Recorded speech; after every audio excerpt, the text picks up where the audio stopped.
On the 15th day of the 12th lunar month, in the late afternoon, deep in the mountains, a tense voice came from a small, shabby house at the foot of a hill. Push harder. The baby's head is showing. Come on, push. Hurry. The baby's been stuck too long. Ah, I can't. I have no strength left. Mother, please don't scare me. Please. An old woman's angry voice followed. Crying again? What's there to cry about? Other women give birth easily, but she can't even do that. Might as well be gone, less trouble that way. Her husband's dead anyway. No need to bring more mouths to feed. hey, Watch your words. This is a matter of life and death. The room quieted for a while. After about 15 minutes, the sound of a baby's cry finally broke the silence. She's born. Mother, she's born. A young girl shouted with joy. Before her voice faded, someone asked Granny Wang, is it a boy or a girl? Congratulations. Your daughter-in-law has given you a granddaughter. What's there to celebrate? Another useless girl. Just when everyone thought it was over, the midwife rushed out, her face pale with fear. She's bleeding badly. She's not going to make it. Go in quickly. The little girl ran inside first and threw herself forward. Mother, wake up. On the straw mat lay a thin woman, her face white as paper, eyes wide open, staring blankly at a corner of the room. Granny Wang had already checked. There was no breath left. She had seemed fine right after giving birth, but soon after, the bleeding wouldn't stop. Mother, please look at me. Just once. Mother. The little girl cried in despair. Before long, the house was filled with shouting. Then came the sound of a struggle, and the room turned chaotic. Granny Wang, you took our money to help deliver the baby, but now my eldest daughter-in-law is dead. You must pay for this. That's right. You're not leaving until you do. Someone's dead. If you don't pay with your life, you'll have to pay with money. Otherwise, we'll report you to the authorities. Amid all the shouting and threats, Wang Po's angry voice rang out. I must be cursed to have met you people. Since ancient times, every woman giving birth walks the edge of life and death. Now that someone's gone, you're blaming me for it. Stop talking nonsense and hand over the money. Sounds of struggling and shouting came from the courtyard. The village wasn't big, only a few dozen households, and the neighbors lived close together. The noise quickly drew people's attention, and some came out to see what was happening. It seemed to be coming from the Chen family's house, and many villagers pressed their faces against the gate and walls to watch. Just then, the gate opened. Wang Po, dark-skinned and sturdy, stumbled out with blood on her hands, startling everyone. Her hair was messy, her face scratched, and she looked disheveled. She kept cursing as she ran. Heartless people. You even robbed an old woman of her delivery fee. You'll face retribution for this. Don't go. Bring my mother back. A pale little girl, Sanya, rushed out, clinging to the woman's leg and crying desperately. Please, please save my mother. The girl's name was Chen Shan, nicknamed Chun Sanya. Her mother, Lu Kaiping, had passed away from heavy bleeding after giving birth. Let go of me. Seeing the girl holding onto her leg tightly, Wang Po grew anxious. In anger, she kicked her leg hard and shouted, You foolish child. Don't you understand? Your mother is already gone. The girl was thrown a few meters away, falling to the ground and unable to get up for a while. Watching the woman leave, she cried loudly, No. My mother isn't gone. After the old woman left, the onlookers were still in shock. Someone finally spoke in disbelief. Did you hear what that old woman said? Sounded like someone died? Isn't that Chen family's third girl? Why is she crying here? Could it be that her mother passed away? The person gasped. Hearing that, the crowd erupted in surprise. No way. I saw her this morning. That looked like Wang Po, the midwife from the next village. Maybe the Chen family's eldest daughter-in-law gave birth early. Seems likely. I heard that officials came this morning, probably to deliver bad news. The eldest son of the Chen family has died, likely from shock. Hearing the gossip, the three girls cried even louder. Struggling to get up, one of them shouted angrily at the people on the wall, Your mother's the one who died. Your whole family is gone. Usually, this girl looked gentle and well-behaved, so no one expected her to say something like that. Everyone was stunned. Meanwhile, in a dark, damp room, a woman lay on the bed, her face pale as paper, eyes wide open, completely still. She looked eerie and lifeless. The straw under her was stained red, and the air was filled with the smell of blood. Beside her lay a baby wrapped in old clothes, thin and weak like a little mouse. The baby's face was swollen and pale, eyes tightly shut, crying loudly as if frightened. Wah-wah, the baby cried so hard that it could barely catch its breath. Two boys, about 10 years old, stood by the bed with red eyes, looking lost and helpless. The older one, Chen, awkwardly picked up the baby, trying to calm it down, but the crying only grew louder. His younger brother, Chen Shuang, looked uncertain. After hesitating for a while, he reached out and gently pushed the woman on the bed. Mother! Mother! The woman, named Lu Kaiping, did not move. Her eyes remained open, lifeless and cold. Mother, please wake up. Chen Shuang's voice trembled. He couldn't believe it. Even though his mother hadn't always been kind, she was still his mother. That morning, officials had come to report that their father had died in battle. Now, by afternoon, their mother was gone too. They were orphans. In the main room, a thin old woman in her 50s weighed a handful of copper coins she had just snatched from Madame Wang, her eyes glinting with satisfaction. This was Lu Caiping's mother-in-law, Lai Guiying. She had sharp eyes, a flat nose, and a wide mouth with crooked teeth. Her face showed she was not a kind person. Hearing the crying inside, Lai Guiying frowned, then shouted impatiently, "Second and third, what are you standing there for? Hurry up and take that unlucky thing to the back hill and bury it." Mother, I'm scared. Look at her face. She died with her eyes open. It's really frightening, said the second son, Chen Bingxing, his face pale with fear. In the corner, the thin old man Chen Quan glared at him. Shame on you. You've grown so big, but still act like a coward. She's already gone. What are you afraid of? That she'll get up and eat you? Shi Zhenxiang gave Chen Bingxing a push. Go on. Your father's right. She won't hurt you. It's still daylight. Hurry, and carry her up the mountain to bury her. Ma Lianhua, the wife of the third son, nudged her husband Chen Bingchun. Go with your second brother, and take your sister-in-law up the mountain. Leaving the body at home wasn't right, so they had to take care of it quickly. Though neither brother wanted to, one look at their father's stern face made them obey. Trembling, they stepped into the room. On the bed lay the woman, her eyes wide open. The two men didn't dare look directly at her. Chen Bingchun closed his eyes, pressed his hands together, and whispered, Sister-in-law, your death has nothing to do with us. We'll take you to be buried now. Please don't blame us. He wrapped the woman in a straw mat, lifted her onto his shoulder, and started toward the door. Uncle, please stop. My mother isn't dead yet, cried two young boys, rushing to block their way. Just then a little girl named Sonia ran into the yard. Seeing what was happening, she grabbed Chen Bingchun's leg, her face full of panic. Uncle, where are you taking my mother? She's not dead yet. You naughty girl, let go. Shi Zhenxiang shouted, pulling her aside. Sonia turned to her grandmother, clutching her sleeve. Grandma, please. Tell them to put my mother down and call a doctor. She's still alive. The old woman glared at her. You troublesome child, let go right now. When the girl refused, the old woman grew angry and slapped her twice.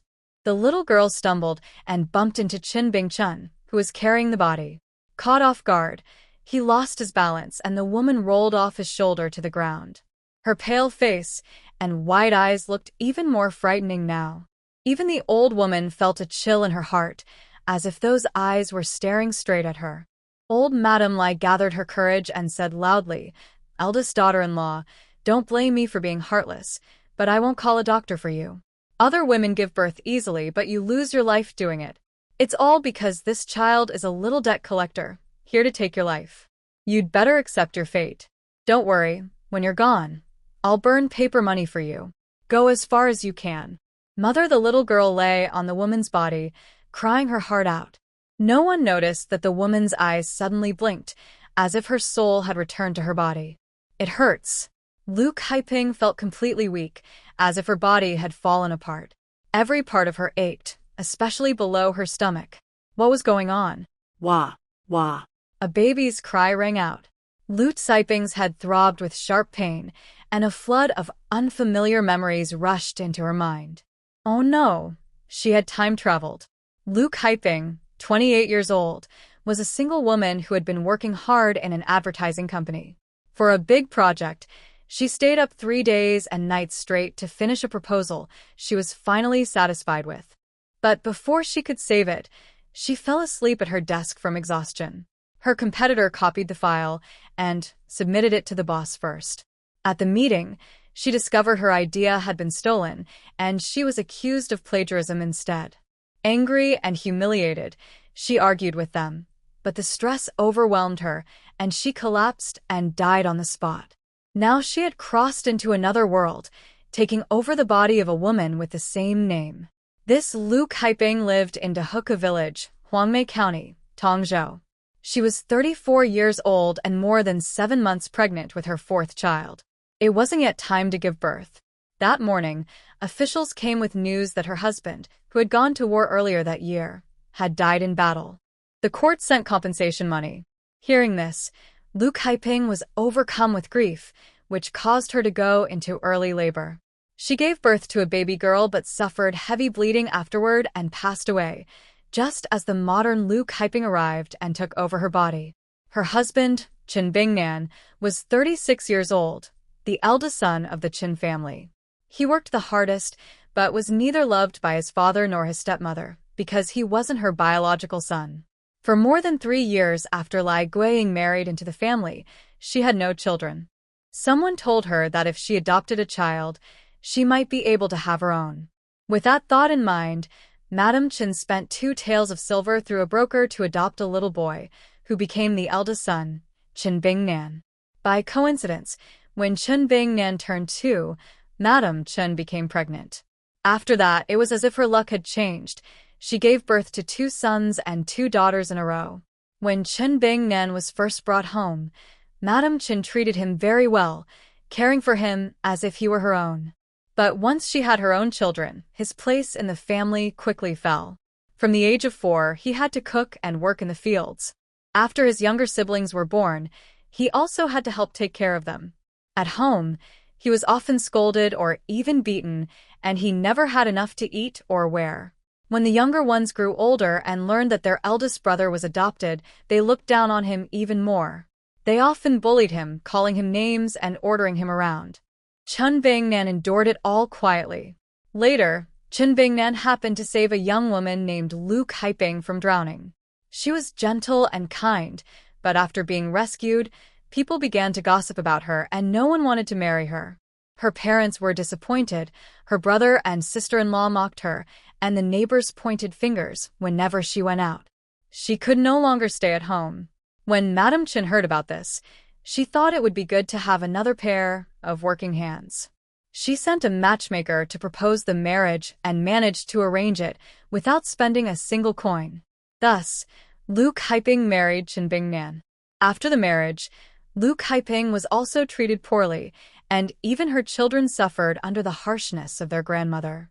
The second son, Chen Bingsheng, married Shi Zhenxiang, who was Madame Chen's distant niece and very much favored by her. Shi Zhenxiang was strong and sharp-tongued. After marrying Chen Bingsheng, she had 2 sons and a daughter. The eldest, Chen Qing, was 12 years old and studied at the village school. When the teacher once praised him for being clever, Shi Zhenxiang was overjoyed. She said that the family's future rested on him and that he would surely become a scholar and an official one day. Both grandparents, Lai Guiying and Chen Quan, adored this grandson. They never let him do any chores, and whatever good food the family had was always saved for him. The whole household worked hard to support his studies. The second son, Chen Li, is 9 years old this year, and the youngest daughter, Chen Dongmei, is 8. The third son, Chen Bingchun, married Ma Lianhua. On the surface, Ma Lianhua seems gentle and harmless, but in truth, she is two-faced. She pretends to be kind to the family, but often causes trouble behind their backs, especially in front of her mother-in-law. Ma Lianhua has a son and a daughter. The daughter, Chen Lanhua, is 8 years old, and the son, Chen, is 7. The fourth child, Chen Feng, is different. She is honest and quiet, not favored by her mother, Chen Laisher. She married into Yangshizi village and has 2 daughters. The fifth child, Chening, takes after her mother, sharp-tongued and harsh. Because she knows how to flatter her mother, Chen Laisher treats her with great affection. Chening married into Maju village 4 years ago but has not had children yet. Chen Laisher dotes on her eldest son. Most of the family's 6 acres of farmland are managed by his household, while the second and third families are lazy and rarely work. There are nearly 15 people in the family. The land is small and they still have to pay taxes, so there isn't much food left each year. They often have to gather wild vegetables to make porridge. Even so, the second and third families always eat thicker porridge than the eldest family. The eldest son works hard without complaint. When she is upset by her mother-in-law, Lu Kaiping, the eldest son's wife, takes out her anger on her children, often scolding or hitting them. Lu Kaiping has 3 children. The eldest, Chen Zheng, is 14, quiet and hardworking like his father. The second, Chen Shuang, is 12, lively and rebellious, often arguing with her mother. The youngest, Chen Sonia, is 11 and very close to her mother. No matter how harshly her mother treats her, she always tries to please her, hoping for a little affection. At the beginning of the year, the government ordered each household to send 1 adult man to join the army. Their father, Chen Quan, couldn't bear to send his sons, so the duty fell to the eldest, Chen Laoda. The night before he left, he and Lu Kaiping spent time together, and she became pregnant with their 4th child. The next morning, officials came with the news that her husband had died in battle. Overcome with grief, Lu Kaiping went into premature labor. After their parents passed away one after another, Chen Zheng and Chen Shuang didn't show much emotion, but Chen Sonia cried terribly. After sorting out all these family relationships, Lu Kaiping's had started to ache. Good grief. So, what if Chen Lada died? A husband who couldn't protect his wife and children. What use was he? And the original woman, why was she so sad? If she hadn't died from heavy bleeding after giving birth, Lu Kaiping wouldn't have ended up in her body. She thought about how she had grown up in the countryside, worked hard for her career, and never even had time to fall in love. Just when her career was starting to improve, she suddenly became the mother of 4 children. Oh my goodness! Lu Kaiping cried out in despair. How did she end up with such a miserable start? The Chen family had nothing but bare walls. The second and third branches of the family were lazy and cunning. She couldn't even eat or dress properly. There were 4 children to care for, one of them so weak that it was uncertain if the baby would survive. On top of that, she had to endure bullying from her mother-in-law and sisters-in-law. Wah, the baby's crying grew weaker.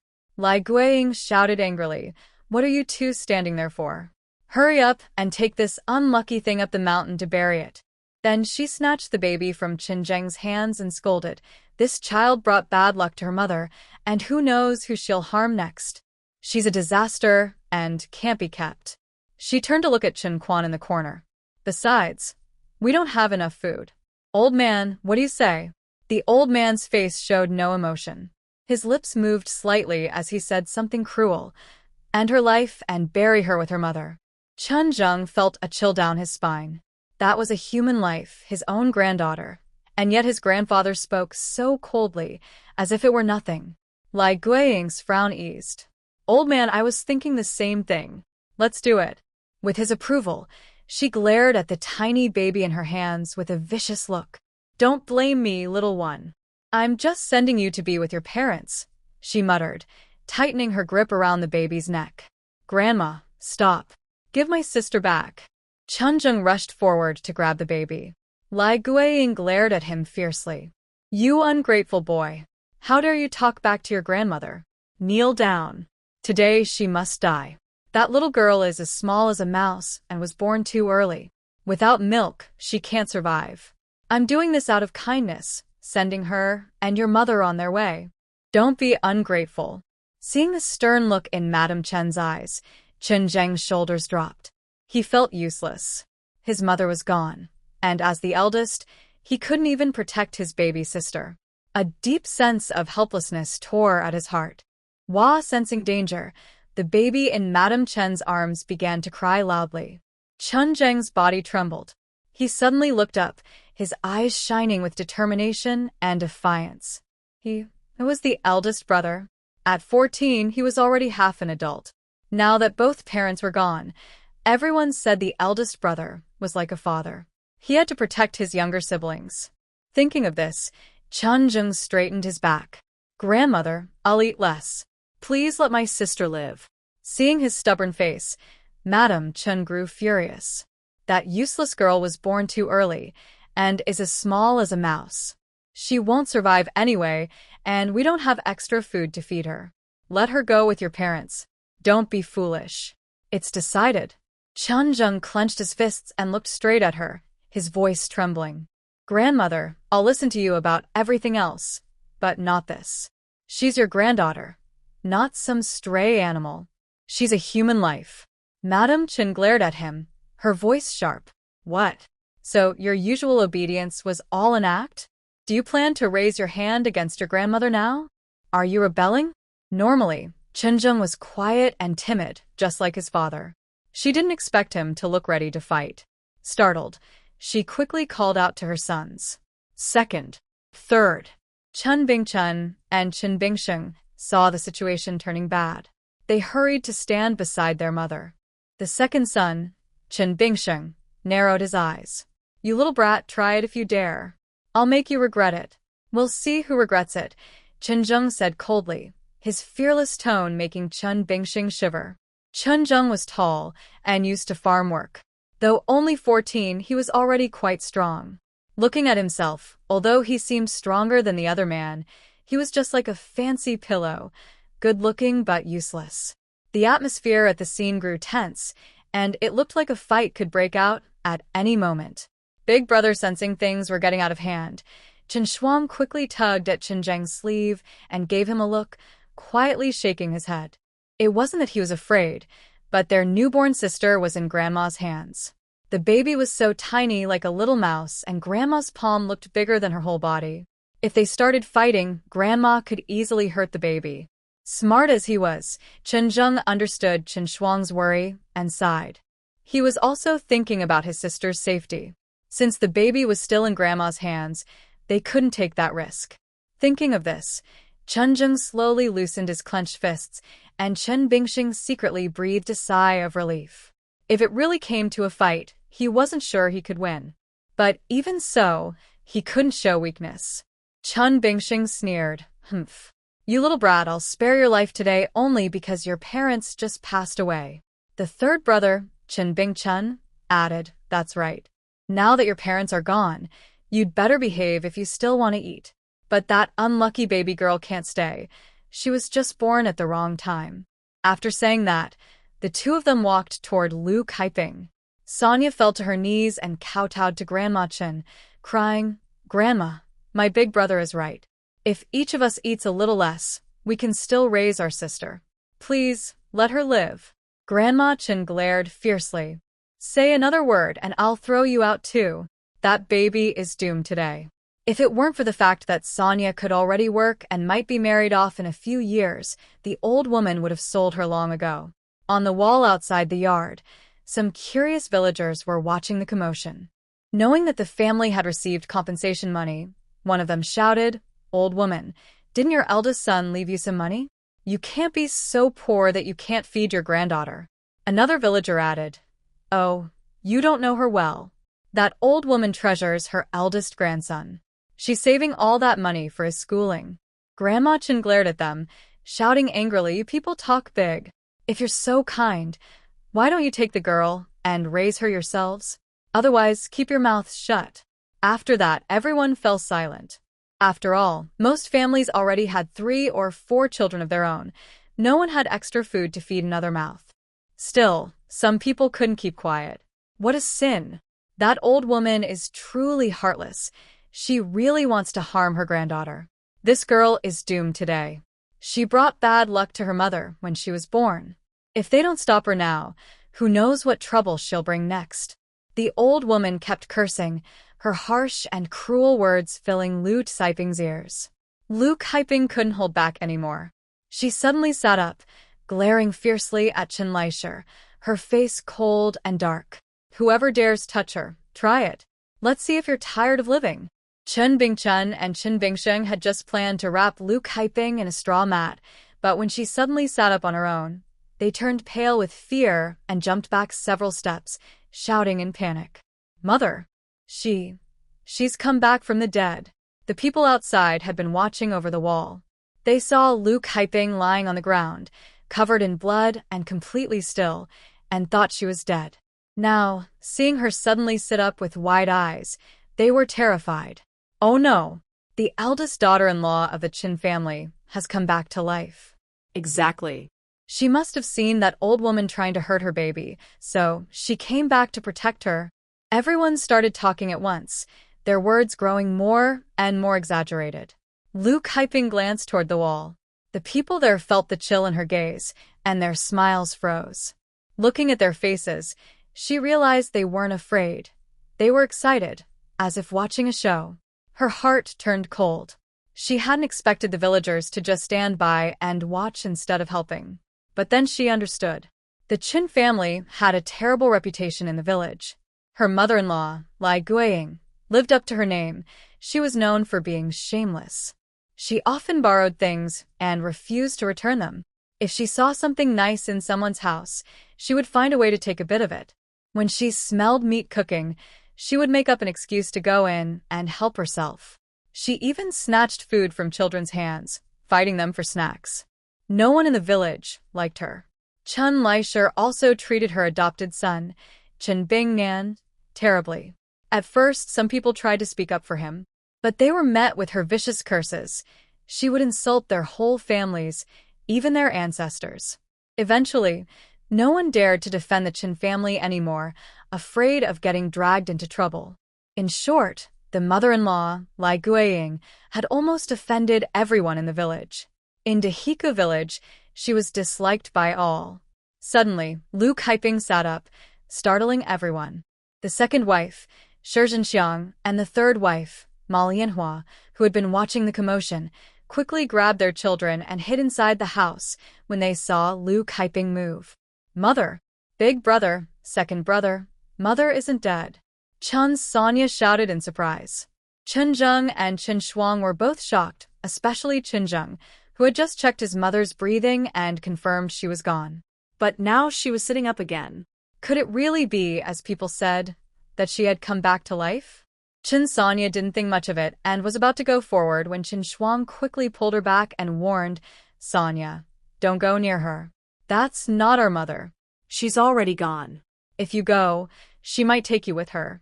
He had heard the old women in the village say that if someone passed away with regrets, they might return within an hour to take someone with them. He couldn't let Sonia take that risk. Lu Caiping glared at Chen Shuang and said in a chilling voice, Clever boy, you're right. You're my good son.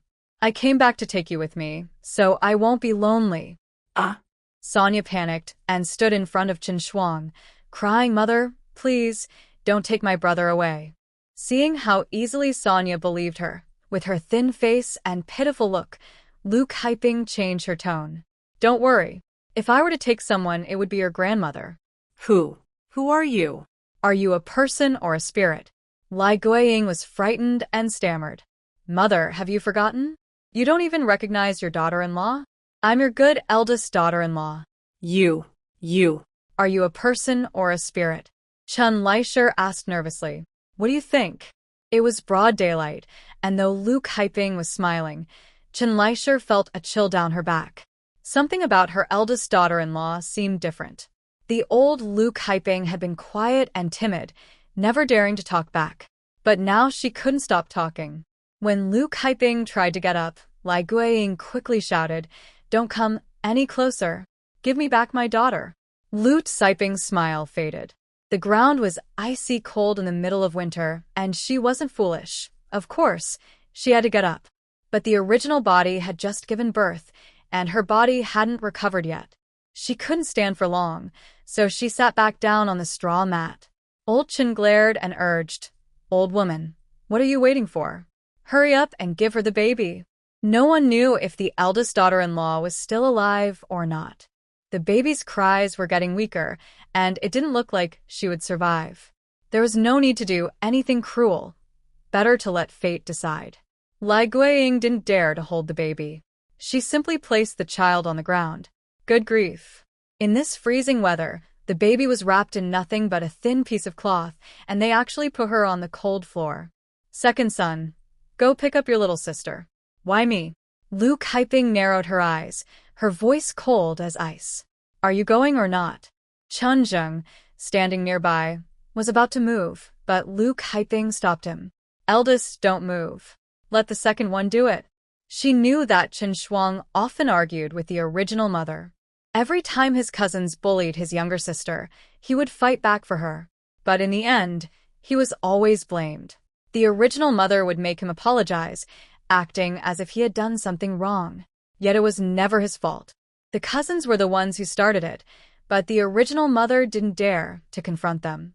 Instead, she took out her anger on her own son. After this happened again and again, Chen Shuang grew distant and resentful. He wondered why other mothers protected their children but his didn't. Lu Kaiping knew all this. She wanted to change their relationship, to show him that she was no longer the same mother. She would still discipline him when he was wrong, but she would also protect her children. Although Chen Shuang was unhappy, he obeyed. He looked down at the baby in his arms, tiny as a mouse, her face still sticky with dried fluids, looking dirty and pitiful. Lu Kaiping frowned. The baby was really not pretty. Were all newborns this wrinkled and strange-looking? She couldn't remember what the other children had looked like when they were born. The original mother probably couldn't either. Lu Kaiping had no memory of it at all. Wah, seeing the baby's face turn pale and her crying grow weaker, Lu Kaiping quickly wrapped her tighter in the old cloth. The baby must be hungry, but she herself was starving too, and she hadn't produced any milk yet. There was no way to feed the child. So the most important thing now was to eat something warm and nourishing like soup. Lu Kaiping remembered that when her sister-in-law had given birth, her mother would always make her egg soup. She looked up and said, "Mother, if I remember right, we still have some eggs at home. Please make me some egg soup." You're not dead?" Lu Kaiping rolled her eyes. "Of course not. You're the one talking nonsense. I just gave birth. Hurry, and make me some egg soup." She was no longer the same person as before. She had changed inside and would not let others push her around anymore. "Eldest brother, help me back to my room." "Mother, bring the egg soup there when it's ready," Lu Kaiping said, turning to Chen Zheng. The old woman looked confused and almost obeyed, but Chen's father snapped her out of it. "Are you crazy, old woman? Those eggs aren't for her." Lai Guiying finally came to her senses. Realizing her eldest daughter-in-law wasn't dead, she jumped up angrily and pointed at Lu Kaiping. "You think you deserve eggs? Dream on." At that moment, Xiang, who had been hiding in the room, realized her sister-in-law was alive and not a ghost. Her fear vanished. When she heard Lu Kaiping ask for eggs, she rushed out, worried about her own share. "Sister-in-law, have you lost your mind? Don't you remember? All the eggs are saved for our Qingqing. All our family's hopes rest on him. One day he'll be a scholar, maybe even an official. We can't let him go hungry. You just gave birth to a girl and already want to eat eggs? Forget it." Lu Kaiping sneered.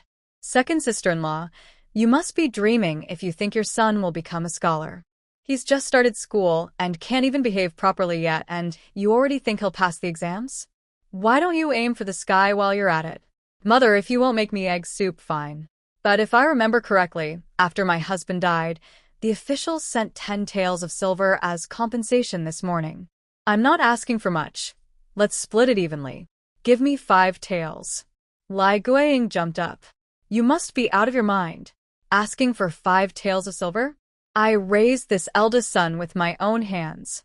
And all these years, who has been feeding and clothing you? And now you still have the nerve to ask me for money?" Lai Guiying was puzzled. How had her eldest daughter-in-law changed so much? She used to be quiet and obedient, never daring to speak up. But now she seemed like a completely different person. She had really underestimated her before. Ha. Lu Kaiping gave a cold laugh. All these years, their family had done all the hard work. The food they ate was grown by them, and even the harvest was carried home by their own hands. Not only that, every meal in the house was cooked by their third daughter. The second and third branches of the family only needed to sit and eat. Even the porridge they drank was thicker than what her family had. When she first came to this poor village, she was already unhappy, and now she had to deal with such troublesome relatives. But Lu Kaiping was no longer the same person as before. She was not someone who would just accept unfair treatment. Enduring her weakness, Lu Kaiping asked Xinzheng to help her walk into the yard. She sat down heavily on the ground, holding her baby, and began to cry loudly. Heaven and earth, how unlucky I am. It was supposed to be the second son of the Chen family who went to serve in the army, but because I wasn't my mother-in-law's own daughter, she forced my husband to take his place. Now my husband has died on the battlefield, and the money sent by the government never reached me. I just gave birth, and my mother-in-law even wanted to harm my child. I nearly lost my life giving birth, and I can't even have a single egg to eat. Since I married into this family, all the work has been done by us, the main branch, while the others just sit and wait to eat. Everyone, come and judge for yourselves. See what kind of people the Chen family are. Please, for the sake of a widow and her child, help me call the village head to come and give us justice. If I can't go on living, then this village won't have peace either. Even if I die, my spirit will stay here, watching over you all. Lu Kaiping cried so bitterly that tears and snot covered her face. She even winked at a few children nearby. Chen Shuang, quick-witted as always, immediately understood what her mother meant. She too began to cry loudly, tears streaming down her face, leaving Sanya and Chen Zheng completely stunned. Usually, Chen Shuang always argued with her mother, but this time, she was standing firmly on her side. Seeing the two of them standing there in shock, Lu Kaiping lowered her voice and said quickly, "What are you waiting for? Start crying, cry as loudly as you can. The bigger the scene, the better. Then someone will come to support us." This time, the third daughter finally understood and began to cry. It wasn't fake crying. She was truly sad because her mother's words reminded her of her father. When her father was alive, he loved her dearly. He always called her little third and made sure she ate well. Even her two older brothers didn't get that kind of care. Hearing his sister's heartbreaking cries, Chen Zheng was moved too. His eyes turned red, and he quietly wiped away his tears. It was the middle of winter, and many people were sitting by their fires at home. Hearing the cries of Lu Kaiping and her children, several villagers came out to see what was happening. Everyone in the village knew what kind of person Lai Guiying was, and they had seen how the main family treated others. More and more people gathered at the gate, whispering among themselves. Some curious ones even went to call the village head. Even if they didn't care much, they still thought about their own future. Besides, Lu Kaiping had said that if she died, her spirit would not rest and would trouble the village. People in the countryside were very superstitious, so they took her words seriously. And since many already disliked the Chen family, they were eager to see someone stand up to them. Seeing Lu Kaiping's determination, the crowd began to speak up, adding fuel to the fire. I tell you, that old Lai woman is really something. Chen the eldest worked like an ox all his life, never complained, and even after his death, he still brought money to the family. At the very least, his wife and children should have enough to eat. But they took her compensation money, and now she can't even have an egg after giving birth. Exactly. It's like they've taken everything from him and still want more. So pitiful. If you ask me, the worst one is old Chen himself. Without his indulgence, that Lai woman wouldn't dare act like this. Soon, all the villagers stood on Lu Kaiping's side, criticizing Lai Guiying and old Chen. Seeing that everyone supported her, Lu Kaiping cried even louder, and her children joined in, their grief filling the air. Even though Lai Guiying had a thick skin, old Chen couldn't help but feel ashamed in front of everyone. Staring fiercely at Lai Guiying, he scolded. Look at you. You really don't think things through. It was just a small matter that could have been settled with one egg, but you had to make the whole village know. Aren't you afraid people will laugh at us? He continued, and think about Qing'er's future. He still needs to take the exams and earn a good name. Don't ruin his reputation over something so small. Lai Guiying grew angry. Old man, have you lost your mind? You were the one who said not to give her the egg, and now you're blaming me? Old Chen didn't expect his wife to embarrass him in front of so many people. His face turned red with anger. He said sternly, "What are you standing there for? Aren't you ashamed enough already? Take her home right now." Then he gave Lai Guiying a meaningful look. Lai Guiying quickly realized that with so many people watching, she couldn't let the matter get worse. After all, the compensation money had indeed gone into her own pocket.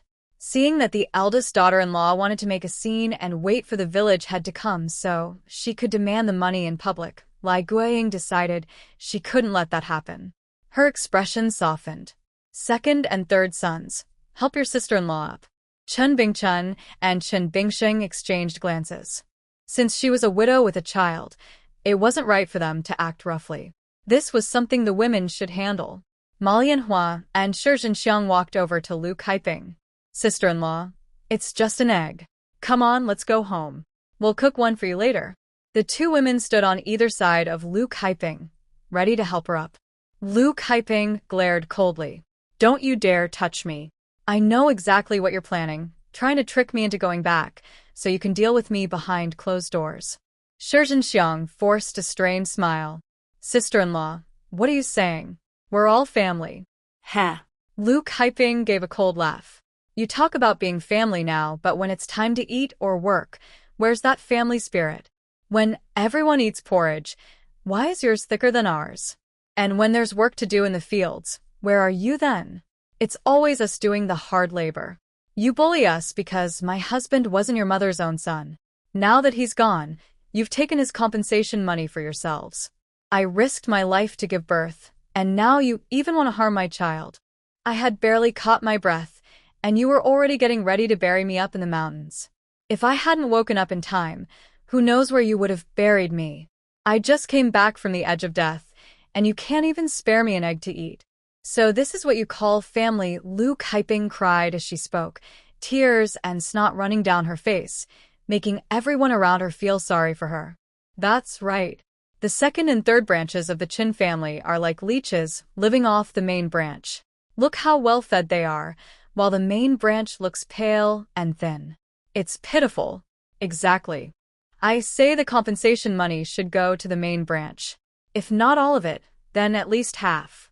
Hearing the crowd gossiping and stirring things up, old Chen and Lai Guiying were so angry they almost fainted. What are you all standing there for? Take them back home right now. Get up. Shi Zhenxiang and Ma Lianhua tried to pull Lu Kaiping up, but she sat there like a rock, refusing to move. The two women turned to their husbands for help. Seeing their wives speak up, Chen Bingchen and Chen Bingsheng had no choice but to step forward. Chen Zheng quickly stood in front of his mother, his little face serious. Second uncle, third uncle, don't you dare bully my mother. Move aside. Or don't blame us for being rough. TSK, TSK, TSK. Someone shook their head in disgust. Look at them, the whole family ganging up on a widow and her child. Shameful. Just then, someone shouted, "Hey, the village head is here. The village head is here." A dark-skinned, serious-looking man of medium height walked over. It was Peng Tong, the head of Dahiku village. Seeing the village head arrive, Lu Kaiping and her son cried even louder. The village head's sharp gaze swept over everyone. His voice was calm but carried authority. Enough crying. What's going on here? Village head, you came just in time. Please stand up for me and my child. Seeing him, Lu Kaiping tearfully repeated what had just happened. Everyone in the village knew their situation well. The village head himself had gone with the officials to their house that morning. Brother Chen, the village head said sternly, "This isn't right. Your eldest son has just passed away, and yet you treat his wife and child like this. How could he rest in peace knowing this? Besides, you just gave birth, so you need to eat well and regain your strength. As far as I know, your family has a few hens laying eggs, right? On the surface, the village chief seemed to be speaking up for Lu Kaiping, but the next moment he continued, Chen Zheng's mother, you're all one family. And since your mother-in-law manages the household, the compensation money should naturally go to her. As expected, the village chief was trying to keep the peace, saying polite words that wouldn't offend either side. Village chief, I ask you to come today, in front of everyone to be a witness. If my mother refuses to give me the compensation money, then I want to separate from the family. As soon as Lu Kaiping said this, everyone was shocked. Even Chen Zheng and Chen Shuang were stunned. What was going on with their mother today? She actually brought up separating from the family herself. The last time he mentioned it, she had scolded him harshly. And of course, Grandma would never agree to it. Sure enough, Lai Guiying was the first to jump up, her eyes wide with anger. No. You can't have the money, and you can forget about separating. Don't even think about it. The children were already old enough to work like adults. Most of the household chores were done by their branch of the family, yet they ate less and worked more. To put it plainly, they were free labor. She wasn't foolish. Why would she let them go? If they separated, who would do all the work at home? Those were her own grandchildren, and she couldn't bear to let them do heavy labor. And as for Sanya, she was almost 10. In a few years, she could be married off. The village chief tried to reason with her. Chen Zheng's mother, you just had a baby and haven't recovered yet. The children are still young. Where would you live if you moved out? Think about it, not just for yourself, but for your newborn too. If you separate now, you might not even have enough to eat. Finally, the village chief added meaningfully, even if you do want to separate, now is not the right time. He could clearly see how hard life was for Lu Kaiping and her children in the Chen household. But if they left in anger, life would be just as difficult, especially since she had just given birth. Lu Kaiping thought it over. The village chief was right. Her body hadn't recovered yet, and separating now wouldn't bring any real benefit. The children were still small, and she couldn't guarantee they'd have enough to eat on their own. For now, even if they only had thin porridge, at least they still had something to eat. This family must eventually separate, but now is not the right time. Seeing that Lu Kaiping stayed silent, the village head knew she had listened, so he quickly said to Lai Guiying, Chen Laisher, hurry and make some egg soup for your eldest daughter-in-law. Mother, I can agree not to separate the family, but you must promise that I can have eggs every day while I'm recovering after childbirth. As soon as Lu Kaiping finished speaking, Lai Guiying shouted angrily, You're asking for too much. Giving you one egg is already generous, and now you want eggs every day. That won't do. Then we must divide the family, or you can give me some money instead, Lu Kaiping insisted. Fine. Eggs it is. Old Chen finally spoke. The most important thing now was to calm her down. Dividing the family was out of the question. Although Chen Zheng was young, he was the best at farming, much better than his two younger brothers. As for the compensation money, there was no way they would share it with her. So, compared to that, giving her some eggs was a cheaper solution. Shi Zhenxiang became anxious. Father, those eggs are for our Chen Qing. How many will she eat in a month? Be quiet. Old Chen glared at Shi Zhenxiang. He had just managed to calm his eldest daughter-in-law, and he didn't want the second daughter-in-law to ruin things with one careless remark. He had promised to give her eggs, but not necessarily every day. For now, the goal was to stop her from making a fuss. It was just a matter of words. Later, he could always deny it, and she wouldn't be able to do anything about it. Old Chen knew that Lu Kaiping was usually gentle and easy to handle. Her sudden firmness was probably because she had just learned about her husband's death and was heartbroken. It wouldn't last long. Letting her have one egg for now wouldn't hurt. With old Chen's approval, Lai Guiying agreed and quickly went to her room to get an egg for Shi Zhenxiang to cook the soup. Eggs were precious in the house, and Lai Guiying kept them locked in her room to prevent anyone from sneaking them. Second son, go help your aunt start the fire. Once the egg soup is ready, I'll come back. After she drinks it, she'll have more milk for the baby. Your little sister must be hungry. All right, I understand. As soon as Shi Zhenxiang left, Chen Shuang followed her. He knew exactly what his mother meant. She wanted him to keep an eye on his aunt to make sure she didn't secretly eat the egg. In the past, he might not have cared, but now things were different. He wasn't really worried about his mother. He just knew that his newborn sister wouldn't survive without food.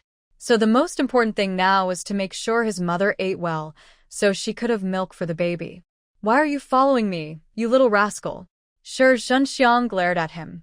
Her father-in-law had told her to make egg soup for her sister-in-law, and she was already upset. The eggs in the house had always been saved for her own son. Now she had to make them for her sister-in-law instead, and not just once, but every day. That felt like taking food away from her own child.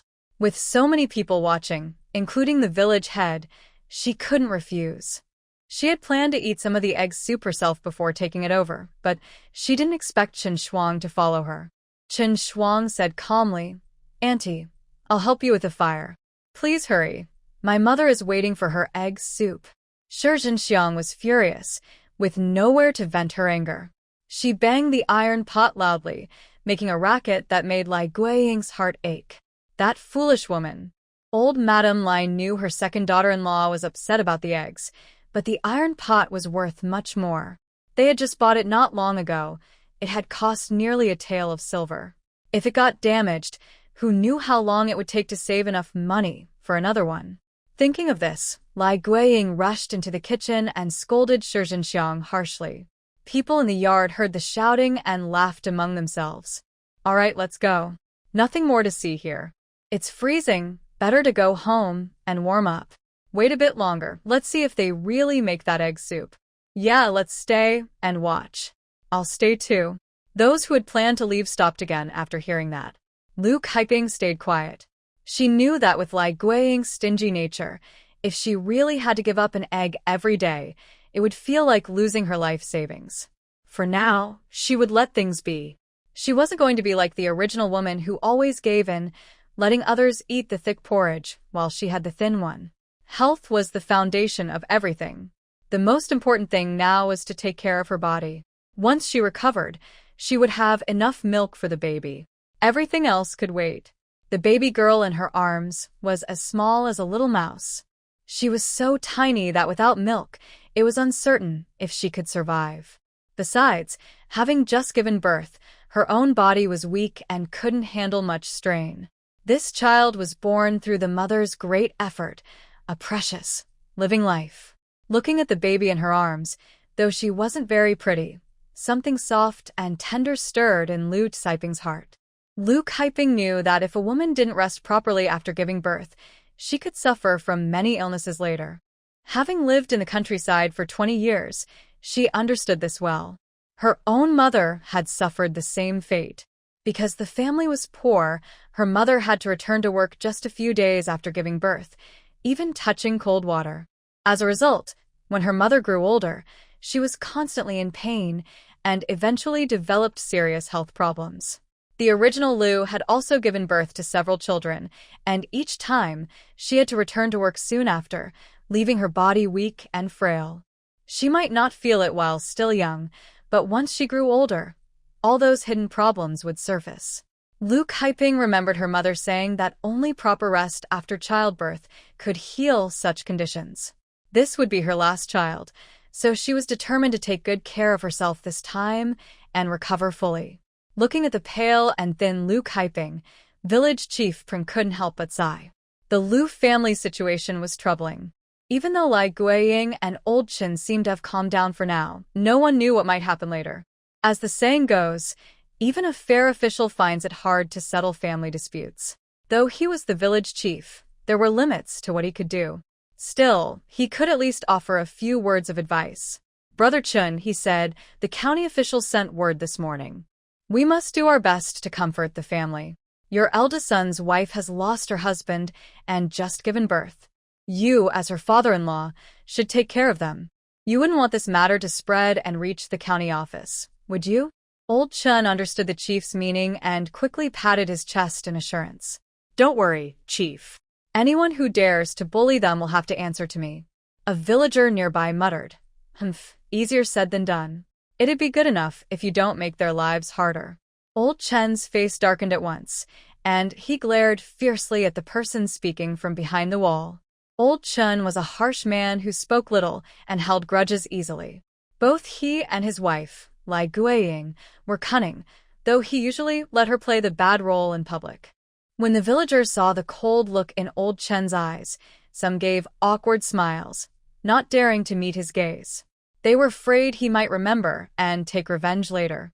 Seeing that old Chen looked upset, the village head quickly waved his hands and said, "Nothing to see here, everyone. Go on, go home." The villagers agreed easily enough, but in their hearts, they worried that old Chen might vent his anger on Lu and her children later. Just then, Chen Shuang came out holding a steaming bowl. His voice was full of excitement. "Mother, the egg soup is ready." The smell of the soup filled the air, making Chen Shuang swallow hard. Shi Zhenxiang followed behind him, glaring so fiercely that if looks could hurt, Chen Shuang would have been in trouble.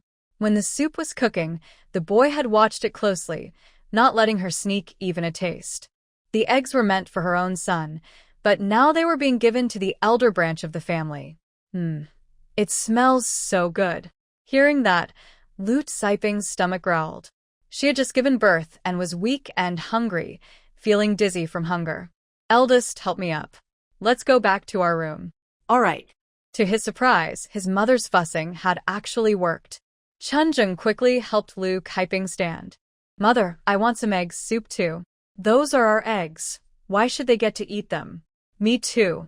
Seeing Chen Shuang holding the bowl, Chen Li and Chen Dongmei started complaining loudly. Usually, the eggs were for their eldest brother and they would at least get a taste. But today, none were for them. Shi Zhenxiang didn't stop them. In fact, she was happy to see her children making a scene. Sonia straightened her back and said bravely, "That's for my mother." Chen Li glared at her. "My mother said your whole family doesn't belong here. Why should you get to eat?" Before he could finish, there was a sharp slap. His face burned with pain, and he froze in shock. Everyone around was stunned. Chen Li had been hit, and the one who slapped him was none other than Lu Kaiping. "If you dare call him that again, I'll teach you a lesson. Look at you, acting so mean to a child." Wah! Seeing Lu Siping's fierce glare, little Chen Li burst into tears and quickly hid behind Shi Zhenxiang. Shi Zhenxiang grew angry. "Sister-in-law, you've gone too far. Look how scared you made Chen Li. He's just a child. How can you take his words so seriously? You're an adult. Don't argue with a kid." Look. You even made his face red. "Mother, you must stand up for Chen Li." Lai Guiying wanted to speak, but when she saw the stern look from old Chen, she swallowed her words. "Second family, you know very well, if adults don't teach properly, how can a child say such things? If you won't teach him, then I will. If you dare touch my son, I won't let it go." Shi Zhenxiang, like a mother hen protecting her chick, raised her hand to strike Lu Kaiping. Chen Zheng quickly grabbed her arm. "Second aunt, don't you dare bully my mother." It took Shi Zhenxiang a while to pull her hand free. Furious, she glared at her husband, Chen Bingsheng. Useless man. "You just stand there and watch them bully us." Chen Bingsheng sighed. "Wife, my elder brother just passed away. My sister-in-law is already having a hard time. Please, stop arguing." The village head was there and so many people were watching. Even their parents wanted to keep the peace, yet his wife kept stirring things up. If their mother got angry, she'd surely take it out on them later, and still, his wife wouldn't stop. "Oh, second sister-in-law, really now, how could you teach a child to say such things?" Third sister-in-law Ma Lianhua said mockingly from the side. Usually, the eggs in the house went mostly to the second family's son, Chen Qing. Her own children only got half an egg now and then, and she had long been unhappy about it. But their mother-in-law adored her eldest grandson, saying he was smart and good at studying. "Eldest, second, third, come inside." Lu Kaiping ignored the others, called her children, and shut the door behind them. All right, everyone go home. Nothing more to see here." When Chen Shuang brought out a bowl of egg soup, village head Peng finally sighed in relief, waved for the onlookers to leave, and went off himself. The siblings stared at the steaming bowl of egg soup on the table, their mouths watering. They had never eaten eggs before. Usually, the eggs were saved for Chen, and even if others got less, they at least had some. Only these siblings had never even tasted egg drop soup. They didn't know what eggs tasted like at all. Even though they were hungry, they knew their mother needed nourishment the most, so no one dared to touch the bowl. "Mother, please drink it. Once you finish, you'll have milk for the baby," said the sensible third daughter, urging Luke Hyping to drink the soup. "Eldest, go get a cup of hot water and a spoon." "Okay, I'll go right now." Looking at the weak baby in her arms, Luke Hyping knew the child needed something to eat. The baby had just been born, and her stomach wasn't strong yet. Since she was also premature, egg soup wasn't suitable for her. Warm water would be better for now. What mattered most was that Luke Hyping needed to recover quickly and produce milk. She noticed her children staring longingly at the soup, but she couldn't think about that now. She picked up the bowl and drank it down in big gulps. It was just boiled egg soup. In the past, she wouldn't have liked it, but now it tasted wonderful. She had to admit, it was even better than the eggs from modern times. When only a little soup was left, Luke Hyping offered it to Chen Shuang and the third daughter, letting each have a sip. Chen Shuang looked away, pretending not to care. "Let third sister drink it. I don't want any." He actually wanted it badly, but since there wasn't much left, he decided to let his sister have it. "Second brother doesn't want it, and I don't either." "Mother, you should drink it. You just gave birth to our little sister. You need good food." "I'll pass," said the thoughtful third daughter, shaking her head. Luke Hyping frowned. "You're not drinking? If you don't, I'll pour it out." She lifted the bowl as if to spill it. Startled, the two children quickly stopped her. "Mother, we'll drink it. We'll drink it." Watching them each take a sip, Luke Hyping smiled. The original Luke Hyping hadn't treated these children well, but deep down, they were all very filial. Chen Shuang could be rebellious and often talked back, but that was only because no one had ever stood up for them before. No matter whose fault it was, the original woman always blamed the siblings just to please her mother-in-law. Over time, Chen Zheng and Sanya got used to it, but the second son, Chen Shuang, was rebellious by nature. There was only one sip left. Sanya thought for a moment and put down her bowl. Luke Hyping raised an eyebrow. "What's wrong? If you don't want it, I'll pour it out." "It's not that." Sanya's voice grew softer. "I want to save a sip for my big brother. He hasn't had any egg soup yet." What a thoughtful child, so caring toward her brother. There were only a few spoonfuls of egg soup, yet she still wanted to save some for him. Luke Hyping nodded. "All right, save it for your brother." "Mother, the hot water is here," Chen Zheng said as he came in with a bowl of water. Just as the door closed, Luke Hyping caught sight of the hateful look on the second wife's face and the gloating expression on the third wife's. Luke Hyping glared at them sharply. She was no longer the same woman who used to let others push her around. Seeing the cold look in her eyes, Ma Lianhua and Shi Zhenxiang shivered. They exchanged surprised glances, both seeing disbelief in the other's eyes. Their sister-in-law had never looked like this before. Today, she seemed like a completely different person.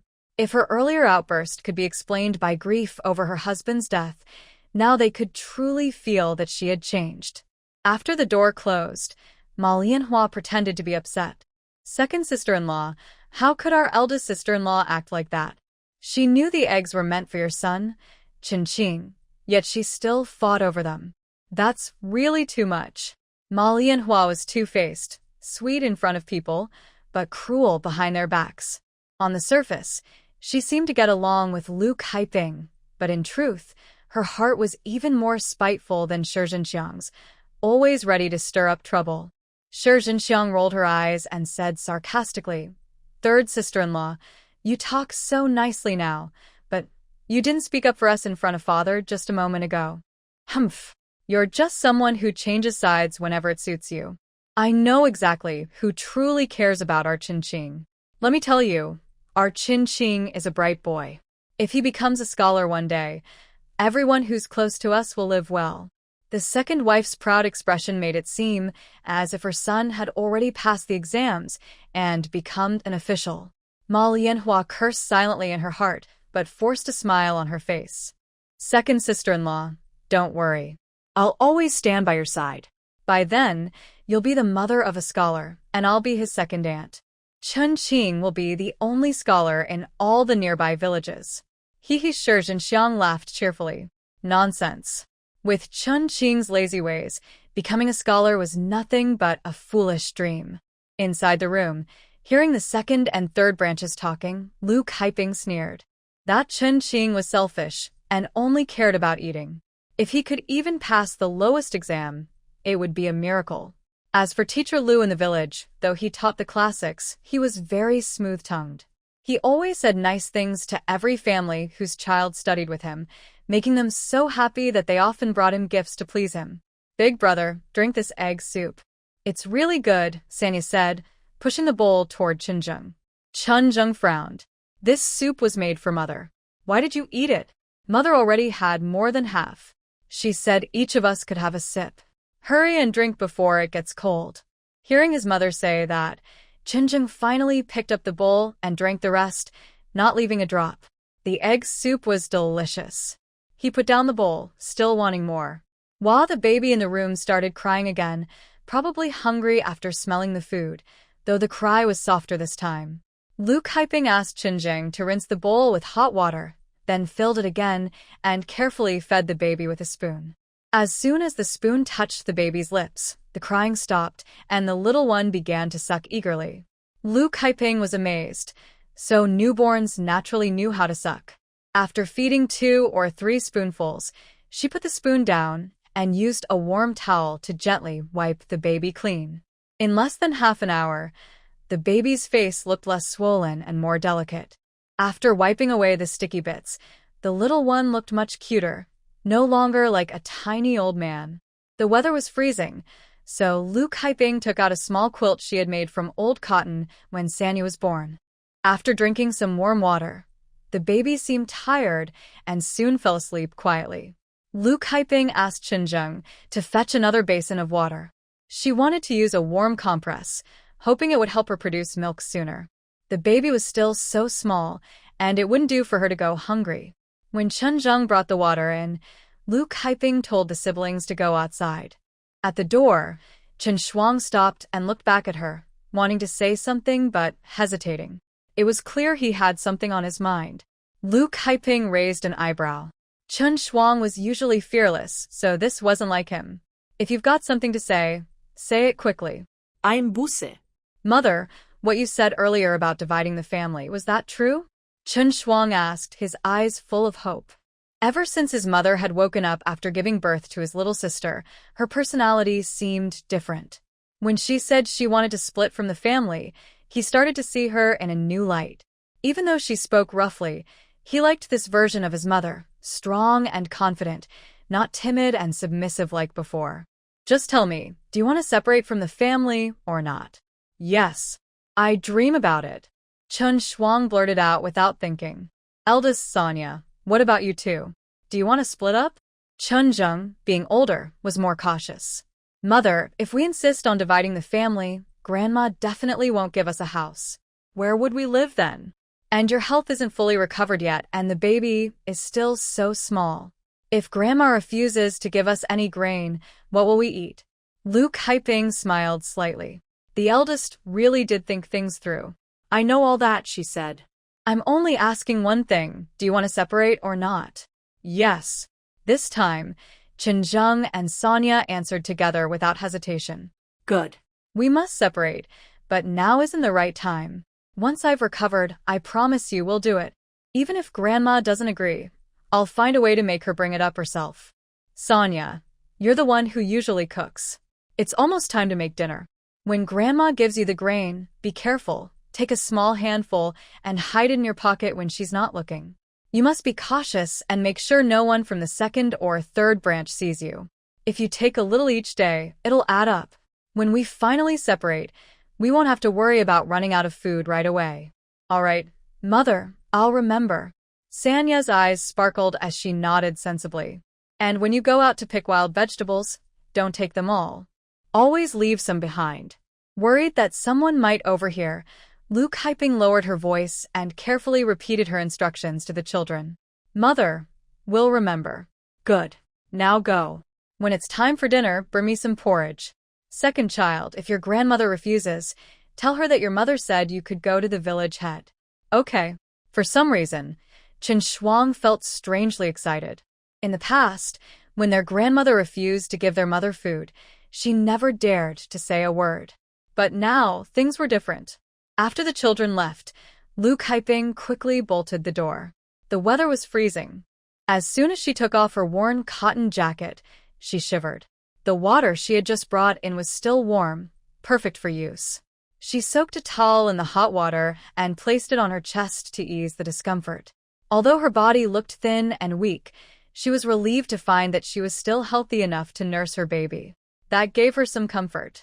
In her previous life, she had been tall and fair, with delicate features, but she had always been self-conscious about her figure. Now, she gently pressed the warm towel against her chest and massaged in small circles. She wasn't sure if this method really worked, but she remembered her mother teaching her that warm compresses could help new mothers recover and feed their babies more easily. After about 15 minutes, when the water had cooled, she wiped herself clean. Suddenly, she felt a dull ache in her lower abdomen. She quickly changed her underclothes and, relying on memory, found an old cloth pad. Looking at the narrow strip of fabric, she frowned. She remembered that it had to be filled with ash to absorb moisture. It seemed so unhygienic. But there was no other choice. At least she still had a little clean ash left, enough to make do for now. After searching through the only cabinet in the house, Lu Kaiping found 2 faded, patched pieces of clothing. She changed out of her dirty clothes and lay down to rest.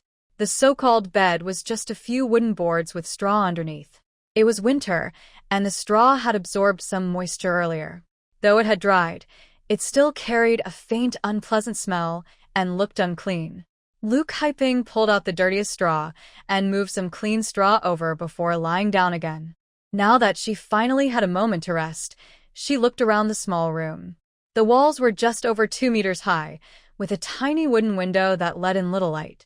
The room was damp and dim, about 10 square meters in size, with 2 beds inside. Aside from an old wooden cabinet between the beds, there was no other furniture. This was all the property their family owned. Good grief. Lu Kaiping cursed under her breath. What had she done in her past life to end up here, struggling to raise several children? How was she supposed to survive? She had even thought about living separately from the rest of the family, but she didn't have a single coin to her name. If she really did that, she and the children would surely starve. In her previous life, Lu Kaiping had loved reading novels. Whenever she had free time, she was either reading or listening to them. Her favorites were time travel stories, especially those about farming and building a new life. In those stories, the heroines always had some special ability that helped them succeed. So, why was her situation so different? She let out a long sigh. Heavens! Please have mercy on me. She really was pitiful, single for 26 years, and now suddenly a widow in another world, with several children to care for and barely enough to eat. She had never felt so helpless. Just then, a pleasant mechanical sound rang out. Congratulations, host. You have unlocked the keyword and activated your special system. The heavens have heard your plea and created the humble system, just for you. I am your assistant, Humblebot. Lu Kaiping's eyes lit up. A system. She hadn't expected to have one after all. Maybe the heavens hadn't forgotten her. However, this golden finger came too late. She remembers reading other stories where the beginning already had a golden finger. Wait. Why does the system's name sound so harsh? What kind of system is this? It seemed to hear her thoughts, and the emotionless mechanical voice sounded again. Master, I am your helpless system. Wow. What kind of system is this? It's called helpless, and I already feel helpless enough. Now I have to deal with this lousy system.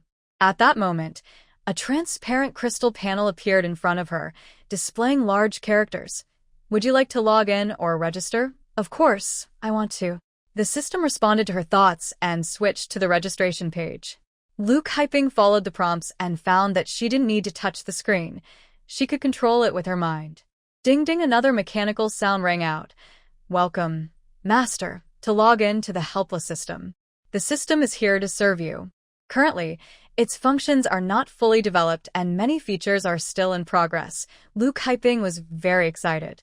Although the system's name sounded awkward, she didn't want to complain. After all, it was her golden finger. Even a bad one wouldn't be completely useless. But after successfully logging in, Luke Hyping looked everywhere but couldn't find any other options or features. The interface was blank, nothing but the big words. Welcome to log in to the helpless system. Let's make helplessness a thing of the past.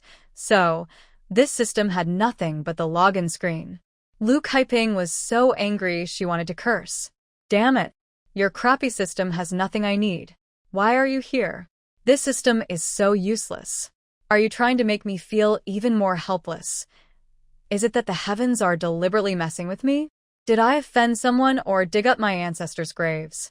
I've seen bullies before, but I've never seen anyone bully like this. Other stories' golden fingers are all powerful. Why don't I have one? Do you look down on me or what?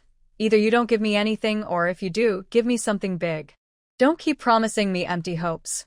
Coming here already made me feel so frustrated and helpless. Now I get this useless system. What's the point of it if it's just nothing? Luke Hyping was full of anger and frustration, feeling very oppressed. The worst part was, the helpless system ignored her completely. While she was cursing and about to swear again, suddenly a red appeared on the system interface below. Luke Hyping forcefully swallowed her curse and looked surprised. According to her past experience with her phone, a red meant there was a new message notification, indicating another access point. She silently thought, "Open it for me and see what's inside." The mechanical voice sounded again. "Congratulations, owner. You triggered a keyword again, successfully unlocking a new feature. The system now includes a basic shopping mall." At this moment, Luke Hyping felt even more annoyed. It seemed the system was just there to irritate her. Damn it! If you can't give me what I want, then don't bother. And this basic shopping mall sounds poor. How can it be any good? Although she was mentally prepared, when she opened the mall and saw it was empty, she was disappointed and lost her energy to complain. "Come out, you cowardly thing." This time, Luke Hyping changed her tone, trying to sound gentle. After all, she needed help. "Oh, no." She was asking a robot. "Yes, owner. How can I assist you? Give me a system and tell me how this works. And what about the mall?" "There's nothing inside. The system is not fully developed yet. Many features are still in testing. They will be gradually launched, and new items will be added to the mall soon. Please stay tuned. New users who log in 3 days in a row can get 10 num coins each time, which can be accumulated and used to exchange for items in the mall. Additionally, the first login grants a free new user gift pack. As soon as she finished speaking, a sign-in interface appeared. Luke Hyping quickly signed in. Although the mall was empty now, she believed more items would be added later. Plus, signing in earned her coins that could be exchanged for products. After signing in, a pleasant voice announced a new user gift pack. To her surprise, the system was telling the truth. Luke Hyping felt very happy and quickly clasped her hands together. "Buddha bless, I hope it's something edible." But when she used her mind to open it, she was a bit disappointed. The new user gift pack only contained 2 universal coupons, which offered a 50% discount on all items. At this moment, Luke Hyping felt disappointed. It seemed like the coupon was useless, but maybe it was useful. The mall had nothing available right now, and the coupon didn't seem to have an expiration date, which made her feel a bit better. Although the system currently had few features, Luke Hyping believed it would surprise her in the future. After messing around for most of the day, she was tired now. She put away the transparent panel and prepared to lie down and rest. But unexpectedly, the little child woke up again and pouted, starting to cry. Wow, this baby was probably hungry, but there was nothing to eat at the moment. What should she do? Seeing the little one crying more and more, tears streaming down her face, Luke Hyping quickly picked her up and gently wiped her tears. The baby was really hungry. When she felt Luke Hyping's hand on her face, she thought there was food and kept trying to suck, puckering her lips. Luke Hyping had an idea. Since she hadn't started producing milk yet, she thought it might help to let the baby suck a little to stimulate milk flow. hoping it would come faster. She lifted her clothes, and the baby, who was naturally able to suckle, immediately latched on and started to suck hard. The baby used all her strength, her face turning red from effort. After a while, when she felt no milk, she released the nipple and started crying sadly. She cried for a while, then continued to suck. Lu Kaiping let her suck on both sides for some time, and finally, she started to feel a slight fullness in her chest. Could it be that milk was about to come? Lu Kaiping was pleasantly surprised. It seemed she needed to let the baby suck more. The baby sucked for a long time, but still no milk came out. She was exhausted, sweating all over. Even her hair was damp, and she fell asleep crying. Oh, poor little one. Kitchen Lai Posey had just measured out some coarse rice and also took a few sweet potatoes to cook porridge with Sanya. Don't you dare steal food, you little brat. If I find out you've stolen, I'll tear your mouth apart. Auntie, even if you gave me a water jar as a shield, I wouldn't dare. Sanya pretended to be scared, waving her hands quickly. Lai Posey's dull eyes glared fiercely at Sanya. Humph. You wouldn't dare. Seeing Sanya wash the rice and put it in the pot, Lai Posey finally relaxed and left the room. Watching her walk out, Sanya quickly reached into the pot and grabbed a handful of rice, stuffing it into her pocket at her waist. Her mother's words stayed in her mind. To split the family, they needed food. She thought about taking a little each meal, saving up little by little. When the rough rice porridge started boiling, Sanya cut the sweet potatoes into small pieces and added them. Finally, she chopped some wild vegetables and put them in. She added a handful of coarse salt, and soon, a hot, hearty bowl of brown rice and vegetable porridge was ready. Lai Posey took out a jar of oil from the room. Carefully, she scraped some pork fat with a bamboo stick and added it to the porridge. The smell was so tempting that Sanya swallowed hard. Mom, I'm back. Is there anything to eat? I'm starving, said Chen, the eldest son of the second household, rushing in from school. Seeing Chen return, Lai Posey immediately smiled warmly. Oh, Chinger, just in time. Wash your hands quickly, dinner is ready. During dinner, Lai Posey served the porridge. The first portions were thicker, given to the elderly couple, then to the second household, then the third, and finally the main household. By the time it reached Chen Zheng and his siblings, the porridge had become so thin it was almost like looking in a mirror. Each of the 3 siblings only received a small half bowl. Grandma, what about my mother's share? Chen Zheng asked quickly when he saw only 3 bowls. Sure, Jinxiang scolded. Your mother already ate an egg earlier. Do you still want porridge? Dream on. Mom, where's my egg? Chen Qing asked, noticing his favorite egg was missing. His face darkened. Still talking? Your egg was eaten by your aunt earlier today, she replied. Chen Qing refused to give up. I don't care. I want my egg. If I don't get it, when I pass the imperial exam and become a scholar, don't expect the family to treat you well. Lai posismilad apologetitsali. Oh, my dear grandson, we only have a few eggs left. Today, the debt collector ate one. I'll cook more for you tomorrow.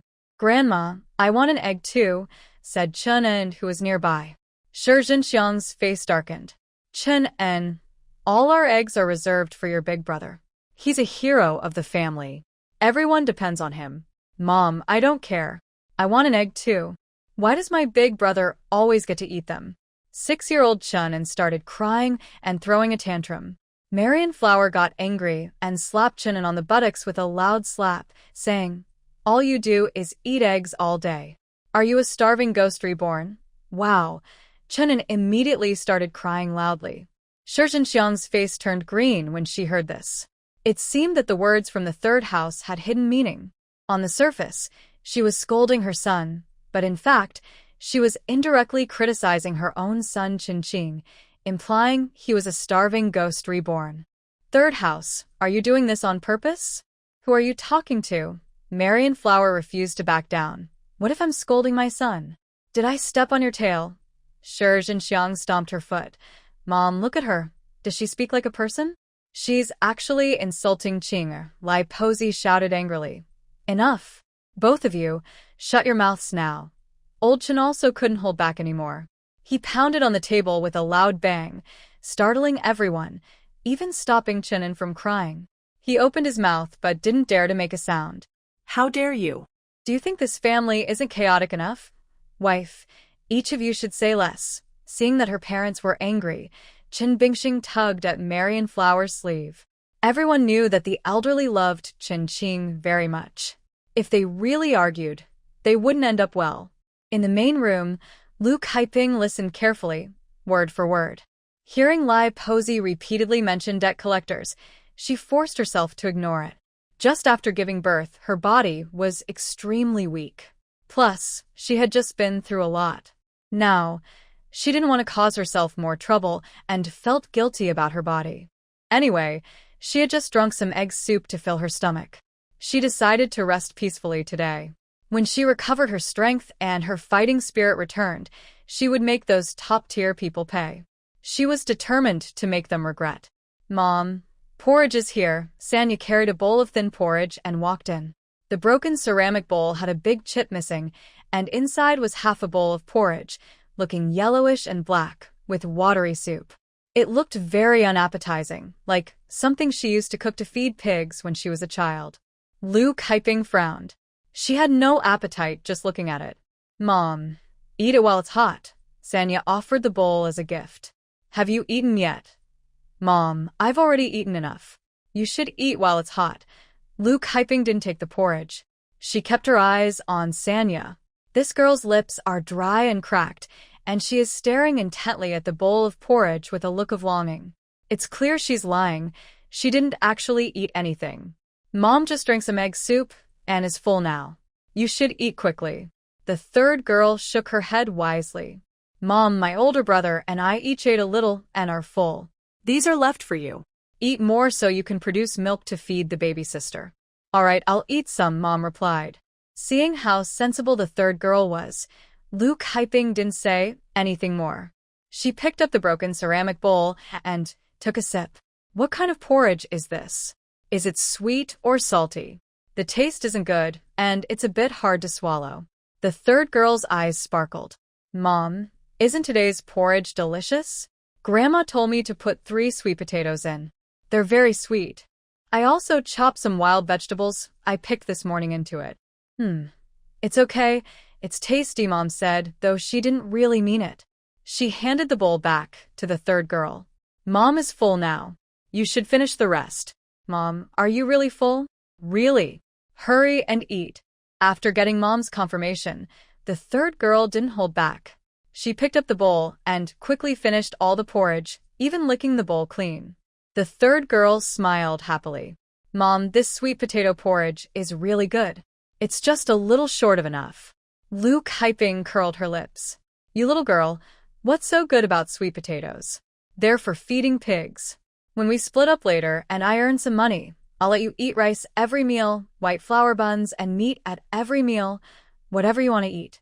If you really like sweet potatoes, we'll plant more so you can eat as much as you want. Really? That would be wonderful, the third girl said happily, almost jumping with joy.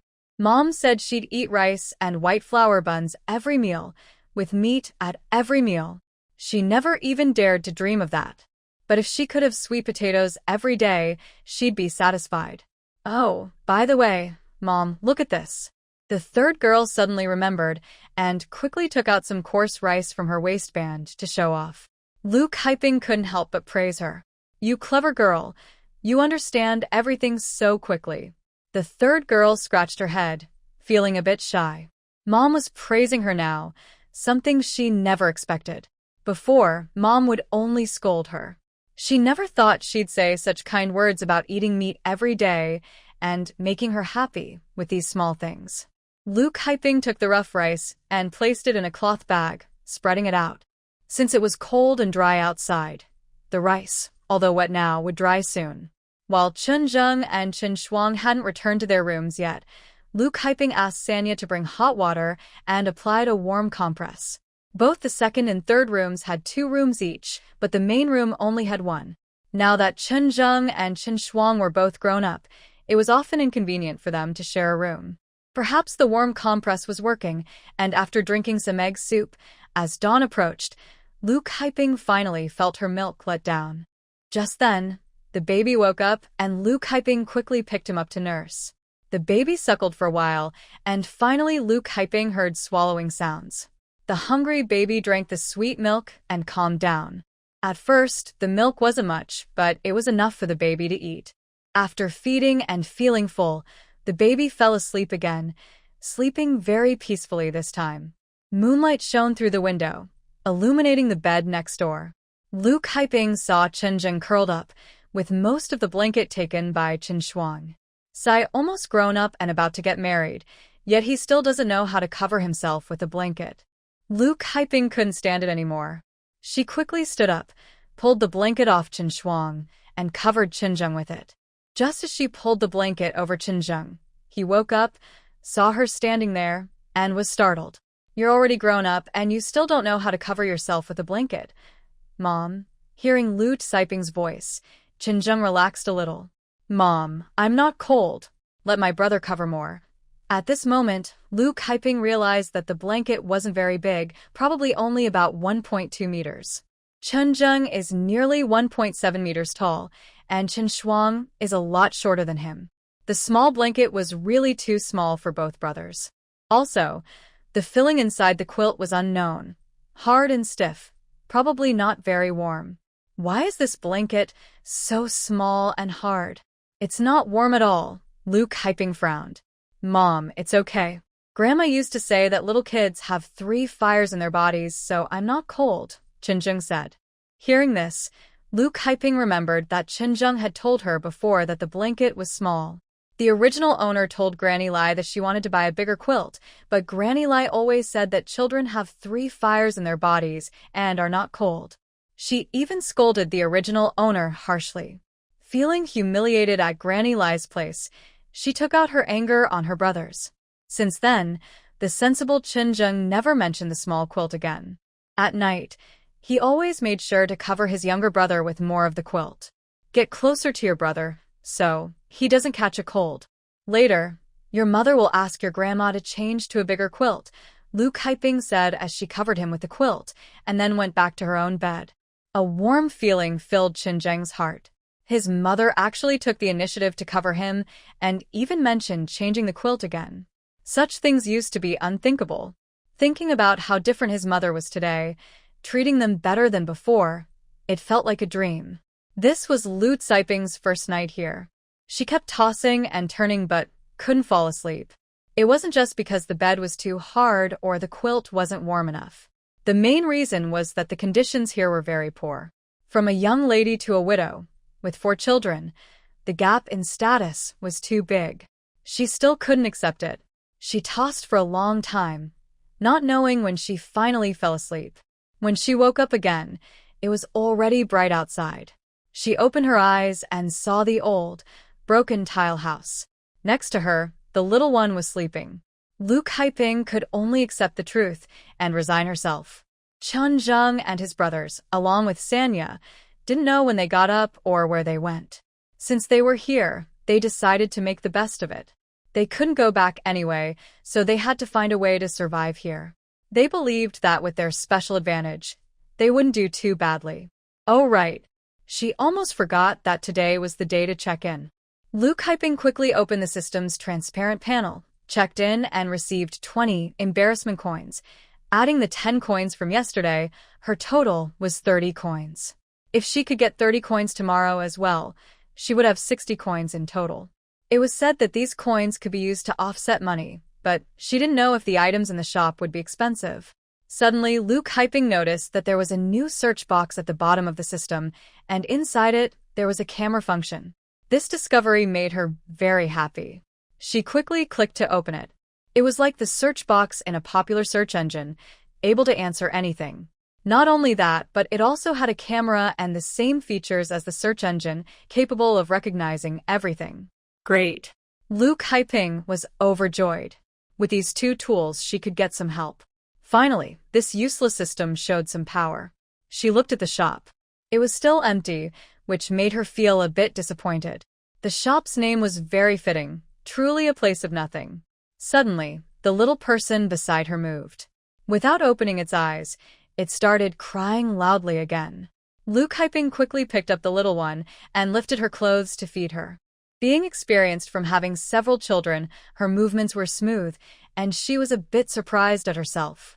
Since last night, her breasts had become a bit swollen. The child had suckled enough, and her milk supply increased. Seeing the child's face turn red and her looking satisfied after eating, Luke Hyping finally relaxed. Gurgle gurgle, her stomach suddenly made a loud noise. She grimaced and said, "Little one, you may be full, but I am very hungry." The child, after eating, fell asleep peacefully again. Luke Hyping locked the door and changed the padding in her menstrual bag. From her memories, she knew that in the first week after giving birth, lochia would be quite heavy. It was best to eat foods that promote blood circulation and dispel blood stasis to help the body recover faster. Thinking of this, Luke Hyping quickly typed keywords into the search box. The answer was to eat nutritious foods, with the simplest options being egg soup and red sugar water. The eggs and red sugar were kept in her room by the maid Lai Pu. She needed to find a way to steal the key to her room. Strange. Today, the house was unusually quiet. After changing her menstrual pad, Luke Hyping unlocked the door and peeked out. To her surprise, she saw a pair of eyes staring back at her, which startled her. The owner of those eyes was none other than Lai Pu. Lai Pu was about to knock on the door when it suddenly opened, and her hand froze in midair. Luke Hyping widened her eyes and patted her chest. "Mother, why do you look like a ghost? You haven't made a sound at all." Aunt Lai's face turned pale with anger. "You're just like a ghost, a debt-collecting spirit for the whole family. How dare you curse me? I think you're planning to rebel. Since you're recovering well, there's nothing stopping you from going back to the fields. Turn the land over early next spring so we can plant crops sooner." "Mother, how can you say such things? I just came back from the brink of death, and now you want me to go to the fields? Don't even think about me sitting for a full month after giving birth. At least let me rest for 10 days or half a month. If you want me to go back to work sooner, that's fine. But you need to cook more eggs and chicken soup for me. That way, I can recover faster and won't delay working in the fields." Aunt Lai's eyes widened in disbelief. "Big daughter-in-law, I think your head is squeezed by the door. You're really dreaming." Luke Hyping rolled her eyes at Aunt Lai. "Mother, I think your head is the one squeezed by the door. You're talking nonsense. Don't forget, yesterday you promised me in front of the village chief and many villagers that you'd give me eggs every day." Aunt Lai's eyes widened even more. "When did I promise to give you eggs every day? Who can testify? I only gave you one egg yesterday, which is already good. Don't be ungrateful." Sure enough, they weren't sincere, just a temporary measure. Luke Hyping sneered. "Aunt Lai, my husband hasn't even been buried yet, and you're already bullying me. You're holding his pension and can't even spare me an egg. Aren't you afraid of karma?" Aunt Lai, like a mother who has lost her temper, jumped up in anger, pointing at Luke Hyping and scolding. "Is Aunt Lai the one who told you to do this? And don't mention that short-lived ghost. I raised him so big, and I've done my duty. Let him marry and have children. Those debt-collecting ghosts you gave birth to, they eat so much grain all year round. Count up how much they've consumed. Don't be ungrateful. Raising all of you has already drained me, and now you shamelessly have another one. The eldest son has been in the army for over half a year, and you don't even know who the wild child is." Aunt Lai said more harsh words, but Luke Hyping had already endured enough. When she heard the last few words, she couldn't hold back. She swung her fists and slapped her hard across the face. While hitting and shouting, she said, "Old woman, your mouth is so foul. Did you eat poop this morning? Your mouth is full of filth." Mrs. Lai didn't expect Luke Hyping to dare to hit her. At first, she was stunned. When Luke Hyping's slap landed on her face, the sharp pain made her react, and she started crying loudly. "Someone help. She's hitting me to death. The daughter-in-law from the Chen family is going to beat her mother-in-law." Luke Hyping swung her hands back and forth, slapping her several times. "Go ahead and shout. I want someone to come and judge. Who said yesterday that they would give me eggs every day, early in the morning?" Many people hadn't gone out yet. When they heard Luke Hyping crying, neighbors came out of their houses. "Hey, what's going on? It looks like the Chen family is fighting again. Who knows? I think Mrs. Lai is bullying her eldest daughter-in-law again. I think Lu's family is unlucky. Her husband just died, she had a child early, and her in-laws don't like her. As the gossip grew louder outside, Lu Kaiping quickly stood up, slapped herself hard, leaving several finger marks on her face. Seeing Lu Kaiping slap herself, Mrs. Lai was completely stunned and forgot to shout. Before she could react, Lu Kaiping put on her hat, walked into the yard first, sat down on the ground, and cried loudly, "Wah wah. Help, come and judge. They're bullying me too much, because I'm not the biological daughter-in-law. They also mistreat us. Now they even accuse the child of not being mine. I only said I wanted an egg to help feed the baby, and they still hit me." Mrs. Lai didn't expect Lu Kaiping to slap herself. She quickly got up, hurriedly came out, pointed at Lu Kaiping, and scolded her. "You're the one who started the trouble. I hit you first, and I have a reason." Soon the front of the yard was crowded with people, many pointing and gesturing. Accusing someone's innocence is like endangering their life. We're all women. Why do women make things difficult for other women? That's right. Mrs. Lai doesn't seem like a good person. Lu's family is really pitiful. Look at her face. It's swollen from the beating. Mrs. Lai was anxious. "Everyone, don't listen to her nonsense. She's the one who hit herself. Look at my face. That's from her hitting me first." After speaking, she pointed to the fingerprint on her face for everyone to see. Lai Posey looked innocent as she stared at Lai Posey, with a look of disbelief. "Mother, you're too cruel. To frame me, you even lied to yourself." Actually, she was the one who had lied, but Lu Kaiping didn't blush or feel guilty when she said this. She looked completely innocent. Because Lu Kaiping had a good reputation in the village, many people supported her. "Lai wife, your heart is really cruel. Your eldest son just passed away, and you're not afraid he'll come back in the middle of the night to find you. Be careful, you might face karma." Exactly, they're not even your real family. Orphaned and widowed, with no one to support them. You. Lai Posey, furious, pointed at Lu Kaiping. "You this stubborn person, I really underestimated you." "Hey, the village chief is coming." Someone, eager to watch the drama, called the village chief again. Seeing the village chief arrive, everyone automatically made way. "Bingnan's wife, wasn't everything fine yesterday? Why are you causing trouble again today?" The village chief's stern voice rang out. Lu Kaiping turned around and saw that second Aunt Xiao Jindi was bringing the village chief over, talking animatedly with him. "Village chief, I didn't want to cause trouble. It's my mother who went back on her word. She not only refused to give me eggs but also told me to go to the fields, saying my newborn is a wild child." The village chief looked at Lai Posey with a frown. "Big sister-in-law, what's going on? Everything was agreed upon yesterday. Why did you change your mind? Your eldest son just died, and you treat his wife like this." Xiao Jindi, looking distressed, helped Lu Kaiping up. "Big niece-in-law, get up quickly. You just had a baby and haven't recovered. The ground is cold, and if you catch a cold, it won't be good." Xiao Jindi was Lai Guiying's sister-in-law. She was good at talking, clever, and good at putting on a show. She spoke nicely on the surface, but was two-faced in private. Definitely a scheming person. Lai Guiying and Xiao Jindi usually didn't get along well. Although they were sisters-in-law, they rarely interacted. That morning, Lai Posey sent the second and third wives to plow the fields. Usually, they didn't do such work, and when they reached the field, they argued. Lai Posey was thinking of making Lu Kaiping go to the fields too, so she called her back. Unexpectedly, this caused a bigger scene. Now, everyone else was working in the fields. She was feeling frustrated because her eldest daughter-in-law had hit her, and now she was being accused in return. "Sister-in-law, I really think you're too much. Your eldest nephew just passed away, and you're treating her like this. Be careful, your family's eldest might come back in the middle of the night looking for you," Aunt Lai glared. "Ciao, mind your own business. Our family's affairs are not for you to boss around.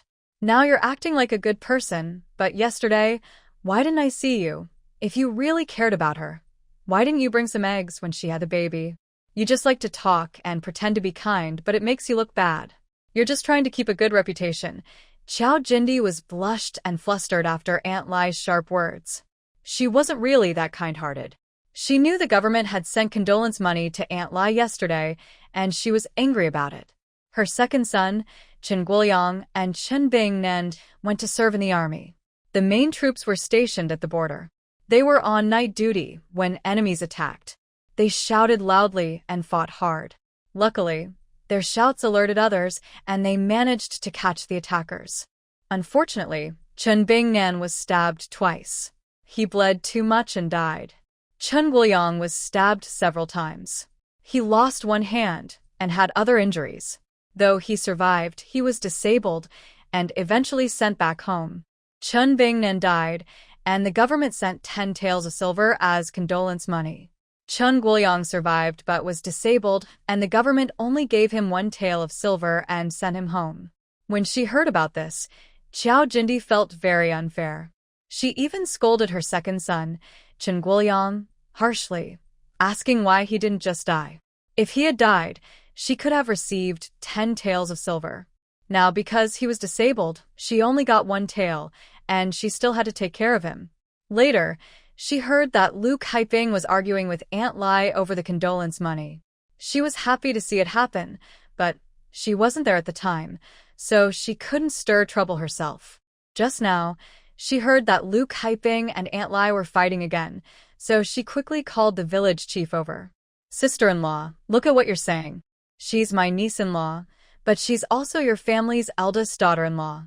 Your family's eldest just died, and you received 10 taels of silver condolence money.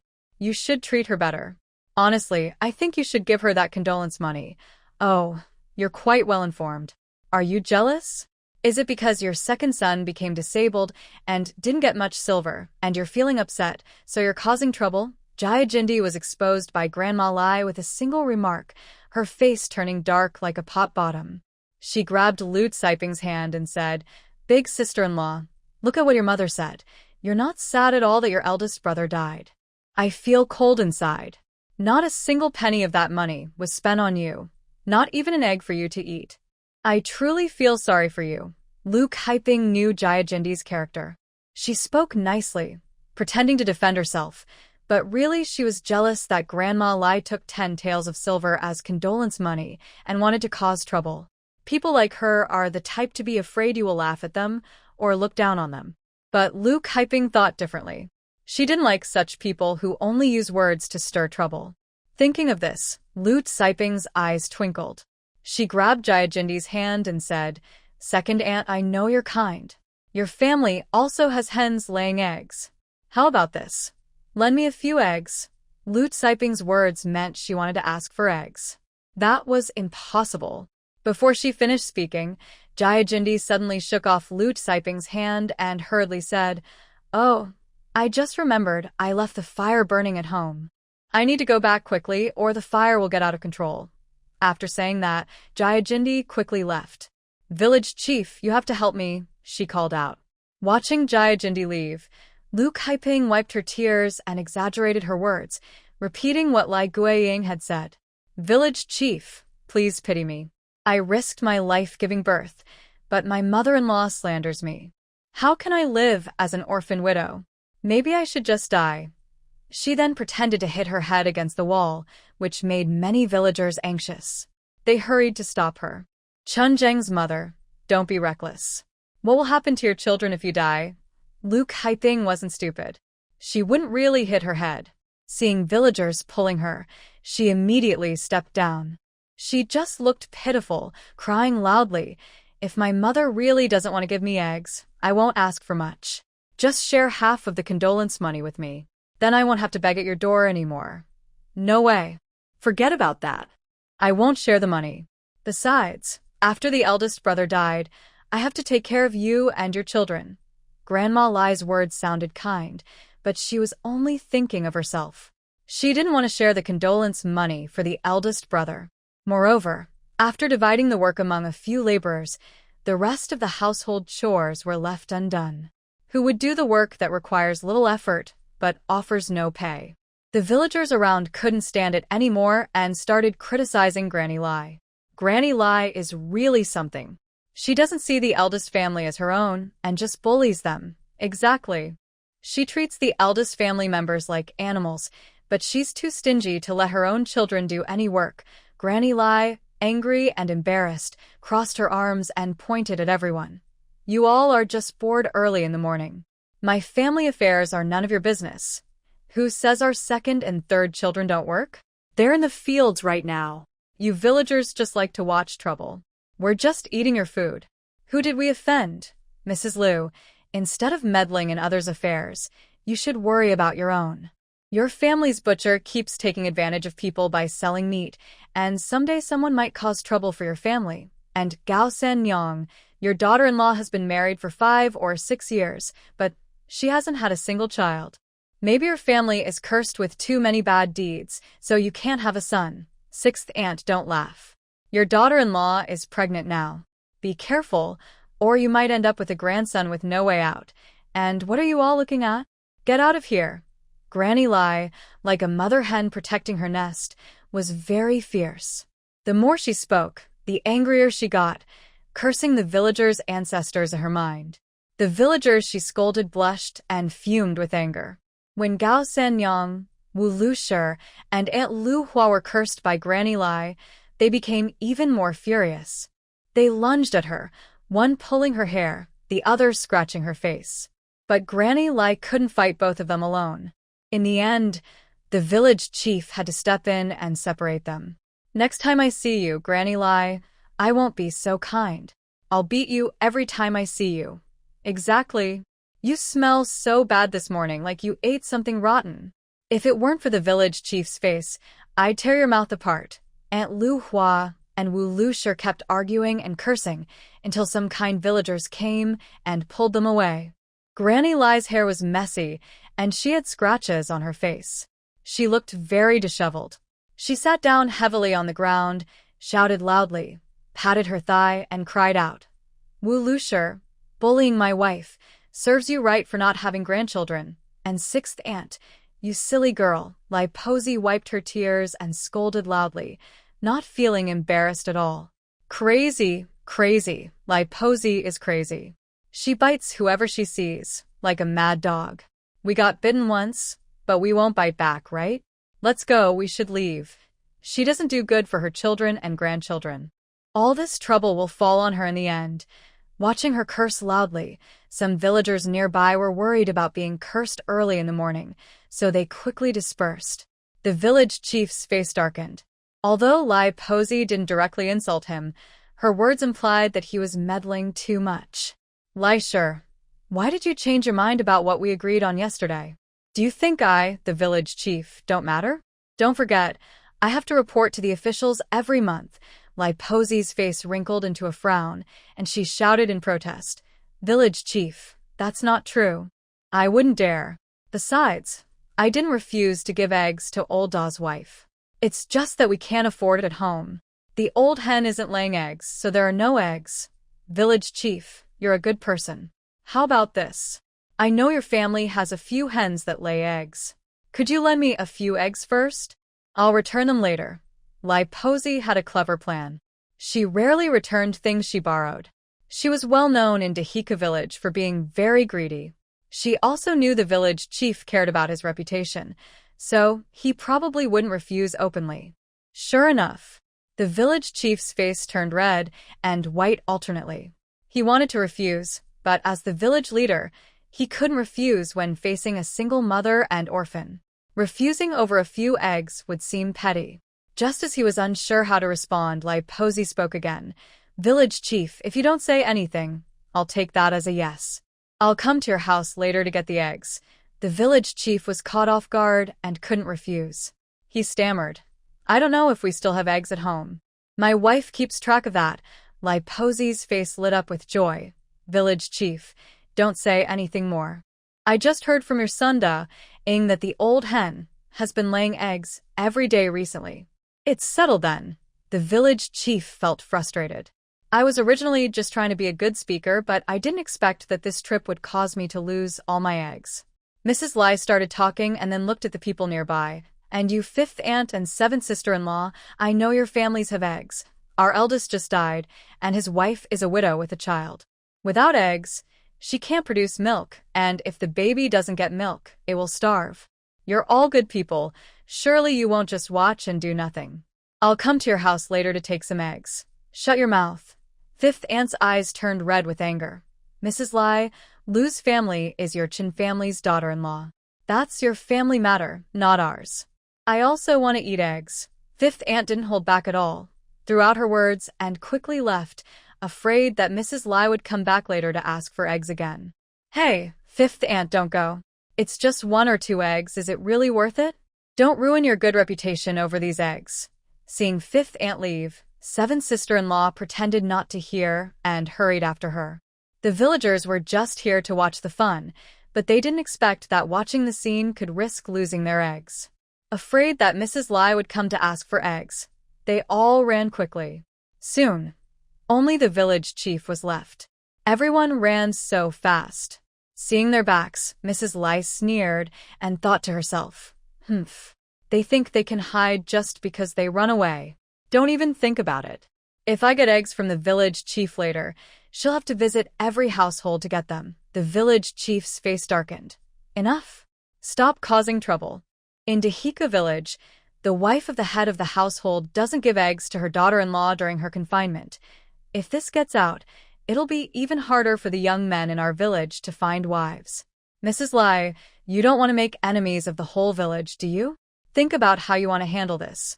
After speaking, the village chief also left with a dark face. He no longer wanted to get involved in the Chen family's messy affairs. Seeing the village chief leave, Lu Kaiping was anxious. Hey, village chief, why did you leave just like that? I haven't finished talking. Mrs. Lai's eyes widened as she glared at Lu Kaiping and said fiercely, eldest daughter-in-law, this matter with me won't end here. Don't think that calling the village chief will give you protection. Later, I will deal with you. After speaking, she bent her withered hand, tidied her hair, and hurriedly chased after the village chief, saying, Village chief, wait for me. I just want to get some eggs from you. This lazy old woman was actually serious. Could she really be planning to go to his house to take eggs?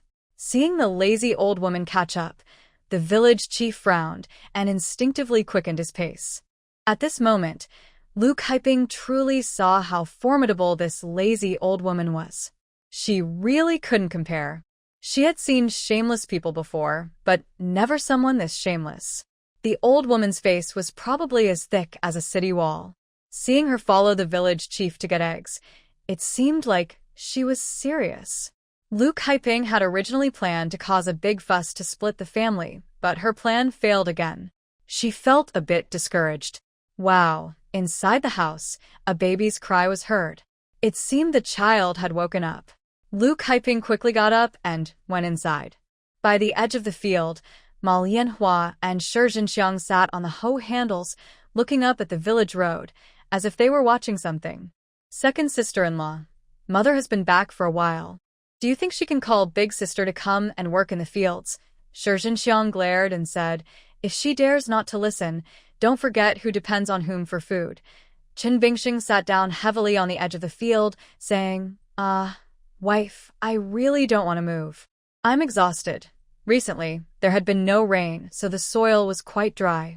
Chen Bingxing had just used the hoe for a while and was panting heavily. Shi Zhenxiang turned her head to look at old Chen.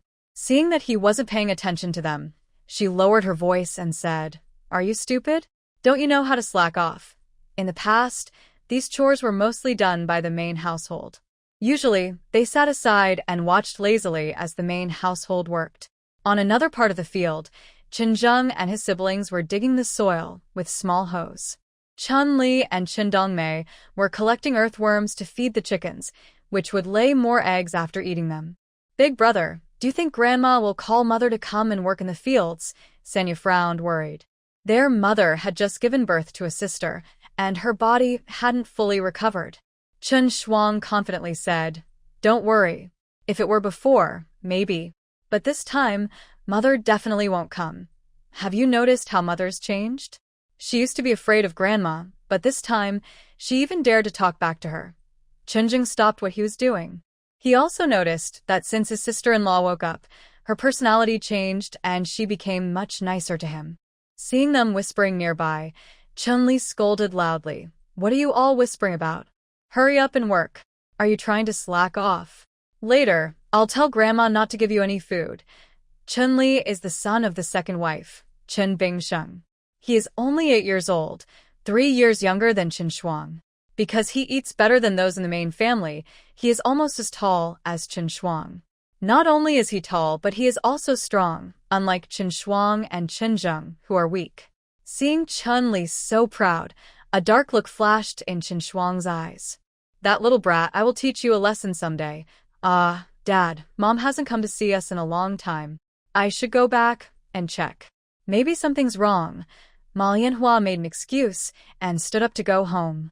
Seeing Ma Lianhua make an excuse to leave, Shi Zhenxiang wasn't willing to fall behind. She quickly stood up too. Hey, third sister, wait for me. I'll go back with you. Mom, I want to go too. Chun-Li and Chen Dongmei followed. Watching their figures, Sanya put down her hoe. Grandpa, I want to go back too, to see Mom and sister. Old head Chen looked serious. Trying to slack off again? You all get to work turning the soil. If this field isn't turned today, no food for you. Sanya's face fell. They hadn't eaten breakfast and had come out early. Now, her stomach was growling loudly from hunger. The village chief was walking too fast, and Lai Pozi was chasing behind. Ma Lianhua just came from behind a field ridge and almost bumped into Lai Pozi. Suddenly, someone appeared behind the house, startling Lai Pozi. When she saw it was her third daughter-in-law, she immediately cursed loudly. Lazy girl. Not working in the fields, just slacking off. Ma Lianhua smiled apologetically. Mom, I haven't seen you out for a long time. I was worried something might have happened to you. She looked behind Lai Pozi, but didn't see Lu Kaiping. Ma Lianhua frowned. Mom, isn't sister-in-law with you? Don't mention that troublesome woman. Lai Pozi got angry when she mentioned Lu Kaiping. At this moment, Ma Lianhua saw Lai Pozi's messy hair and the obvious scratches on her face. She looked surprised. Oh my, girl, what's wrong with you? Don't mention it. I was really bullied just now. Girl, who dares to bully you? Ma Lianhua immediately became curious. She knew how fierce her mother-in-law was. In Dahika village, she was famous for being tough, and few could compare to her. Shiz Hengxiang came from behind. The room just blocked Lai Pozi. Seeing Ma Lianhua standing there gesturing as if talking to someone, she couldn't help but be curious and hurried to catch up. Hey, enough talk. You're just in time. Come on, let's go get eggs from Mom. Seeing the village chief approaching home, Lai Pozi forgot about everything else and quickened her pace to catch up. I need to hurry and follow, or else when the village chief gets home, he might hide the eggs. Eggs. Hearing about the eggs, Ma Lianhua's eyes lit up. Hey, Mom, what's going on? Wait for me. Hey, Mom, third house, where are you two going? Shiz Hengxiang saw them walking one after the other and quickly followed. Hearing the call behind, Ma Lianhua turned back, unable to hide her excitement. Second sister-in-law, you're just in time. Mom said she wants to get eggs. Get eggs? Shiz Hengxiang suddenly became excited. Although she didn't know exactly what was happening, she trusted her mother. Everyone knew her mother-in-law was famous for being easygoing and taking things as they come. Now, she didn't know who her mother-in-law was planning to take things from, but following along was definitely the right choice. Last night, her son Qin couldn't get eggs, and she was a bit annoyed. Now hearing about eggs, her eyes shone brightly, and she hurried to keep up, afraid of falling behind. The village chief knew Lai Pozi was following behind and felt anxious. Honestly, he didn't know if there were still eggs at home because he didn't pay attention to this matter. He knew there were a few old hens laying eggs, and his wife would often ask her daughter-in-law to fry eggs for the 2 grandchildren. Old woman, as soon as he entered the door, the village chief shouted loudly. Old man, what's wrong? Why are you in such a hurry? A strong woman in her 40s looked at Prung village chief, panting and frowned. This was the village chief's wife, Yang Liushi. The village chief didn't have time to say much and kept asking, do we still have eggs at home? Quickly, put them away. What's wrong with you? You're acting so strange. Usually, you're not interested in these things, but today you kept asking about eggs. Yang Lu was feeling confused. TSK. The village head frowned. I asked if there are any eggs at home, and you didn't say anything. There are about 5 or 6. It's too late now. Hurry up and put them away, said the village head, turning his head. What's going on? Yang Lu became more confused. She thought her husband wanted eggs, so she turned around and took out a basket with a few eggs inside. Foolish wife, why are you taking out the eggs? The village head scolded her harshly when he saw her holding the eggs. This lazy woman was right behind her. If she saw the eggs, she might just take them away. Didn't you tell me to take them? Yang Lu said angrily. Before she finished speaking, the lazy woman entered the door loudly. Village head, I'm here. I came to get the eggs. Hearing her voice, Yang Lu's face suddenly changed. She looked over and saw the lazy woman, Ma Lianhua, and Shi Zhenxiang standing at the gate, afraid to come in. Yang Lu looked at her husband with suspicion. How come this old man came back with the head of the household? When the lazy woman saw Yang Lu holding the eggs, her face wrinkled with a big smile. She was so happy inside. Quickly, she hurried over and snatched the basket of eggs from Yang Lu's hands. Village head, thank you so much. I thought you weren't so generous, but it turns out you brought the eggs for me right after you came in. You're such a good person. Our eldest son will surely bless you, she said, smiling as she took the eggs and headed outside. Hey, lazy woman, you came to my house yesterday to take eggs. Yang Lu ran after her, trying to get the eggs back. Give them to me. These are for our eldest daughter-in-law, promised by the village head, she said, snatching the eggs again and quickly leaving through the door. What's really going on here? Yang Lu asked her husband with clenched teeth. Sighing, the village head explained the situation roughly. Yang Lu stomped her foot. You, being a poor village head didn't bring me any gains. You just act like a kind person, giving all your eggs away. Those eggs are meant for our grandson to eat. The key is, who is that lazy woman? Do you think those eggs can be eaten by Mr. Lu? The village head frowned. Enough.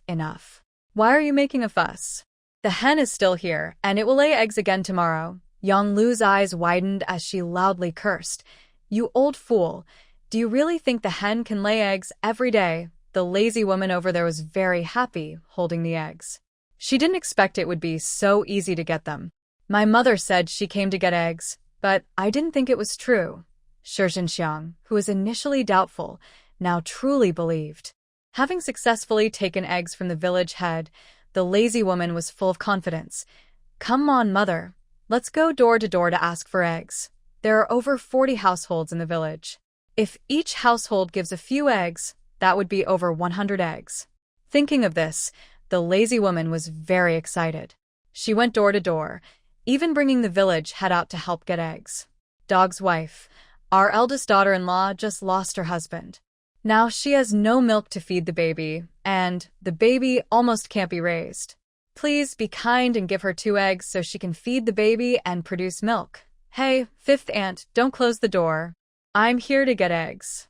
Didn't you just say loudly that the village head has already given eggs? Oh, Lu the butcher, you've slaughtered so many pigs. You should accumulate good karma. You have so much cured meat, and since you've given eggs, I won't take the cured meat. I'll take this piece of cured meat too. Our eldest son is watching from heaven. He will surely bless you to sell 2 pigs a day. Lu the butcher's forehead was covered with black lines, veins bulging on his neck. He clenched his fists, endured, and gritted his teeth as he spat out a few words. I send my regards to your ancestors. Hee, I thank your ancestors for you. Lu the butcher made a choking sound. Get lost, the lazy woman chuckled dryly, ran out with the cured meat, as if boiling her feet in hot water. The mother-in-law and daughter-in-law trio wandered around the village, taking and grabbing, finally bringing back a large basket of eggs. Besides the eggs, they also managed to bring back a big piece of cured meat from Lu the butcher. Seeing so many eggs, the lazy woman didn't hesitate. She forcibly borrowed 2 more new baskets from Wu the carpenter. They call it borrowing, but in fact, it's like throwing a stone into the water. Once done, there's no turning back. Grandma Lai divided the eggs into 3 baskets. The mother-in-law and her two daughters-in-law each carried one basket, feeling very happy inside. This time, they not only had eggs but also a big piece of cured meat, which was a mix of fat and lean parts, making everyone's mouth water. Grandma Lai couldn't hide her smile, and the wrinkles on her face looked like they could trap a few flies. "Mother, you're really amazing," Ma Lianhua said with admiration, giving Grandma Lai a thumbs up. Grandma Lai proudly lifted her chin. "Of course. You should learn from me." My reputation as a clever woman didn't come for nothing. Good people don't live long, but bad people leave a legacy. Remember that if you want a long life, you can't always be a good person. You might not have enough to eat and could starve. Mother, your skills are really impressive. You even know so much knowledge." Shi Zhenxiang flattered her, starting to make plans. "Mother, there are over 100 eggs here. If we eat one each day, it will last for several months for our family. When our Chumli passes the exams and becomes an official, he will surely take good care of you." Grandma Lai squinted happily. Seeing Shi Zhenxiang's scheming face, Ma Lianhua was unhappy. "Second sister-in-law, you can't eat all these eggs yourself. Our Lan Hua and Chen are still growing, so they need eggs too. Besides, eggs can't be kept for too long. If they spoil, that wouldn't be good." "Mother, don't you think so?" Grandma Lai stared with wide eyes. What? "Do you have an opinion about Chinli eating eggs?" Ma Lianhua forced herself to speak. "Mother, we usually only have a few eggs at home. Chumli needs to eat eggs to stay healthy while studying." "I didn't say he couldn't." Shi Zhenxiang raised her chin proudly. "That's good to know. Do you still want to eat eggs? If Chumli passes the imperial exams and becomes a scholar, you'll be able to enjoy good food and comfort." Ma Lianhua ignored Shi Zhenxiang and continued, "But, Mother, today we have so many eggs. Lan Hua and Chen are also your grandchildren." "Enough." Grandma Lai rolled her eyes at Ma Lianhua and interrupted her. "I'm happy today, so let's eat well, one egg each." "Thank you, Mother." Ma Lianhua shot a teasing look at Shi Zhenxiang, smiling so broadly her mouth almost couldn't close. She didn't know how long it had been since she last ate a fried egg. Every time, those eggs were saved for Qing. They could only smell the delicious aroma. She didn't expect that today she would finally get to eat an egg. Humph. Seeing Marenua smile so happily, that bright smile was almost blinding. Shi Zhenxiang glared at her. The mother-in-law, daughter-in-law, and granddaughter-in-law walked home proudly, carrying their egg baskets. They paid no attention to the disdainful looks or pointing fingers from others. Humph. Lai posisnera inwardly. What was there to fear? What was face worth? As long as she could get something to eat, she didn't care about her pride. Living with a bruised ego was too painful. While Lai Posey and the others begged for eggs in the village, Lu Kaiping was at home nursing her baby. She had little milk, especially since she hadn't eaten anything that morning. There was no milk to feed the child. The baby suckled for a while but couldn't get anything. Frustrated, it let go of the nipple and cried loudly. "Oh, stop crying. You're so annoying. If you cry again, I might just throw you away." Looking at the tiny child in her arms, about the size of a little mouse, Lu Caiping's usually good temper was gone. She couldn't help but mutter under her breath. Strangely enough, it seemed the baby understood her words. When Lu Kaiping scolded her, she stopped crying. She stared at Lu Caiping's serious face, then after a while, she pouted and started crying again. Softening, Lu Kaiping gently picked her up again and put the nipple back in her mouth. She suckled a few times but didn't get any milk. The baby let go and cried again. After crying and sucking a few more times, she finally fell asleep. Watching the little one sleep, tears still glistening at the corners of her eyes, Lu Kaiping shook her head. Such a pitiful child, born into such a family. The baby was as small as a little mouse, and she had no milk. She wondered if she could even raise her. Gurgle, gurgle. Suddenly, her stomach made a loud rumbling sound. Lu Kaiping felt weak and exhausted. Since the night before last, she had only eaten a bowl of egg soup. Now her stomach was starving. Seeing the sleeping child, Lu Kaiping hurriedly got out of bed and went to the kitchen to look for something to eat, but she was disappointed. The tiny kitchen, no bigger than a palm, had only a clay stove. There was a broken-legged cabinet, 2 sticks of firewood, and some straw in front of the stove. There was nothing else in the cabinet, only a few broken ceramic bowls with missing pieces. This family couldn't possibly have no food at all. Lu Kaiping, still not giving up, searched again but found nothing. Damn it! That old woman had actually locked all the food in the room. Lu Kaiping looked around the yard and finally focused on the chicken coop. She quickly walked over with a new idea. Lai Posey kept 3 hens, 1 rooster, and 2 hens. Killing chickens was too troublesome, so it wasn't going to happen anytime soon. Lu Kaiping wanted to see if the hens had laid eggs, because if they had, it would save a lot of trouble. The hens Lai Posey raised looked very thin, with hardly any feathers. 1 rooster was riding on a hen's back, trying to find a way to mate. Another hen nearby was staring intently at the 2 animals, seemingly unimpressed by their display of affection. The irritated hen paced back and forth, muttering and clucking. The other hen was curled up in a straw nest nearby. When the hen sensed someone approaching, it was startled and stood up. Cluck, cluck, cluck, cluck. The hen's call caught Lu Kaiping's attention. Growing up in the countryside, Lu Kaiping knew that hens usually made this sound after laying eggs. She was suddenly very happy. It seemed that the hen had just laid an egg in that nest. Lu Kaiping didn't care about the chicken droppings on the ground anymore. She walked into the chicken coop. The 2 animals, caught in their display of affection, were startled.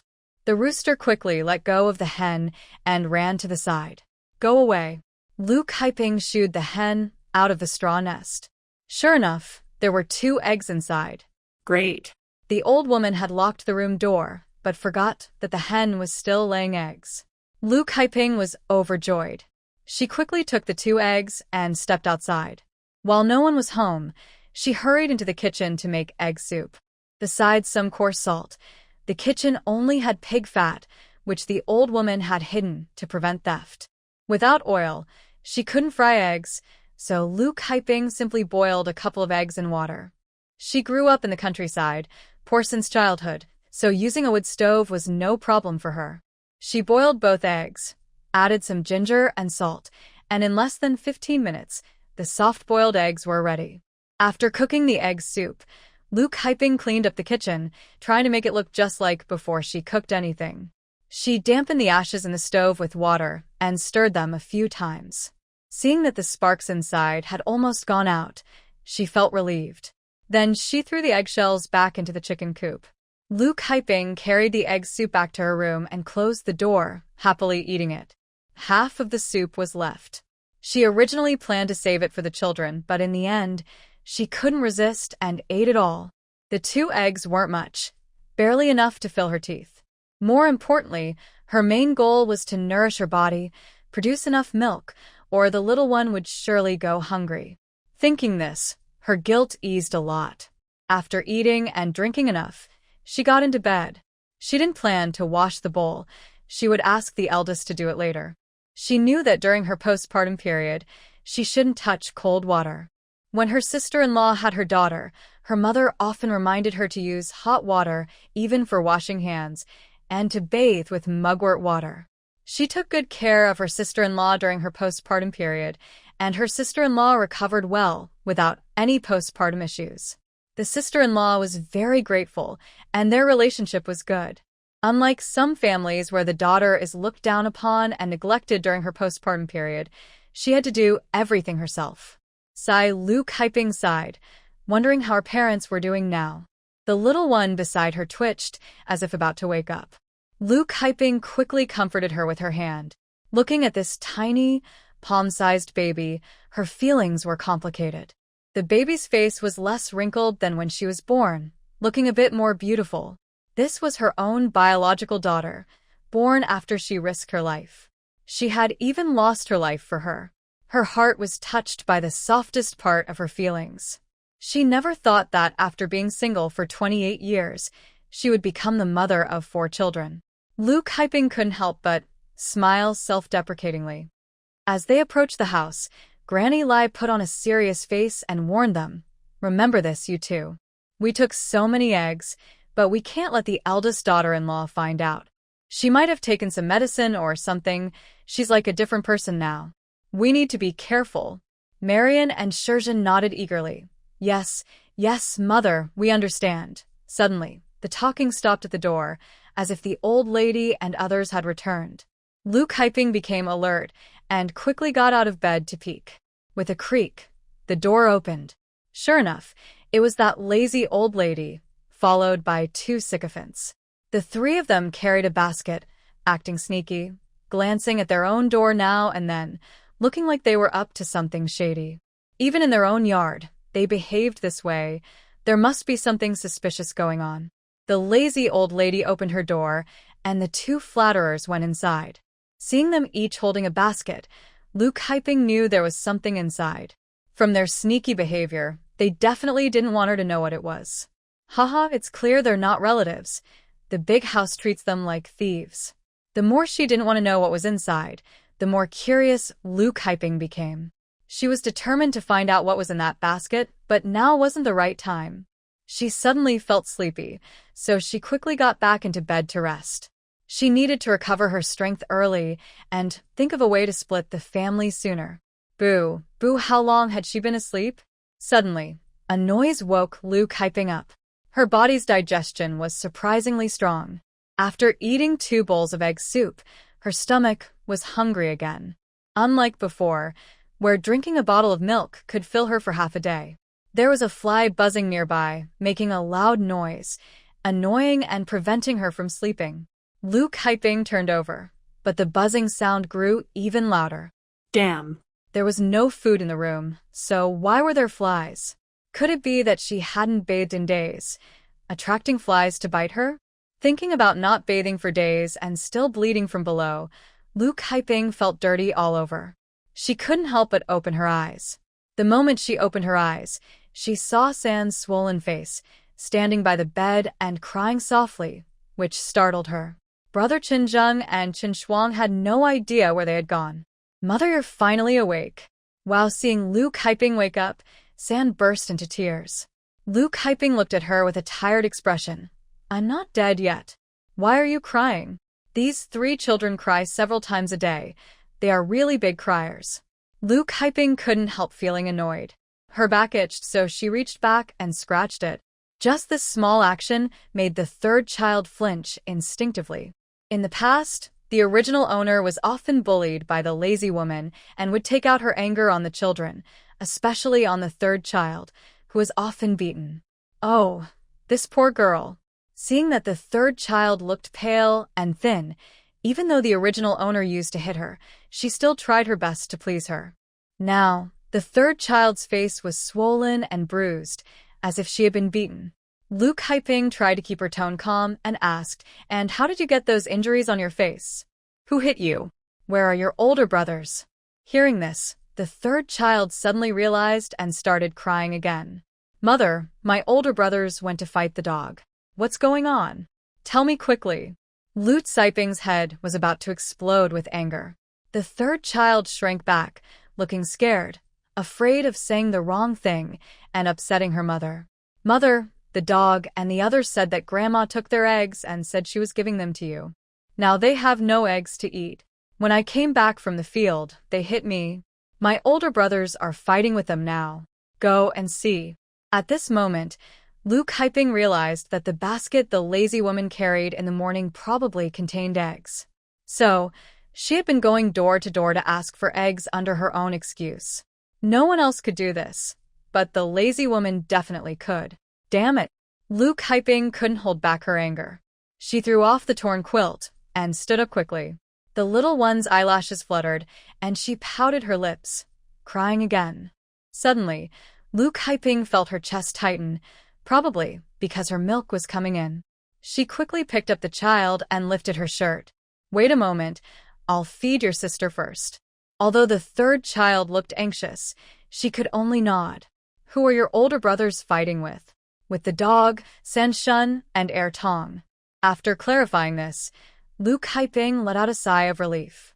She felt less anxious now. Chen Shuang was clever and stubborn, and he was very strong. Those children were definitely no match for him. In the past, when the third child was bullied, Chen Shuang always stood up for her. He was almost undefeated. Plus, Chen Zheng was there, so they probably wouldn't suffer much.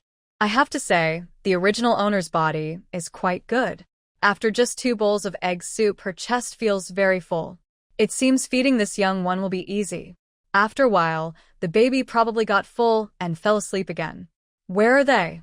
Quickly take my mother to see them. When she opened the door, Lu Kaiping immediately smelled a nice aroma. It's the smell of eggs coming from the kitchen. Molly and Hua just came out of the kitchen and saw Lu Kaiping's surprised face. Third sister, what are you cooking in the kitchen? It smells so good. Could it be eggs? Where would we get eggs at home? We even ate the last one. Lai Posey's voice came from behind. Oh, this girl got into a fight again? She's always causing trouble. And what about your older brother and second brother? I told you not to cause trouble and ruin our Chen family's good name.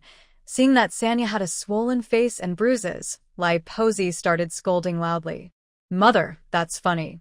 The Chen family doesn't have a good reputation anymore. It's all because of you. Your reputation is terrible, and you're the one ruining the family's name. You're just accusing others. Sanya was beaten up and they say you want to take someone's eggs. Lai Posey was so angry she jumped up. Oldest daughter-in-law, I think you've got guts. How dare you talk to me like that? I'll tear your mouth apart. Haha, mother, are you angry? It's not me saying this. It's you ruining your own reputation. Are you just making excuses to go around the village asking for eggs? No, that's not true. Feeling a bit guilty, Lai Posey's eyes flickered, and her voice became quieter. That's good. Mother, come with me to confront them and see who's spreading lies about you. I'll slap them. Hey, let go of me. Lai Posey was anxious, but she was weaker than Lu Kaiping and was dragged along. Stop. Oldest daughter-in-law, quickly let go of your mother.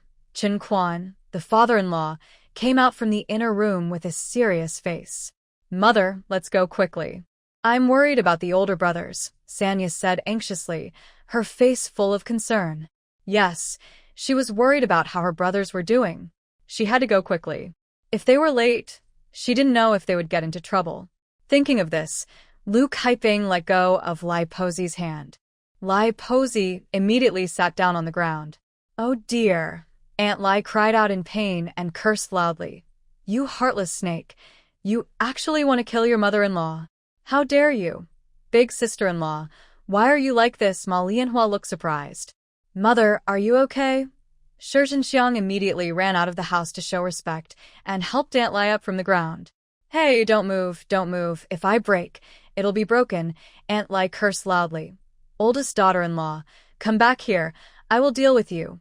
Lu Kaiping ignored their curses behind her and turned to leave the yard. Near the ancestral hall, under the crooked-necked tree, there was a noisy scene. Many people gathered around, some children were fighting, and a few adults were separating them. Stop fighting or someone might get hurt. Woo. I'm bleeding, it's over, I'm going to die.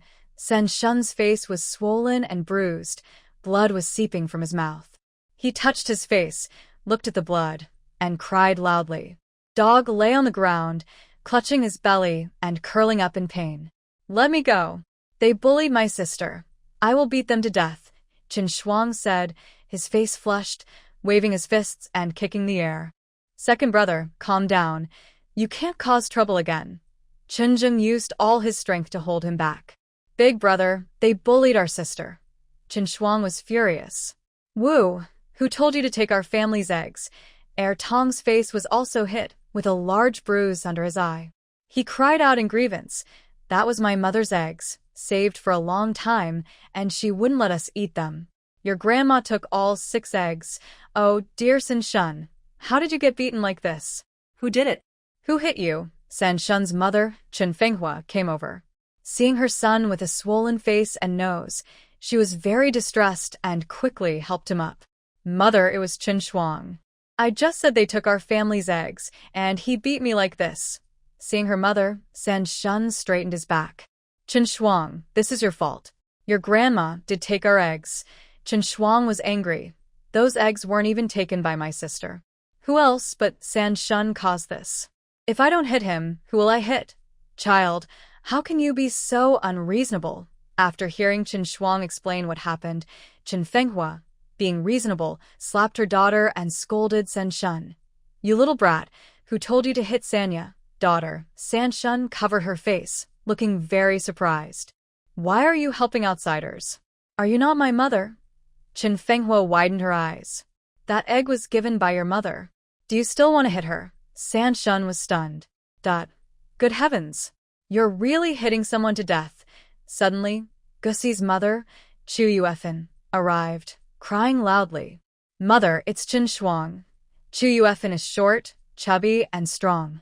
When she heard that Chen Shuang hit Gussie, her anger immediately flared up. She quickly stepped forward and slapped Chen Shuang twice, saying, "Chen Shuang, I feel sorry for you losing your father, and I gave you 2 eggs. I didn't expect you to beat our Gussie like this." Chen Shuang was pulled back by Qin Zheng and couldn't dodge. Chu Yuefan slapped her twice, leaving 10 finger marks on her face. "Big brother, let me go." Chen Shuang was very angry. Her own children were always beaten by Chen Shuang, but Chu Yuefan and Chen Fenghua handled it differently. Onlookers started talking. Chu family is the same. When kids fight, why do adults get involved? Someone responded, "That's not right. If your son was the one being hit, wouldn't you be angry?" Exactly. The Chen family is too weak. Their son was beaten, and they still hit their own son. San Shun looked at her mother with resentment. Even the people around thought she was wronged, but her mother didn't protect her like Gussie's mother did. "What are you looking at? Do you think you're right?" Chen Fenghua glared at San Shun. "Hey, Bingnan's wife is here." The crowd made way. Chen Zheng frowned. "It's over. Mother is here."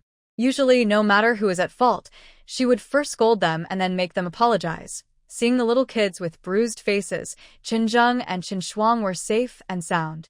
Lu Kaiping breathed a sigh of relief and also noticed the finger marks on Chen Shuang's face. "Second child, what's going on? Who hit you?" Chu Yuefan straightened her back. "I hit her." "Lu family, you're just in time. Look at what your Chen Shuang did to our Gussie." Chen Shuang held her head high. "He was the one who led the attack on my sister first." As soon as she finished speaking, a figure flashed, and Chu Yuefan was slapped hard across the face, caught off guard. Everyone was stunned. "How dare you hit me?" Chu Yuefan jumped up and stepped forward, reaching out her big, chubby hand to grab Lu Caiping's head. "Humph." Lu Kaiping sneered. Still wanting to fight her? When she was in the countryside, because she was the oldest, with several younger brothers and sisters, she often had to stand up to those who bullied them. That's how she learned to fight. Later, when she went to work, she often worked overtime and sometimes had to walk home alone at night. She even experienced being followed by a pervert. To stay safe, she took self-defense classes so she knew how to punch and kick. Although her body wasn't her own and moved a bit stiffly, her memories and skills from her past life couldn't be erased. Seeing Chu Yuefan's big hand reaching for her head, Lu Kaiping tilted her body slightly to dodge, then grabbed her hand and twisted it behind her back. Next, she swung her fists and slapped her twice, saying, "I'm hitting you. Why are you getting involved in a kid's matter? You hit my son, so I have to hit you." Ouch. Chu Yuefan's face scrunched up in pain. "Ouch, ouch. Let go of me." Lu Kaiping released her hand. Chu Yuefan staggered and fell to the ground. "Ouch." Lu Kaiping looked innocent. "You let go of me yourself. If you can't stand steadily, don't blame me." Chu Yuefan. Mom. Gussie was shocked and quickly ran over to help her mother. Unexpectedly, the fat mother was no match for Lu Kaiping. She really didn't expect that. Seeing Lu Caiping's fierce glare fixed on her, Gussie hurriedly hid behind Chu Yuefan. At this moment, Chu Yuefan sat on the ground, rolling around and crying out loud. "Isn't this obvious bullying? Brother Qin Zheng and his brother beat our dog, and now his mother even hit me." Lu Kaiping shot her a sharp look. "It's your own fault for not teaching your child. I was hitting you because you're confused about right and wrong. Your dog was the first to attack our third girl." After saying this, Lu Kaiping looked at everyone present and said clearly, "Today, I, Lu Kaiping, want to tell everyone, don't think you can bully us orphans and widows. I don't start trouble, but I'm not afraid to fight back." Lu Kaiping spoke calmly, but her cold, icy eyes made everyone feel a chill down their spines. Lu Kaiping then asked Sanya to recount the whole story again. At first, Sanya was a little scared. When she saw her mother was not angry and was protecting her, Sanya straightened her back and gathered her courage. She stammered as she explained what had happened from beginning to end. Many people at the scene had seen what happened with their own eyes and started to criticize. This whole thing is because their dog was wrong, bringing San Shun and Tong to hit Sanya. Exactly, they didn't ask about the situation before hitting the kid. Seeing that many people were on Lu Kaiping's side, Chu Yufun, realizing that crying and making a fuss was useless, gave up and stood up. She said directly, "Your family's Lai Posey came to our house to take eggs." That's true, and the dog was right to say so. Lu Kaiping looked at Chu Yufun, feeling a strong pressure that made her shiver. "Sister Chu, my mother went to borrow eggs. I really didn't know about it. This is a different matter. The dog shouldn't have brought San Shun and Tong to hit Sanya. Do you think they should have been hit? Besides, this is a kid's matter. We adults shouldn't get involved. If you interfere, I, Lu Kaiping, am not afraid of causing trouble. Today, San Shun and the dog's family must apologize to Sanya." As soon as Lu Kaiping finished speaking, the scene fell silent. People noticed that Lu Kaiping was different from before. She used to be timid, like a quail, but today she was aggressive. Even Chen Zheng and Chen Shuang were stunned. Their mother was actually defending them. If it had been before, she would have scolded them loudly, without knowing the facts. Chen Zheng's mother, San Shun, did wrong. "I will make him apologize to you," Chen Fenghua said, pushing her son San Shun forward to Sanya. "Hurry up." Sorry, San Shun was a bit reluctant, but under pressure, he whispered it. "Louder." Chen Fenghua pinched San Shun's ear and scolded sternly. "Ouch wah." San Shun covered his ears, his face scrunched up. "Sanya, I'm sorry. I shouldn't have hit you. It's okay, it's okay. I forgive you," Sanya said nervously, waving her hands. Chen's mother felt embarrassed. "Chen Zheng's mother, I'm really sorry. It's all my fault for not raising San Shun properly." "Chen's sister-in-law, don't say that. How many eggs did my mother borrow from your family? I'll ask her to return them later," Lu Kaiping said seriously. "The things lent to Lai Posey are unlikely to be returned now." Chen Fenghua shook her head and said, "Kaiping, I don't mind the eggs. I'm just worried they won't make it into your stomach. All right, I understand your situation. You don't need to return the eggs," she added, pulling San Shun away. "Oh, Chen Fenghua, why are you leaving just like that?" Chu Yufan exclaimed, expecting Chen Fenghua to stand by her side. But instead, she had her son apologize voluntarily. "Chu's sister-in-law, so you're not planning to make your doggy apologize?" Fine. "I heard your doggy went to a private school. I'll go ask the teacher if he will handle this, whether the doggy should apologize or not." "Hey, don't." Hearing this, Chu Yufan panicked. If she went to argue with the teacher, her doggy might lose the chance to attend the private school. After thinking it over, Chu Yufan finally made her doggy apologize. "You little brat. You've made me lose face," she scolded, pinching the dog's ear and walking away. "Go home with your mother," Kaiping said as she left, and the children reluctantly followed behind. Seeing there was no more fun to watch, the others dispersed. On the way, Kaiping didn't speak. The three siblings dared not breathe loudly, and even Chen Shuang, usually fearless, didn't dare to make a sound. "Why aren't you talking?" Kaiping finally spoke, her face still stern but her tone softer. The children looked pitiful, pale and thin, wearing only a few light clothes in the cold weather, their noses red from the cold. "Mother, we were wrong," Chunjung said carefully, sensing her anger. Although she didn't speak, he could feel she was upset. "You were indeed wrong, and very wrong." Sure enough, they knew she would blame them. But what Kaiping said next surprised them all. "Second brother, you're usually pretty capable. Why didn't you fight back when someone hit you earlier? You didn't do anything wrong, so why didn't you fight back? When faced with such a situation again, I can't let it happen like today." Lu Kaiping kept talking loudly, surprising everyone. She actually taught them how to fight back. In the past, she would never have dared to think of doing that. "How do you feel now?" "Does it still hurt?" Seeing the 10-finger marks on Chen Shuang's face, Lu Kaiping's tone softened. I'm fine. Chen Shuang shook his head. His face still hurt a little, but his mother's concern made him feel warm inside. The quick change was a bit shocking and made him a little uncomfortable. In the past, no matter what happened, his mother would immediately scold them without knowing the facts, then apologize humbly to others. Mom, you weren't like this before. Chen Shuang looked at Lu Kaiping with suspicion. Lu Kaiping suddenly felt speechless. Yes, she had just said so much, but it didn't match her usual personality, so people might doubt her. That was when I almost died giving birth to your sister, and I finally saw your father. Lu Kaiping felt guilty and hurriedly told a confusing story. Basically, she said that the black and white deities came to take her soul. Her husband begged desperately, saying she had no one to care for the children. In the end, the deities returned her soul and warned her that if she didn't take good care of the children, they would come back to take her life. Mom, did you really dream of Dad? Sanya still found it hard to believe. Yes, really. I promised your father to take good care of you all. Sanya was so happy she jumped up, excitedly saying, Mom, you were amazing just now. You beat that fat woman so satisfying. She hit me a few times before and I never dared to tell you. Taking this chance, Sanya told everything she wanted to say. If anyone bullies you in the future, tell Mom. I'll fight back for you. If I'm not home, you have 2 brothers. If anyone dares to bully you, tell your brothers. Let them stand up for you.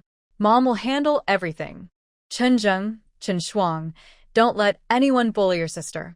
Do you hear me?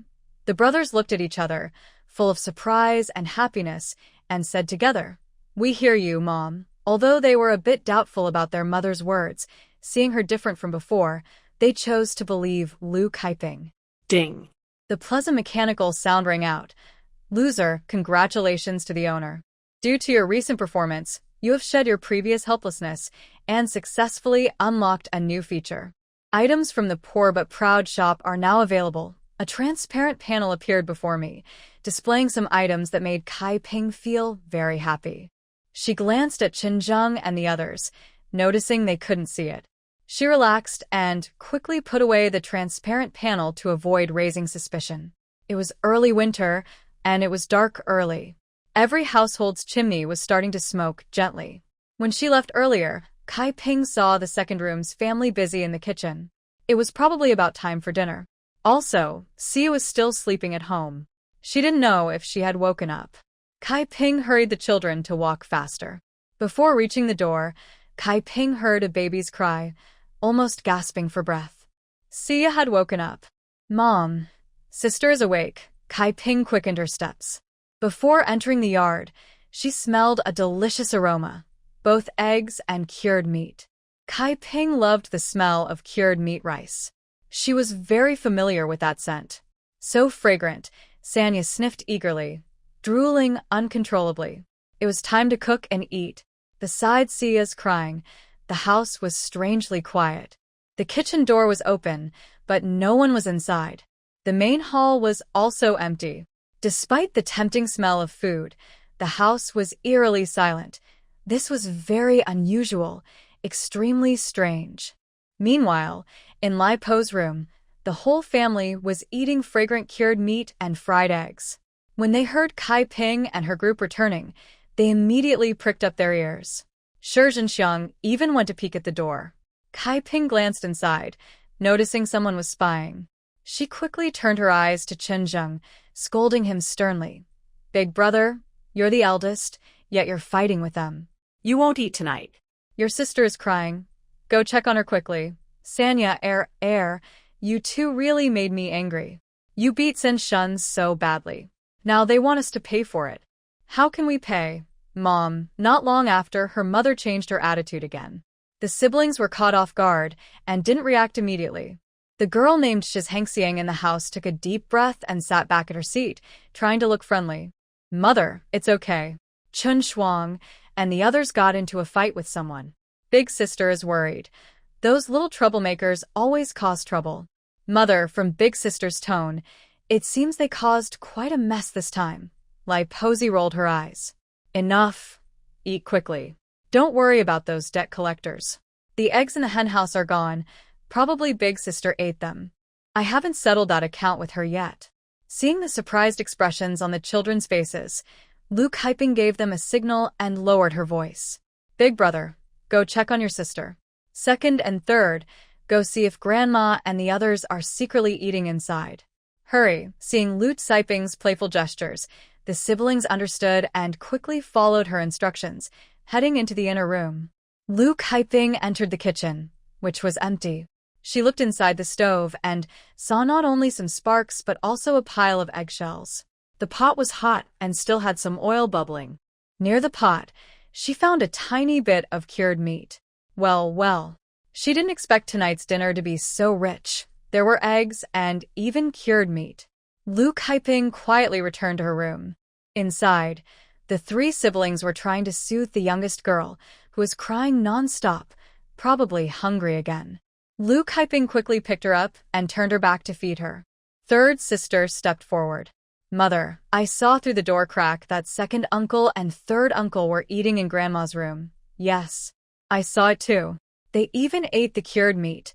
She had only eaten a piece of that cured meat once, given by Lu Yenji, the grandson of the butcher Lu. Although it was just one piece, she still remembered the taste vividly. The cured meat was fatty and lean, with a juicy flavor that made her mouth water. The lean part was chewy and increasingly delicious. Hearing this, Chen Shuang swallowed hard. Go, second, you and the others hurry and knock on the door. Otherwise, they'll finish eating by the time you get there. The children wanted to go but were a little afraid. Hurry. They're inside eating meat. If you wait too long, it'll be gone. Besides, Mother hasn't eaten yet. If I don't eat, my sister will go hungry. As soon as she finished speaking, Qingjing strode out and knocked loudly on the door. Bang, bang, bang. Grandma, please open the door. Mother hasn't eaten yet and I need to feed my sister. Hearing the knock on the door, the person inside hurriedly finished their food and quickly swallowed everything in the bowl. After a quick tidy-up, Grandma Lai's door opened. She scowled and loudly scolded. You little brat. Your mother stole some eggs from our house. She ate her fill. She ate 2 eggs all by herself. You're lying. My mother doesn't have any eggs to eat. I saw you guys secretly eating inside the room, Chen Shuang said, exposing them. Besides, we haven't eaten yet. Qingjing raised his voice. Grandma Lai stared with wide eyes. You 4 want to eat? With your family's appetite, like starving ghosts, we've already spent all our food on you. There's no grain left for you. Just go hungry. You won't die from a single meal of hunger. While they were out, Luke Hyping quickly checked the system and successfully signed in, receiving 30 worn-out coins. Adding the previous days, she now had a total of 60 coins. Luke Hyping thought she would get more each day and that the amount would keep stacking. But then she saw a small note saying that after 3 days, she could only collect 1 coin per day. She felt disappointed. This system was so stingy, only 1 coin a day. So far, her account showed she had 60 coins, which could be used to deduct 6 cents. Luke Hyping pouted. Good for nothing. Your shop is so unfair. These 60 coins can only cover 6 cents. After 3 days, you can only get 1 coin a day. That's barely earning anything. You're just begging for food. It's better if you don't bother. The mechanical voice of the good-for-nothing system sounded again. Even a small mosquito is still meat. Don't look down on me, master. Luke Hyping's face fell. All right, you're right. Better to have something than nothing. The shop status updated, and some items were added. There weren't many choices, mainly basic grains, oils, and seasonings. There was rice and flour. The rice was very expensive, 30 coins per jean. Flour was 15 coins, a bit cheaper. The cheapest was black flour, only 10 coins per jean. With 6 coins, she could buy more than half a jean of rice, which was a good deal. Overall, the prices here were a few coins cheaper than on the street outside. In the seasoning section, there are many options. Not only oil, salt, soy sauce, vinegar, but also 5-spice powder, star anise, and pepper. The varieties are complete and almost the same as modern seasonings. However, these seasonings are very expensive. They cost more than grains. A 500 milliliter bottle of soy sauce costs 25 coins, which is more than rice.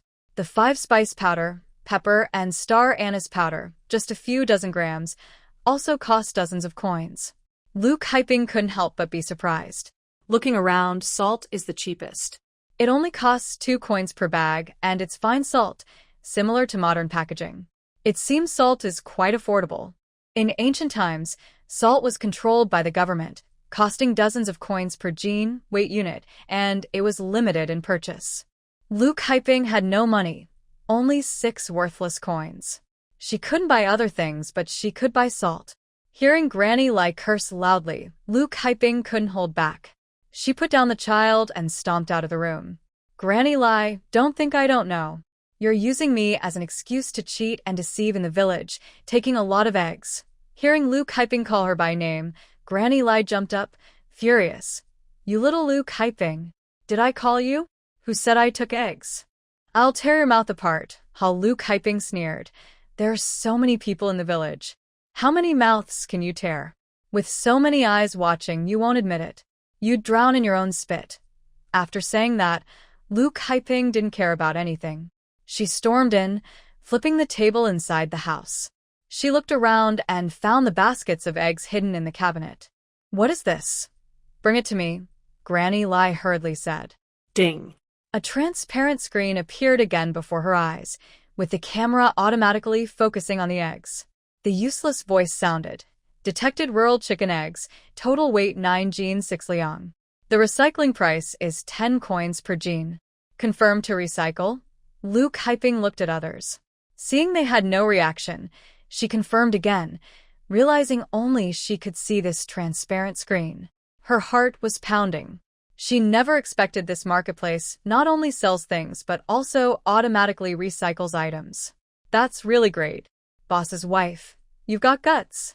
How dare you? Hand over the eggs. Old man Chen glared with wide eyes. Luke Hyping was not afraid at all and looked directly at old man Chen. Dad, my father has died. You not only took the condolence money, but also used the excuse of feeding me to go around the village asking for eggs. Not even 1 egg did you give us to eat. Old man Chen's veins bulged, and he gritted his teeth angrily. The eldest son isn't our biological child. I raised him and let him marry and have children. Raising these little brats is my way of making up for it. Exactly. My mother said you're all bastards and still want to eat eggs, Chen Qing said provocatively, giving Chen Shuang a sarcastic look. You're the bastards. Your whole family are bastards. Chen Shuang was angry. He swung his fist and punched Chen Qing. Since he was young, he had never received a kind look. Whether doing chores at home or working in the fields, the main household did more work but ate less. Whenever Chen Qing and Chun Li stole things or caused trouble outside, they always blamed it on the brothers, causing them to get beaten every time. He could tolerate almost everything, but he hated being called a bastard the most. Every time, Chen Qing would bring it up. In the past, his parents would speak softly and not say much, so he endured it.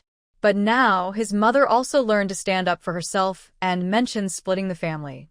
He no longer needed to hold back. Oh no. Chen Qing covered his face and stared at Chen Qing in disbelief. You dare to hit me? Chen Shuang raised his fist. I hit you. So what? Not happy. Blood others' blood. Mom. Feeling a salty taste of blood at the corner of his mouth, Chen Qing wiped his face and saw the blood, panicking and shouting. Oh no. Qinger, Shi Zhenxiang was heartbroken and scolded angrily. Dad, our son was beaten. Are you going to do something about it? You little bastard, how dare you hit Qing seeing his son being beaten?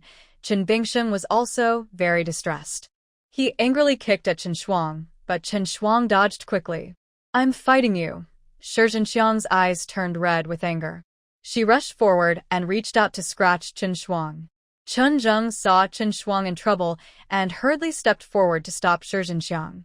The third household's Ma Lianhua was happily watching the chaos from the side. Although they both worked on the farm and were quite strong, they still couldn't compare to 2 adults. Chen Shuang and Chen Zheng would definitely not win against them. In a hurry, Luke Hyping picked up those eggs and shouted loudly, Stop it all, or I will smash these eggs. This worked, as everyone saw Luke Hyping holding the eggs and quickly stopped.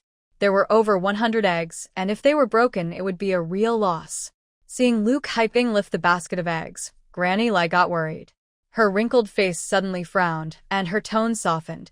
Big sister-in-law, we can talk about this. Stop talking nonsense. If we could talk, we wouldn't be fighting, Lu Kaiping snapped. Uncle and aunt fighting their nephews? If that got out, people would laugh. It's just about these eggs. I think if we smash them, everything will be fine, she said, raising an egg again and pretending to throw it. Hey, don't, big sister-in-law, let's talk nicely, someone pleaded. Ma Lianhua stepped forward with a forced smile. Sister-in-law, these kids are tough. A couple of hits won't hurt. It's not worth smashing so many eggs over a small matter. Don't you think? Lu Kaiping shot her a sharp look. Third house, let them try hitting your son. Besides, these eggs can't go into my stomach. Better to smash them. Ma Lianhua's smile froze, her mouth twitching as she forced out a smile worse than crying. I was just saying, just an example. Chenin, do these eggs smell good tonight? Lu Kaiping suddenly turned to Chenin, who hadn't wiped the oil off his mouth yet. Chenin raised his chin proudly. Smells great. So good. Tonight, my mom is frying poached eggs. One for each of you. Grandma said these eggs are not for you to eat. From now on, they're just for me and my older brother. You little brat, shut up. Ma Lianhua slapped Chen An's butt. Mom, I didn't say anything wrong. Why are you hitting me? Chenin looked upset. Forget it. These eggs won't go into my stomach anyway. Might as well smash them, Lu Kaiping said, grabbing an egg and smashing it hard on the ground. It shattered immediately, spilling everywhere. Oh no, such a pity, such good eggs. Looking at the raw egg on the ground, with the yolk still intact, Granny Li felt very distressed. She shouted to Ma Lianhua nearby. Third daughter-in-law, what are you standing there for? Hurry up and bring a bowl, so we can collect it. If we wash it, we can still eat it. Ma Lianhua quickly took small steps toward the kitchen. Big daughter-in-law, don't listen to a nurse nonsense. I wanted to keep this egg for you to eat, Granny Li said with a tearful smile. Although she was furious and gritted her teeth, the egg was still in Lu Kaiping's hand, so she hesitated. Hearing this, Lu Kaiping smiled slightly and continued, Mother, since you say this egg is for me, then fine. I will keep it.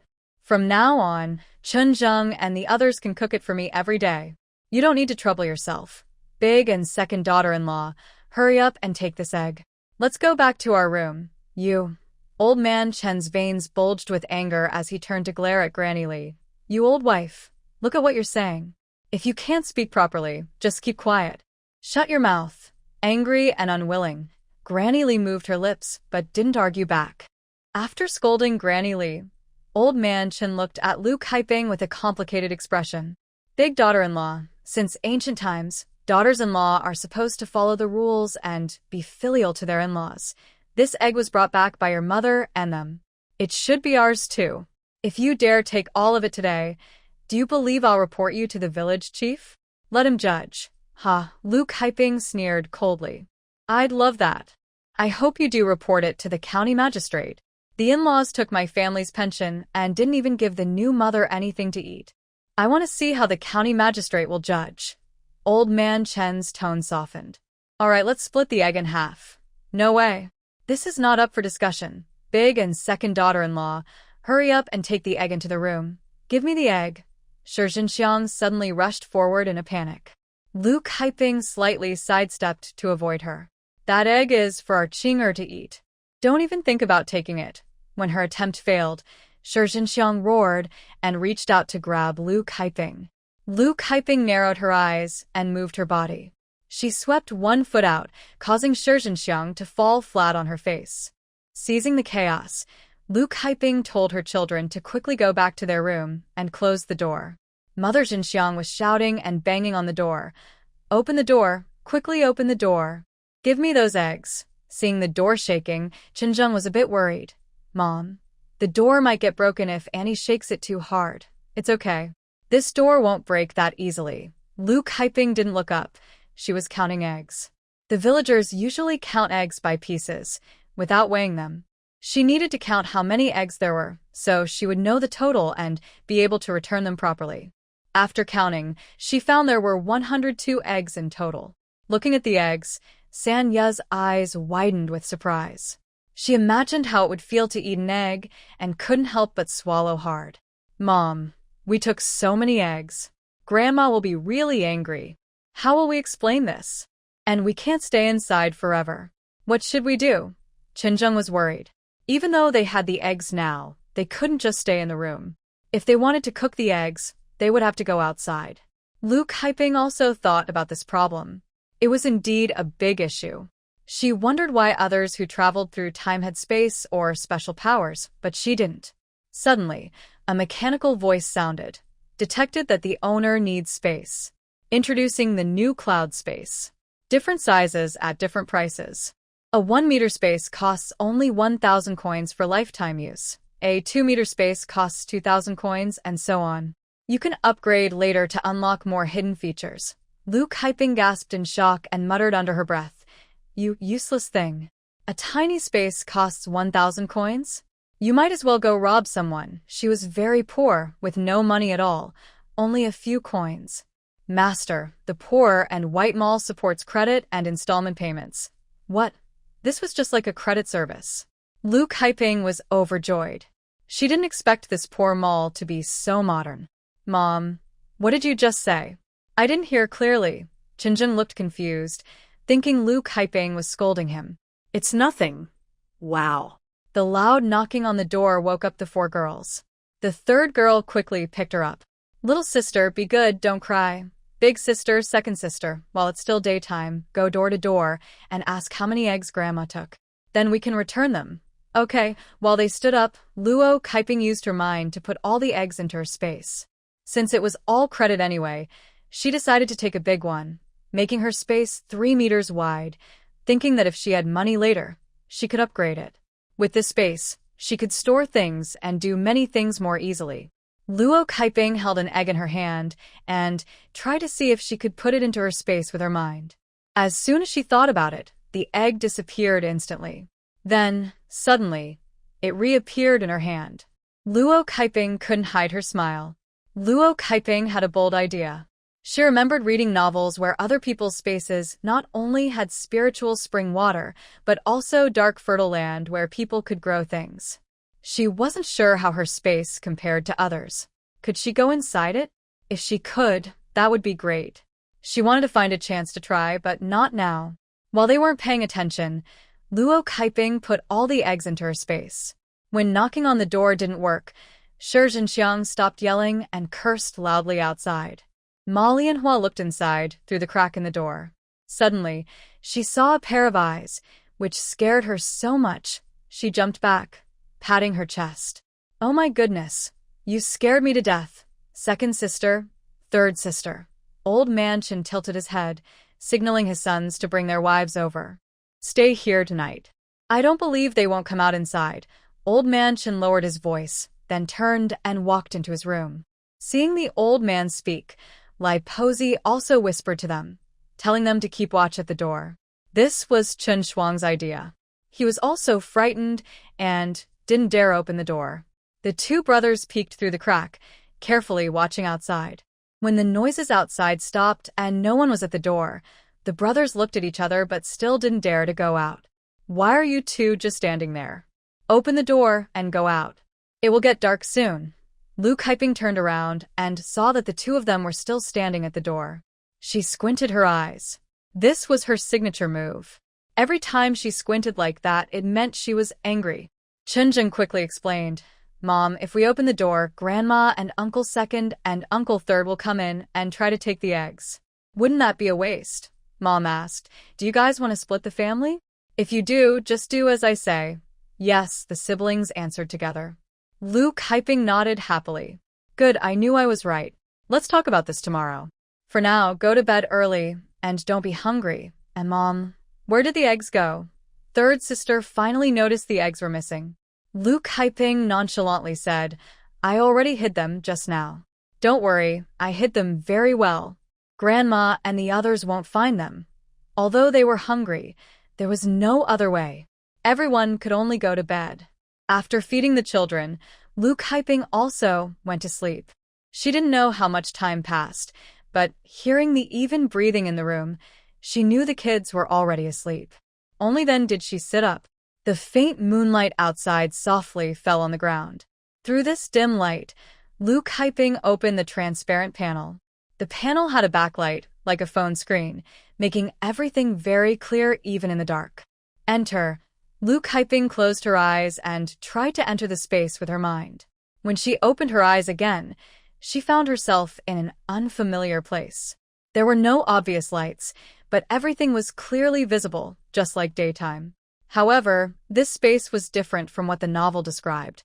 There was no black soil or spiritual spring water. It looked like a small room, with nothing inside except the eggs she had placed there. Luke Hyping felt disappointed. Her space was different from others. It was just a storage room and didn't have the special features other spaces had. What puzzled her was that, although this space was airtight, she didn't feel short of oxygen after staying inside for a while. Instead, she felt a cool breeze. Could it be that this space has a ventilation system? Luke Hyping suddenly remembered that some novels mention that space has a built-in preservation function. Could it be that her space also has this feature? Maybe she can even cook inside it. She thought she should try it someday. Looking at the over 100 eggs on the ground, Luke Hyping had an idea. She couldn't eat all these eggs quickly, so she decided to sell a basket to the marketplace. When the system detected her intention to sell, a dull voice sounded. "Master, this basket of eggs weighs 3 Jin 6 Liang, and the purchase price is 36 coins. Luke Hyping felt disappointed. Selling a big basket of eggs for only 36 coins was too low. With that money, she couldn't buy much. It would be better to keep them for herself. She looked around inside the space but didn't find anything useful. So, she had no choice but to come out. She didn't know what time it was now. Her stomach was growling loudly from hunger. Afraid of waking the others, Luke Hyping carefully got out of bed, put on a torn cotton coat, and went to the door. It was dark outside, and she couldn't see anything through the crack in the door. Luke Hyping knew someone was probably guarding the door. If she opened it, they might notice. But she still wanted to try. She carefully opened a small crack in the door. A cool breeze hit her, making her shiver. Seeing no one outside, she finally relaxed and pushed the door open to step out. When she closed the door, she was startled. It turned out Chen Bingsheng had brought a small stool, curled up like a shrimp, and was leaning against the wall beside the door. He was sleeping soundly and snoring softly. To avoid waking him, Luke Hyping tiptoed toward the kitchen. It was late at night, and if there was any noise, it might wake everyone. After thinking for a moment, she came up with a good idea. She could move things into her space and try cooking inside it. That way, no one outside would notice. She was very excited about this idea. She decided to do it.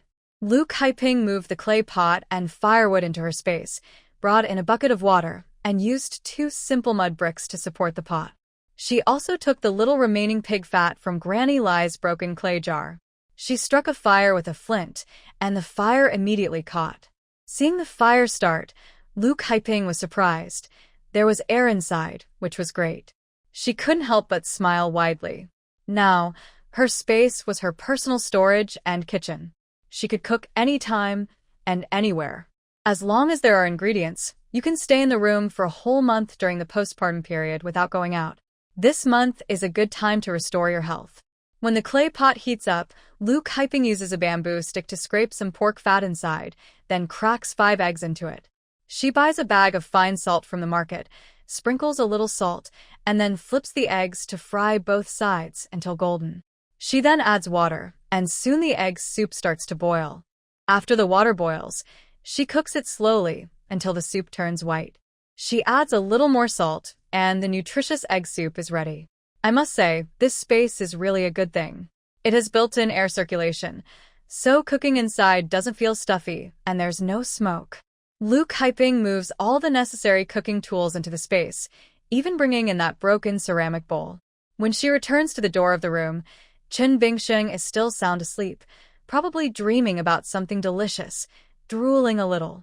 Luke Hyping carefully enters the room and closes the door quietly, accidentally making a noise.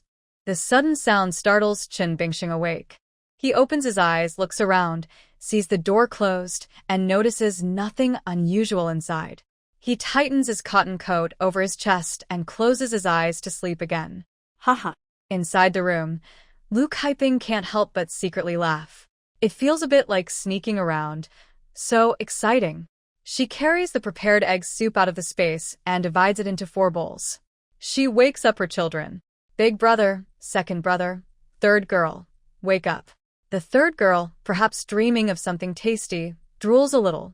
Luke Hyping nudges her for a while before she finally wakes up. Mom, what's wrong? What happened?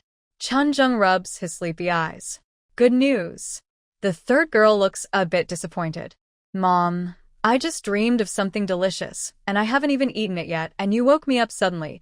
She stops talking because she smells something fragrant, like eggs. Before it gets cold, Luke Hyping carried her bowl of egg soup and ate it quickly and eagerly.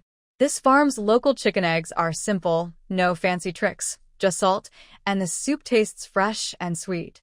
In the cold winter, a hot bowl of soup warmed her body instantly.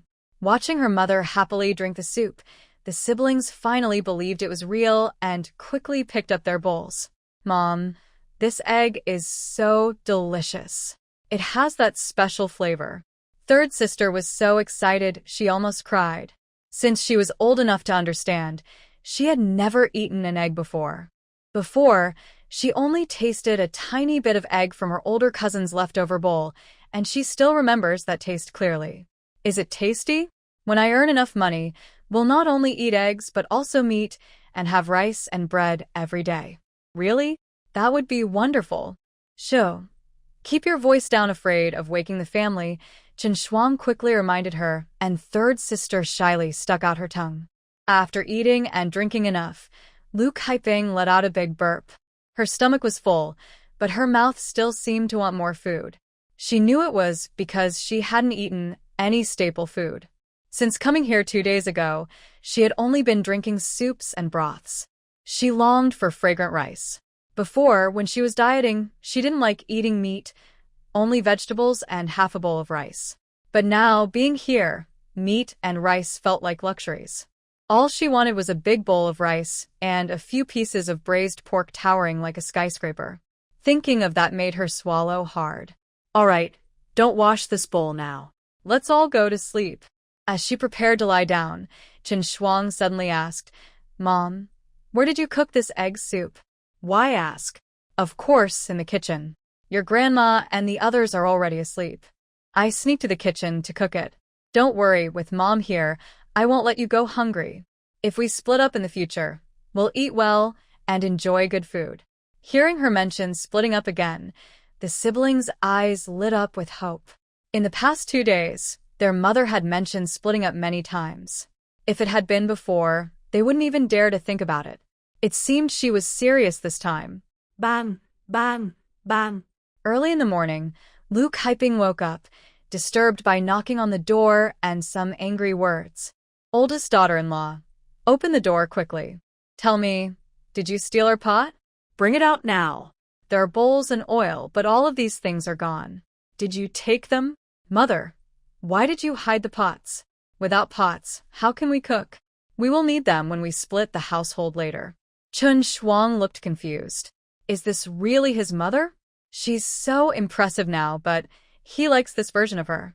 Old Lady Lai pushed open the door, worried about the eggs. She got up before dawn, thinking about whether Luke Hyping had gone to cook in the kitchen during the night. But when she reached the kitchen, she was stunned. The kitchen was completely empty, no pots, no bowls, and only a little oil left. Old Lady Lai hurried over, angry when she saw her second son, Chen Bingsheng, sleeping soundly at the main door. She slapped him and scolded, You lazy pig! We've had our things stolen, and you're still sleeping like a pig. Chen Bingsheng was startled awake, confused. When he saw the angry look on Old Lady Lai's face and heard her scolding, he realized something was wrong. The kitchen was missing things. He looked sad and said, Mother, I didn't sleep all night. I only just fell asleep at dawn. I've only been asleep for a little while. You only slept a little, but all our things are gone. Our cooking pots are missing too. Hearing the scolding, the second and third wives quickly got up, afraid they would be scolded if they were late. After understanding what had happened, Everyone knocked on the door, shaking it so hard it almost fell off. "Mother, what should we do?" Sanya trembled, not from cold, but from fear. Mother not only took the eggs but also took Grandma's pot. If they pushed the door open, they were sure to get beaten. Luke Hyping smiled and said, "Don't worry, Mother is here." Suddenly, the fourth girl was also awakened. Hyping picked up the children, saw that the diaper was wet, and quickly changed it. She washed her hands, then held the baby through the blanket. Chun Zheng and Chen Shuang turned away quietly, understanding. It was early morning, and her milk was coming in. Her breasts felt swollen and painful, so she fed the baby until he was full, which made her feel relaxed. In the past few days, she had eaten some egg soup. Her milk supply was good, and the little girl's small mouth couldn't swallow it all, so milk dripped from her lips. Luke Hyping couldn't help but feel grateful. Luckily, the original owner's body was strong, with well-developed mammary glands. Just a simple bowl of egg soup was enough to produce plenty of milk. The milk was so abundant that the little girl couldn't finish it all. If there hadn't been enough milk, I really wouldn't know how to take care of this small child. After feeding for a while, probably because she was full, Sia happily released the nipple and Luke Hyping placed the child back on the bed. The child was quite well behaved. After eating and drinking enough, she fell asleep again. Listening to the harsh curses at the door, even Luke Hyping's good temper couldn't hold back. She lifted the quilt and got out of bed. "Luke Hyping, come out here," Granny Lai shouted hoarsely. Ma Lianhua leaned against the door, peeking inside. Suddenly, the door swung open from inside. Ma Lianhua lost her balance and, due to inertia, rushed forward, grabbing Granny Lai in panic. This move didn't stop her. Instead, she pulled Granny Lai along as they both rushed forward. Seeing them about to bump into her, Luke Hyping quickly stepped aside. They both fell down, with Ma Lianhua heavily pressing on Granny Lai. "Ouch!" Granny Lai grimaced in pain. "That hurts so much. My old bones are falling apart." "Third daughter-in-law, you troublemaker." "Mother, I didn't mean to." Granny Lai grimaced, showing her big teeth, and cursed while pinching Ma Lianhua's arm. "Ouch, Mother. It hurts. Ma Lianhua grimaced in pain, clutching her arm and crawling up from Granny Lai. At this moment, Shiz Hengxiang pretended to walk in casually. "Oh, third sister-in-law, really? How did you fall and pull Mother down?" "Falling isn't a big deal, but don't hurt her. If she gets hurt, we'll need to call a doctor and that costs money." She wasn't really worried about Granny Lai, she was worried about money. If her mother-in-law got hurt, they'd have to spend silver on a doctor. That money couldn't be wasted. It had to be used for Qingqing. Hearing the first part, Granny Lai felt a bit comforted. But after hearing the second part, her face darkened instantly. "Second sister-in-law, I tell you, don't always think about the silver I have." Shiz Hengxiang hurriedly flattered her. "Oh, Mother, I wouldn't dare. I just care about you." She quickly helped Ma Lianhua lift Granny Lai. She was already in pain from falling and being pressed down, and now she felt like her waist was about to break. After finally standing up, she felt a sharp pain in her tailbone. It seemed the bone was not broken but cracked. Aunt Lai was in so much pain she almost cried. Then she suddenly shouted, "You bad luck charm. You troublemaker. You want to hurt me." She then tightly pinched Ma Lianhua's arm. Aunt Lai was very harsh, causing Ma Lianhua to cry out in pain and beg for mercy. "Mother, I didn't mean to." She tried to dodge, but Shi Zhenxiang held her tightly. "Third daughter, you really are too much. Don't make Mother angry again. Let her pinch a few times to vent her anger. That's filial." Seeing Ma Lianhua trying to escape, Aunt Lai viciously pinched her a few more times before letting go. "Old second daughter-in-law is the most sensible. Mother, it's only right that I respect you," Shi Chuanxiang said sweetly. Chen Bingchun glared at Ma Lianhua. "Daughter-in-law, why are you so careless? Look what you've done to Mother. Hurry back to your room so Mother won't get angry." "Old second, you should keep an eye on your wife." Old man Chen also came out with a serious face. "Dad, you're right. I'll talk to her later," Chen Bingchun said, tugging at Ma Lianhua's sleeve and signaling her to go back to her room. Ma Lianhua covered her arm, not daring to show her pain, and lowered her head, ready to go inside. Haha, seeing the scene, Lu Kaiping sneered. She had thought Ma Lianhua was clever before, but now she saw that Shi Zhenxiang was even better. Just as Ma Lianhua was about to go inside, Aunt Lai quickly called out, "Hey, come back. Check if our pot is here, and the eggs too. Hurry and find them." Everyone finally realized what was happening. They hurriedly looked around, searching everywhere. Mother, third daughter, leaned close to Lu Kaiping, looking a bit scared, worried that the eggs and the pot might be found. Even Chen Zheng and Chen Shuang couldn't help but look worried at Lu Kaiping. If those things were found, who knew what would happen? Auntie definitely wouldn't give them food then. Lu Kaiping smiled slightly and patted third daughter's back. "It's okay. Don't worry, I'm here. Big brother and second brother, remember what I told you last night. Go and take care of it quickly. Mother, we're worried about you," Chen Zheng said anxiously, afraid that if they went out, Mother might be bullied. "Go on, it's fine." Seeing Lu Kaiping's calm smile, the brothers finally felt reassured and went out. This room is only about the size of a palm, and soon it was turned upside down. Besides a few torn clothes and a broken quilt, there was nothing else inside. "Mom, there's nothing here, not even eggs." Several people searched multiple times but found nothing. What? Impossible. Old Lady Lai's eyes widened. She couldn't believe it.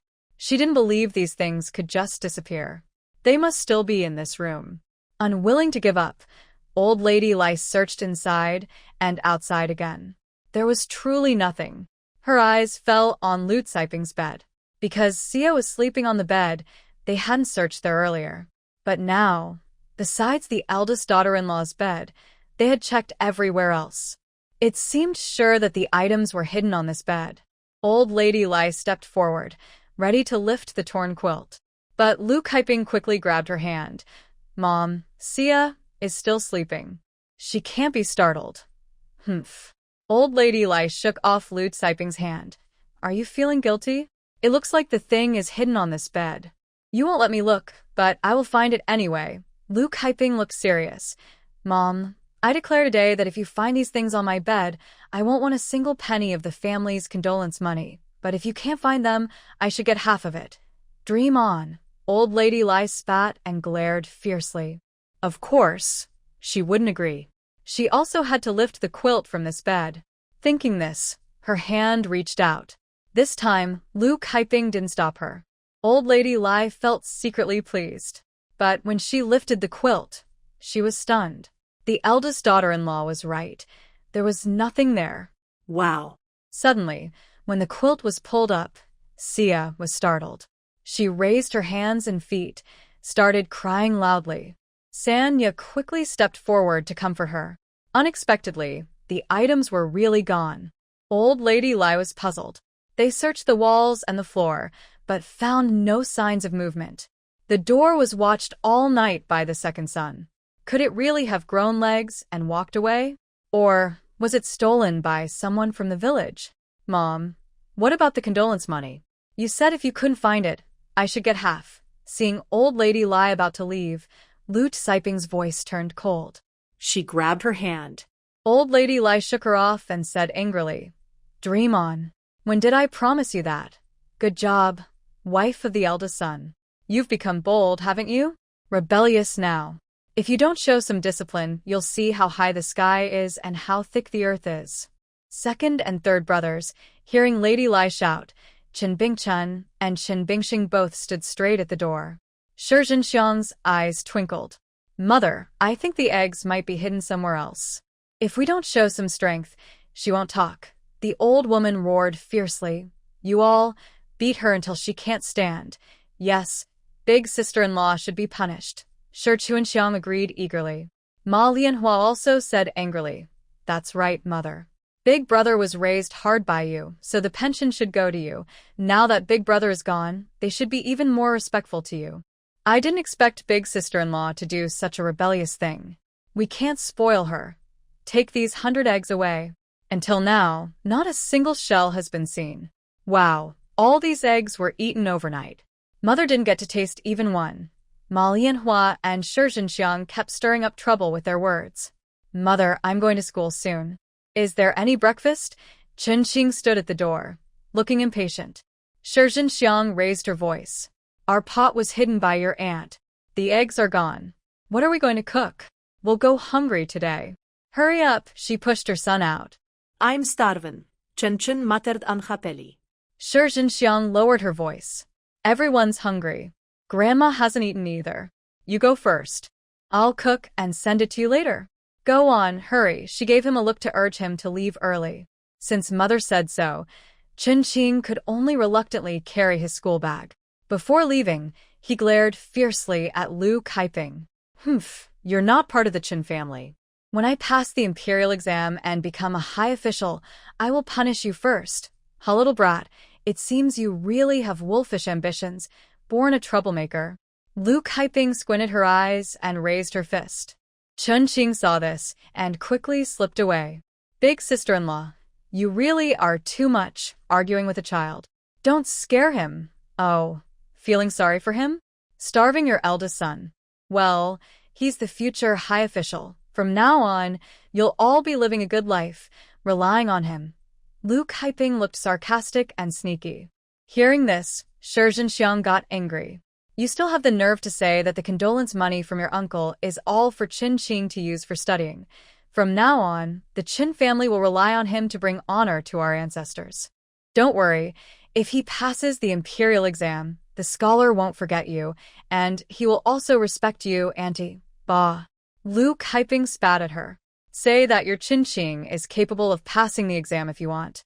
I don't care about that. I have 2 sons. Using my family's condolence money to educate your son is not as good as using it for my own son. Xiang stomped her foot, anxious. Mother, look at what the eldest sister-in-law is saying. We consider them family, but she's always scheming. Today, she took our eggs and hid the pot. Who knows? She might sell all our land the day after tomorrow.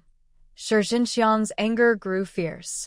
Old Chen and Granny Lai listened more and more angrily, their chests rising and falling. Old Chen slammed the table and shouted sternly, What are you all standing there for? Hit her hard. Eldest sister-in-law, this isn't our fault. Who asked you to be so ungrateful? Chen Bingsheng and Chen Bingchun grabbed sticks and came in from the corner, their eyes malicious, stepping closer to Lu Kaiping. Ma Lianhua and Xiang retreated to the door. Mother, second uncle, third uncle, please don't hit my mother. I beg you. Sanya saw it was bad and hugged Sia to block Chen Bingchun. Get out of my way. Chen Bingchun pushed her hard. Sanya screamed in fear, staggering to fall. Lu Kaiping quickly caught her. Wow, Sia cried bitterly. Lu Kaiping lowered her voice. Sanya, quickly take Sia outside and call for help. Say they're going to hit mother. Sanya was clever. As soon as Lu Kaiping finished speaking, she ran out quickly. Catch that girl, Granny Lai shouted anxiously. Ma Lianhua and Xiang reacted but missed her. Sanya ran to the door and shouted, Help. They're going to kill my mother. My second and third uncles are trying to beat her to death. Early in the morning, many villagers had already woken up. Before heading to the fields, they heard Sanya's cry and came out of their houses. Seeing Sanya holding the child and crying loudly, I couldn't help but ask, Hey, Sanya, what's going on? Sanya looked terrified. Grandma San, Aunt Wu, Uncle Lu, you all need to see this. My second and third uncles are carrying sticks and trying to hit my mother. Although the Chen family had a bad reputation in the village, Chen Bingnan was not the biological son of the lazy woman. Lu Kaiping and others in the Chen family had endured many sneers and hardships. Everyone in the village knew that many still felt sorry for her. It seems that this lazy woman is up to no good again. Let's go and see. You all go first. I will go call the village chief, said a villager, rushing to inform others and looking for the village leader. Inside the house, the lazy woman was shouting angrily. Second and third brothers, what are you standing there for? Hurry up and hit me. Chen Bingchun and Chen Bingsheng swung their sticks at Lu Kaiping. Lu Kaiping quickly slipped between the two brothers and tried to push forward. Chen Bingchun's stick accidentally hit Chen Bingsheng's shoulder. Ouch! Chen Bingsheng, furious, yelled. Third brother, are you blind? Why are you hitting me? That was the eldest sister-in-law pushing me. Chen Bingchun was shocked. He didn't expect his sister-in-law, who was small, to have such strength, easily dodging their sticks and even pushing him back. A third aunt came in and saw the scene, frightened too. "Oh no, lazy woman, what's going on? You're all family. Your eldest daughter-in-law is still postpartum. If this little brother-in-law hits the eldest sister-in-law and it gets out, our village's reputation will be ruined. No one will dare to come here for marriage anymore." The lazy woman glared at her. "Third aunt, this is our family matter. You better not interfere. Hit her. Hit her now. No matter who comes today, it won't work," the lazy woman shouted fiercely. The two brothers dared not be careless. They grabbed their sticks and swung left and right, almost hitting Lu Kaiping. Everyone watching secretly sighed with relief. Taking advantage of their distraction, Lu Kaiping quickly snatched the stick from Chen Bingchun and started hitting him fiercely, landing several strikes. "Oh no," Chen Bingchun, holding his head, cried loudly, "Sister-in-law, stop hitting me." This distracted Lu Kaiping, and Chen Bingxing sneaked behind her, raising a stick and striking hard. Hearing the wind swoosh above her head, Lu Kaiping jumped aside, quickly grabbing a stick and hitting Chen Bingxing in return until they both had bruised faces and kneeled, begging for mercy. Master, are you okay?" Ma Yanhua and Shi Jinxiang ran in, looking worried. Seeing their parents being beaten, Chun Li and En and others quickly found hiding spots, afraid Lu Kaiping would take out her anger on them. Good-for-nothings, all good-for-nothings. Granny Lai, furious, reached out to attack Lu Kaiping. "How dare you hit my husband? I'll fight you." Ma Yanhua and Shi Jinxiang also lunged forward, showing their teeth and claws. "All right, come on then," Lu Kaiping sneered coldly, her figure flashing, and she swung her fists left and right, slapping them across their faces. Before Ma Yanhua and Shi Jinxiang could react, they felt a burning pain on their cheeks, and their faces turned red with shock and anger. "You dare hit me? I'll fight you too," Shi Jinxiang roared furiously. But before they could get close to Lu Kaiping, she suddenly grabbed Granny Lai, pulled out a small knife from her clothes, and pressed it against her neck. In a cold voice, she said, "Don't move. This knife isn't for show. If you scare me, I might lose control and hurt someone. Don't blame me if I hurt your mother." Everyone was frightened by this scene, standing still and not daring to move. "Please, sister-in-law, let's talk nicely." Granny Lai was so scared she was trembling, not daring to move, afraid Lu Kaiping's knife might cut her neck, risking her life. "Stop talking nonsense. I want a division of the family. The pension must be split with me, at least half. Today it's either you die, or I do. If you don't want me to live, then none of us should live." She found the knife on the bed. It was thin and sharp, probably left behind in a hurry by the midwife. The yard was packed with villagers watching, filling the space completely. Many pushed forward desperately, wanting to see what was happening. "Hey, the village chief is coming."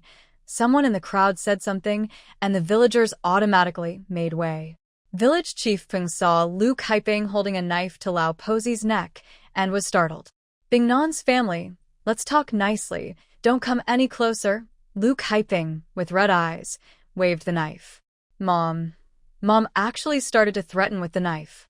Chun Zheng and Chen Shuang, along with the others, followed the village chief and came back. Seeing this scene, they were also frightened.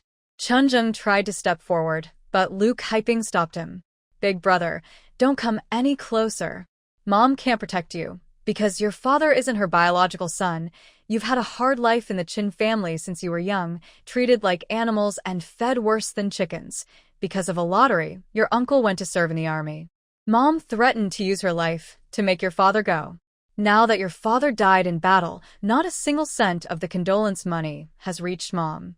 Mom gave birth to the fourth girl but still doesn't get enough to eat. If Mom doesn't want us to live, she shouldn't expect to have a good life either.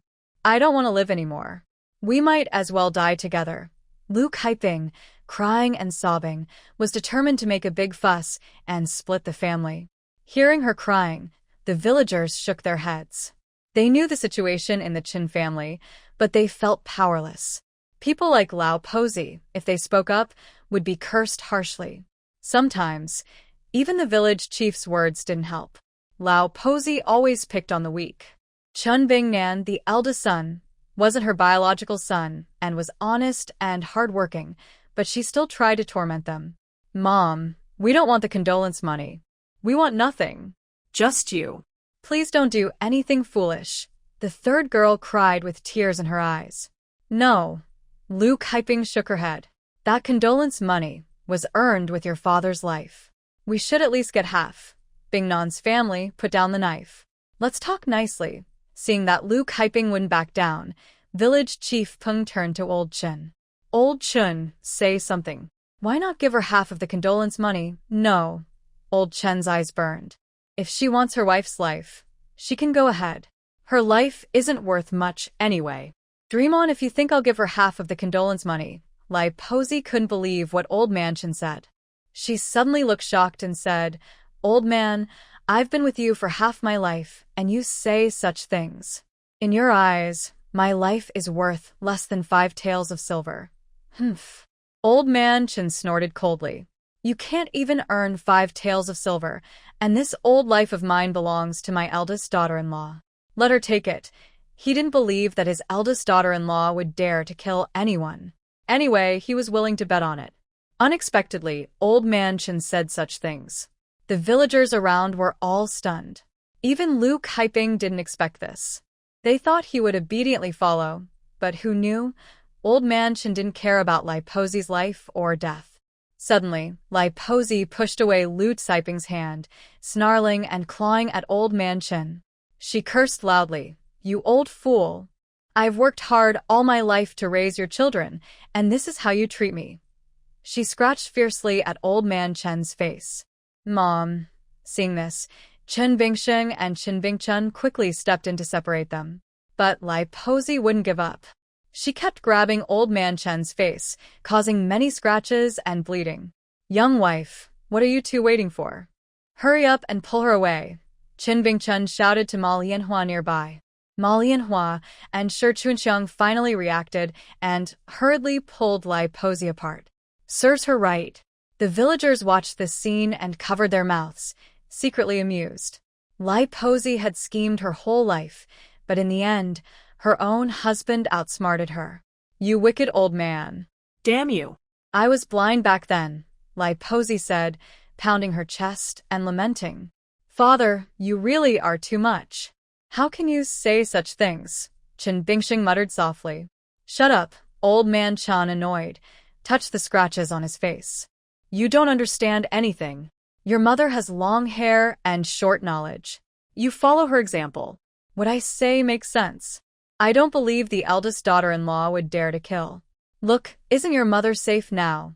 At this moment, the brothers finally understood. Although this was a risky move, if they won, they could save 5 taels of silver. This family of farmers couldn't even save 2 taels of silver in a year. If they could save that much, it was worth it. Mom, don't be angry. Dad is right, Chen Bingsheng comforted Lai Posi. Lu Kaiping's chest rose and fell rapidly. She never expected that she would cause such a big fuss and still end up with nothing good.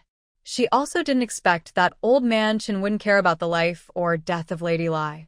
That was something she hadn't thought of. Mother, I don't want anything. Big brother, and I just want to stay with you. Third sister cried so hard she was gasping for breath. From the Bingnan family, look, you scared the children. Why make such a big fuss? Village Chief Ping said with a helpless look. Lu Kaiping pinched her thigh and squeezed out a few tears. Village Chief, you didn't see earlier. They brothers picked up a stick and tried to hit me on the head. If I hadn't fought back today, I might have been the one hurt.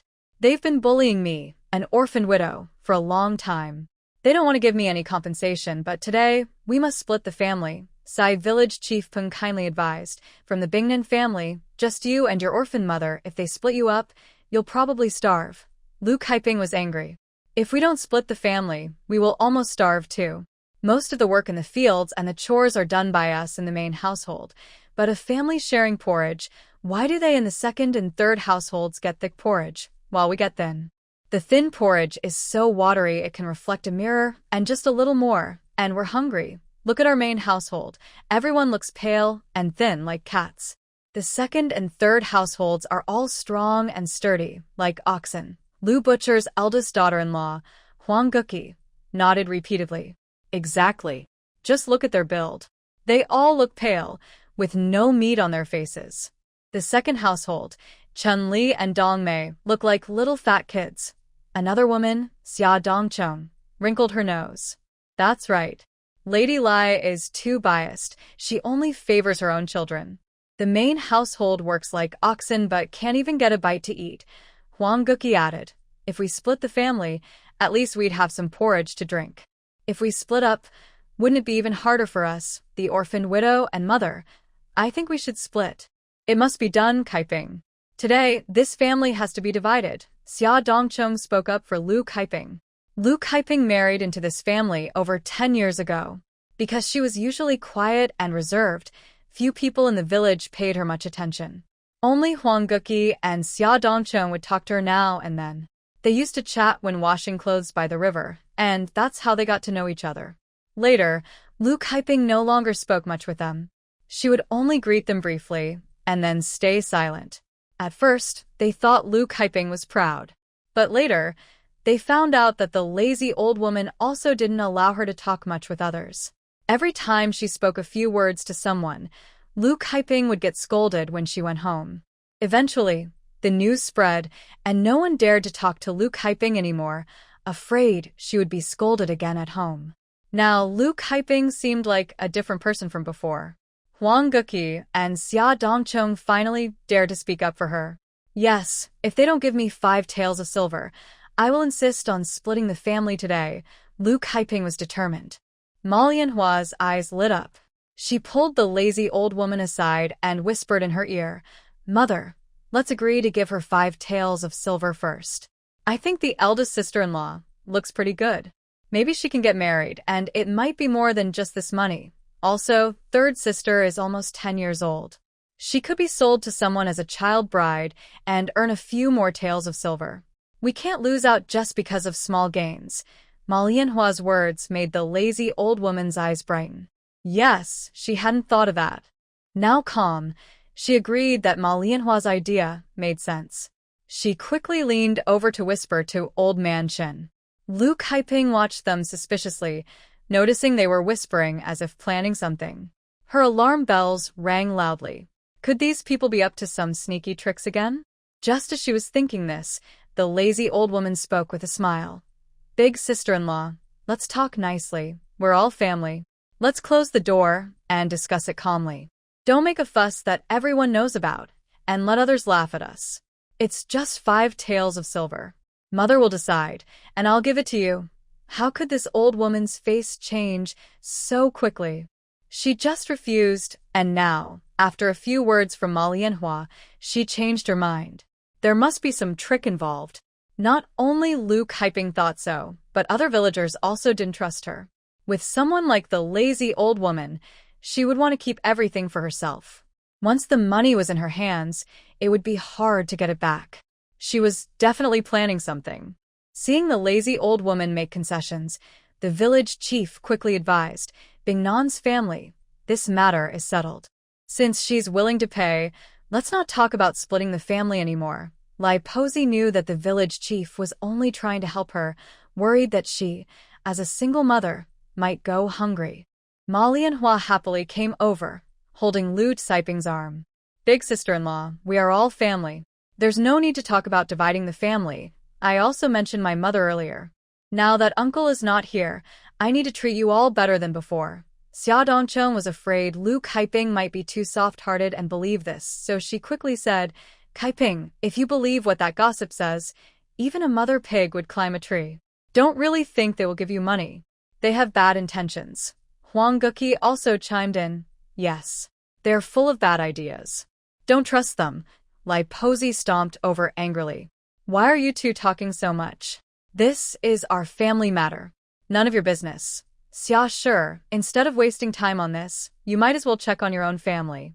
I heard Chao Er has been visiting a widow's house a lot lately. Many villagers looked over at once. Xia Dongcheng couldn't hold her face anymore and said angrily, Lai Posi, don't make things up. You can say whatever you want, but don't spread false rumors. whether it's true or not. Go ask Chow yourself. You can't even manage your own family, yet you meddle in others. Just leave. The old woman turned her anger on Huang Guki again. And you, Huang Shi, talking so nicely. Saying the main house is thin, and they don't give them food. Your father-in-law is a butcher. Surely there's enough meat at home. I haven't seen you bring any meat to help them. Huang Guki snorted coldly. Lai Posey, I bet if I brought meat, you wouldn't even smell it. All the meat goes into your and the second and third house's stomachs. Hearing this, Lai Posey was furious and embarrassed. Get out. All of you get out. You talk so nicely like Guanyin Bodhisattva. If you really care about them, why don't you bring food? If you can't do that, stop meddling here. Lai Posey scolded everyone like a mother hen protecting her nest. The villagers, hearing her foul words, were afraid of becoming her next target and started to leave. Since that's the case, it's better to share the food with them. If you can't do that, then get lost quickly. Do whatever you want and stop pretending to be a good person here.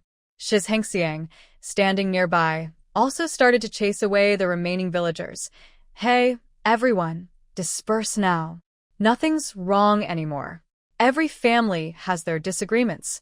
Go do what you need to do. Where's the 5 taels of silver you promised? You must give it to me in front of everyone today. Lu Kaiping stepped forward and blocked Lai Posey. She also realized that no matter what scheme Lai Posey was planning, she needed to get that 5 taels of silver first. This family is definitely going to be divided. Let's see what they're really up to. Many people stopped to listen after hearing this. Lai Posey rarely smiled. Big sister-in-law, you're worried I won't give you the silver.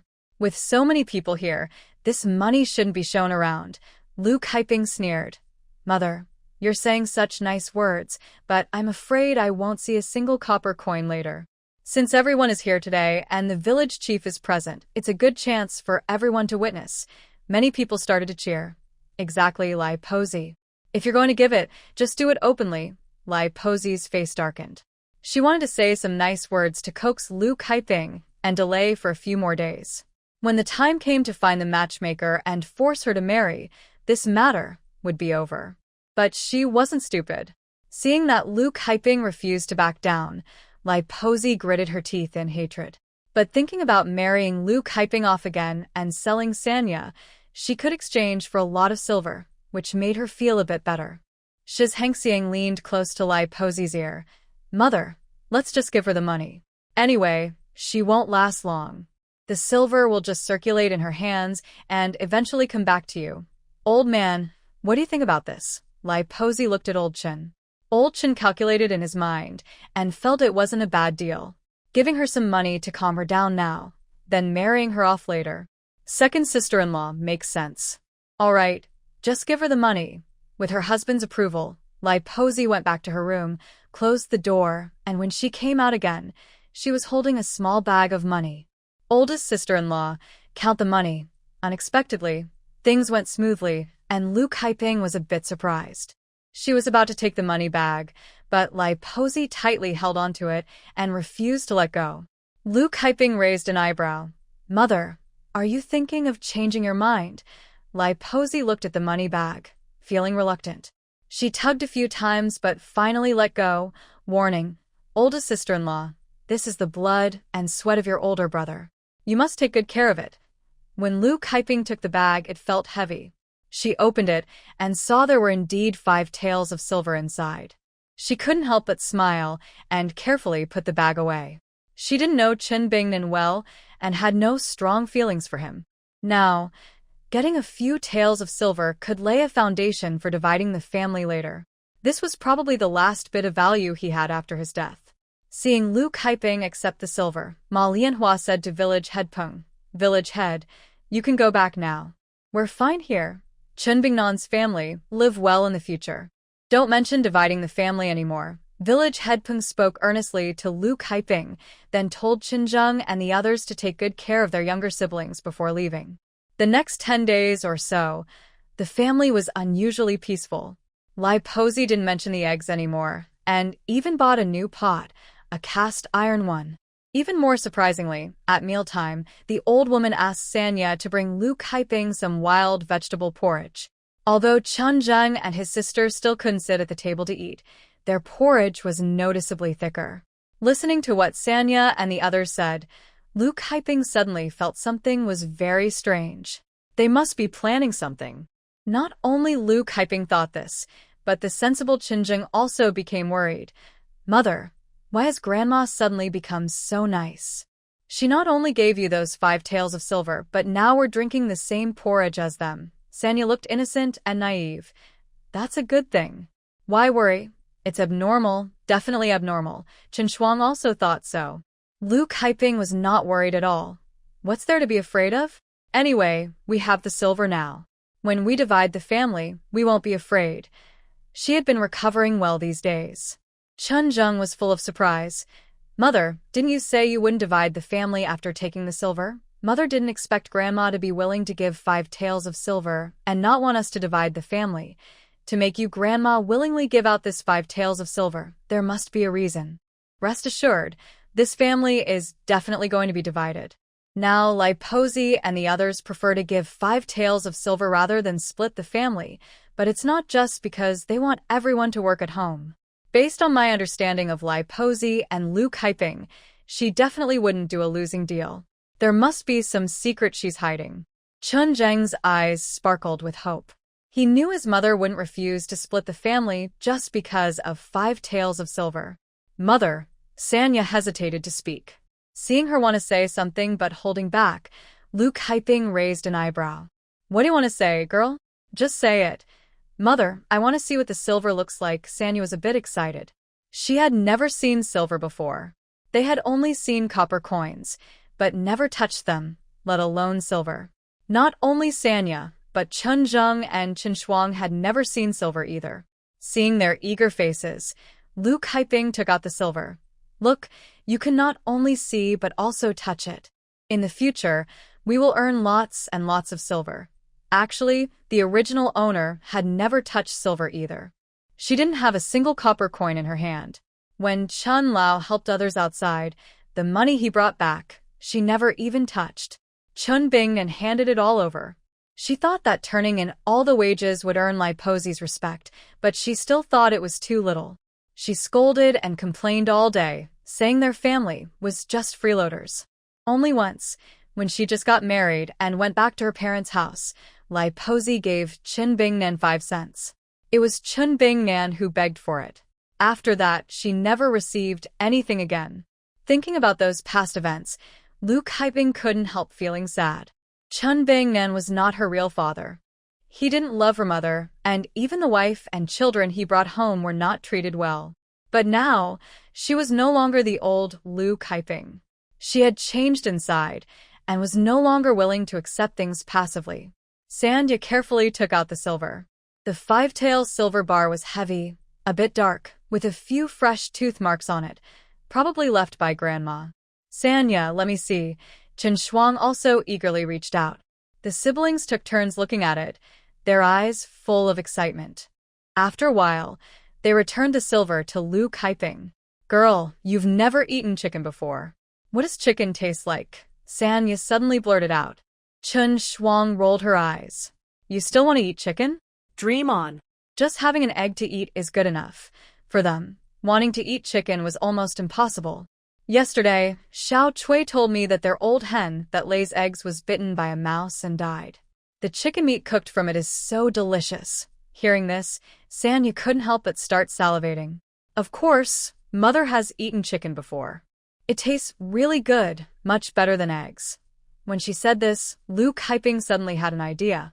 Big sister, second sister, Sanya, do you all want to eat chicken? Yes. Of course. I dream about it. The 3 siblings said together. If you want to eat chicken, just do as Mother says. Mother is going to kill the hen they raised. Hearing Luke Hyping's words, the siblings couldn't believe it. They never thought their mother would say such a thing before. Luke Hyping raised an eyebrow. So, do you want to eat chicken or not? Do you want to split the family? Oh no, we're cutting ties. If you want to do as I say. If not, forget I ever mentioned it. Yes, good. Do as Mother says. She didn't want to delay any longer. She had to act quickly and decisively. Since Lai Posey didn't want to split the family, she would force her to bring it up. The next morning, Sanya got up as usual to prepare breakfast. This time, she was cooking black flour porridge, which Lu Kaiping had told her about the night before. She had taken out the black flour early. Lu Kaiping went to the chicken coop and grabbed a chicken. The chicken didn't look like it had much to eat, probably only about 2 pounds. To avoid waking everyone, Lu Kaiping cut off the chicken's head and let it bleed out. The blood couldn't be wasted. When the black flour was cooked and added later, it would make the dish tender and tasty. Meanwhile, Chen had already boiled hot water and quickly plucked the chicken's feathers. Since Sanya was busy cooking breakfast in the kitchen and others hadn't woken up, no one knew they were killing the chicken. Soon, all the feathers were plucked, and Lu Kaiping skillfully cut open the chicken and cleaned out the internal organs. Then she put the whole chicken into a pot, added some salt, and boiled it until cooked. The salted chicken would be savory and delicious. Wow, it smells so good. Smelling the aroma of chicken in the air, Sanya took a sniff. Elsewhere, a mother and her 3 children each had a big bowl of black noodles inside the house.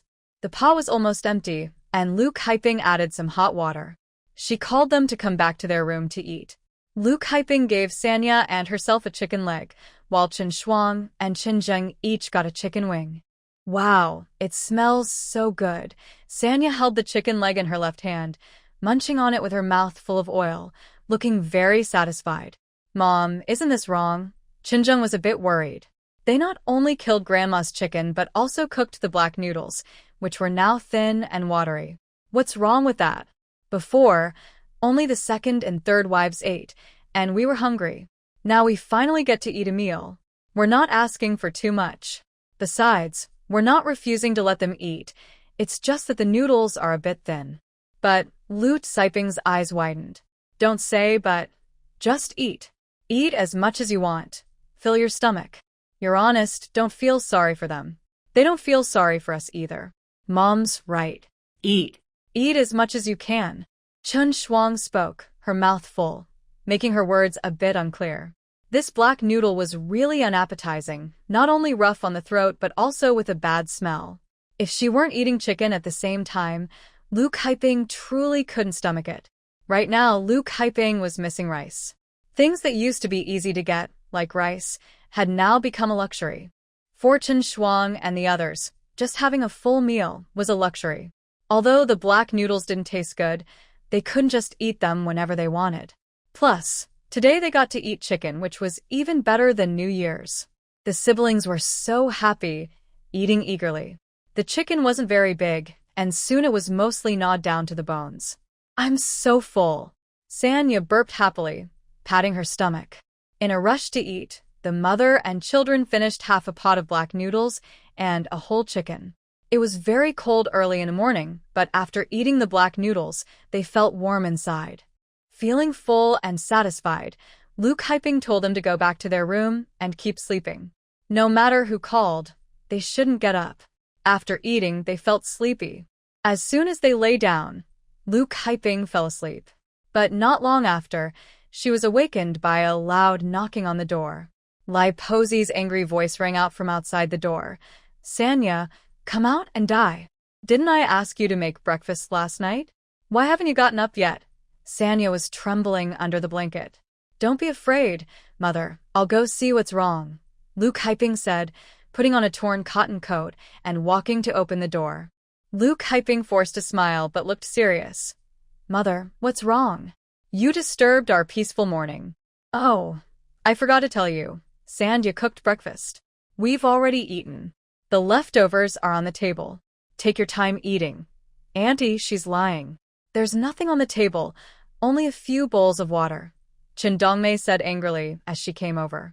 Lu Kaiping blushed but remained calm. Dongmei, Sanya has always eaten like this before. Now I want you to try her food. This thin black porridge is even better than the thick one.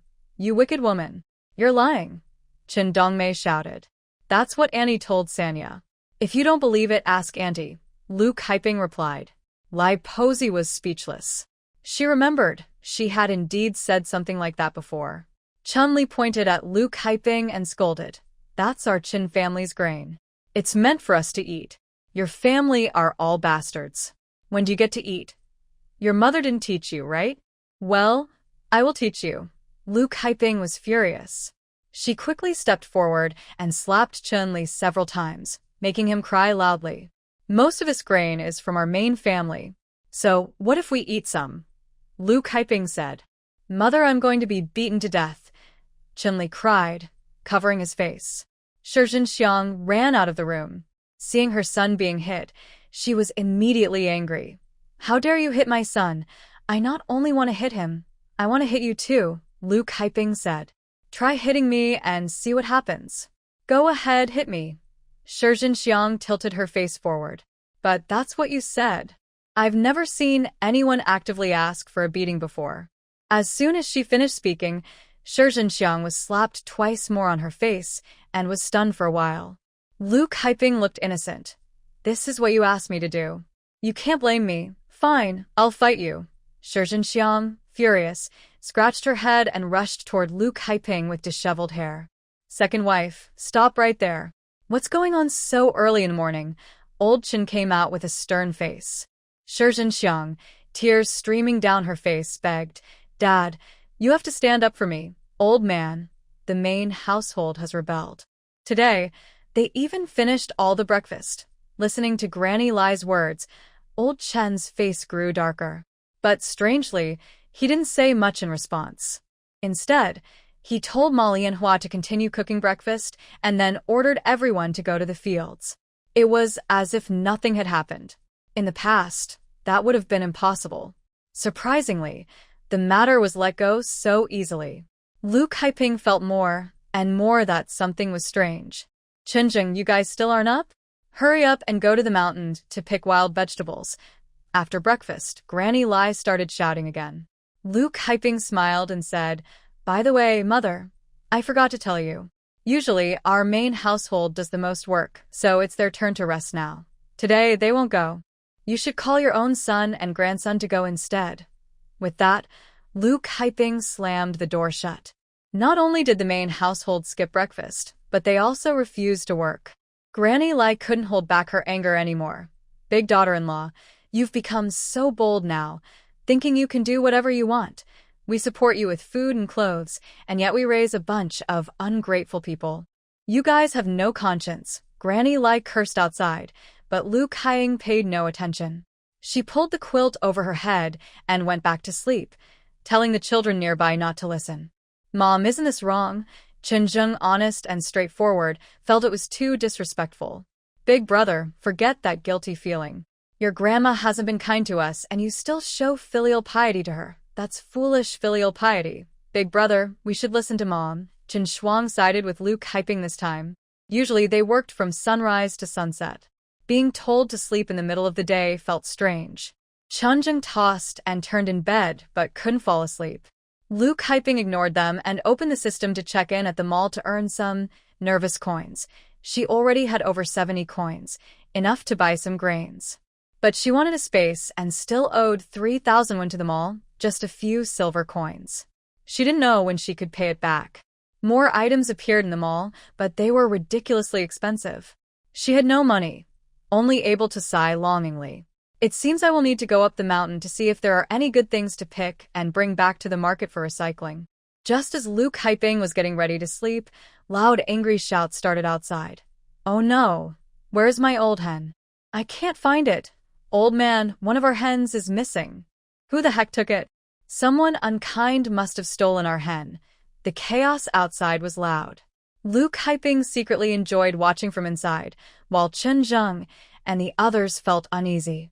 Mom, look, there are some chicken feathers, Shi Zhenxiang said, noticing a few feathers on the stove corner. Suddenly, she realized, Mom, could it be that the older sister-in-law and them killed the chicken this morning? Damn it. Mom doesn't even want to eat an egg, but she took over more than 100 eggs, cooked breakfast for herself, and now they've killed our chickens to eat. There were only 2 old hens at home. Usually, they laid eggs for Chen Qing to eat. This time, Lu Kaiping killed one, which made Shi Zhenxiang feel heartbroken. Lu Kaiping, come out here. The door was knocked loudly. Lu Kaiping ignored it. Enough. No more talking. It's late now, time to go to the fields, said old man Chen with a dark face, urging them to leave. They still had some wild vegetables picked yesterday, so they decided to leave it at that for now. Father, but we can't just let the older sister-in-law do whatever she wants, Chen Bingchen said, feeling angry. Are you not listening to me? Old man Chen glared. Father, whatever you say, we'll do it, they replied. Before leaving, the worried woman quickly locked her room so Lu Kaiping wouldn't kill the last remaining chicken. Seeing them follow, old man Chen stopped and looked around. No one was nearby. He lowered his voice and said, Wife, we can't delay this anymore. You need to find the matchmaker quickly. Second and third sisters-in-law, you two go find someone to talk to. Old man Chen told them all this. I'll go right now. The worried woman, who had been angry earlier, was no longer upset when she heard him. She turned and headed to the village to find the matchmaker. Father, we're going too. Shi Zhenxiang felt like she could finally breathe a little easier. After breakfast, Xia Dongchong carried his hoe and prepared to go to the fields. He saw Lai Posey walking into the neighboring Liang matchmaker's house. Seeing Lai Posey, Xia Dongchong felt annoyed. That day, after hearing Lai Posey's words, she went home and argued with Chao Er. She insisted that Chao Er tell her who the widow was that he was close to. Angry, Chao Er argued back with her. Eventually, they realized it was a misunderstanding. The widow was actually from the neighboring village, Yexizi. The widow, Huang Posey, was about 60 years old. She was from Yexizi village. She had her son in her 40s. Not long after her son was born, her husband died. She worked hard to raise her son and wanted to arrange a marriage for him. She hoped to get a proper bed and wardrobe for the wedding, but when she asked other carpenters, they were too expensive. Then she heard that Carpenter Chow from Dahiku was honest and wouldn't ask for too much money. She asked him to come a few times. Seeing her pitiful, Chao Er agreed to help. Xia Dongchong also knew about Huang Posey, and many villagers did too. But he didn't expect Lai Posey to deliberately use this as a reason, causing suspicion between him and his wife. Seeing Lai Posey walk into the matchmaker's house, Xia Dongchong was curious. Usually people go there to discuss marriage or matchmaking. He wondered who Lai Posey was talking about. Could it be Chen Zheng? Now he is 14 years old, about the right age for marriage. But he quickly dismissed the idea. Lai Posey wouldn't be so kind to Chen Zheng. If not Chen Zheng, then maybe Chen Qing. Chen Qing is studying at a private school and is a year younger than Chen Zheng. Lai Posey dotes on Chen Qing. She hopes he will pass the imperial exams and marry a noble lady. She wouldn't casually discuss marriage for him. Thinking further, Xia Dongchong suddenly thought of a possibility. Lu Kaiping. Now that old Chen is gone, Lu Kaiping has become a widow. To find out the truth, Xia Dongchong put his hoe back and quietly followed. Wow! The matchmaker Liang and her family were having breakfast at home. When they saw Lai Posey arrive, Liang said sarcastically, Lai Posey, what wind blew you here today? Their family's meal was quite good. White steamed buns, porridge, and some pickles. Lai Posey looked at it and couldn't help but swallow. Madame Liang, it's not about being early or late, but about being lucky. I haven't had breakfast yet, so I won't hold back. She quickly reached out with one hand, grabbed a plain steamed bun, and stuffed it into her mouth.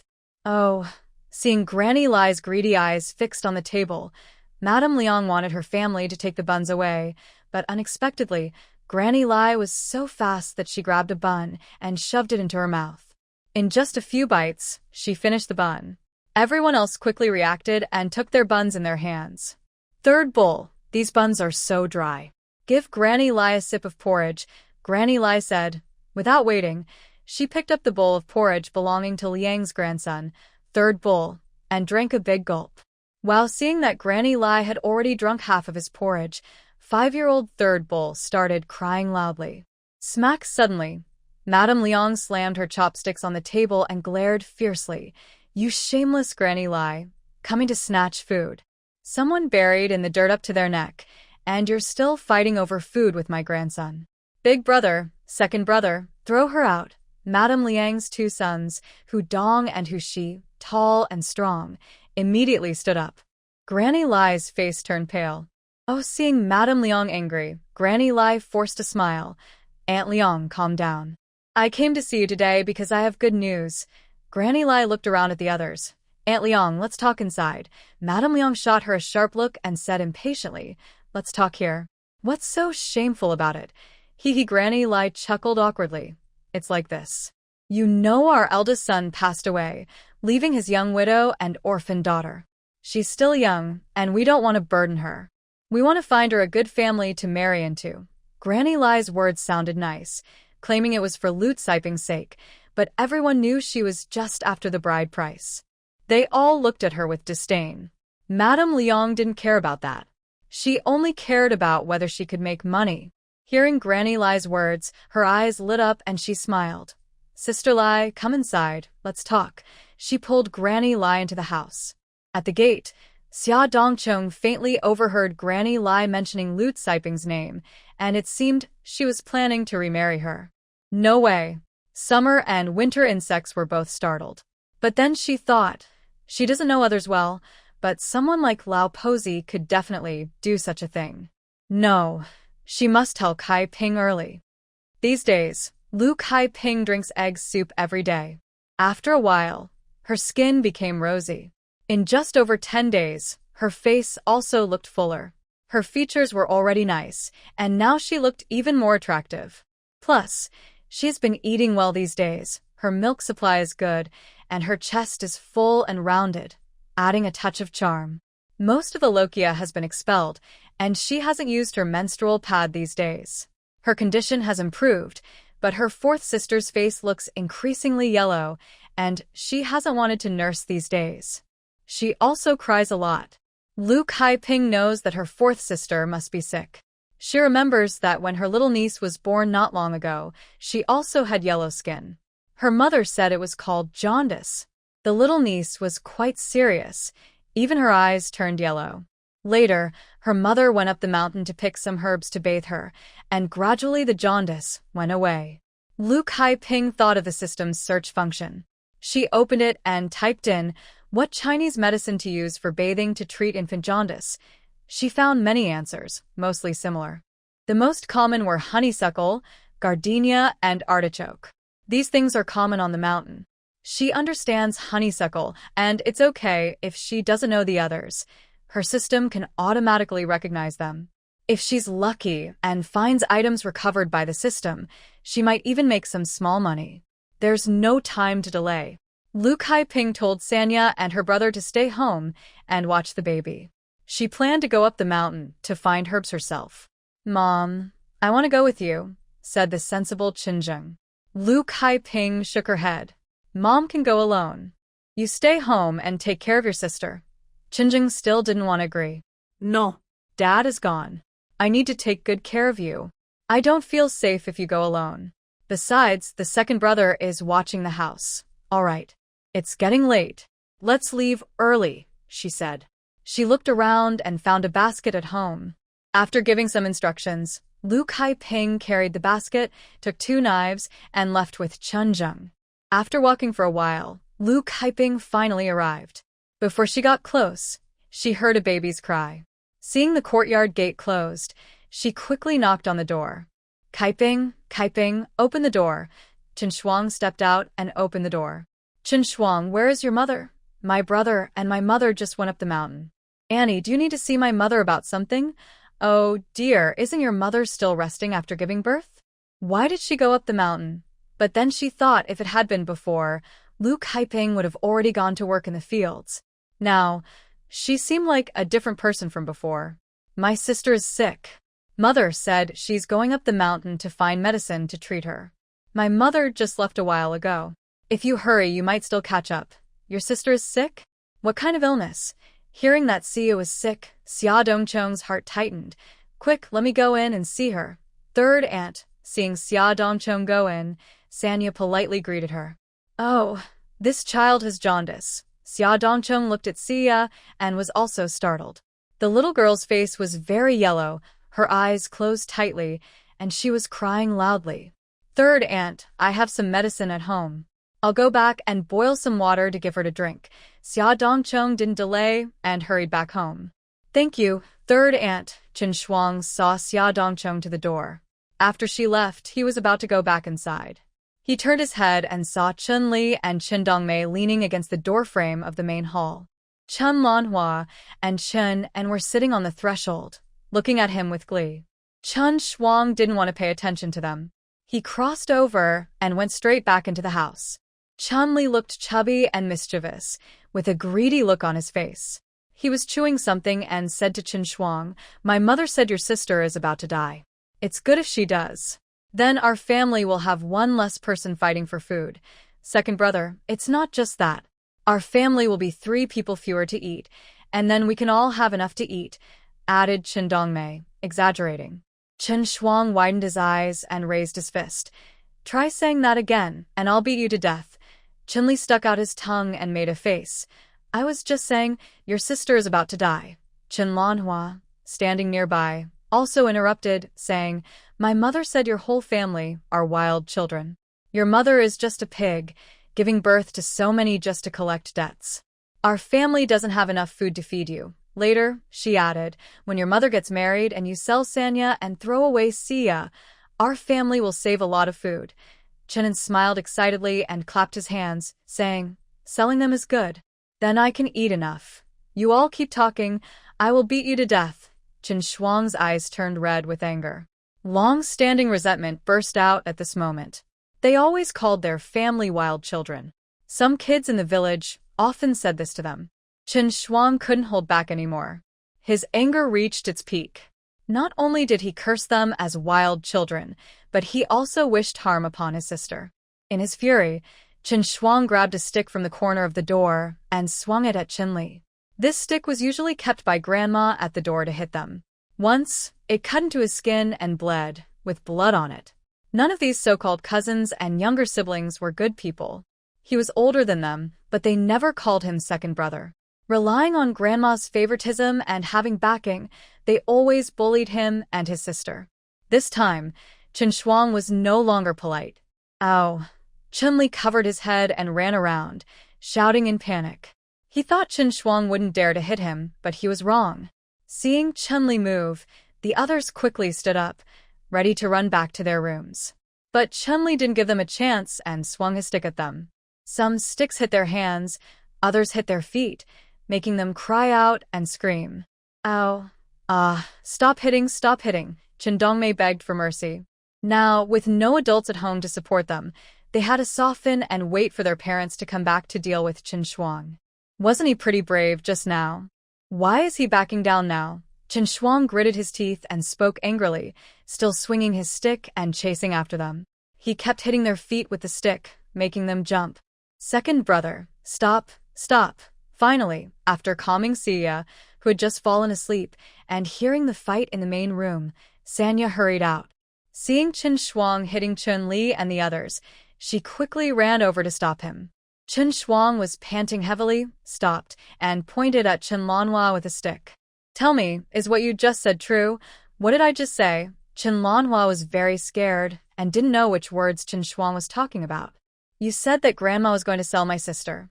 "Yes, I heard Grandma say it directly to my mother." "Oh, you child, what are you all arguing about here?" Xia Dongcheng returned and saw this scene, feeling scared too. He quickly put down his herbs and ran over to grab Chen Shuang's stick. Chen Shuang didn't realize how bold he was and hit a few of them.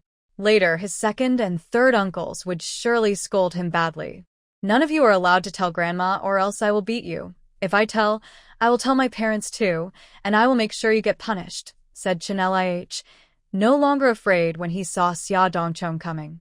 "Stop talking, I will beat you to death." Chen Shuang tried to grab the stick from Xia Dongcheng but was held tightly. "Chen Shuang, listen to your aunt's advice. Don't do foolish things, or it will make your mother unhappy. Second brother, third aunt is right." Hearing this, Chen Shuang calmed down. Yes, he was angry now, but he didn't know how things would turn out later. His mother would definitely blame him. "All right, quickly take these things to boil water, and give your sister a bath." Sniff, sniff. "I need to find Dad and ask him to decide." Chen Dongmei and Chen Lanhua ran out crying toward the courtyard gate. "Oh, my mother." Xia Dongcheng felt a headache. He thought he should go up the mountain to find Kaiping. If he was late, who knew what might happen? At this moment, Lu Kaiping had no idea what was happening at home. She had just arrived at Niubai Mountain. Niubai Mountain is behind Dahuang village.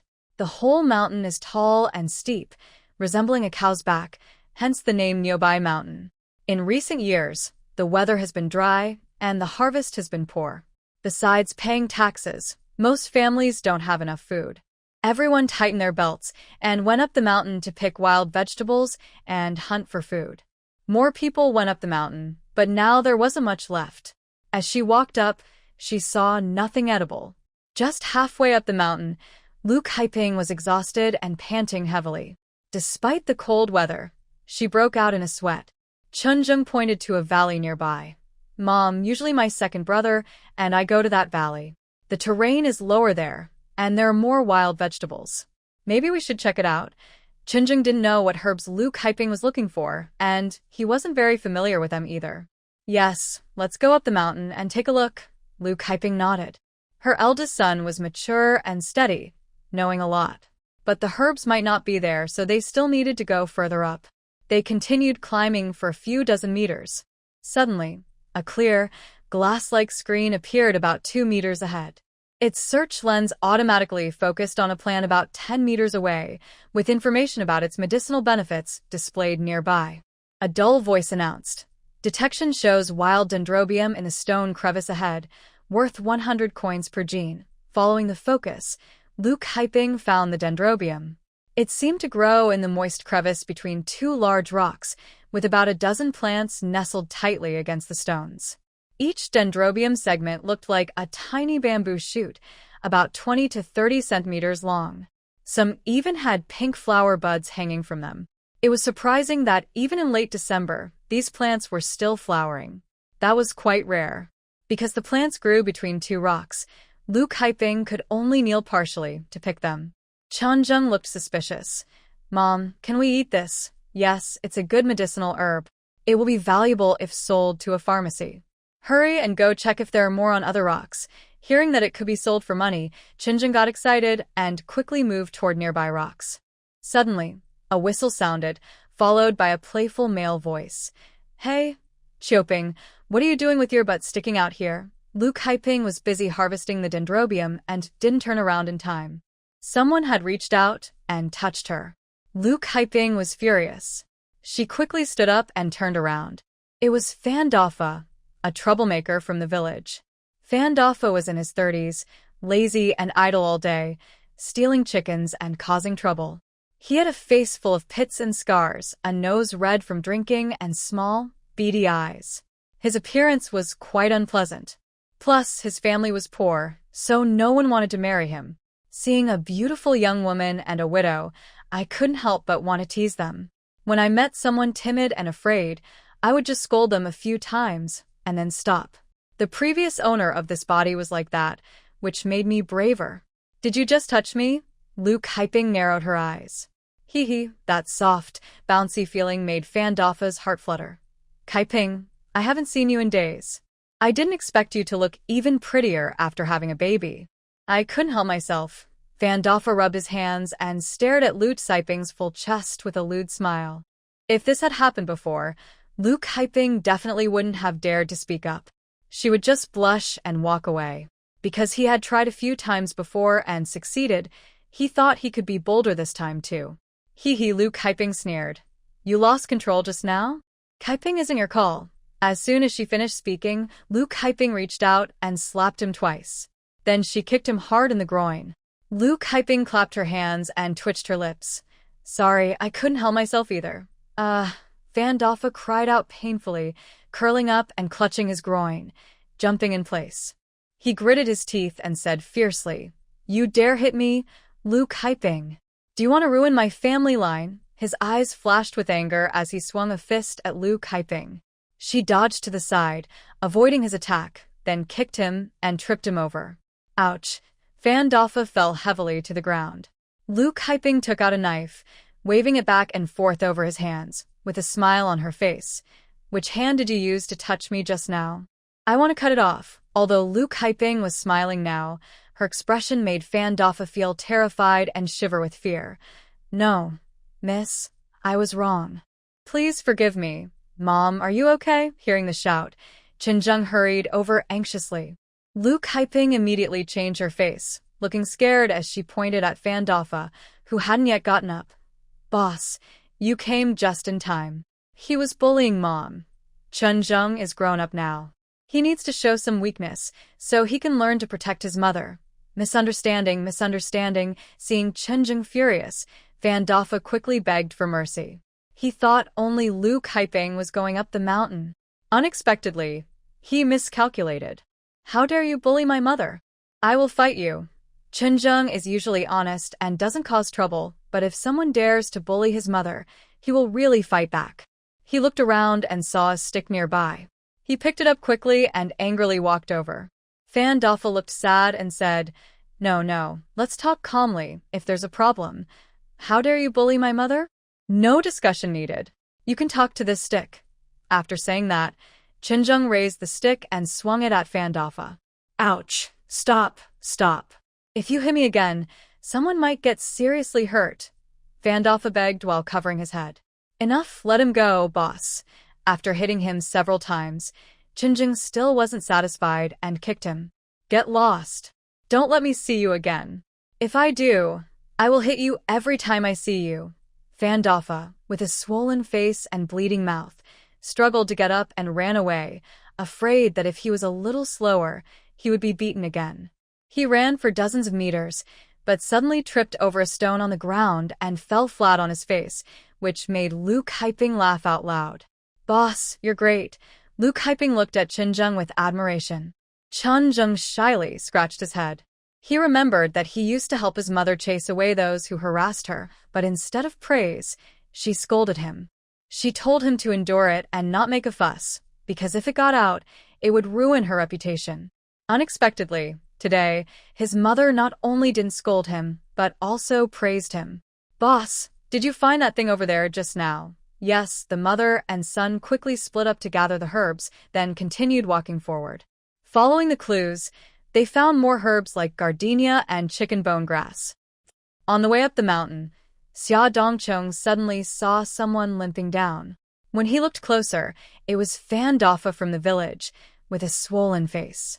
He hurriedly called out to him. Hey, Dafa, you came down from the mountain, right? Did you see Chen and her mother? Oh, what happened to you? Were you beaten or did you fall? Fan Dafa kept looking back as he walked, afraid that Chen would catch up again. Suddenly hearing someone call him, he was startled. Dafa, I'm asking you a question. Did you see Chen and his mother? They are dead. Fan Dafa angrily said this, and limped down the mountain. Xia Dongcheng cursed and said, You fool, I asked you kindly, and you cursed their mother and father to die. Be careful, you might fall and hurt yourself later. Before she finished speaking, Fan Dafa suddenly staggered and fell forward, rolling a few meters down the mountain. He was stopped by a tree, so he didn't roll further. Serves you right. Xia Dongcheng spat and said, Serves you right for being so rude. Even heaven is angry with you, but she thought this was unusual. Fan Dafa wouldn't curse them without reason. Seeing Fan Dafa's swollen face, Xia Dongcheng felt a pang of worry. Could something really have happened? She quickly continued up the mountain, calling out, Kaiping Chen, where are you? In the distance, Chen seemed to hear someone calling their names. Mom, I think I hear someone calling us. Hearing this, Lu Kaiping also tilted her ear and thought she heard someone calling her. She looked toward the sound. She saw a woman coming up from the middle of the mountain. Lu Kaiping looked carefully and recognized her as Xia Dongcheng. Mom, it's Aunt San. Chen quickly recognized her. Hey, I'm here. Hearing Xia Dongcheng's call, Lu Kaiping waved her hand and responded loudly. Mom, I want to go see what happened. Chen ran down quickly. Chen, come back quickly. Chen Shuang just fought with Chen Li and the others. If your second and third uncles find out, it will be trouble. Chen Zheng's face changed suddenly. Oh no, the second one caused trouble again. Before Lu Kaiping could stop him, he ran back. Recalling the strange behavior of Granny Lai and Old Man Chen, Lu Kaiping finally understood why they were willing to give her 5 taels of silver. They just wanted to stabilize her first. Oh, by the way, did you offend Fandafa just now? Xia Dongcheng asked casually. Humph. Luke Hyping snorted angrily. If he had walked a little slower, the boss would have broken his leg. Yet, he dared to take advantage of me. At this point, Luke Hyping gestured with her hands. First, I slapped him twice on each side, then kicked him in the groin. I think that part won't stand up for a month and a half. Ha ha. Xia Dongcheng couldn't help but burst into laughter. He admired Luke Hyping and gave her a thumbs up. Hyping, you're really something. Let's stop talking and go quickly. Granny Lai happily left the matchmaker's house. The matchmaker told her she had a few widowers in mind, each with some savings, and one of them was offering 10 taels of silver as a bride price. As for why the bride price was so high, it was because no one dared to marry him. This widower, named Li, was 45 years old and from Kwoto village, 5 miles away. He was a butcher, with a full beard, a sturdy build, and even black hair on his chest. It was said that Li's temper was bad. He liked drinking, gambling, and visiting brothels. He had married twice, but both wives were killed after he scolded them. His daughter was sold, and his son was disabled from a beating. After that, no one in the surrounding 10 miles dared to marry into his family. Now that he was older, he wanted to find a young woman. Because of his bad reputation, no one dared to marry him. So, Li increased his bride price, but still no one was willing. Many poor families shook their heads when they heard about him. They would rather eat plain rice than marry their daughters to such a beast. Completely inhumane. Finally, with no other options, Li went back to the matchmaker and lowered his requirements, saying a young, beautiful widow would do. Li also promised the matchmaker that if she successfully arranged the marriage, he would give her 2 taels of silver as a fee for her work. 2 taels of silver. This was dozens of times more than a typical marriage fee. She wouldn't earn that in a year. The matchmaker immediately pounded her chest and assured him she would handle everything. These past few days, she has been worried. She asked around to find a widow in some village, but she was told about several villages. Many villages have widows, but they are not suitable. Either they are unattractive or old. When she heard that Chen Bingnan had died, she thought about asking Lai Posey, but she just lost her husband and hasn't been married for long. She planned to wait a few days before asking, to avoid bad luck. Unexpectedly, Lai Posey came to her on her own. She was very happy.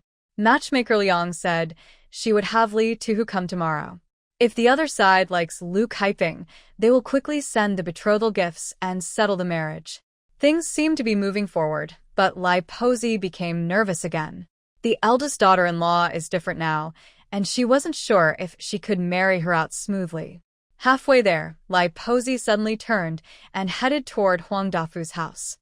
Chun Li and a few others went to the fields to find their father, hoping he would support them and help them fight back.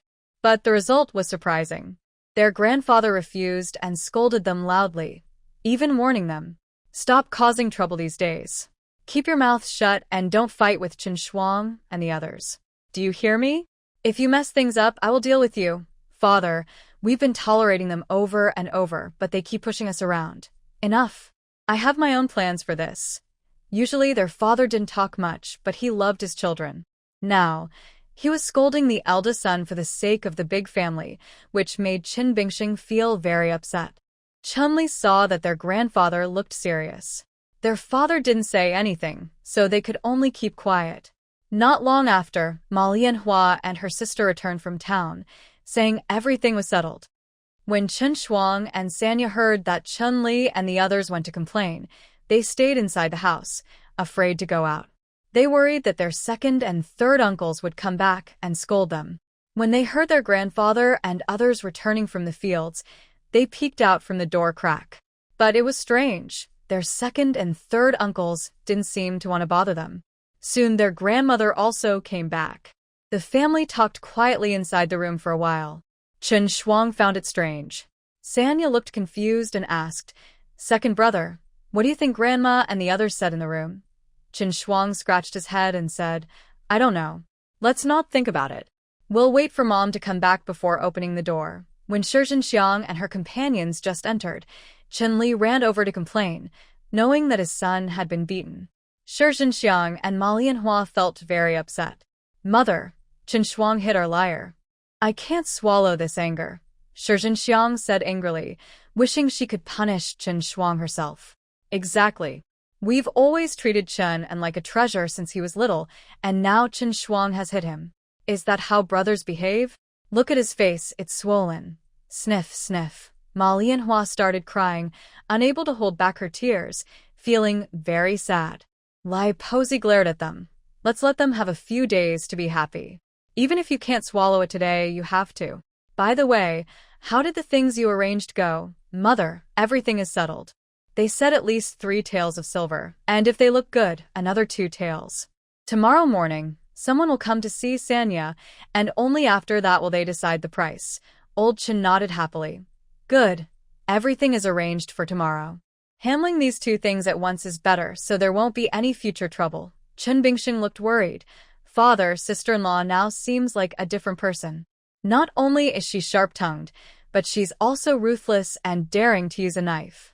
Don't forget, last time she had a knife at her mother's neck. And Chen Zheng, he used to be like a quail, never dared to talk back or fight. Now, after being stirred up by sister-in-law, he's even daring to fight me. He was right about that. Earning silver is good, but the main house wouldn't easily let them control everything. Chen Bingxing lowered his voice. Mother, selling one or both of them is the same. Why don't we just sell Chen Shuang and Chen Jing together? Otherwise, keeping them might only bring trouble someday, and they might even fight us. When everyone heard this, they didn't say anything.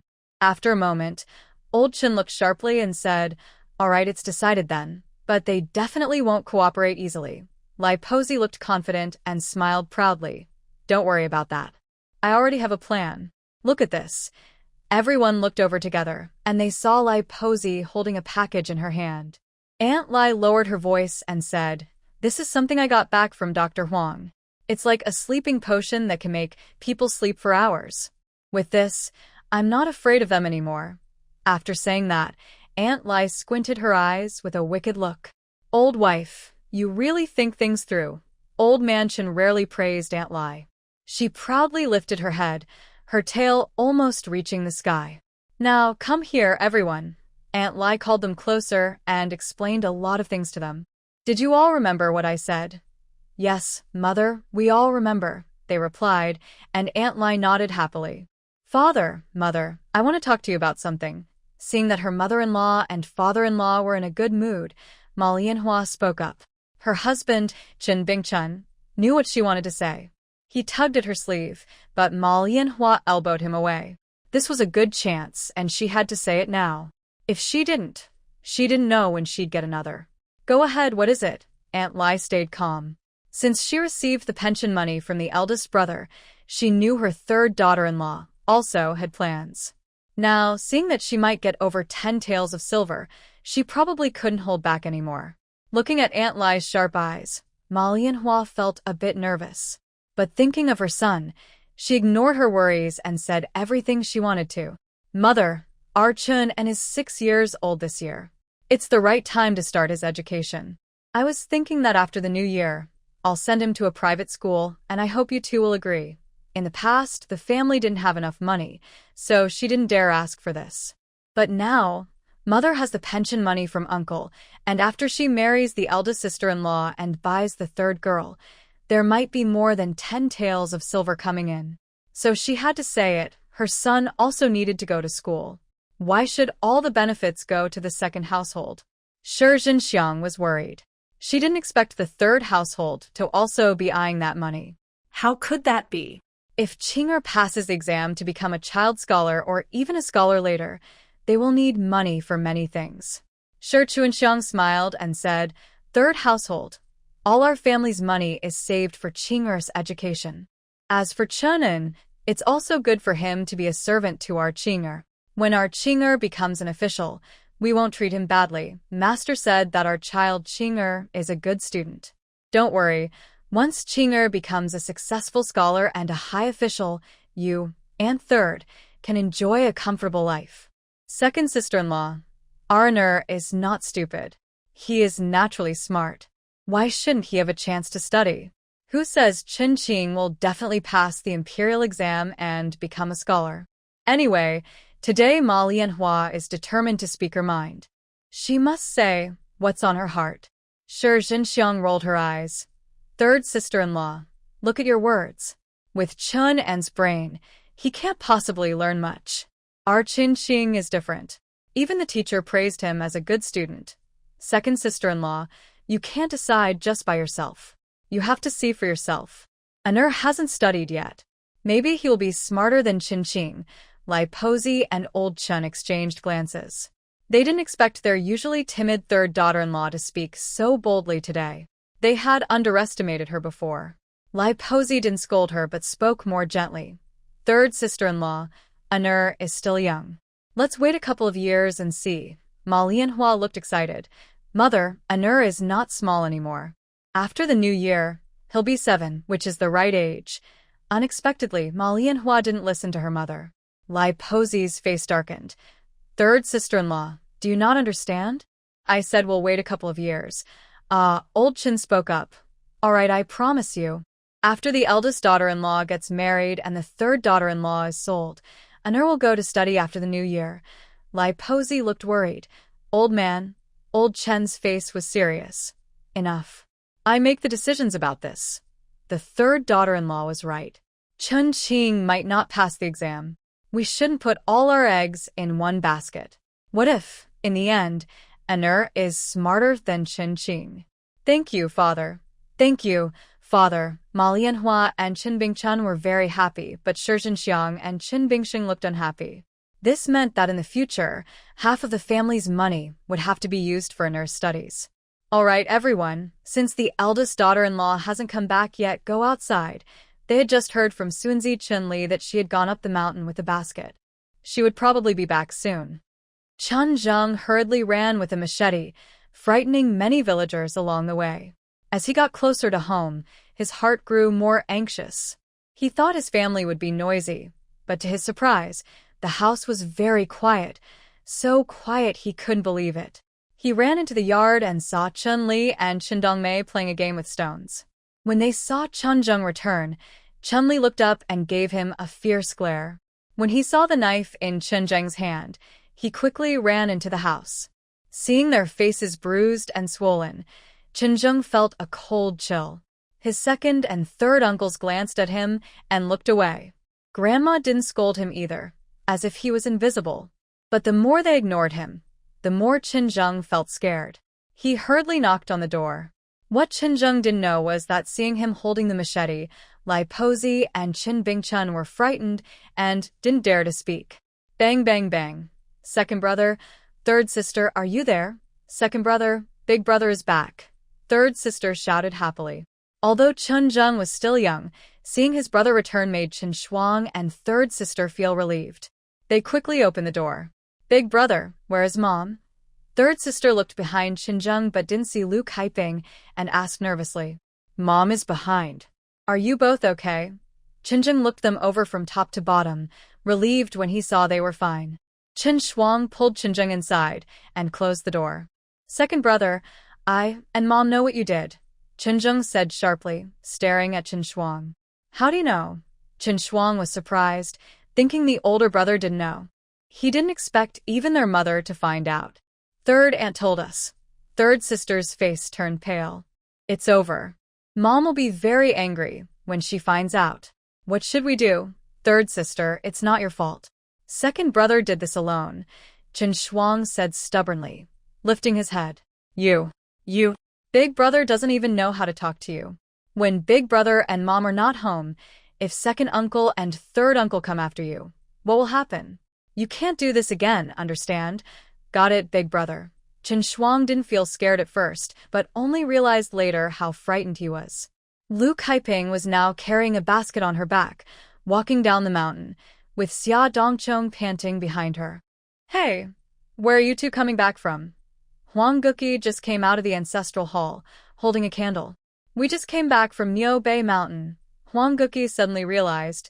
Oh wait, Kaiping, aren't you still resting after giving birth? How come you're out? Don't mention it. Cece's jaundice hasn't gone away, so I came up the mountain to pick some medicine. Huang Guqi scolded gently. You should have told me earlier. I could have brought you some medicine. I just came back from my eldest uncle's place this morning, and I was about to come find you. That's enough. I have other things to do now, Kaiping said, not in the mood to chat. Suddenly, Huang Guqi remembered something and quickly stopped Kaiping. Hey, Kaiping, wait a moment. I need to tell you something. Later, I don't have time now, Kaiping replied without much thought. Hey, don't be in such a hurry. It's just a quick thing, Huang Guqi said, grabbing her arm. Kaiping, don't worry. You two chat, I'll go check on your home, Xia Dongcheng said and ran toward the Chen family. Huang Guqi looked mysterious. Kaiping, this morning I went to my parents' house and also stopped by my eldest uncle's place. He gave me some deworming medicine. Guess who I saw? Who? Your mother-in-law, Lai Posey. Her? Kaiping looked a bit confused. Huang Guqi's eldest uncle, Huang Anqing, was the village doctor. Why would Lai Posey go to him? Seeing Kaiping's puzzled face, Huang Guqi explained. You find it strange too, right? After she left, I asked my uncle. It turns out she went there to get medicine. Guess what kind of medicine she took? Huang Guqi said mysteriously. Kaiping was anxious. Oh, just tell me quickly. Stop teasing. My uncle said that Lai Posey has been having trouble sleeping lately and went to ask if there was any medicine to help her sleep peacefully. He said it should be tasteless and odorless. Coincidentally, my uncle just had such a medicine. You just put a little in water and it dissolves. It can make someone sleep comfortably for several hours. According to my eldest uncle, this medicine is a special product from the western regions. It's very expensive, just a tiny bit the size of a fingernail costs 50 coins. But that stingy old woman was so tight-fisted that she didn't even blink. She bought it for 100 coins without bargaining. Lu Kaiping frowned. She wondered if it was the kind of poison she saw on TV before. Why would that old woman buy such medicine? Could she be planning to do something bad? You think it's strange too, right? I just want to warn you to be careful. With someone like her, you never know if she might sell you out someday. Xia Dongcheng was lying at the gate of the Chen family's yard, looking inside. She thought the place would be a mess, but surprisingly, it was very quiet. Third sister-in-law, what are you doing lying there? A young wife came over and saw Xia Dongcheng lying on the wall. She found it a bit strange.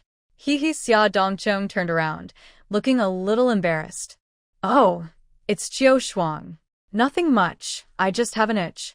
It's cold in winter, and I can't scratch through my cotton clothes. So, I'm rubbing against the wall to scratch my itch. Qiu Shuang suddenly understood and couldn't help but laugh. Haha. I see. Learn a new trick, huh? Okay, third sister-in-law, you can keep scratching if you want. Big sister-in-law, you just came back from the mountain? Oh.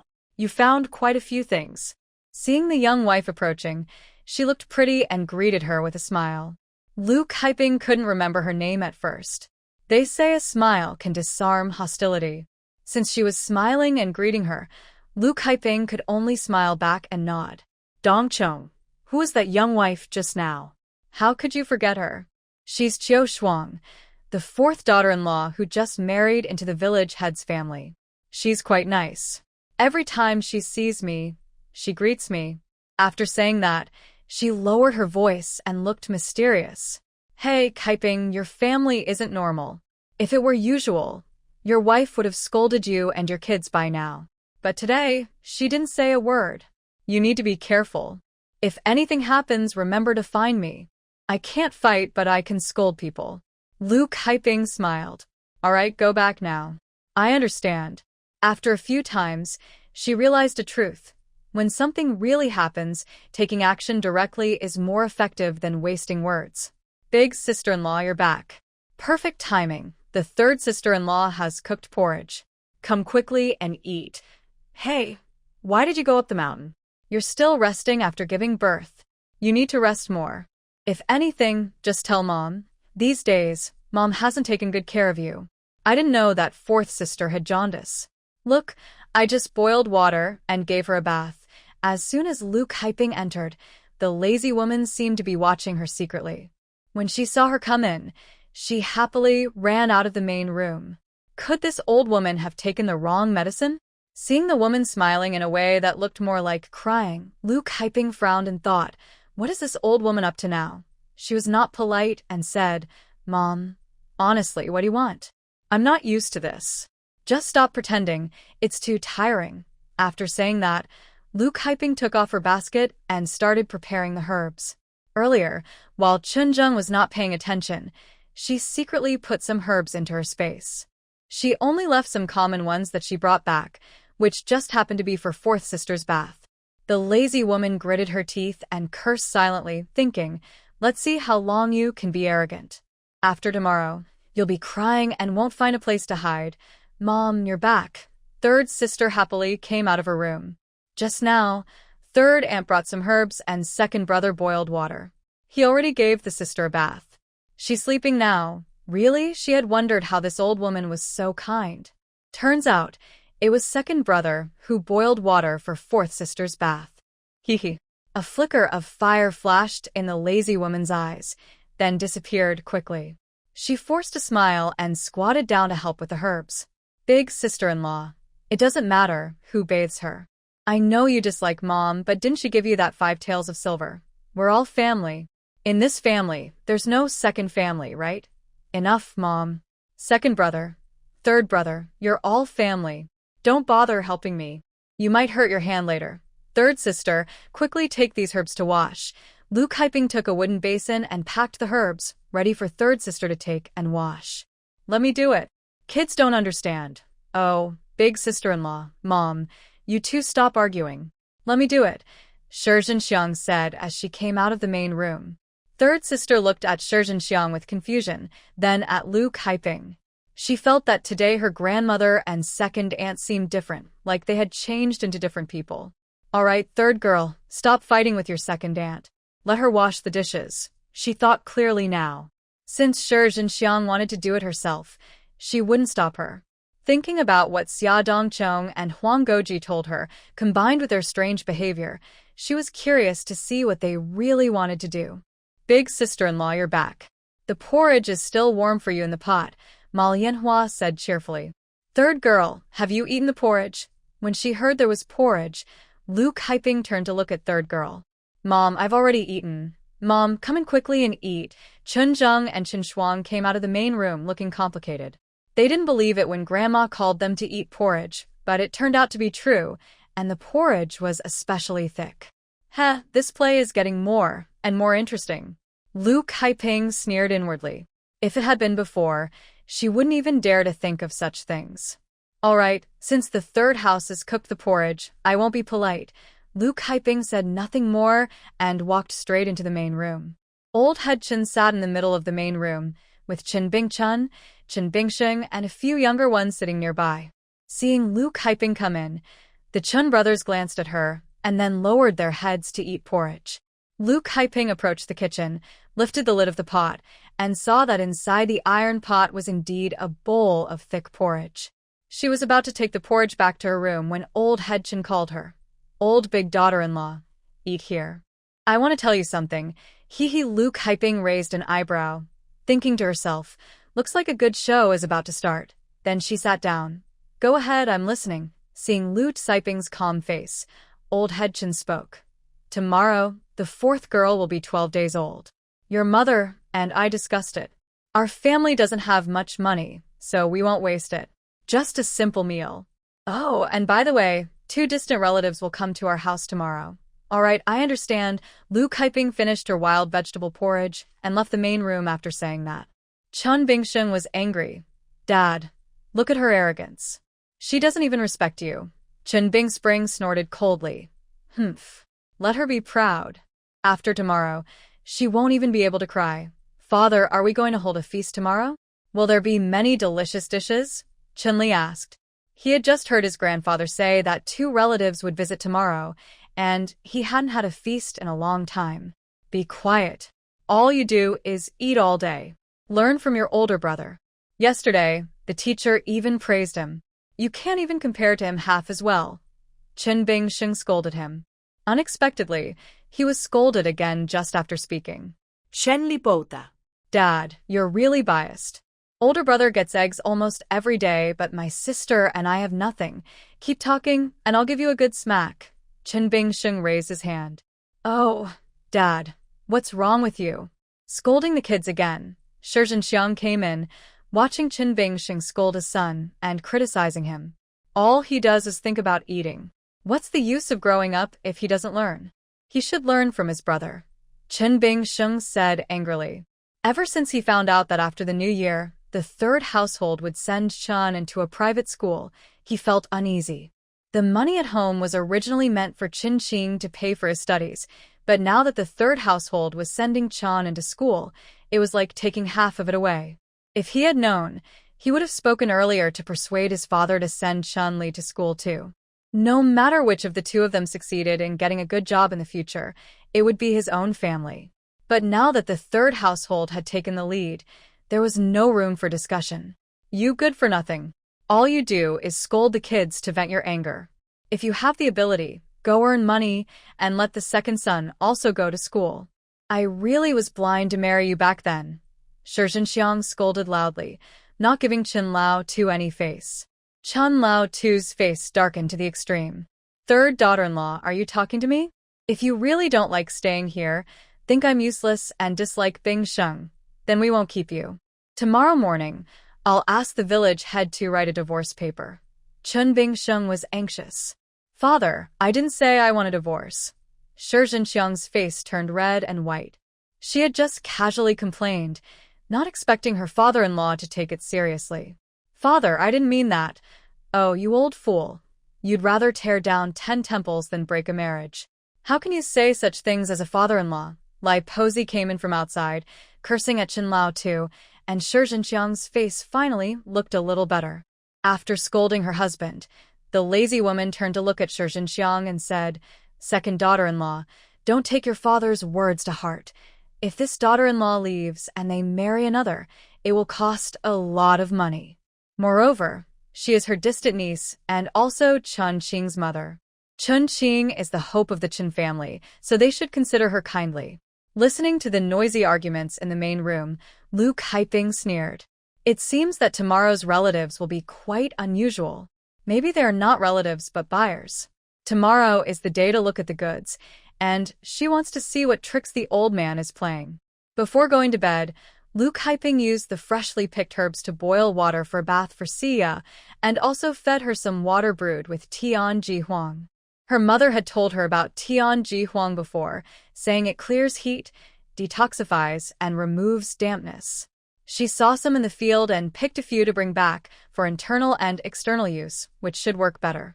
The next morning, the first thing Lu Kaiping did after waking up was to check Xia's face. She found her complexion was much better than yesterday, with the yellow tint fading. Her appetite was also good. She drank a lot of milk. It seems the herbs really worked. Seeing that her brothers and sisters hadn't woken up yet, Lu Kaiping went into the space to boil more herbs while checking in to earn some useless points. Ding. The useless voice sounded. Master, are you really not considering selling the dendrobium in the space to the mall? Selling to the mall not only earns money, but also increases points. Accumulating enough points allows for an upgrade. Useless. The price the mall offers is too low.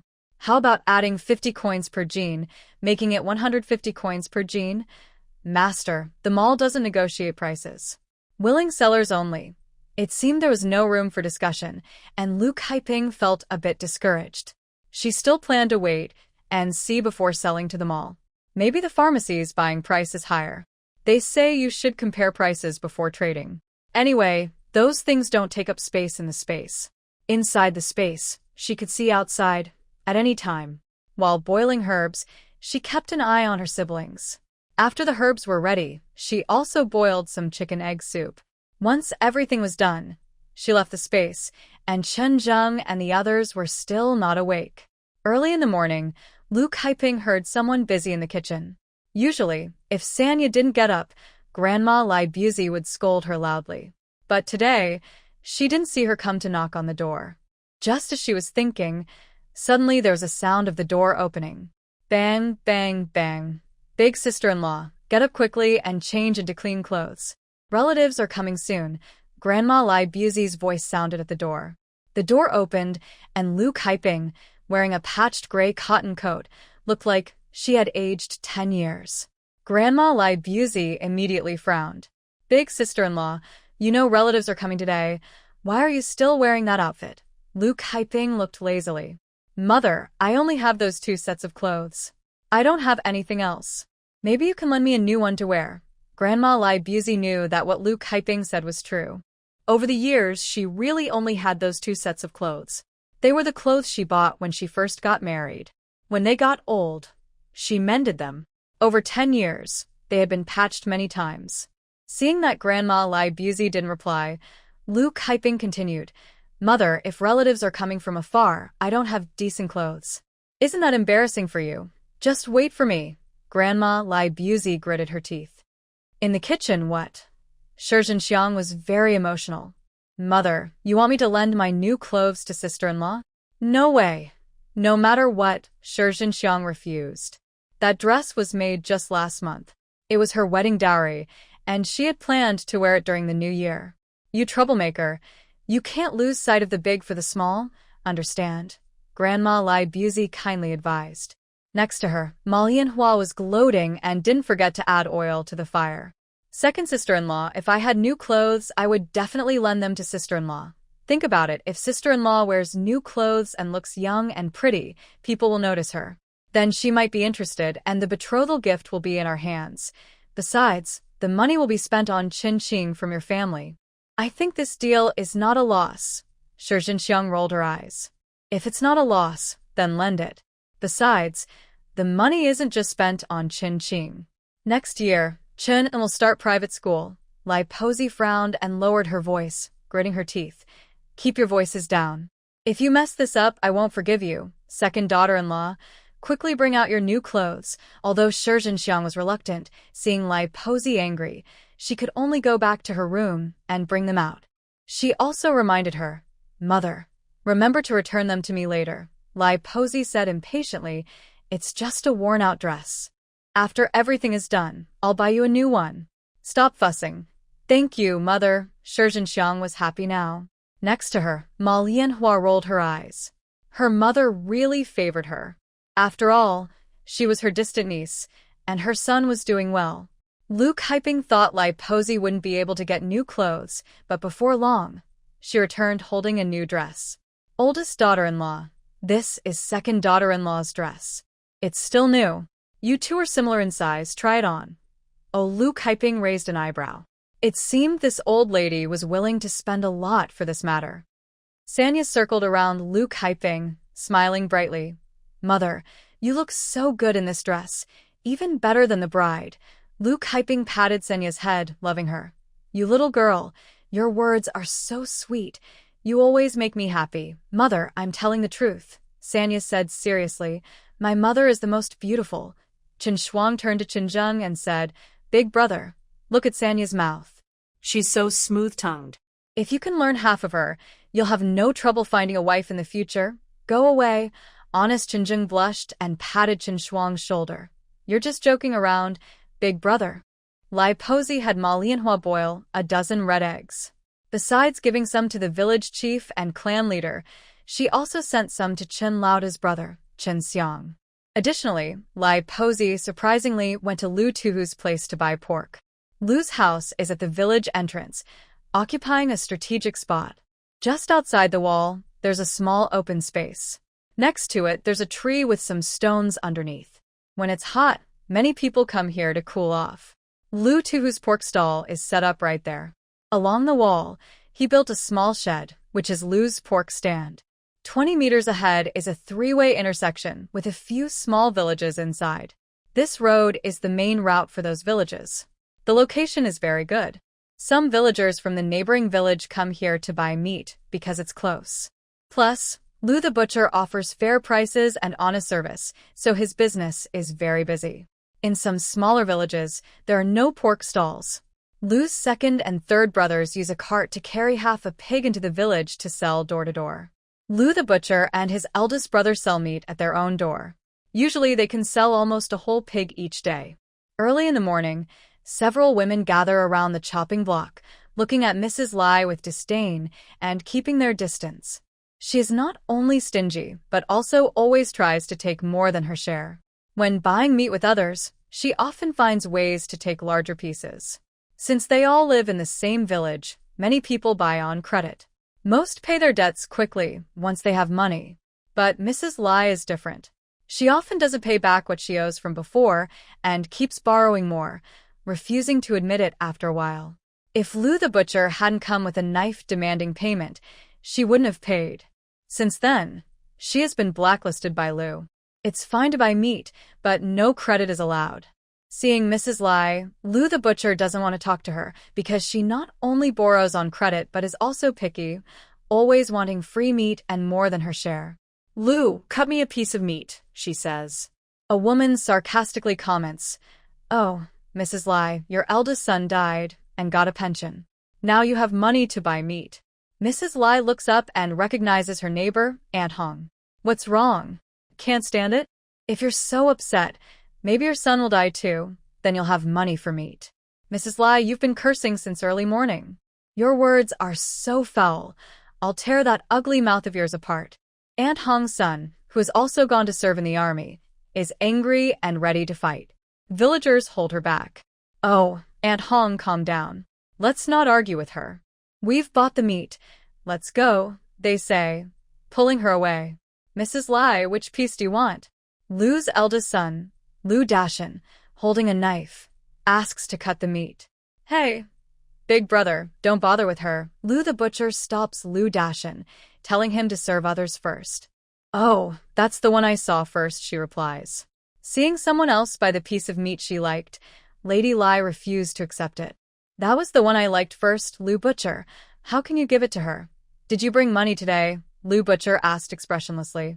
"Pay for the meat, or get out if you don't have money." "Oh, Brother Lu, talking about money hurts feelings. Bah, you're getting old, and you're still saying such things without shame. Who do you think you have feelings for?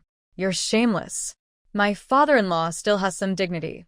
Huang Goji just happened to be bringing breakfast to her father-in-law and husband. Hearing this, she immediately glared and spat in her face. Lady Lai touched her nose. "Hey, you're taking this too seriously. I was just making a joke. Knowing that my mother is no longer here and still saying such things in front of so many people, everyone who knows you will think you just want to get free pork. People who don't know might even think you and my father-in-law have some secret affair. You're this old and still shameless. You're just eating free meals. Is there anyone else like you? Ha ha." Some women nearby started joking. "Lady Lai, your tricks don't work anymore. You'd better just pay up honestly. Lu Jin, your wife is really impressive. She knows how to manage your money." Lu Jin smiled proudly. "Of course. I chose her myself, so she must be good." Huang Goji blushed, rolled her eyes, and poked Lu Jin's head with her finger. "You're just a chatterbox, haraha." The villagers watched and laughed again. "Exactly." Huang's words are sharp, but when dealing with someone like Lady Lai, this is the way to go. Lu the butcher is an honest man. He's a man, and some things he's too shy to say. His wife always helps him speak up, so he can save himself trouble. In the past, when Lu and his wife sold pork, they often sold half on credit.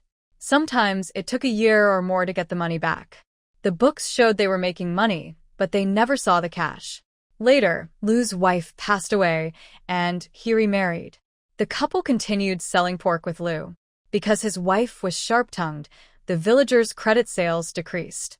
She also made sure to collect the debts owed to them. When Huang Guki spoke, he was very direct, causing the old woman to blush and then turn pale. Watching Lu the butcher and his son cut the pork and give it to others, the old woman became anxious. "Brother Lu, today I am hosting a banquet for my little granddaughter. We have guests coming, and I need to leave soon. I'll just buy this piece of pork on credit." After saying that, she grabbed a small piece of pork from the chopping board and tried to leave. This was her usual trick, and it usually worked well in the past. But unexpectedly, Lu Jin was quick and snatched the pork back. He then raised a shiny pig-killing knife and loudly said, "Old woman, do you want to get cut?" Seeing the bright knife, the old woman's legs went weak. She quickly smiled and said, "Oh, Lu Jin, I'll pay. Can I buy it?" She fumbled to find her money. Hey, look. Isn't that a cart coming into our village? Someone said, and everyone looked in that direction. Not far away, a cart was approaching. Dahiku village is in a remote area, mostly poor families, and it's rare to see a cart come in. Many people were curious. Maybe not. There are other villages nearby, right? It might not be coming into our village. Our village is poor, and we don't have rich relatives. Where would a cart come from? Yeah, I think so too. Hey, look. Is there a bullock cart behind it? Everyone looked carefully. Sure enough, another cart was coming from the mountain. The old woman, who was about to pay, stopped her hand when she saw the cart. Seeing her hesitate and not want to pay, Huang Guki grew impatient. Hey, old woman, do you still want the meat? The old woman kept her eyes on the cart and didn't turn around. Don't worry. Wait a moment. As the cart moved toward Dahiku village, her eyes lit up. Other villagers couldn't help but whisper, Hey, it really is coming into our village. Whose relative is it? They arrived early in the morning. As the cart got closer, everyone could see clearly. The man driving the cart looked to be about 40, with a face full of rough features, a thick beard, and a fierce look. Although he was sitting, it was obvious he was a big, strong man. The old woman hurriedly ran forward to stop the cart. The person driving the cart was Lee the butcher. Suddenly, an old woman tried to stop the cart. He quickly pulled the reins tight and stared fiercely. Old woman, you're brave to stop my cart. The old woman's face changed, but she still forced a smile. Big brother, are you the Lee from Kwoto village, as Sister Liang said? Are you heading to the Chen family today? How do you know that? The old woman clapped her hands and said happily. What a coincidence. I am the head lady of the Chen family. My name is Lai. I heard you're coming, so I came to greet you with some meat. Li Datong's eyes lit up, and his voice was rough. Oh, so you're Lai the lady. Sister Liang mentioned you. Why are you cutting meat? I'm just bringing some meat myself. Come on, lady, get on the cart. After saying that, Li Datong quickly got off the cart and lifted the curtain. All right. The old woman was very happy inside. She quickly looked proud and loudly told the people at the pork stall, This is my relative, Lu the butcher. I don't want your meat anymore. Keep it for yourself and enjoy it slowly. Humph. With an arrogant tone, Lai turned to get on the cart. At this moment, the ox cart was also arriving. Lai told Li the butcher to wait a moment. She went to ask behind and found out that the person from the tooth shop had also arrived. She quickly told the others to follow the cart. Go. Seeing Lai get on the cart, Li Datong waved his whip, and the cart moved forward, kicking up a cloud of dust. The yellow goji berries hurriedly covered the pork with a nearby bamboo curtain and angrily scolded the cart. Bah! What's so great about riding in a cart? You're just kicking up all this dust. A few women started gossiping again. Lai said she's giving a banquet for her granddaughter. Do you believe that? I don't. They say her family has a rich relative. Lai married into this family decades ago. I've never seen such a relative. Some villagers shook their heads. I don't think they're relatives. You see, she doesn't seem to know her either. I just asked her. An old woman frowned. Strange. The woman sitting on that ox cart behind. I think I've seen her somewhere before. A villager laughed. Come on, Aunt Neo. You probably haven't even left our village. How could you have seen her? Really? Aunt Neo insisted confidently. Lu Jean chuckled. Hey, who cares who she is? It's none of our business, oh well. Aunt Gao, didn't you say you wanted to cut some meat just now? Which piece do you want me to cut for you? Looking at the cart, Huang Guki seemed thoughtful. She felt something was wrong but couldn't quite put her finger on it. Suddenly, with a sharp sound, Lu Jean threw over a piece of meat. Wife, what are you thinking about? You look like you've lost your mind. Hurry up and tie the meat. Huang Guki shook her head, pulled out 2 pieces of straw to tie the meat, and handed it to a woman nearby. Her voice was clear. Auntie, here's the meat. Take good care of it. Hey, I just remembered. Suddenly, Aunt Neil looked like she had discovered something new. Last month, I was working in the field and I saw the neighbors selling their granddaughter. It seems like they sold her to this woman. That day, she was wearing the same clothes and her face looked just as clever, exactly the same. Aunt Neo, I think you're getting confused. You can't say things like that. Exactly. If Madame Lai finds out, She won't let you go. Hearing this, Huang Guqi's heart skipped a beat. Her unease grew even more. Madame Lai got on the cart, looked around, and saw some packages inside. Curious, she examined them. She noticed a piece of oiled paper wrapping a 2 or 3 gene piece of meat. The pork was a mix of fat and lean, making her drool just looking at it. There was another package, but she couldn't tell what was inside. It looked like small grains or bits. Another package was neatly tied, heavy, and smelled a bit sweet. Madame Lai immediately recognized the smell, red sugar. There was also a small bamboo basket with about 20 eggs. She thought to herself, Li the butcher was quite generous. He was really thoughtful. Madame Lai felt very pleased. Ma'am, where is your home? Li the butcher's loud voice rang out. Madame Lai quickly looked away from her thoughts and pointed outside. Just straight ahead. Turn at that intersection, and the third house is yours. Ma'am, is your daughter-in-law pretty? Madame Lai nodded quickly. Yes. You'll see her soon, hee, thinking about meeting the charming widow later. Li Datong's eyes lit up. Listening to the busy family members early in the morning, Lu Kaiping understood clearly that if her guess was correct, those two so-called distant relatives today were probably not ordinary people. Since marrying into the Chen family, she had given birth to 4 children, but none of them had ever held a celebration. Now that the eldest son had died and the youngest was a girl, she remembered how, on the day she traveled here, the mean old woman had almost wanted to strangle the 4th daughter. But just 10 days later, the old man unexpectedly decided to hold a celebration for the 4th daughter, which no one would believe if told. Mother, I feel like something is strange about our family today.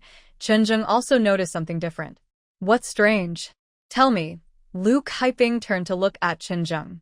Chen, with thick eyebrows and big eyes, had a childish smile and was a kind-hearted boy. He scratched his head and hesitated before saying, When my sister was born, Grandma and Grandpa didn't like her. Why are they now helping to hold a celebration for her? You also think something's wrong, right? Chen Shuang interrupted. Big brother is right. I also find it strange. This isn't like Grandma and Grandpa to do such things. Grandma has always been stingy and wouldn't spend money easily. When Chen was born, we never had a celebration. And we're not even her real grandchildren. But isn't that a good thing? It shows Grandma has changed for the better. Sanya, who is simple-minded, didn't think badly and believed the best. Lu Kaiping looked at Sanya and said, Sanya, your brothers are right. This is indeed quite unusual. Besides, these days, Mother keeps doing things that make them angry, but what's strange is that Grandma and Grandpa not only aren't angry, but are even nicer to us than before. What does that mean? It means they might be planning something. What could it be? Chunjung looked up. I'm not sure either now. I don't know if my guess is right. Today, we might have guests, but I don't know if these relatives are real or not. Anyway, when Grandma asks you to eat, don't be greedy. Mother, are you worried Grandma might poison us? Chinjung was shocked. Lu Kaiping shook her head. Poison us? Not exactly. At that moment, Chen Shuang said something startling. Could they be planning to sell us? No way. Chinjung couldn't believe it. Lu Kaiping looked calm. I won't rule out that possibility. Mother, what should we do? Sanya looked scared. Don't panic yet. Let's see what tricks they have up their sleeves. Is Sister Lai at home? Madame Liang came to visit. Ma Lianhua walked out quickly, saying, Oh, Aunt Liang, my mother has gone to Lu the butcher's to buy meat.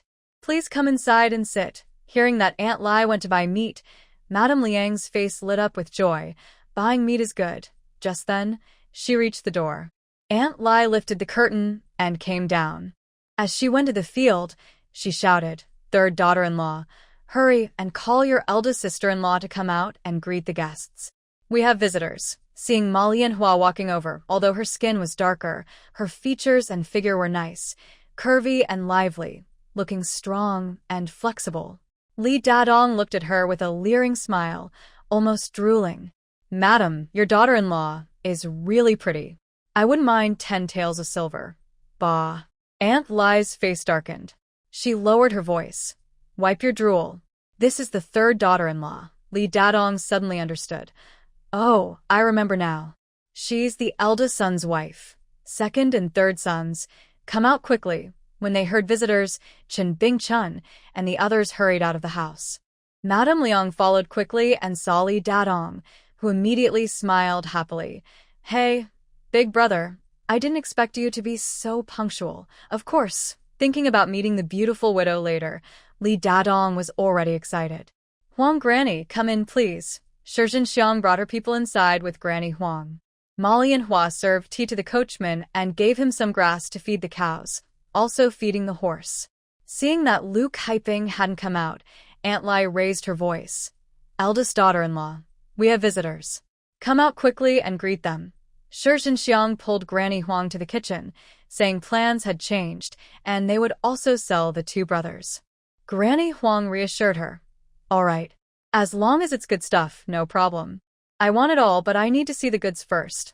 Granny Huang and Li Dadong didn't know each other. They looked at each other and sat down in the main hall. Y'all sit first. I'll have the eldest daughter-in-law come out to greet you. She'll be out soon. After saying that, Aunt Lai asked Ma Lianhua and Shizhen Xiang to give red eggs to the village chief, the clan leader, and the teacher. This small river village school saw a bullock cart and a horse-drawn carriage entering the Chen family's yard, immediately attracting many people's attention. Who knows what the lazy old woman and her family are up to today? I don't know. It looks like they have visitors. Maybe it's a celebration. Ma Lianhua and Shizhen Xiang came out carrying baskets. Many people gathered around. Ma, sure. What special day is it for your family today? Why are there guests? Ma Lianhua looked up, smiling. It's good news. Today, we are celebrating the birth of our fourth child with a 12-course banquet. Aunt Nyo, with a sarcastic tone, said, Oh, it's good that there's a new granddaughter. Why haven't the relatives from your sister-in-law's family come? Right. And who are those two people? I think the old woman looks like a matchmaker. Aunt Nyo's words made many villagers excited. Matchmaker? No way. Are the Chens planning to sell someone? Aunt Nyo, are you blind? Don't say such things lightly. Shizhen Xiang put away her smile. Aunt Nyo, don't be so boastful. You can't say anything you want. Be careful what you say. Worried that Shizhen Xiang might say more and reveal something, Ma Lianhua quickly pulled her aside. Second sister-in-law, you're old and your eyes aren't so good. You might be mistaken. Let's not argue with her. Come on. We still need to deliver red eggs to the village chief. Since they were openly giving red eggs to the village chief, it seemed the celebration was real. Although many still doubted, they didn't say anything further. I don't believe it. That old woman is up to no good, Aunt Nyo insisted. Hearing voices at the door, the old woman came out. Oh, why are there so many people? Looks like everyone knows about our family celebration today. Today, I'm giving a 12-course banquet for my granddaughter, Xiao Si. You uncles and aunts, did you prepare any gifts like pork or eggs for her?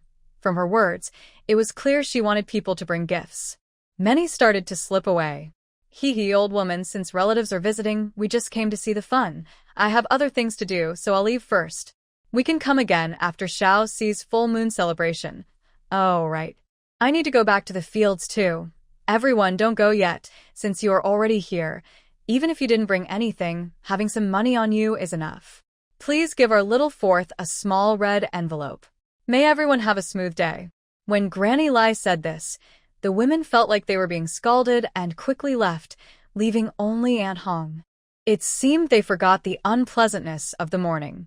Granny Lai smiled with many wrinkles. Oh, Aunt Hong, come in and sit for a while.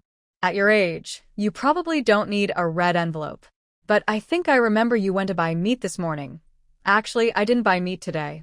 When you finish cooking, I'll bring a bowl to your house to fill with meat for our eldest daughter-in-law to help with milk production. Hearing this, Aunt Hong was furious. Good one, Granny Lai, always calculating. You're quite something. Your family is guests, yet you're too stingy to buy meat.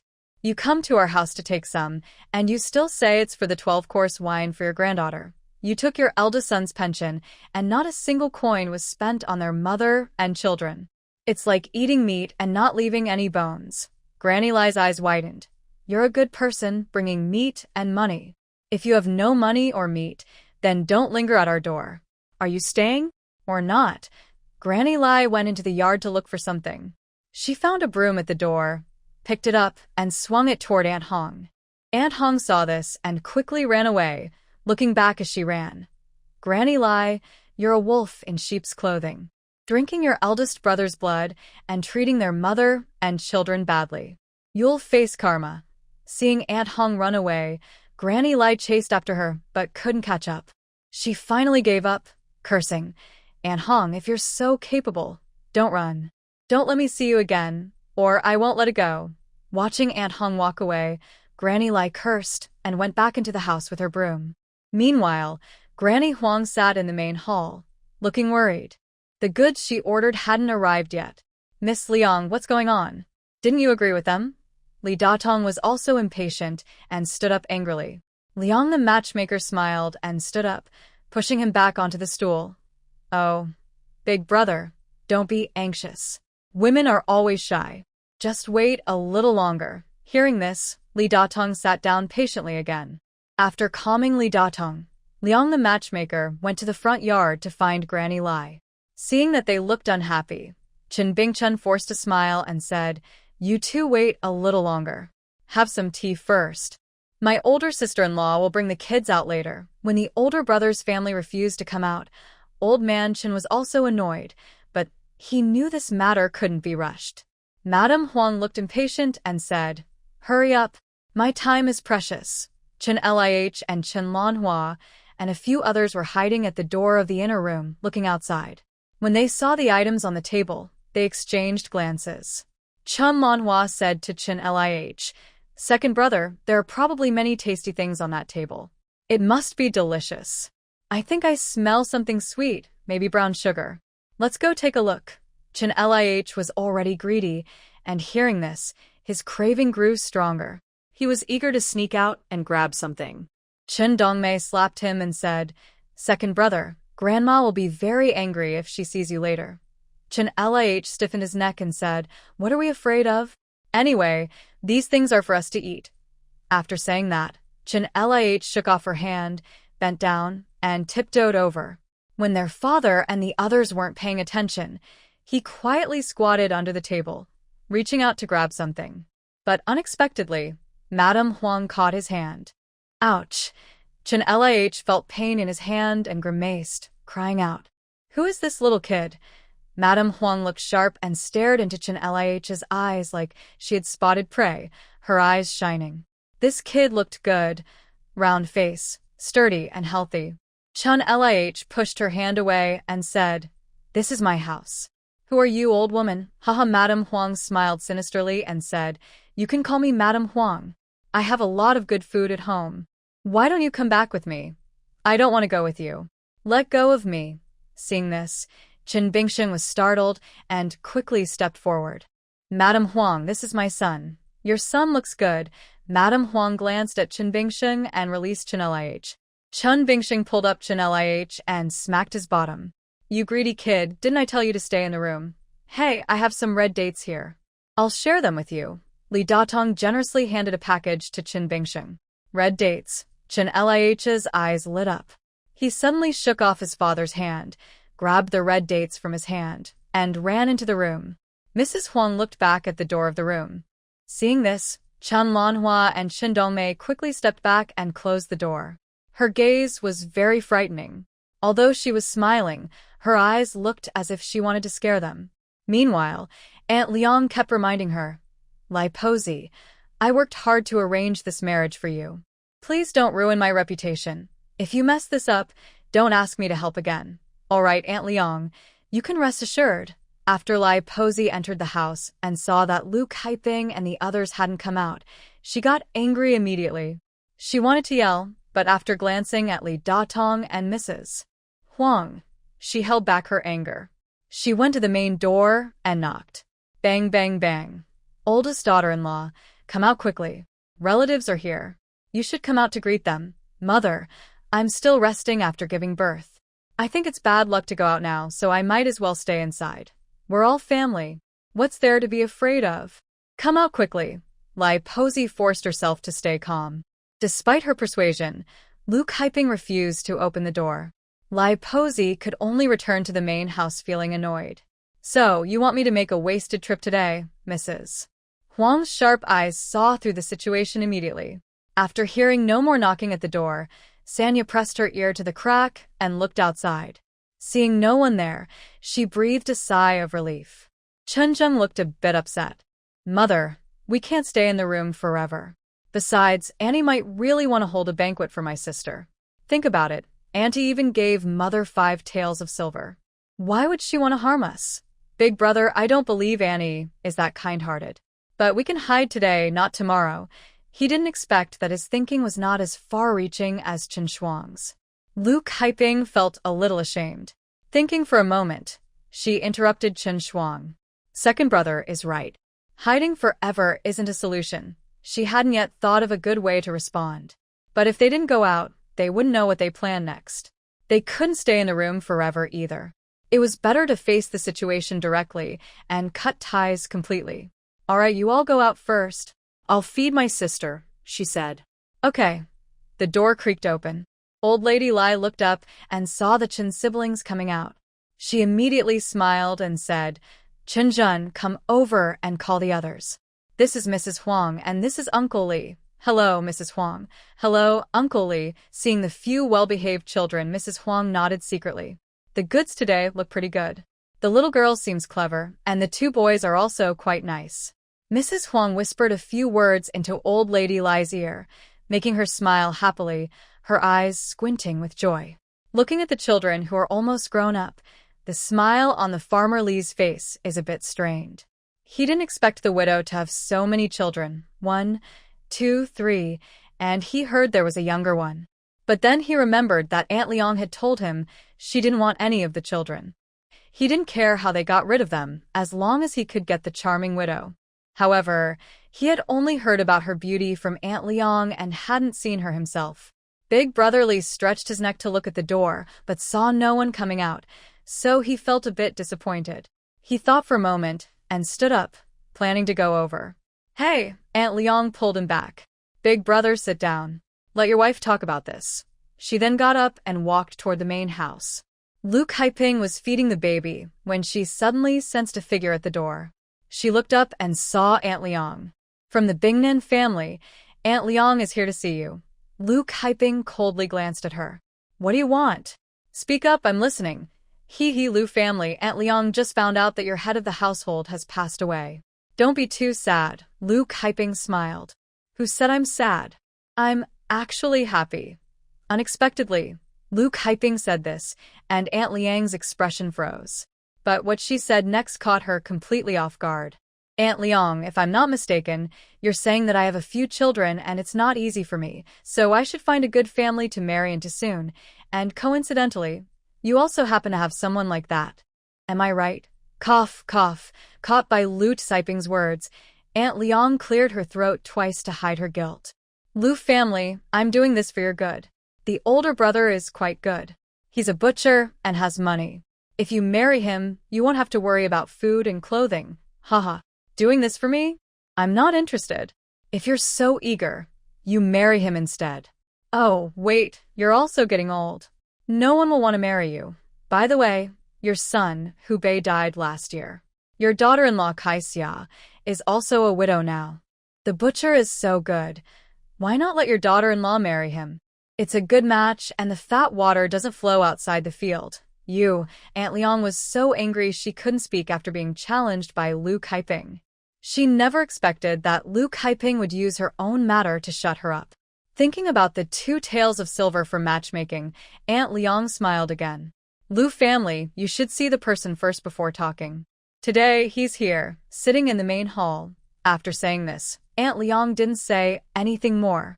Later, she pulled Lai Posey aside. Lai Posey, why is your eldest daughter-in-law so sharp-tongued now? I don't care what tricks you use, but we can't let that money slip away. Don't worry, I have a plan, Lai Posey said firmly. She couldn't delay any longer. Mother, we're back. The village chief said he couldn't come to dinner. Ma Lianhua and Shi Zhenxiang returned.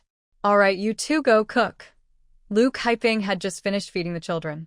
Seeing Si Er asleep and preparing to get out of bed, she heard someone knocking on the window. Knock, knock. Kaiping, it was Huang Guqi's voice. Lu Kaiping quickly got out of bed and opened the window. Sure enough, Huang Guqi was outside.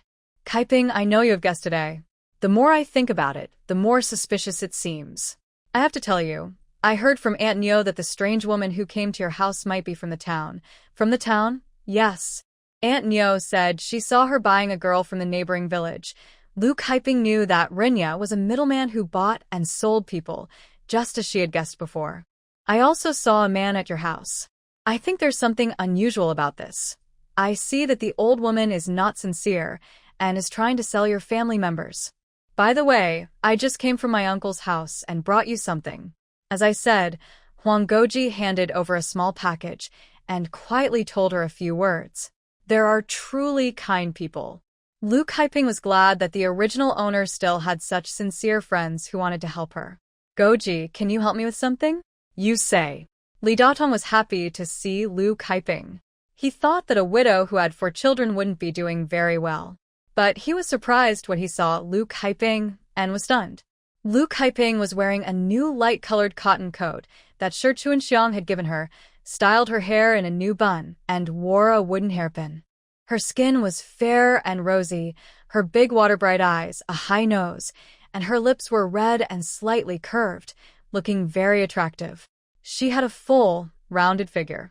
Even with thick cotton clothes, her chest still looked full, and her figure hadn't changed at all, no sign she had 4 children.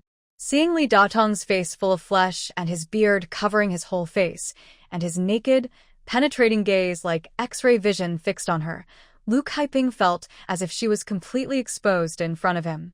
It made her feel sick, and she couldn't help wanting to pluck out his eyes. Li Datong swallowed hard, surprised that this widow was actually pretty. Have you looked enough? Lu Kaiping said coldly. Wow. Not only was this widow pretty, but her voice was also nice. Li Datong suddenly felt weak all over. Mother, you said they are distant relatives of ours. But who is that woman? And who is he? The old woman was caught off guard by Lu Kaiping's question. She had always said they were distant relatives, but she never really thought about what kind of relatives they were. How? Mother, you've been thinking so long about these relatives. Could they be fake? Lu Kaiping deliberately asked. How can you say that? How can relatives be fake? Feeling guilty, the old woman didn't dare to look Lu Kaiping in the eye. Mother, stop pretending. As far as I know, that woman is a bad person, and he is a butcher. Are you planning to sell me and the children too? When speaking about this, Lu Kaiping raised her voice. This, Lai Posey clearly panicked. Who told you that? Just tell me if it's true or not. Lu Kaiping stared into her eyes, looking a bit intimidating. Lai Posey was terrified and remembered the last time she had a knife pressed against her neck. She never wanted to experience that feeling again. Big sister-in-law, it's not like that, Lai Posey still wanted to explain. Oh, come on, mother, let's just be honest. Shi Xiang didn't want to pretend anymore and looked uncomfortable. Old man Chen spoke up. Second sister-in-law is right. Let's be straightforward. Big sister-in-law, we're doing this for your own good. Now that the eldest has died, you and your children are on your own. It's not easy to raise a few kids. Your mother and I feel for you. After thinking it over, we came up with an idea to find a good family for you. Li Datong patted his chest. Big sister, don't worry. We won't ask for much in the way of bride price. If you're willing to marry me, I'll give you 10 taels of silver. Your children will definitely have enough to eat. Liang, the matchmaker, nodded repeatedly. Bingnan's family is good. The older brother there is a pig butcher, so they don't worry about food or clothing. He's a good person. If you go to their family, you'll surely be happy. Lai Posey also said from the side, you can rest assured about these children. We'll take good care of them. Lu Kaiping sneered. Nice words. You say you'll take care of the kids, but the matchmaker is already here. I think you want to sell these children too. Are you even human? Have you no conscience? It's like your heart has been eaten by dogs. Mother, I don't want you to leave. Sanya cried and threw herself into her.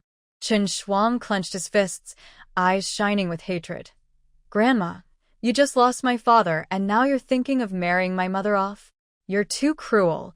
Chen Zheng also looked disappointed. Grandma, I didn't expect this to be true. You're making me so sad. Just now I was telling Mom that you're not like this. Smack. Old man Chen slammed the table and scolded sharply. Shut up. Your father is gone, and your mother and I are trying to find a good family for her. Is that wrong? Without money, how can there be food for you? This old man was still imposing when angry. Although Chen Zheng was a little scared, he still held his ground. Anyway, you're forcing my mother to marry someone. That's wrong. Big sister-in-law, people say that if you're willing to marry, you should pay a bride price of 10 taels of silver. No other girl in our village has such a high bride price. When Shi Zhenxiang said this, her eyes sparkled. Second sister-in-law, if you like him, why not marry him? You Shi Zhenxiang chuckled shyly. Big sister-in-law, look at what you're saying. I have a husband. Lu Kaiping asked back. You mean, if your husband passes away, you'll marry again? Shi Zhenxiang's face flushed with anger. Big sister-in-law, you're cursing our head of the family. I never said that, Lu Kaiping smirked. It seems you just want to marry whoever you like. Otherwise, Uncle Heir might divorce you and you could marry this brother and enjoy a good life. Shi Zhenxiang's face turned bright red as she stomped her foot and stared angrily at Chen Bingxing. Are you still a man? Seeing your wife being bullied like this and you just stand there. Why? Don't be angry. Did I hit a nerve? That's normal. Uncle Heir isn't capable, and men like that are no good anyway. Seeing Shi Zhenxiang so angry she was stomping, Lu Kaiping added fuel to the fire. Shi Zhenxiang shouted angrily. I'm going to fight you. She ran forward, trying to tear Lu Kaiping's hair. Unexpectedly, Li Tuhu grabbed her collar and held her tightly, preventing her from moving. She's my woman. You can't bully her. Pfft, who do you think you are, claiming she's your woman? As soon as she finished speaking, Lu Kaiping swung her fists and slapped Li Tuhu twice.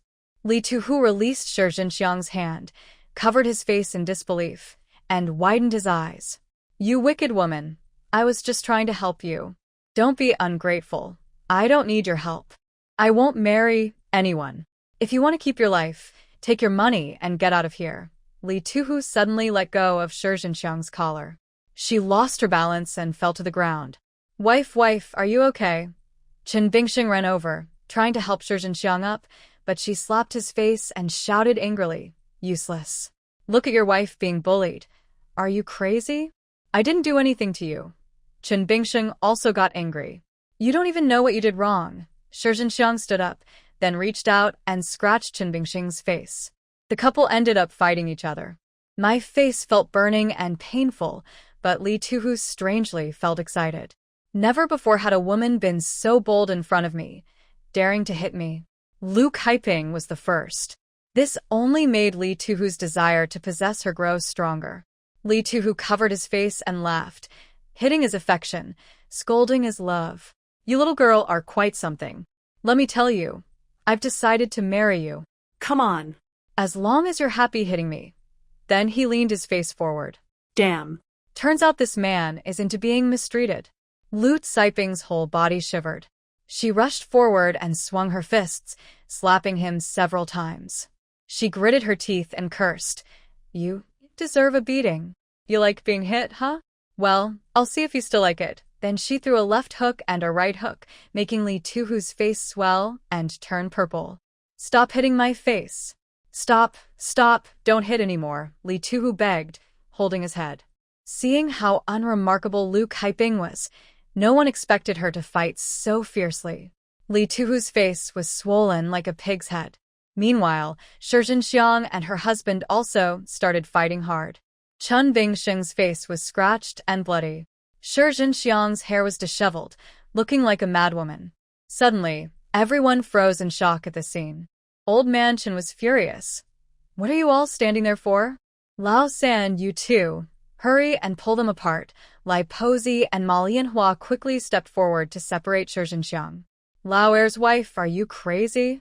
You scratch Lao Er like that. Lai Pozi, I think I should leave now. Seeing Lu Kaiping fight so fiercely and Li Tuhu unable to win, Liang Matchmaker was scared and tried to slip away. Huang Pozi saw things were getting worse and quietly retreated to the door. Lu Kaiping smirked. You two want to run? No way. Then she suddenly moved quickly and went to close the big door. Madame Liang, Are you saying you saw me hit someone? Madame Liang shook her head like a rattle, speaking incoherently. No, no. I didn't. Mother, you're really impressive. Chen Shuang happily gave Lu Kaiping a thumbs up. After being bullied for so long, she finally had a chance to get revenge. Lu Kaiping walked toward Granny Huang with a cold look and calmly asked, Granny Huang, be honest. Who told you to come here? Those two women. Granny Huang's hands trembled as she pointed at Ma Lianhua and Shi Zhenxiang. The two immediately turned pale and raised their hands, saying, Big sister-in-law, it's not my fault. Mother told me to do this. Everyone's eyes turned sharply to Lai Posey. Lu Kaiping looked at Lai Posey with a sharp, knife-like gaze. Lai Posey's head buzzed, and her mind went blank. Mother, why are you treating us like this?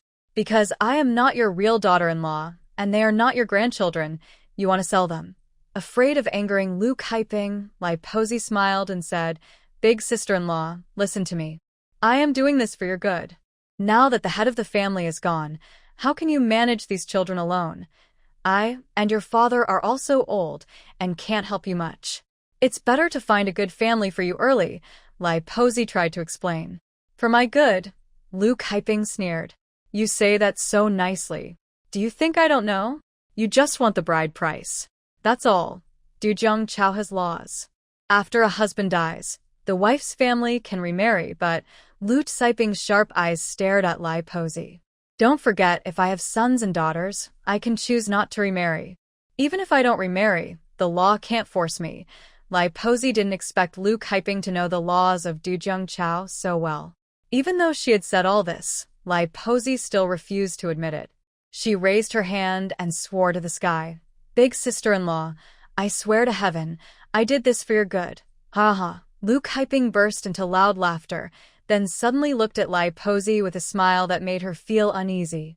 Then, Lu Kaiping looked at Ma Lianhua and Shi Zhenxiang again, and finally, her gaze settled on Lai Posey. Whispering softly, she said, Mother, I am doing this for your good. Since you really want to earn some silver to pay for the bride price, I will help you.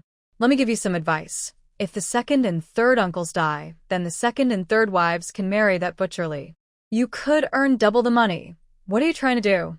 Granny Lai asked nervously. Lu Kaiping smiled happily. Help mother earn money. If they die, the second and third wives can remarry, and mother will get twice the bride price. This is a good way to get rich. Chen Bingsheng and Chen Bingchun were scared. Is this the honest older sister-in-law from before? She seems like a different person now. She has gone completely crazy. Chen Bingchun and Chen Bingsheng wanted to hide somewhere. In their panic, they bumped into each other. Old man Chen shouted loudly, Second and third brothers, you cowards. Your men, aren't you? Afraid of a woman? Your older sister-in-law has gone mad. Quickly, catch her. Second and third brothers, you two, help out too. Old man Chen calmly ordered, organizing everything smoothly. The brothers finally understood. Why be afraid? Are two grown men going to lose to a woman? Even if they do, they have their wife's parents to help. They looked at each other, stood up, and moved toward Lu Kaiping. Don't think you can bully my mother. Chen Zheng and Chen Shuang stepped in front of Lu Kaiping to protect her. Third sister's face turned pale, and she trembled as she came forward. Mother, I'm scared. Lu Kaiping looked serious. Second and third sisters, go back to your rooms, check on fourth sister, close the door and listen to me. Be quick. Although worried about her mother, Chen Shuang knew that staying here with her sister would only make her mother more helpless. Her mother said this was the only chance to split the family, and everything had to go according to her plan. Third sister, let's go, Chen Shuang said, pulling third sister back to their room and closing the door. Granny Huang tried to secretly open the big door, but Lu Kaiping stopped her. Granny Huang, if you dare open that door, I will make sure you never see the sun again. Granny Huang stood frozen, trembling like a leaf. Big brother, guard the door, someone ordered. Okay, Chen Zheng stood like a gatekeeper in front of the door. My dear aunt, I'm scared. Please let me go, okay? The butcher Li finally gave up. Lu Kaiping pouted and shook her head. No way. Today, no one is allowed to leave here. You especially are not allowed to go. Don't you want to marry a widow? I will beat those two brothers to death, and then their wives will belong to you. Since ancient times, kind people are often bullied, and good horses are ridden by others. They're trying to play tricks on us, so we should play back and see who is more afraid. To deal with people like them, we must not follow the usual rules. We should do the opposite of what they expect. Being too careful will only make things worse. Wow, I'm scared. No more, no more. Is that okay? Lee the butcher knelt and started to kowtow loudly. Now, you don't have a choice. Today, it's either you die, or I do. We will fight you. Wife, you and your brother also hurry and get your weapons. Let's go together. Chen and Chen were furious and desperate. Second sister-in-law, I am the head of the family, and I say we should do it quickly. Grab the weapons, Ma Lianhua said fiercely, grinding her teeth. At this moment, Granny Liang and Granny Huang were terrified. They saw Chun Li and others peeking through the door crack, trying to go in. But when Chun Li saw them coming, he quickly shut the door.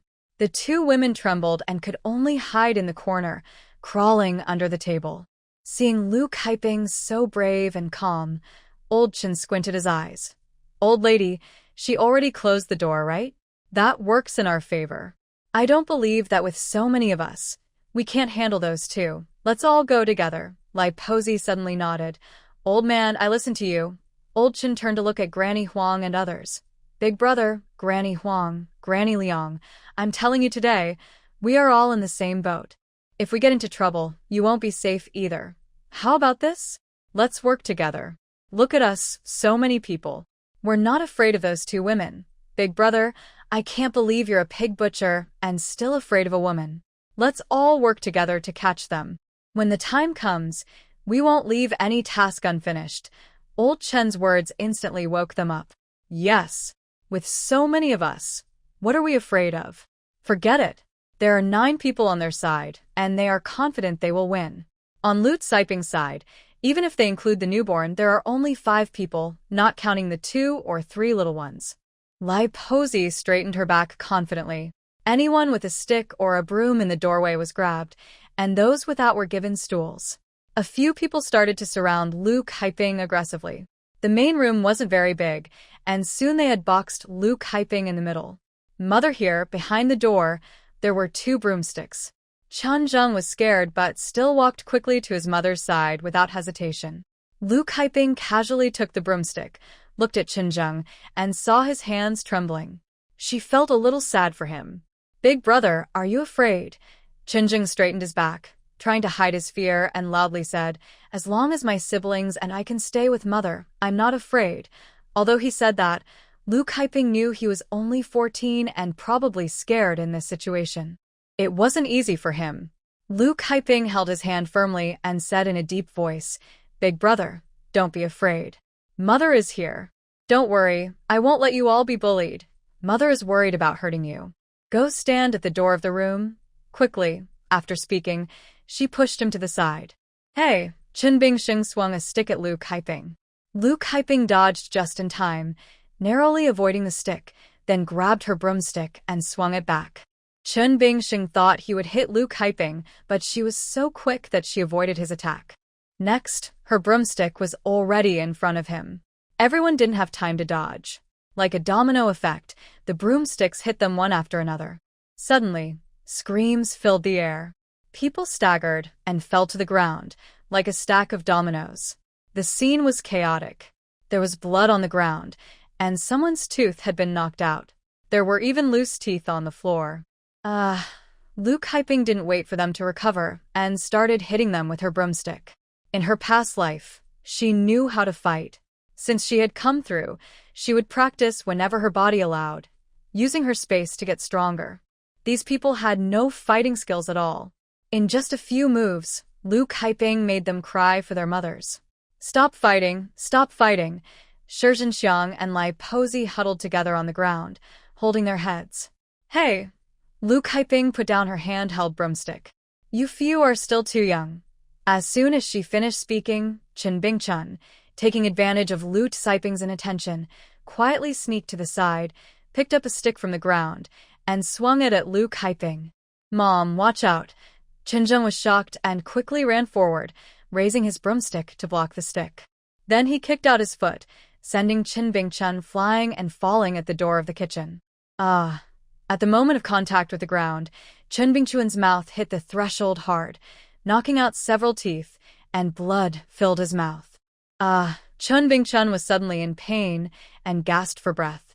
He felt a hot, bloody liquid in his mouth. He wiped his mouth with his hand and saw it was covered in blood. He shouted in fear, "Blood, blood! Master! Master, are you okay?" Seeing Chen Bingchun's bloodied mouth, Ma Lianhua was heartbroken and wanted to run over to help, but she was afraid. "Big brother, you're so brave." Lu Siping's eyes were full of praise as she gave Qinzheng a thumbs up. It seemed that in the future, they should teach the children some self-defense skills. Useless things. None of you can even beat a woman. Old man Chen fell to the ground and struggled to get up, but he kept talking. Lu Siping's eyes turned cold. She raised her broomstick and pointed at them. "Get up. Weren't you all capable just now? Hurry up and get up. If you're not willing, come and fight us. Please let me go. I won't earn this money anymore. Just let me go," pleaded Liang, the matchmaker, and Huang, the old woman, kneeling and crawling forward. "La pose trembled. Big sister-in-law, I apologize to you. It was our parents' fault. Please forgive them and let Bing Sheng and Bing Chun go. Big sister-in-law, we know we were wrong. Please forgive us and let Bing Chun and the others go." Ma Lianhua and Shi Zhenxiang cried bitterly on the side. "If you want me to let them go, fine. You all come one by one to pour tea and apologize, treat us like family, and forget everything from the past." Unexpectedly, Lu Kaiping suddenly said she would forgive them. This turn of events surprised Shi Zhenxiang and Ma Lianhua, and a faint smile appeared in their eyes, only to fade quickly. "What are you all still standing there for? The third daughter-in-law, go to the kitchen and serve tea quickly."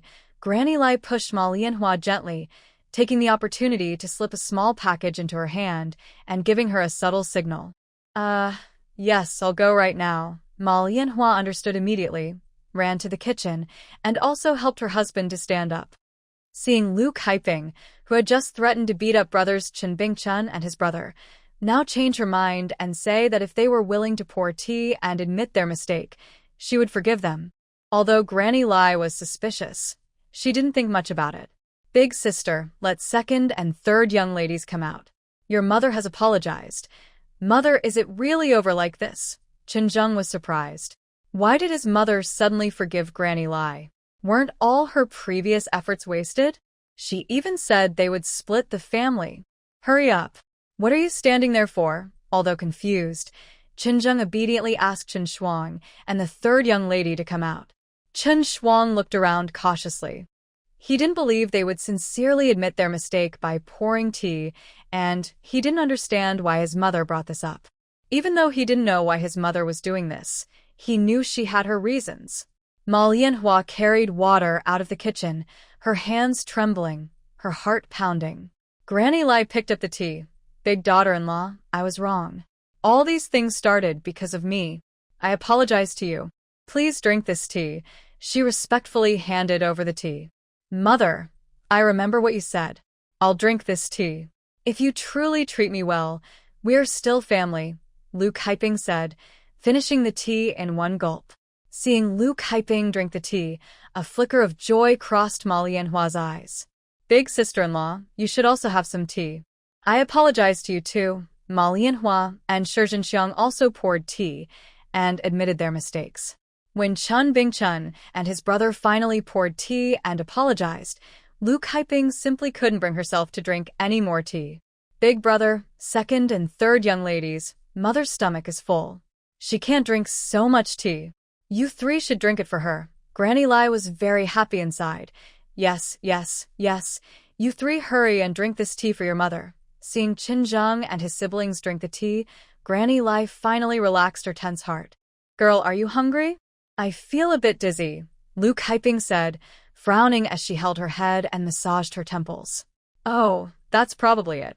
Second and third daughters-in-law, hurry up and cook some food," Granny Lai said happily, noticing Lu Siping's dizziness. "All right, got it. Big sister-in-law, should I help you into the room to rest?" Shi Zhenxiang asked with concern. "No need." Lu Kaiping refused. Mother, I feel a little sleepy too, Sanya said, squinting her eyes and soon falling asleep at the table. Chen Zhen and Chen Shuang also half closed their eyes, trying to stay awake. Sanya, come on, I'll help you back to your room to sleep, Lu Kaiping said, standing up. She swayed a few times, then finally lost her balance and fell to the ground with a thud. Mother, seeing this, Chen Zhen quickly tried to help Lu Kaiping, but he also lost his strength and fell down. Big brother, mother, what's wrong with you too?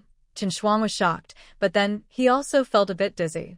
At that moment, he realized what was happening and suddenly understood. You put medicine in the water, Shi Zhenxiang sneered, only just now realizing? Too late now, seeing them all fall to the ground, Granny Lai's eyes turned fierce. Second and third brothers, quickly use a rope to tie them up. Hurry. Liang Papa and Huang Papa also understood that Lu Kaiping and the others had drunk poisoned water. Liang Medler was worried. Granny Lai, this might not be right. Granny Lai glared with fierce eyes. What are you afraid of? Oh, look at you, Liang Auntie, still kind-hearted. Let me tell you, we're all in the same boat. We have to do this. Li Daitong looked at Lu Kaiping lying on the ground, feeling both surprised and happy. He was happy because now he could take her away, but also scared that if she woke up, she might kill him. Big brother, congratulations. The old woman clasped her hands and smiled, congratulating Li Tuhua. My eldest daughter-in-law has given birth to 4 children, but she still looks good. You've really found a treasure. Li Daitong shook his head. Auntie, I think I'm in trouble. I'm afraid she'll wake up and kill me. I think I'd better forget about this marriage. Oh no, don't do that. Granny Lai was anxious. After all the effort they put in, and the beating she took, how could she just give up now? Lai Posey nudged the matchmaker Liang, signaling her to speak up. Liang thought for a moment. Since things had come to this point, she could only force herself to speak. Hey, big brother, look at this Lu family girl. She's a real beauty in our village. Just look at her figure and appearance. She's just as good as the girls from the Spring Palace. Li Daitong shook his head. But this woman is very fiery-tempered. I'm afraid I might end up dead before I even realize what happened. You're a butcher, and I never thought even you couldn't handle this woman, Chen Bingxing said with disdain. Bring her back now. Once things are settled and the rice is cooked, she'll be completely loyal to you, Liang added fuel to the fire. Exactly.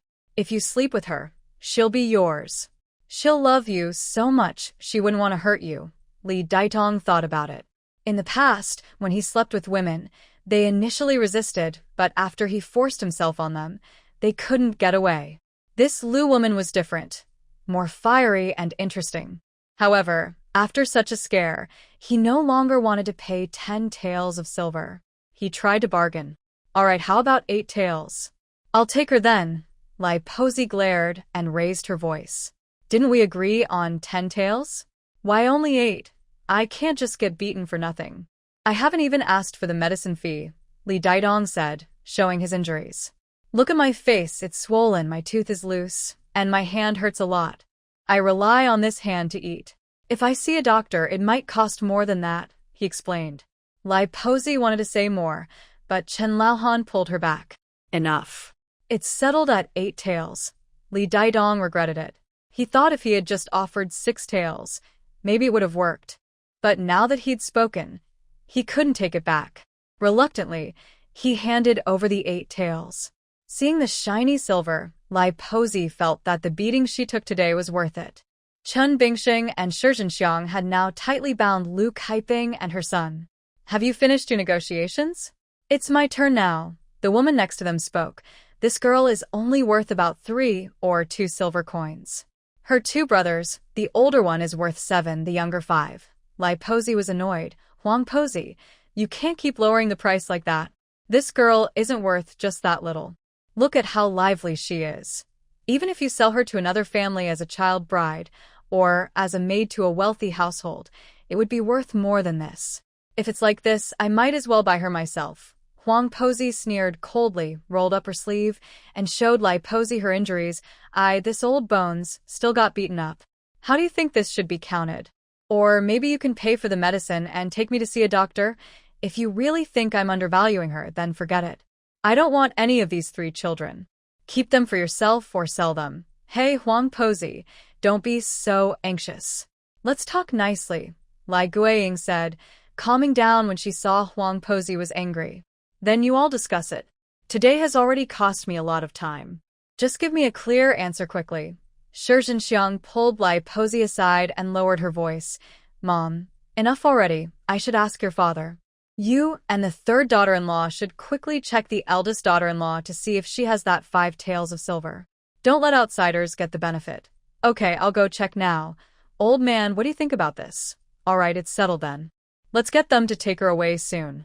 If we delay any longer, when they wake up, it'll be trouble. Shi Zhenxiang searched Lu Kaiping from head to toe but found not a single copper coin. Still not satisfied, they searched the room again, but found nothing. Mom, we've looked everywhere. Nothing? How is that possible? Really nothing. Meanwhile, Li Datong grew impatient. Are you done yet? Can I take her now? Mom, maybe I should search one more time. Chen Bingxing said, reaching out to do so. Shi Zhenxiang slapped him hard and cursed. Pretty enough, but you don't look at yourself. Don't think I don't know what you're planning. Look at you. Where are you thinking? I'm just worried you haven't searched thoroughly. Li Datong glared warningly. I tell you, don't touch her. She's mine now. Enough. Let me do it. Lai Pozi glared at them and started searching on his own, but in the end, he found nothing. All right, stop wasting time. I've already given the money, and I'm taking this person away. Seeing Lu Kaiping tied up tightly, her chest puffed out from the ropes, Li Datong couldn't wait to go home and enjoy himself. He quickly picked up Lu Kaiping and put her into the carriage, also giving her a quick touch on her chest. That soft, bouncy feeling made him feel a little dizzy. Thinking it was better to go home quickly and safely, Li Datong stopped. Dam Li Daton. He would regret this later. Lu Kaiping was already cursing him silently in her mind. Actually, Lu Kaiping wasn't fainting. She was just pretending to be unconscious to carry out her plan smoothly. Otherwise, why would she put up with such humiliation? Thinking about how she was touched several times by Shi Zhenxiang and others earlier, Lu Kaiping couldn't help but curse softly. Whether out of jealousy or revenge, Shi Zhenxiang even pinched her a few times. She remembered every bit of it. In the morning, people heard that the Chen family was holding a big celebration today, but now their door was tightly shut, and occasional crying could be heard from inside. Many villagers sensed something was wrong with the Chen family. But with the Chen family's reputation, no one wanted to go check. Still, they couldn't rest easy without knowing what was happening to Lu Kaiping. Hey, do you think something's wrong with the Chen family? How could anything be wrong? They've got relatives over, preparing to hold a banquet for Caiping's baby. I feel something's off. Why would they have a celebration but not open the door? Yeah, you're right. Maybe we should tell the village chief about this. Yeah, I think that's a good idea. Across the alley from the Chen family, Xia Dongchong and Huang Guqi sat under the eaves, occasionally peeking out. Guqi, why isn't the door open yet? Is Kaiping in trouble? Xia Dongchong looked worried. Probably nothing serious, Huang Guqi said, though he didn't sound very confident. Look, the door's opening. Chao Er pointed at the Chen family's gate. Sure enough, the gate opened and a carriage rolled out. The man driving the carriage, with a beard and a bruised face, looked like he had been beaten. But strangely, this man looked very excited. The ox cart followed behind the horse, but unlike the horse-drawn carriage, the ox cart didn't have a canopy when it arrived. When it left, it actually set up the canopy at the back. Also, the woman wrapped her headscarf more tightly, as if she was hiding something. As soon as the horse and ox carts left, the door of the Chen family's courtyard was immediately shut from inside. Huang Guqi felt something was wrong. Let's go. Let's go see what's happening. Kaiping, are you at home? If you hear me, answer. No one responded. After a while, Lai Pozi's voice came from inside. Who's shouting outside? Our eldest daughter-in-law is asleep. Chenjing Qinshuang, Huang Guqi shouted loudly, but still no reply. At this moment, Lai Pozi was inside counting silver coins. Mother, why is someone outside calling for the eldest sister-in-law? Ma Lianhua was a bit worried and quickly knocked on the door. Don't be afraid. No matter who comes today, We won't open the door. Just hold on until tonight." Seeing the shiny silver coins, Liposi and old Chen felt very happy. She had already counted several times. There were a total of 23 taels of silver. Old Chen looked at the broken silver and said, "Wife, today the second and third brothers also did a lot. Give them 1 tael of silver." 1 tael of silver, Liposi's eyes widened. They have enough to eat and wear. Why do they need this silver? Old Chen stared with wide eyes. What do you know? What's wrong with giving 1 tael? Besides that 2 taels, you still have 21 taels in your hand, plus the 5 taels from before. You now have quite a bit of silver. It's proper to give some to your brothers. All right, whatever you say. Thanks, Dad. Thanks, Mom and Dad. Ma Lianhua was very happy. Looking at the 1 tael of silver in her hand, she felt very pleased. Seeing that no one responded when calling Lu Kaiping, the horse and ox carts moved further away. Huang Guqi felt a bad premonition and quickly ran forward to stop the carriage. "Hey, who are you?" Suddenly being stopped, Li Datong quickly pulled the reins and glared angrily. "What are you carrying on the back of this horse carriage? Who are you?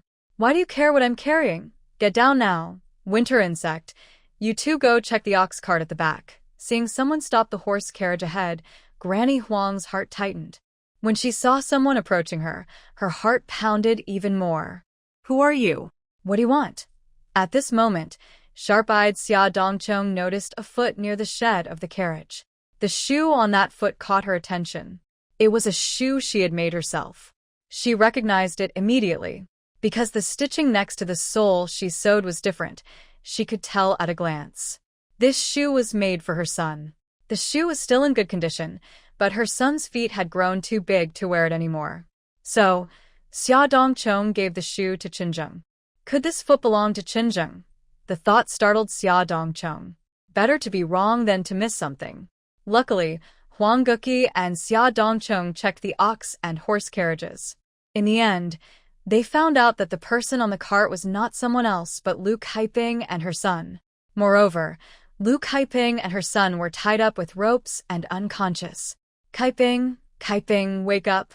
When things were exposed, Li Butcher and Granny Huang tried to escape in the carriage, but everyone pulled them down. The villagers were furious.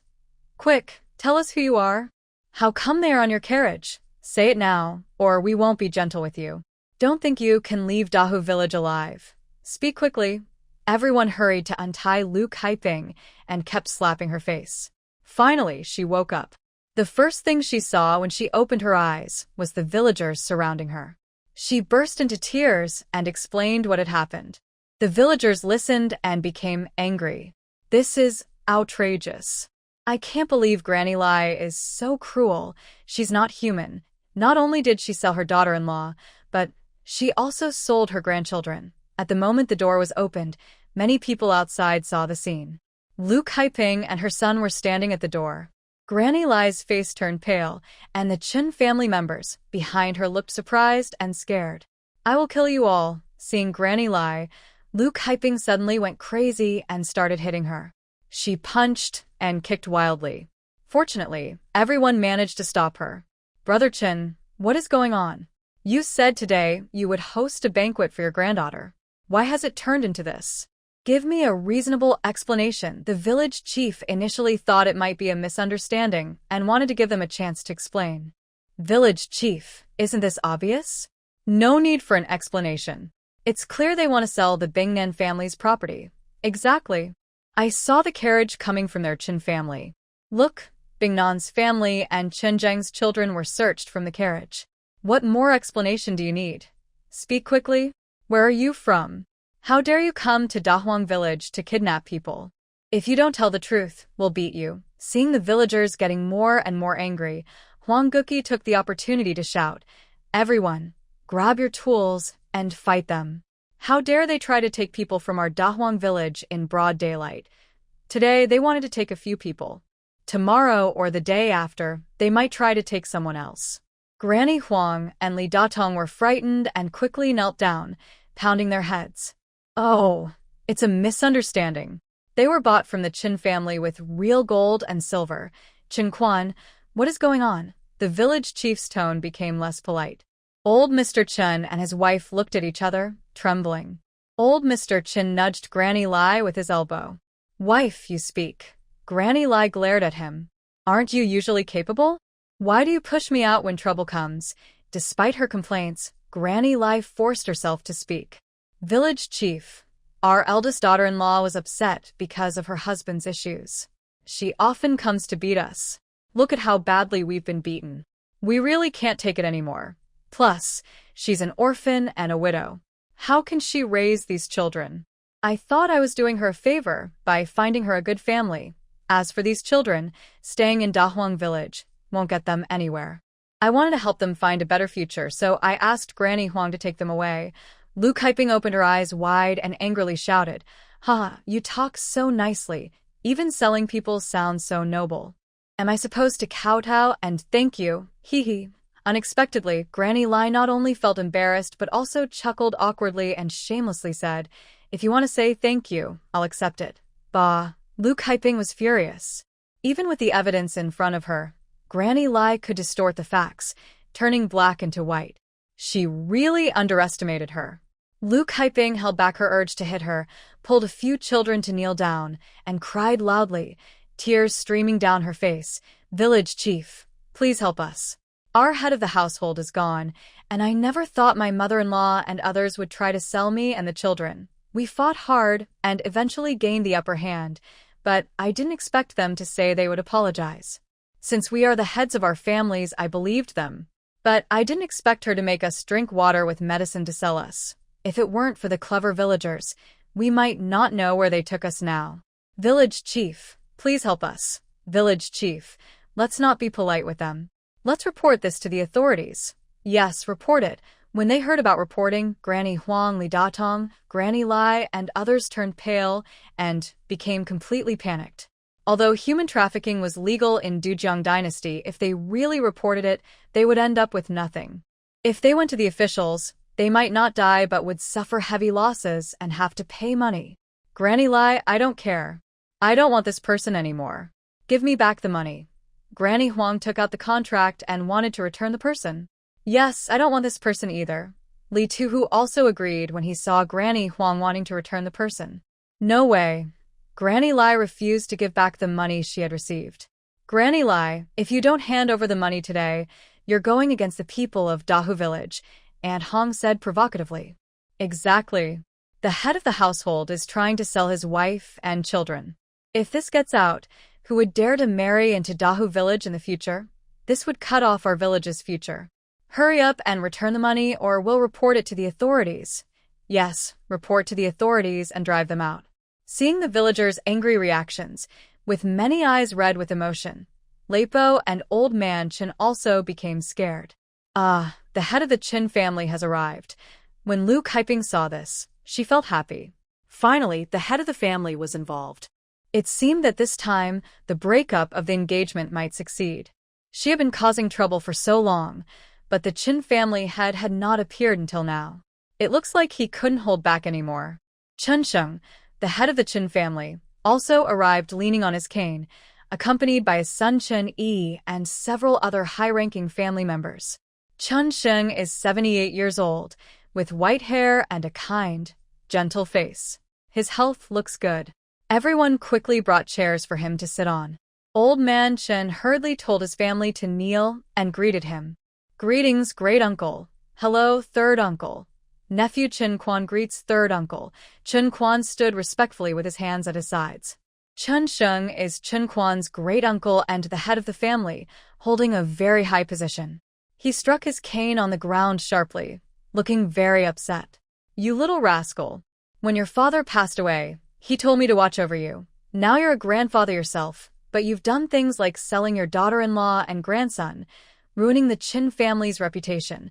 A good family has been turned into this mess because of you.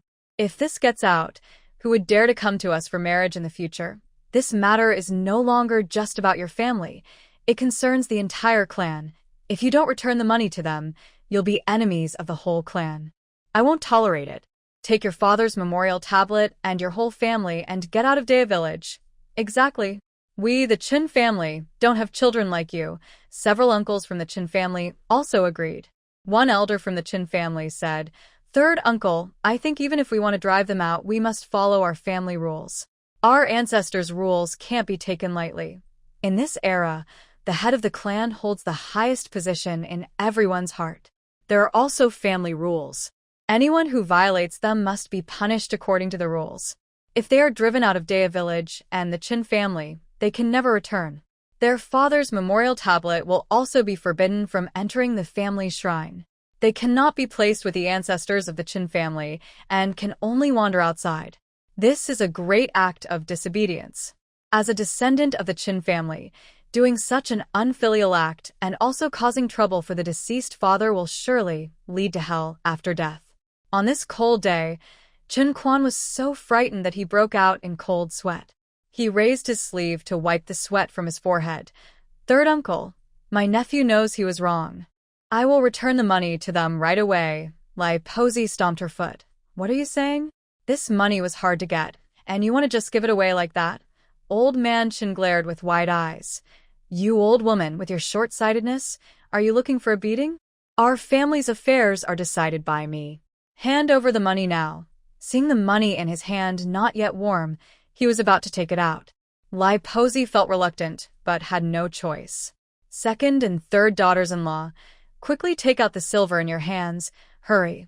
Seeing Lai Posey take out the silver, many villagers looked complicated, some with disdain, others with glee. Not all villagers genuinely cared for Lu Kaiping. Many just envied Lai Posey for having so much silver. Human nature is like that.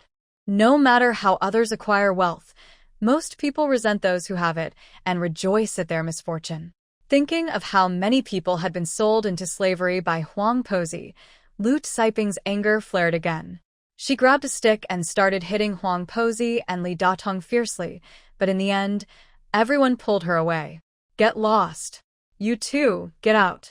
Don't let me see you again, or I'll beat you every time I do. Lu Saiping's face was twisted with rage as she angrily waved the stick in the air. Frightened, Huang Posey and Li Datong quickly climbed into a carriage and fled. They dared not come back here again.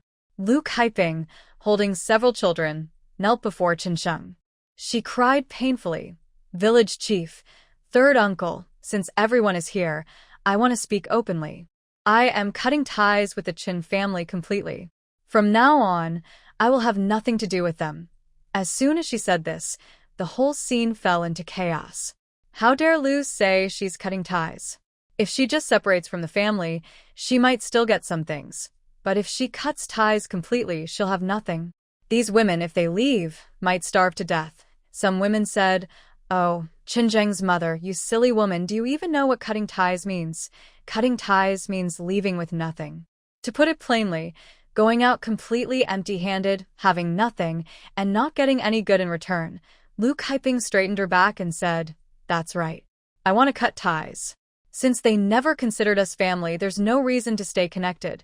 Although they raised us, when we die, they will still get the pension. That's their way of repaying their kindness in raising us. These years, we haven't been idle. We've done all the dirty and tiring work, and our food was worse than chicken feed. If we stay in the Chen family, they might sell us again someday. I can't take that risk. Besides my children, I want nothing. Our lives are separate from the Chen family. Even if I have to beg, I won't go to their house." Many people felt ashamed after hearing Lu Kaiping speak so firmly. Cough cough, Chen Zuzhong cleared his throat and said, "Lu, sure, do you want to think about this again? Cutting ties isn't a small matter." The village chief also spoke to help. "Lu, sure, if you split from the family, your household has no man. An orphan mother and her children. Where will you go? And you have such a small child. You need to think carefully. Village chief, third uncle, you two shouldn't persuade her anymore. This is her choice. Whether she lives or dies, I won't blame you." After speaking, she turned to the children. Oldest, second, third girl. Mother wants to cut ties. Are you willing to follow mother? Chen Zheng looked determined. I want to follow mother. Wherever she goes, I'll go too. Chen Shuang also said without hesitation, I'm willing. Third girl's eyes sparkled with happiness and she cheerfully said, I want to follow mother too. Wherever she goes, I'll go. Ma Lianhua and Shi Zhenxiang didn't expect Lu Kaiping to want to cut ties. They had heard her talk about splitting the family before, but now she was directly cutting ties. Mother, don't forget she still has 5 taels of silver, Shi Zhenxiang quickly reminded, worried that the nagging woman might forget. Chen Bingxing nodded. Yes. Mother, she can cut ties if she wants, but she must give back that silver. And also, she must not think about taking our things. Dad, let's agree with her.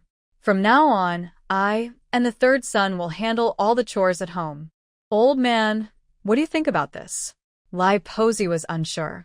Old Chen's eyes showed calculation. He nodded heavily and said, cut ties if you must. That way, our family can save a lot of grain each year. But eldest daughter-in-law, you need to return the 5 taels of silver you took earlier. And besides your few sets of clothes, don't think about taking anything else. Whether you live or die, it's none of our business. If you're ever desperate, don't think about coming back. Lu Kaiping looked proud. Don't worry, I want nothing except the children. I'm making this clear today. From now on, we have nothing to do with your Chen family. Wealth or poverty, it's not your concern. Let's not bother each other. Old Chen answered firmly. Of course, having received Old Chen's clear agreement, Lu Kaiping took out the 5 taels of silver from her sleeve and turned to the village chief. Village chief, please help me write a letter to cut ties. Lai Posey and Shi Zhenxiang saw Lu Kaiping take out the silver, and their eyes widened. They remembered searching several times before, but they never saw the silver. How could she suddenly have it now? Actually, they didn't know that Lu Kaiping had taken the silver from her space, just hiding it in her sleeve. The Chen family had ink, paper, and brushes ready. Once prepared, the village chief picked up the brush and wrote the letter. Letter of dissolution of ties. Hereby, the Lu family of the Chen household, due to unresolved family disputes, voluntarily cuts ties with the Chen family. The 4 children, Chen Zheng, Chen Shuang, Chen Rong, Chen Xia, are included. Both parties agree that from now on, regardless of life, death, poverty, or wealth, they shall have no further connection. No party shall use any reason to entangle the other. This is a formal record. Any violation should be reported to the authorities. Below, the names of Lu Kaiping, Old Chen, and others are written, along with the notarizer Chen Sheng and the village chief. Lu Kaiping looked over it and was quite satisfied. She pressed her thumbprint on the document. Old Chen felt reluctant but had no choice. This letter of dissolution was made in 3 copies, 1 for each side and 1 kept in the village. Holding the 5 taels of silver that she thought was lost but was found again, Lai Posey was very happy. Cutting ties meant splitting their family of 5. They could save a lot of grain, and she could also get the silver back. At most, the second and third sons can do a bit more work in the future. That should be fine. Seeing old man Chen in high spirits, clan leader Chen poured cold water on him. Chen Quan, you broke the family rules. The rules still have to be followed. According to the family rules, you deserve 20 strokes. There's no room for discussion. Old man Chen's smile immediately froze. 20 strokes.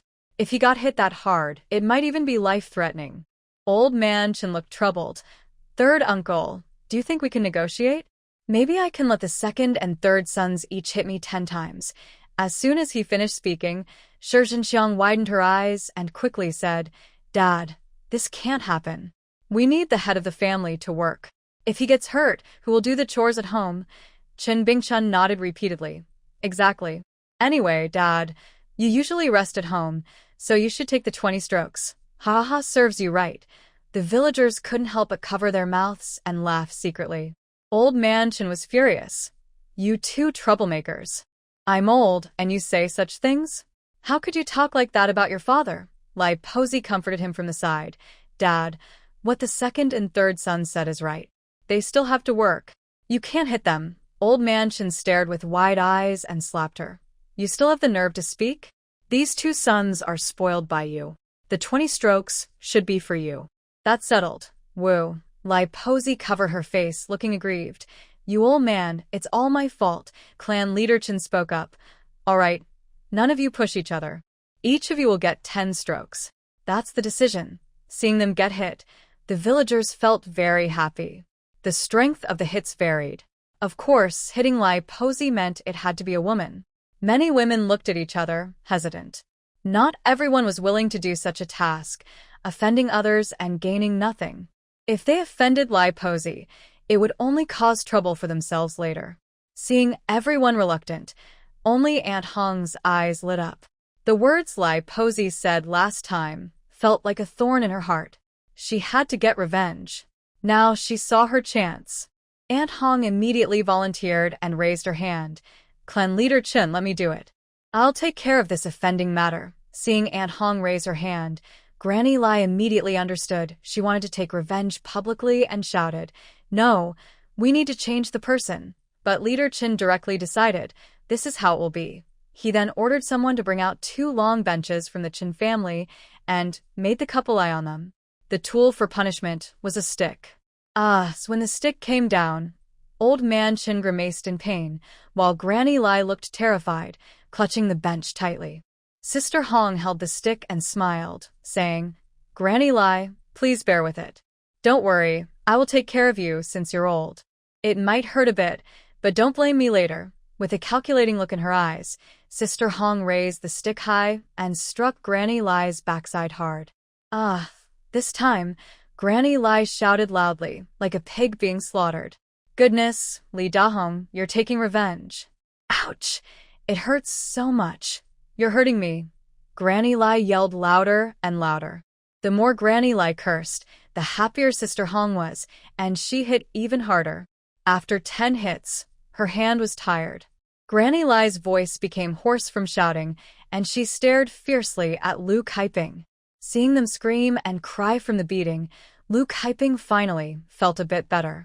"Father-mother," as the punishment ended, Chen Bingxing and Chen Bingchun hurried over. Old Man Chen and Granny Lai's legs trembled, and they couldn't stand straight. They could only support each other's shoulders and drag themselves into the house. "That's enough. Everyone disperse now. Disperse." Seeing that everything was settled, the village chief started to tell everyone to leave. Finally, they successfully ended the conflict, and Lu Kaiping felt very happy. But now she had to face a real problem. They had nowhere to stay and needed to find a place to live immediately. "Village chief, I want to discuss something with you. Can the village help me find a place to stay?" The village chief looked uncomfortable. "Lu, sure, it's not that I don't want to help, but our village doesn't have any available space for you." Unable to do anything, Lu Kaiping could only speak to everyone. "Hey, everyone, don't leave yet." When they heard the village chief's call, everyone stopped in their tracks. "Villagers, does anyone have an extra empty house? We need to temporarily accommodate my mother and her children." "Village chief, you're joking. We're all poor families. There are no extra houses." "Exactly. Our children are grown up now and don't have separate rooms." "That's right. Our eldest son is of marriageable age, and my brother and I share one room. What should we do?" Unexpectedly, the people who had been watching earlier started making excuses and walking away after hearing this. "Oh, I just remembered I have something to do. My family also doesn't have extra rooms. I'll go now." "Sixth aunt, didn't you say last time that your family has an empty house? Our Hongfu is almost 12 years old and just started sleeping separately. He'll be getting married in a few years." The villagers kept talking about their own difficulties, and it was clear that few remained. Lu Kaiping looked sincere and said, "Everyone knows that my mother and I have nowhere to stay now. If anyone has extra rooms, could you lend us for a while? Once we earn some money and find a place to stay, we'll move out immediately. We'll also pay you for the house." The villagers didn't take this seriously. They knew that as orphaned women with no money, just supporting themselves was hard enough. They had no extra money to pay for a house. They were worried that if they helped now, Lu Kaiping might take advantage later. Even if there were spare rooms, they said there weren't any. Soon, most of the people left, leaving only the village chief, Xia Dongchong and Huang Guqi. Huang Guqi and Xia Dongchong also had their own struggles. Their family was barely making ends meet, and their children all shared one room. "Head of the household, how about we clear out the storage room?" Chao Er looked worried. "Those things can't be left outside. Our family depends on them for daily life." Xia Dongchong didn't speak, knowing her husband was right. "Why don't you come stay at our house?" Huang Guqi suggested after some thought. Dear, we don't have any extra rooms. Lu Jin couldn't understand. How could they have extra rooms? Their 3 brothers each only had 1 room. Well, no. That place is dark and dirty, not suitable for living. If someone really moved in there, it wouldn't be good for their health. That made sense, and Huang Guqi stopped talking. Since neither side would agree, what should we do? Hey, I have an idea. Huang Guqi suddenly remembered something. She hit her head and thought of a place. Seeing that no one else remembered, Huang Guqi reminded everyone. Village chief, did you forget? The house of Wu Juehu in our village is empty. Wu Juehu? When she said that, everyone fell silent. After thinking for a moment, they all shook their heads and said, "No, that won't work." Lu Jin rolled his eyes at Huang Guqi. "What are you thinking? That's an abandoned house. No one lives there. Do you think their family can stay in that house?" Hee. Huang Guqi's eyes brightened with excitement. Then she awkwardly said, "I was just talking casually. I was thinking since there's no other way and no one lives in that house, maybe we can try there. But even if we have nowhere else, we can't live in an abandoned house." You know what an abandoned house is, right? Huang Guqi punched Lu Jin lightly, looking a bit angry. "I told you, I was just joking. Why are you taking it so seriously?" Lu Jin looked serious. "This is a matter of life and death. How can I not take it seriously? You should be more careful too, okay?" Being scolded by her husband in front of so many people made Huang Guqi feel a little embarrassed. She angrily said, Fine. Whatever I do is wrong. Can I just keep quiet now?" Then she turned her face away. Because of their argument, Lu Kaiping felt a bit guilty. She quickly tried to smooth things over with a smile. "All right, you two, stop arguing. I know you're both doing this for me, but I've decided I will move there." No way. Huang Guqi also opposed at this point. "Kaiping, I was just speaking casually earlier. Lu Jin is right. That place isn't fit for living. Let's think of another plan." Xia Dongcheng also tried to persuade her. "Kaiping, that place is unlucky. The row of houses being called abandoned houses isn't without reason. Look, some families there either have no children or have lost family members. That place feels too evil. They call the house of no exit, and Lu Kaiping knows it well. It's located right in the village. According to the elders, that land is cursed and forbidden. Once, families lived in a row nearby, with Wu Juehu's house in the middle. 2 of those families couldn't have children and adopted instead. Their adopted children all died before turning 3 years old. Despite their hopes, the children still didn't survive past that age. One of those families eventually moved to the town after earning some money. They later had 2 children there and never returned. The other family couldn't afford to leave and stayed.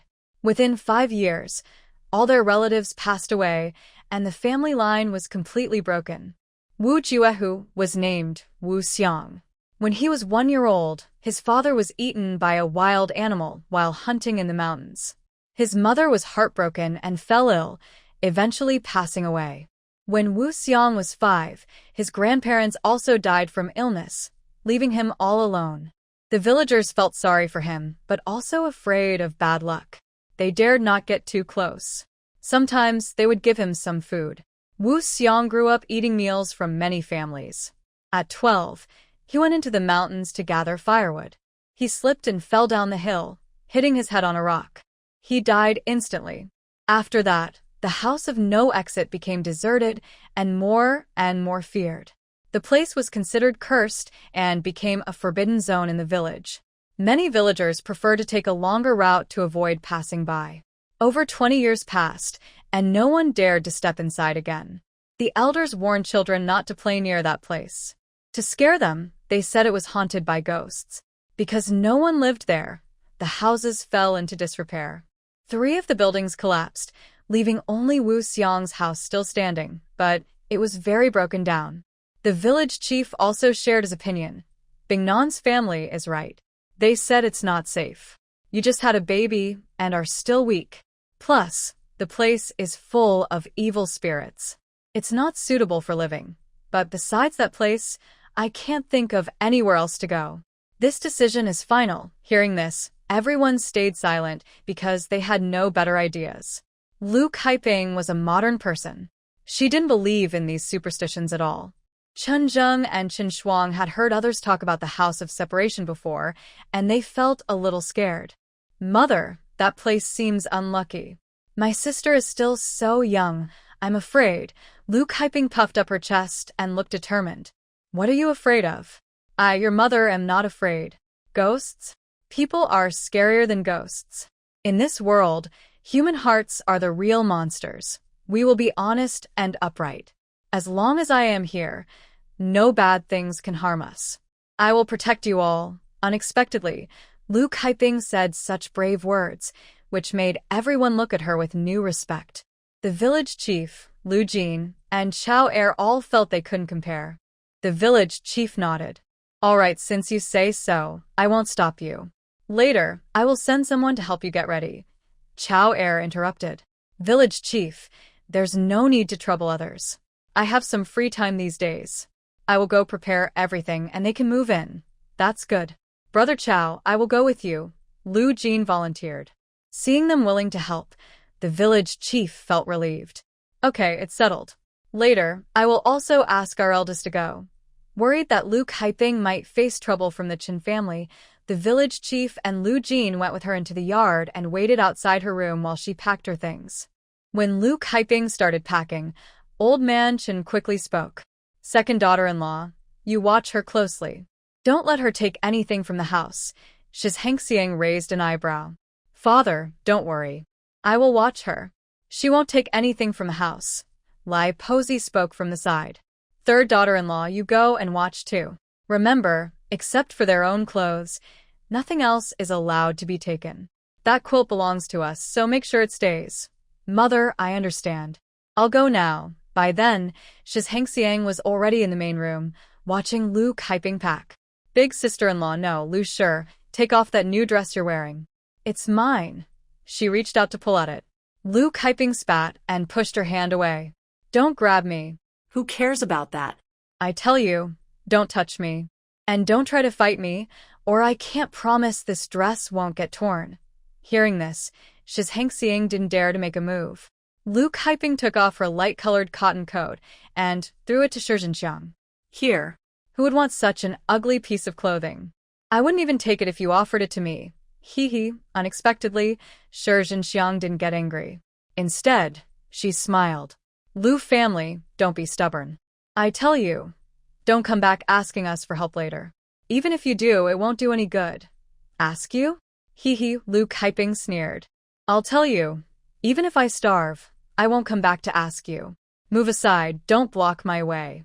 I need to pack my things. As she spoke, Lu Kaiping loudly pushed past Shi Zhenxiang, shoving her aside. Shi Zhenxiang staggered a few steps but almost fell.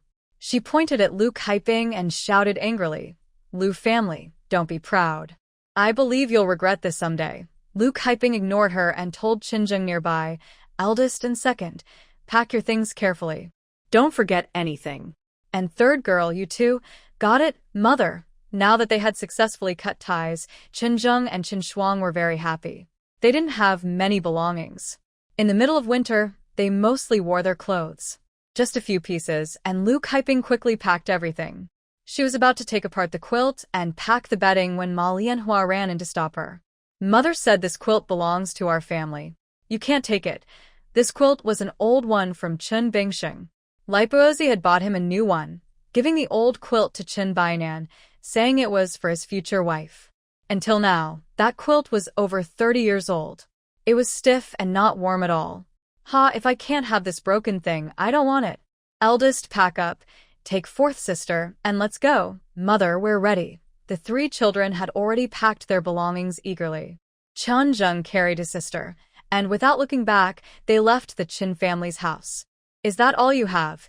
Seeing them carry only small bundles, Xia Dongchong and Huang Guqi looked at each other in disbelief. Lu Kaiping smiled easily. We only have these few clothes. All our belongings are here. Don't worry. As long as we're together, we'll have everything we need in the future. The village chief looked at Lu Kaiping with approval and said, Bing Nan's family is right. The most important thing is that your family can stay together. Any difficulty can be overcome. All right, it's getting late. Let's hurry and get ready. Lu Jin, Chao Er, you two go ahead and start packing. I need to go back home for a bit. Okay, village chief. Don't worry, Day Village isn't very big, with only about 50 households. The houses are not very close together. The abandoned house is in the middle of the village, about 100 meters behind the Chen family's house. As they walked, they occasionally met people. Seeing Lu Kaiping carrying a bundle, someone couldn't help but ask, "Bing Nan's family, you're packing up. Where are you going to live?" Huang Guki looked up and saw it was Aunt Huang, who had run faster than anyone else when she said she was looking for a place to stay. She replied impatiently, "Stay at your house. When you said you were looking for a place, I didn't see you so eager. Now you're here asking questions." Unexpectedly, Aunt Huang was also straightforward. "Oh, I'm asking about the Lu family, not you, Huang. Why do you seem to be stepping on my toes? Blame whoever I want. I don't owe your family any pork money." Lu Jin glared at Huang Guki, then smiled and said to the woman, "Hey, Aunt Huang, calm down. My wife is straightforward and speaks her mind. She means no harm. She just cares about Chen Zheng's mother." Aunt Huang looked at Lu Kaiping and said shyly, "Lu, it's not that I don't want to help you. You know our situation." Lu Kaiping understood she felt guilty and interrupted kindly, "Aunt Huang, it's okay. We're all neighbors. I understand your situation, and I've already found a place to stay." Hearing that she had found a place, Aunt Huang felt relieved and quickly asked, "Where are you staying? I'll bring some things to you later." "No need, Aunt Huang. Thank you." Huang Guki widened her eyes and patted Lu Kaiping. "Are you stupid? Of course you need things. You have nothing." After saying that, Huang Guki turned and loudly told Aunt Huang's back, "Hey, Aunt Huang, Kaiping is staying in the abandoned house. If you're bringing things later, send them there. You'll need to bring more since there's nothing there." Abandoned house. Huang Guki's words were quiet, but many people on the street heard them and gasped. "Wow, how can she live there? That place isn't fit for anyone, exactly. That place is really strange. Look at those poor orphans and widows." Hearing the comments behind, Lu Kaiping didn't bother to respond. Some words are just noise, because others might not really care about you. They just want to spy on your life. If they know your life isn't as good as theirs, they feel happy. If they find out you're doing better, they become jealous and start gossiping. Soon, they arrived at a dead-end area. The land here is low, and although it's part of the same village, there's no house in front or behind. In front is a swampy wetland, and behind is a higher ground, over 2 meters tall. Behind that is a village road, and beyond it is the village end. Over 20 households live here. This dead-end area is overgrown with weeds, broken down and deserted, very lonely, and out of place with the surroundings. There are 4 small houses in a row. From afar, they look overgrown with weeds. It's winter now, and many plants are dried up. Wu Juahu's house is the second one. The houses on either side have already collapsed, blocking the road. Seeing this scene, everyone was at a loss. What should we do? The road is blocked, and there are so many weeds. Xia Dongcheng told Chao Er, "Boss, hurry back home and bring a knife, and also grab a broom or something." "Okay." Chao Er quickly turned around. Lu Jintua was carrying some bricks with his hands. Lu Kaiping looked around, stepped onto the fallen bricks, and used a stick to beat away the weeds on both sides, clearing a path. After several minutes of effort, they finally reached the house. Lu Kaiping tried to turn the doorknob. She thought it would be locked, but surprisingly, the door opened with a twist. A damp, musty smell hit her. As she pushed the door open, she was shocked by what she saw and couldn't help but scream. Inside, right above the main room, was a wooden coffin. "What's going on?" Xia Dongcheng and Huang Guki hurried forward. When they saw the scene clearly, they were also startled. "What's this? There's actually a coffin in this house. It looks really scary," Xia Dongcheng whispered. "Sanya, you sit outside with Xia. Big brother, second brother, come in." Lu Kaiping asked Sanya to find a clean place to sit first, then told Chen Zheng and Chen Shuang to go inside and tidy up. The house was similar in layout to the Chen family's, but it lacked a yard. The depth of the house was shorter, and there was no courtyard or open space. The main hall and rooms were smaller as well. After getting used to the environment, Lu Kaiping felt less scared. However, the prominent coffin hanging on the wall still made her glance at it several times. Goji, are you afraid? Xia Dongcheng's voice trembled a little. No. What's there to be afraid of?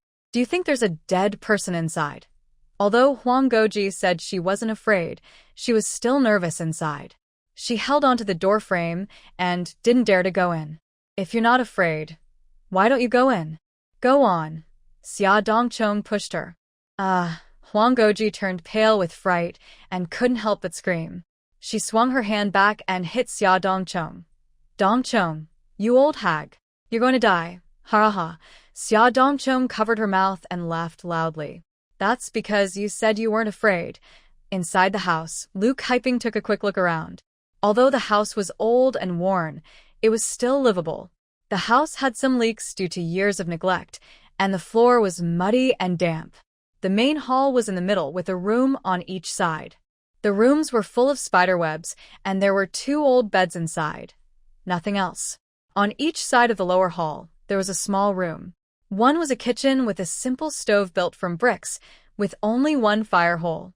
It was basic but usable, although there was no pot on top. Near the firewood pile, there was some dry wood, but it looked old and eaten by termites, hollow inside.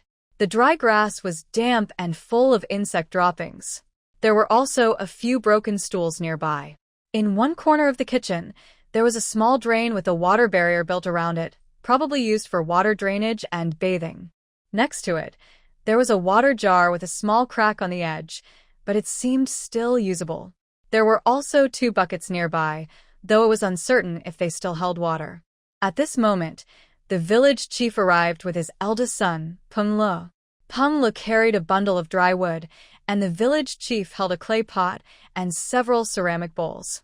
He also carried a cloth bag, likely filled with grain. From Bingnan's family, I brought you some firewood, a few pounds of black flour, and some corn. You can use these for now. Lu Kaiping was very happy.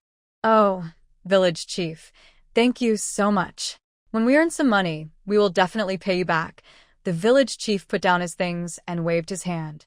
It's okay, let's not talk about that now. You, a mother and orphan, are having a hard time. First, clean up and settle in. Everyone looked around and found there was no broom. Peng Lo was about to turn back when Chao Er came by carrying a dung fork. Inside, there were few brooms and an oil lamp. Seeing this, everyone quickly grabbed brooms to clean. Lu Kaiping told Chenjeng to go fetch water first. Then she cleaned the kitchen herself. When Chenjeng returned with water, she washed the water jar, wiped the stove, and cooked some porridge with corn. Lu Jin was still moving mud bricks at the road entrance. Chao Er helped by carrying the dung fork and moving the bricks aside. After some effort, they finally cleared a path. Everyone worked together and soon finished cleaning the house. Peng Lo, a bricklayer, knew the house was leaking. He went home and brought a wooden ladder, also bringing his brother Prungwen to help. The brothers climbed up and fixed the leak quickly. Because the coffin looked scary, Lu Kaiping discussed with the village chief whether they could take it down. The village chief's face changed, and he shook his head repeatedly. That must not be done. After saying that, he respectfully bowed to the coffin. He muttered, "If the spirits are angry, don't blame them. Villager Lu's family has no home now. We are just staying temporarily, not disturbing anyone." After finishing, he told Lu Kaiping to repeat the words, making it seem mysterious. After the prayer, the village chief told Lu Kaiping this coffin belonged to Wu Juehu's grandfather. Because living in this house brought bad luck, they called a fortune teller. The fortune teller said the land had bad feng shui and vengeful spirits underground. Because the house was built on top, they had to make a coffin to suppress the spirits.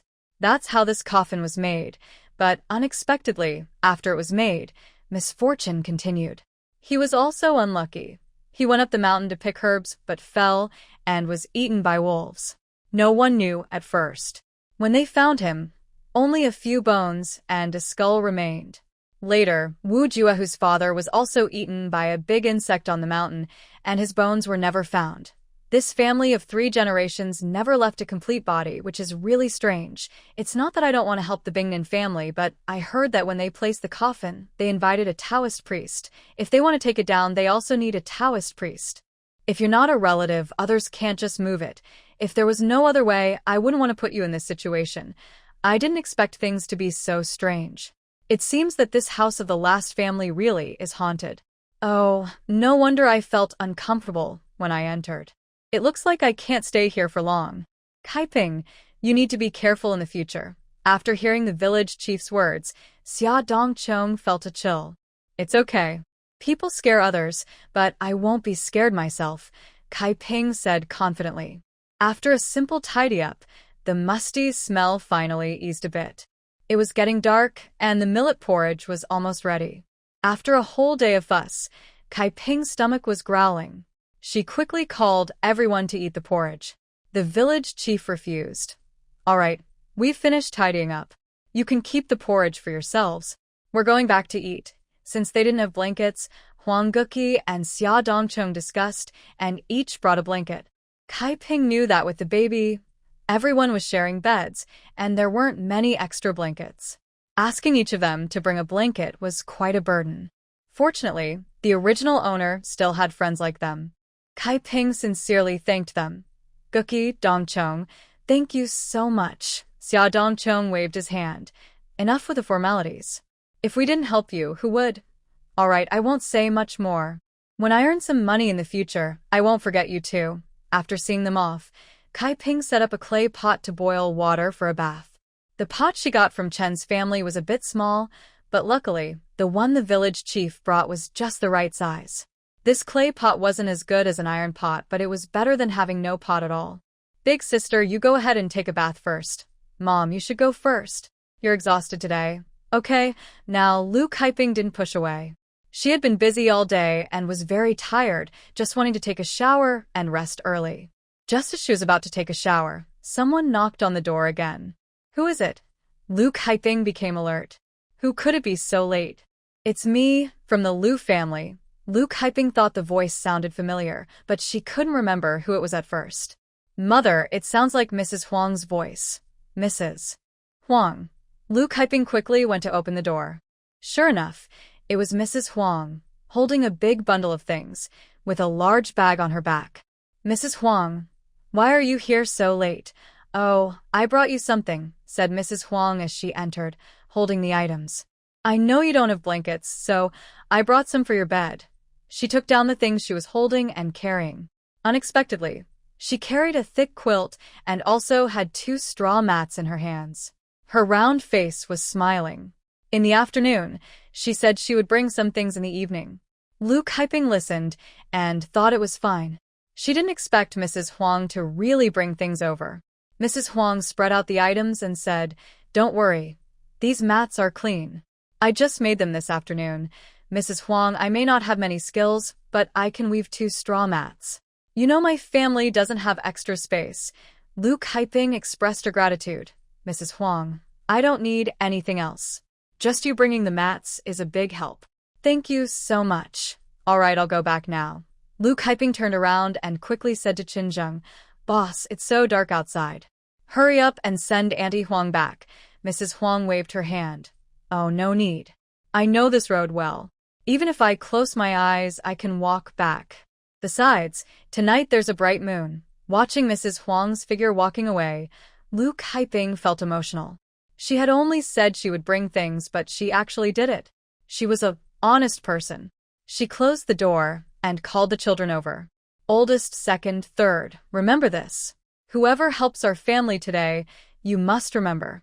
In the future, you need to repay them twice as much. Whoever is kind to us, we remember.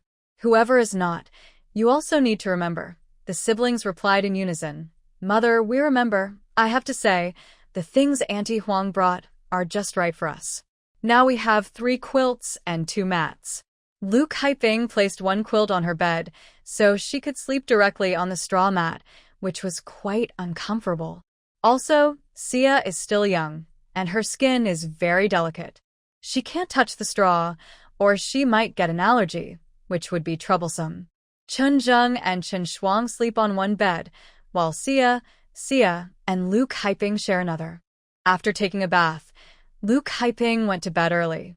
She was tired from a whole day and just wanted to sleep soon. It's true that children from poor families are easier to take care of. Before sleeping, she fed Sia until she was full. When she woke up, it was already bright outside. The little one next to her was already awake, blinking her big eyes and looking around at this strange place with curiosity. The room was damp and dark, but luckily, there was a small window. Compared to the Chen family's house, this place was a bit better. "You're awake, little girl." Luke Hyping gently brushed her finger across Sia's nose. Surprisingly, Sia seemed to smile. Suddenly, Luke Hyping felt a surge of motherly love. It's been half a month since she arrived, and she's starting to get used to her new role as a mother. She noticed Sia's diaper was wet, so she quickly changed it before feeding her. From the kitchen, she heard sounds, and she guessed Sia had already gotten up and was busy there. While feeding Sia, Luke Hyping looked around the room again. It was smaller than the Chen family's room. Above her, there was a wooden loft, and she could see there was a second floor.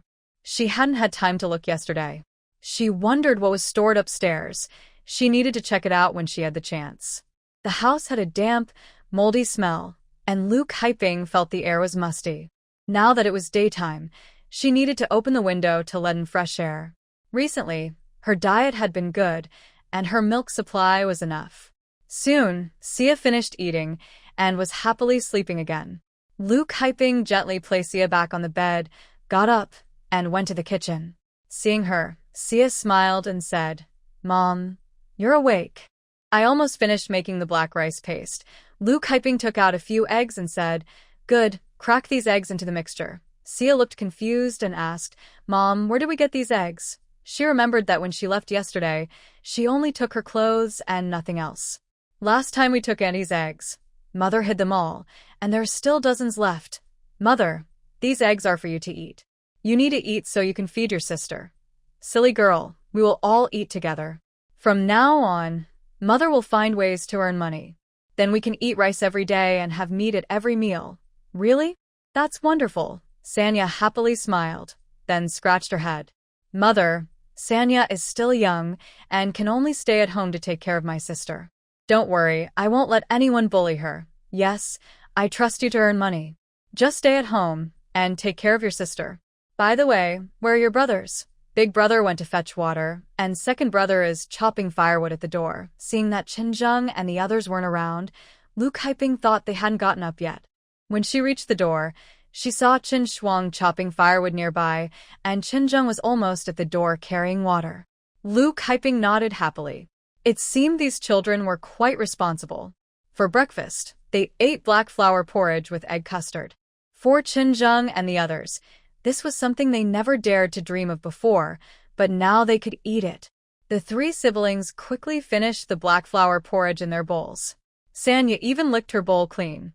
Luke Hyping shook her head helplessly. "Mother, this black flour porridge is so delicious." Even Qin Shuang was happily smacking his lips. Sanya's eyes sparkled with hope. "That's right. If only we could eat such good food every day, that would be great." Qinzheng looked at them and said quietly, "Don't just think about eating. Also, this black flour was given to us by the village chief. It's not much and we'll finish it soon. We need to find ways to earn money and pay it back later. Our eldest is truly the leader." He speaks confidently, which made Luke Hyping feel very proud. "You're right. We need to find ways to earn money." Unexpectedly, Qin Shuang also didn't hesitate and started making plans. "Mother, while Sanya stays at home with my sister, second brother, and I can go up the mountain to chop firewood and sell it in town. I heard from Julu that many big families in town buy firewood. He almost always takes firewood to sell at the market. A bundle of 50 jin of dry firewood can be exchanged for 20 coins. I was thinking that if we split the family, I could go cut firewood and sell it.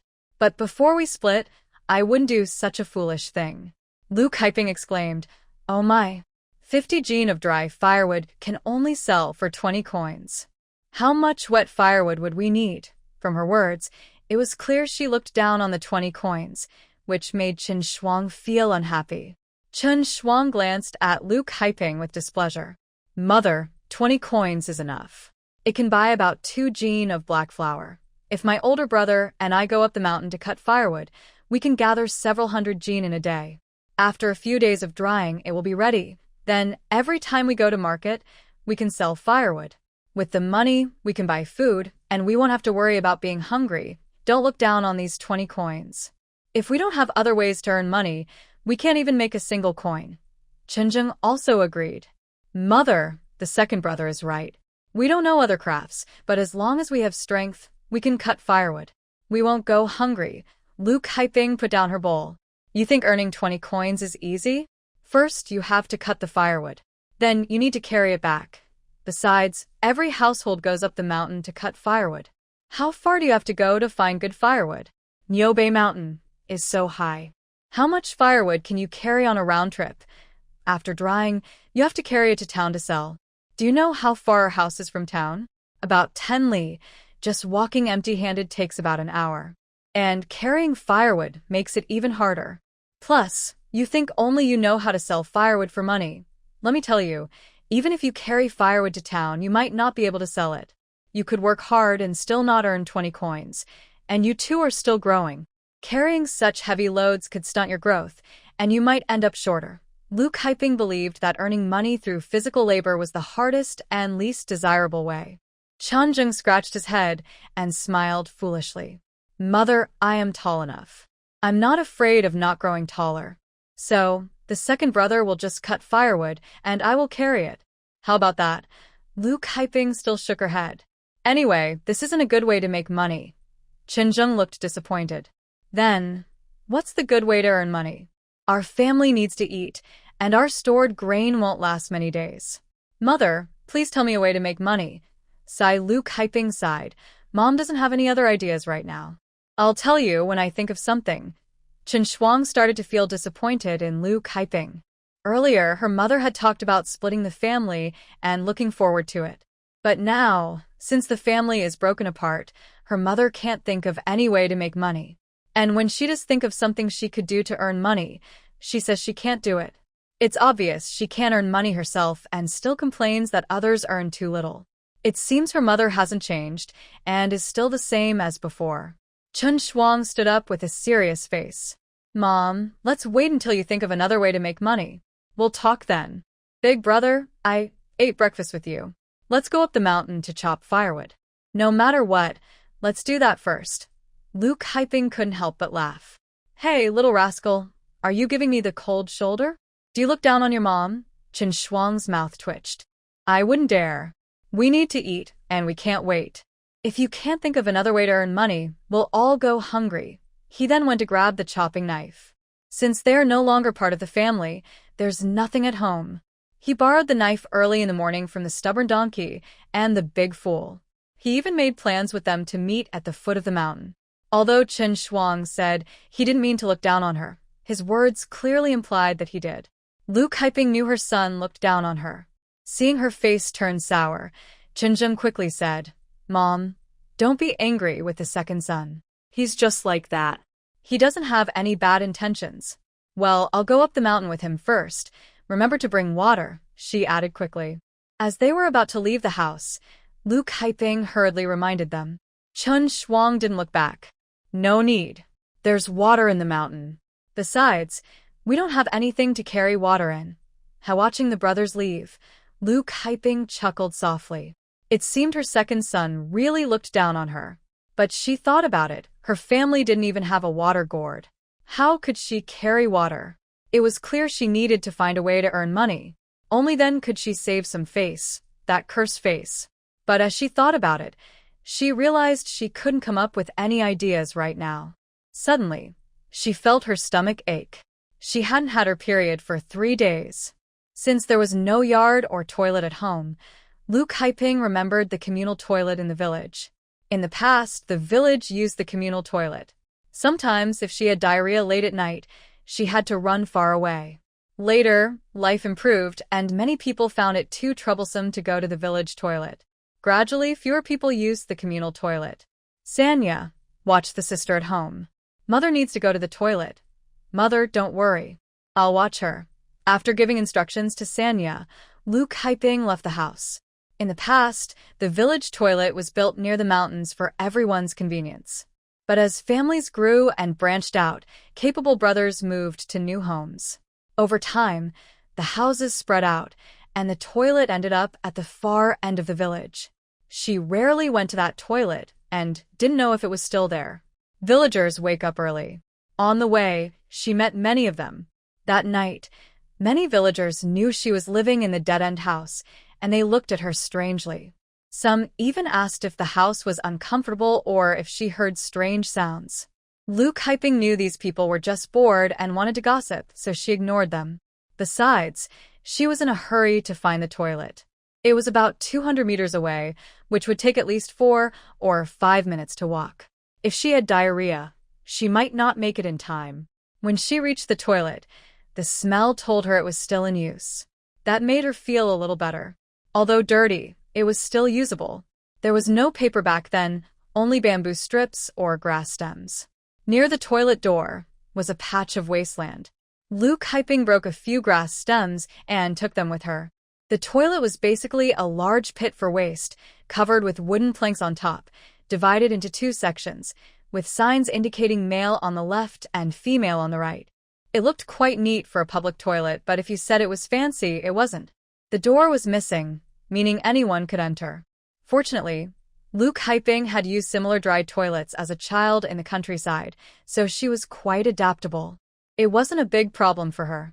She covered her nose, entered the toilet, and squatted down. Soon, her stomach felt much better. Luckily, it was winter, so there were fewer flies, and the smell wasn't as strong as in summer. Otherwise, it would have been unbearable. When I was young, I used to squat on a toilet like that. After finishing, I would come out feeling like the smell of waste was all over me, which was very disgusting. Picking up the grass stick, Luke Hyping felt uncomfortable inside. It had been a few days since she arrived here, and every time she used the toilet, she was afraid of this thing. It seemed she needed to go to the store to buy some tissue paper. Just as Luke Hyping was about to pull up her pants, she suddenly felt something was wrong. It was as if someone was watching her. Because she was in a hurry earlier, she didn't pay attention to her surroundings. Now that the problem was over, she became more aware of any unusual things around her. Luke Hyping started looking around, examining the space between the toilet and the partition. Finally, she noticed something strange. There was a small gap in the middle of the partition, and she saw an eye peeking through it. It turned out someone was hiding behind the partition. When her eyes met his, he looked surprised and scared. Who? Realizing she had caught someone spying on her, the person quickly looked away and started to walk away. There was someone behind the wall. She hadn't noticed before, but now she was furious. Her blood boiled with anger. Luke Hyping pulled up her pants and quickly walked out of the toilet.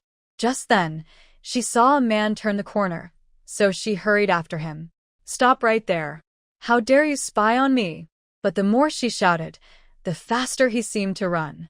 She looked around and grabbed a stone, then threw it forcefully at his feet. Ouch!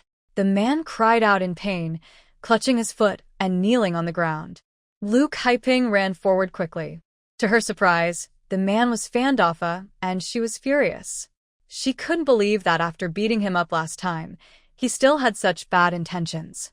She grabbed a stick from the ground and started hitting Fandoffa hard. "I told you not to peek." Acting all innocent, but doing such disgusting things.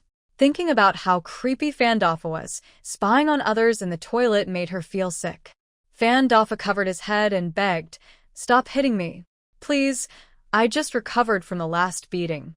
He had just healed from the last injury, and now he was being beaten again. Bah! How dare you say that? Hearing this, Luke Hyping got even angrier. She kept hitting him with the stick, hitting his head, face, and body. Fandoffa was holding his head with both hands, his face swollen from a beating, with blood dripping from his mouth. "I see you're a bad dog who can't change its habits. Want to eat dirt, huh? Fine, I'll help you with that," said Luke Hyping sharply. Luke Hyping suddenly grabbed Fandoffa's collar and dragged him toward the outhouse. "Hey, what are you doing? What are you doing?" Fandoffa panicked. Could it be that Luke Hyping was taking him to the toilet to make him eat dirt? He was completely scared now. Luckily, there was a stone nearby, and he clung to it tightly, refusing to let go. Are you going to let go or not?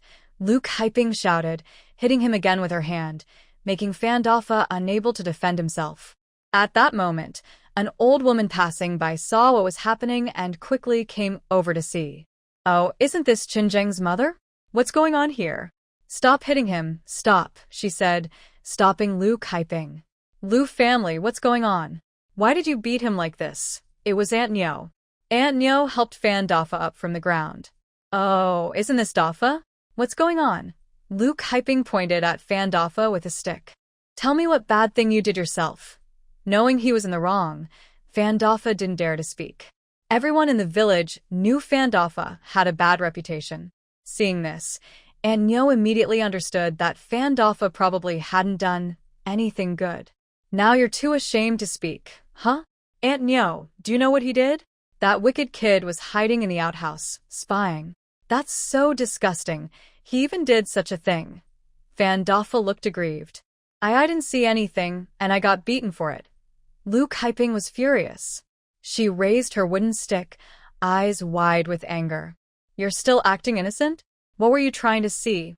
What were you trying to see? Ha ha ha. Unexpectedly, Fan Dafa's words made Aunt Nyo laugh. She burst into laughter.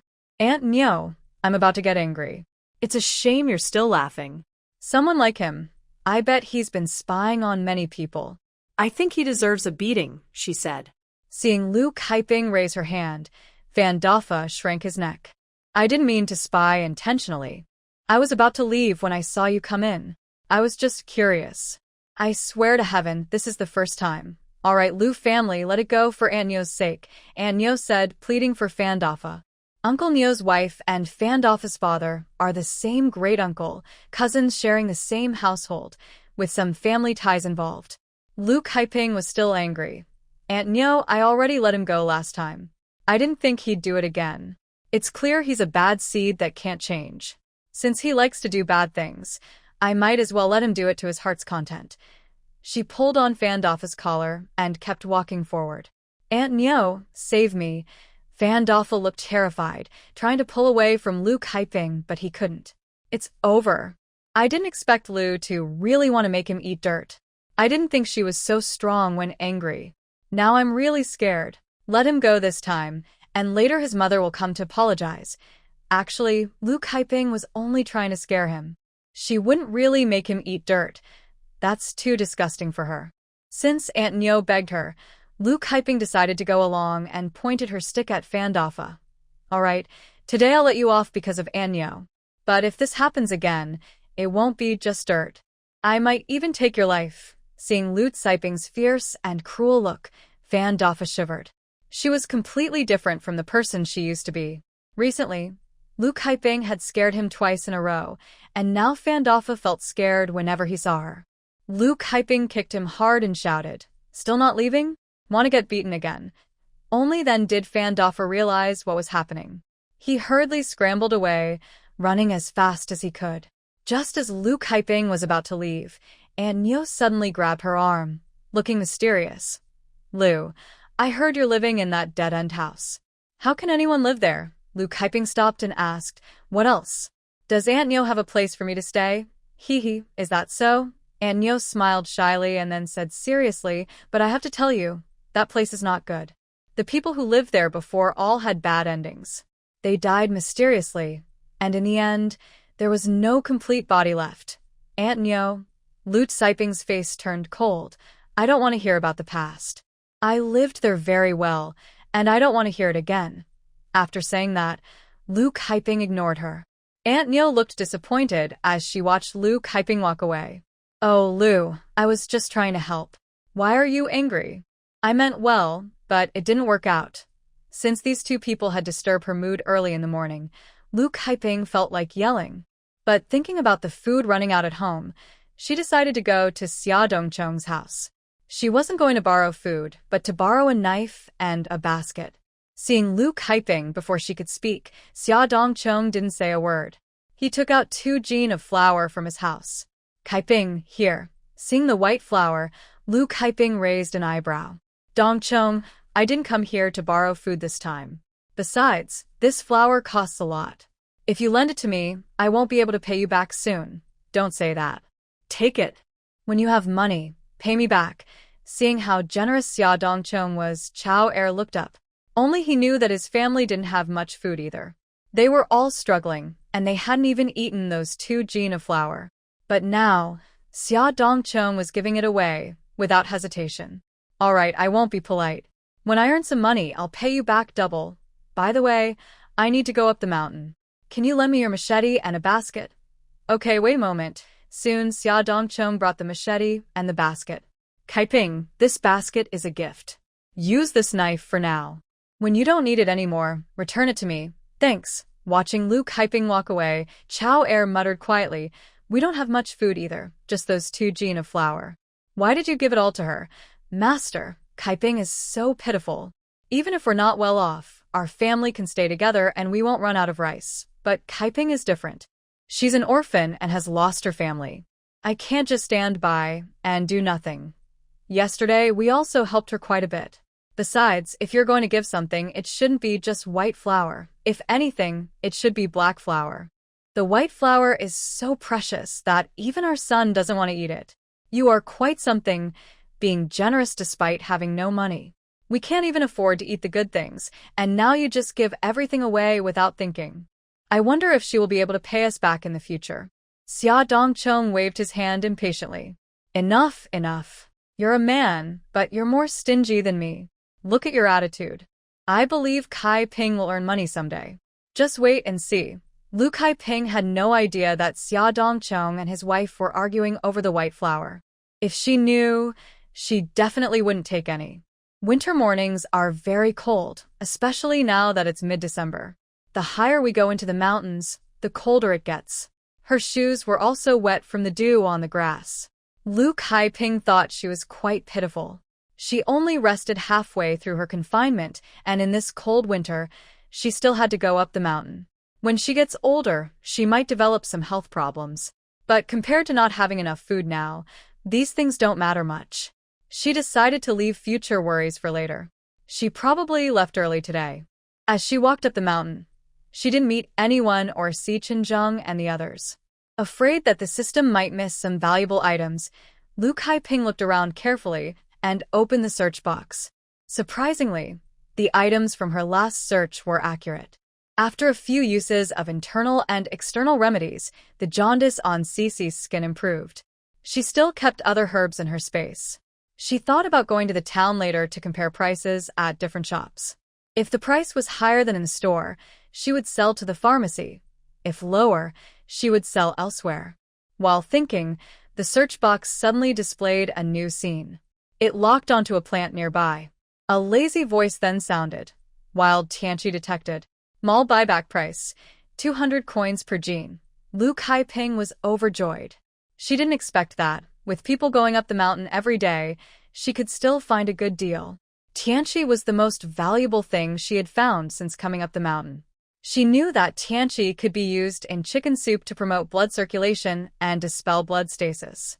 Her postpartum bleeding was almost gone now, and drinking this soup would definitely help her recover faster. With the help of the system, Lu Kaiping found the Tianqi plants ahead.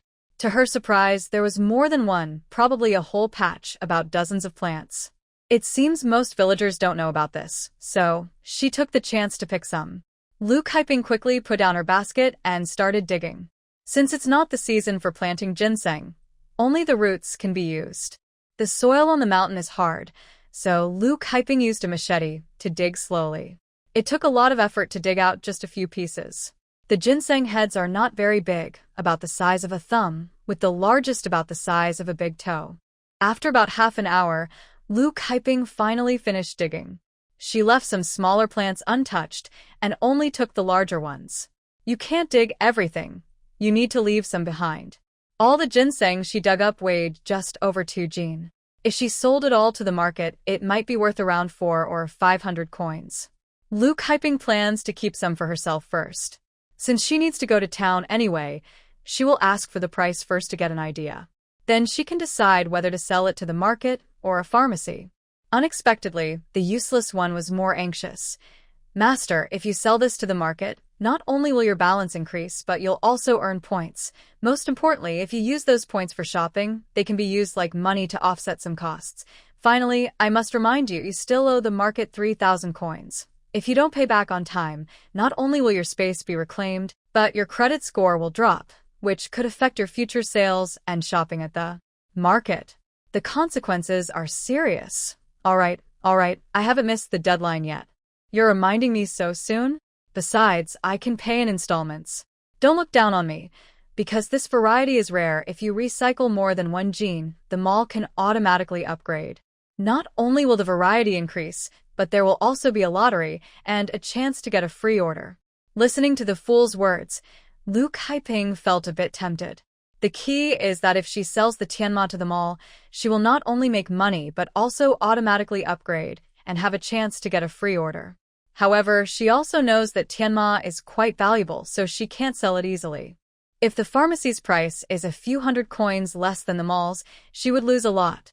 So she must stay calm, no matter what the fool says. She needs to stay steady. Hey, Luz, what are you doing here? As Lu Kaiping dug more enthusiastically, a voice suddenly sounded.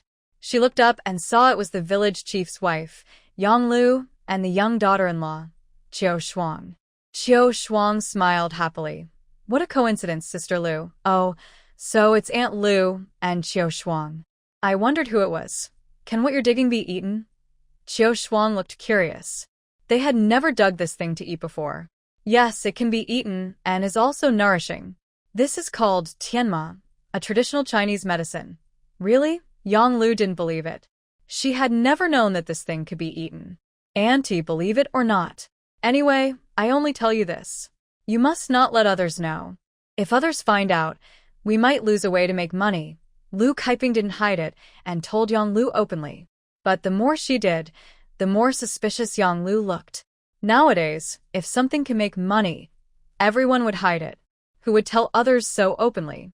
Yang Liu curiously glanced at Lu Kaiping's basket. When she saw the bunches of things inside, her expression turned to dislike. Luz, you can't eat what's in your basket. It's very bitter, and no one in our village eats it. Fang Shi looked at Lu Kaiping's expression as if she thought Lu Kaiping was a fool. At this moment, Lu Kaiping also didn't bother to explain. That's good too. If they don't believe it, she can dig a few more. Aunt Lu, when did you come up?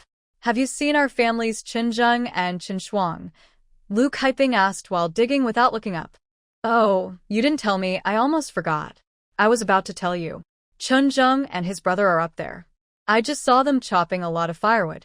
It seems they argued with Niodali. Upon hearing the name, Lu Kaiping felt a bit amused. The name sounded like a medicinal herb. Nidali is strong and flexible, warms the kidneys, and is often used in nourishing soups. This thing is very friendly to men. Yes, you should go up and check. I saw that stubborn donkey, and others too. The stubborn donkey and Nidali are archenemies. They had fought before over bird eggs, and later even fought physically. Lu Kaiping knows about this. Hearing Qiushuang say this, she also feels a bit worried. They came with machetes. The children are over 10 years old, full of energy and unaware of danger. If they start arguing and get angry and then fight with knives, it could be very dangerous. Chunjing usually doesn't cause trouble, but Chen Shuang and Lu Kaiping are not so sure. If something happens, they will have to clean up the mess. Thinking of this, Lu Kaiping lost interest in digging. She stood up, looked in the general direction, remembered where she left the remaining tianma, and quickly headed toward Yang Liu's indicated direction. Mom, why don't we also dig some of this to take home? Qiushuang, seeing the tianma Lu Kaiping hadn't yet dug, was eager to try. Yang Lu rolled her eyes at Qiushuang. You're silly, and you're still following her? This stuff can't be eaten. If it could, it would have been dug up long ago, and there wouldn't be any left. Besides, Dr. Huang comes up the mountain often. If this stuff was useful, he would have dug it all up long ago. It's not something Lu Kaiping can get. Yang Lu always thought that this thing wasn't as good as Lu Kaiping claimed. If it were a good medicine, Dr. Huang would have taken it all. Let's go and check that side. Qiushuang wanted to dig some tianma, but after hearing her mother-in-law speak, she lost interest. Seeing her mother-in-law about to leave, she quickly followed. Just when Luke Hyping was unsure where to go, she suddenly heard a noisy commotion. Yes. Beat him up. Beat him hard. Why can't we cut firewood all over the mountain? Chinjung, you're great. To save time, Luke Hyping threw her basket into her space and quickened her steps. Turning a corner, she saw Chinjung and Nidali's dog fighting. Nearby, Chen Shuang and the stubborn donkey had swollen noses and faces. De Ben and a few others cheered on both sides. At first, Chinjung was winning 2-1, but then he got tired and was ridden by Nidali. The dog took the opportunity to push him down again. Luke Hyping saw the situation and quickly shouted. Everyone stop, hearing her voice. The dog trembled and turned around, quickly rolling off Chinjung. At first, it seemed no one was coming to help, but unexpectedly, Luke Hyping arrived again. Taking advantage of Nidali's moment of distraction, Chinjung suddenly pushed forward and struck with his fist. Ouch! Boss, please stop. Chinjung punched several times before stopping. If Luke Hyping hadn't stepped in to separate them, he would have kept fighting to the end. You're just in time. Look at what Chinjung has done to us, Nidali said with a look of grievance, acting as the first to complain. Boss, they are all younger than you. What's going on here? Luke Hyping looked at him sternly. Among these children, he was the oldest. Mom, Nidali and the dog started the fight with me and the stubborn donkey. Big brother was angry and fought back. Chen Shuang quickly explained when he saw Luke Hyping blame Chinjung. Luke Hyping glared at him. I didn't ask you, Mom. We came up the mountain to gather firewood, but Nidali said this mountain would belong to his family and wouldn't let us cut it. He even started hitting the second brother. I couldn't stand it, so I fought back, he explained. Luke Hyping looked sharply at Nidali. You say this mountain belongs to your family? Nidali was the nephew of Aunt Nyo's family. He was shorter than Chinjung but sturdier, with a round face and a fierce look. Seeing Luke Hyping's sharp gaze, Nidali looked away nervously, but still held his ground. Yes, I said it. So what? Good. Very good. I believe in fairness, not family ties. I will ask the village chief to check. If this mountain really belongs to your family, I will have Chinjung give you the firewood and apologize, including paying for the medicine. But if this mountain isn't yours, listen carefully. You started the fight and lied. You not only have to pay for the medicine but also apologize. Otherwise, I will report to the county magistrate and ask him to judge. It won't just be about paying for the medicine and an apology. It will be more complicated. I think you can't avoid getting a big punishment. Not teaching your children properly is your fault. Not only will you be punished, but your parents might also get involved. Hearing Luke Hyping speak so firmly, Nidali and Guzi immediately felt their legs go weak with fear.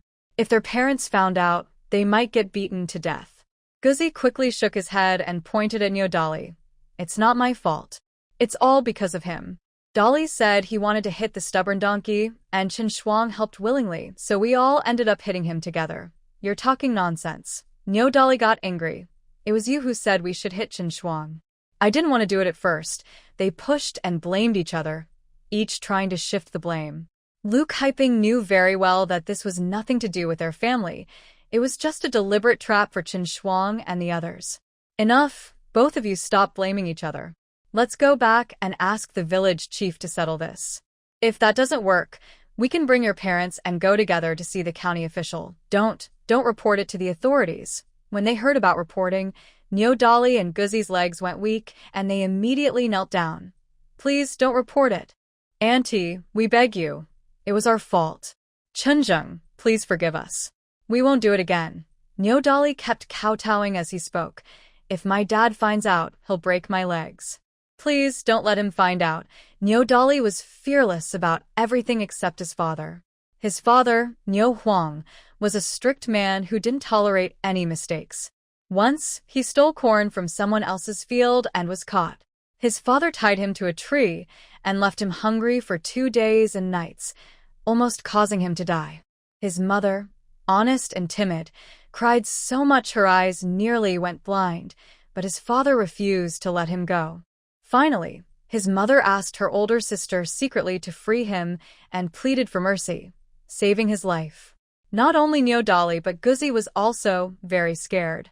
Last time he fought with Chen Shuang, his mother Chu Yuefan was scolded by Lu Kaiping. When they got home, she took her anger out on him and beat him badly. Seeing their pale, frightened faces, Lu Kaiping knew they were truly scared. Chen Zheng, I was wrong about today's matter. Please forgive me. My grandma is sick, and we don't have money for her treatment. I can only go up the mountain to cut firewood and raise money for her medicine. During this time, his father was worried about grandma's health. If he caused trouble again, it would really make him angry enough to blow his top. Mother, just let them go. I think they won't dare anymore. Chen Zheng, being kind-hearted, pleaded for Niu Dali and the others. Chen Shuang was still unhappy. Big brother, you forgot? They beat us up so badly. Look at my face, it's swollen. It's not just us who got hurt. They are hurt too. This was true. Niu Dali and Guzi were also beaten up and covered in bruises. Mother, I think it's better to forget it. We all got a little hurt, but no one really lost. We're from the same village, and we see each other every day. There's no need to make enemies over such a small matter. Besides, Dolly was trying to earn money to treat grandma's illness. He also wanted to cut more firewood to make more money. He's just being filial. Unexpectedly, Chen Zheng, still young, could say such wise words. Lu Kaiping was truly impressed and nodded. You're the oldest now, and you can judge right from wrong. Mother listens to you. Get up, you too. Chen Zheng helped them up. From now on, no one can claim all the firewood from the mountain. As for how much to cut, it depends on your ability. We also need to sell the firewood in town later. We're all from the same village, so we must work together. We can't fight among ourselves and let outsiders laugh at us. Otherwise, they'll bully us. Niu Dali nodded heavily. Big brother Chen Zheng, from now on, you're our big brother. We all listen to you. I will also listen to you. We must work together. When we carry firewood to sell in town, we can't let people from neighboring villages bully us. Guzi agreed with Niu Dali. Seeing them smile through their tears and shake hands, Lu Kaiping felt relieved. Chen Zheng, now 14 years old, was almost like a little adult. He couldn't always be treated as a child. Some matters should be handled by themselves. She guided him appropriately, letting him grow slowly into a strong, upright man. Seeing the conflict resolved, Lu Kaiping briefly gave some instructions and then left to see if she could find some good things elsewhere. It's now December, the coldest time of the year. Many plants have dried up, wild vegetables are scarce, and there are no living animals.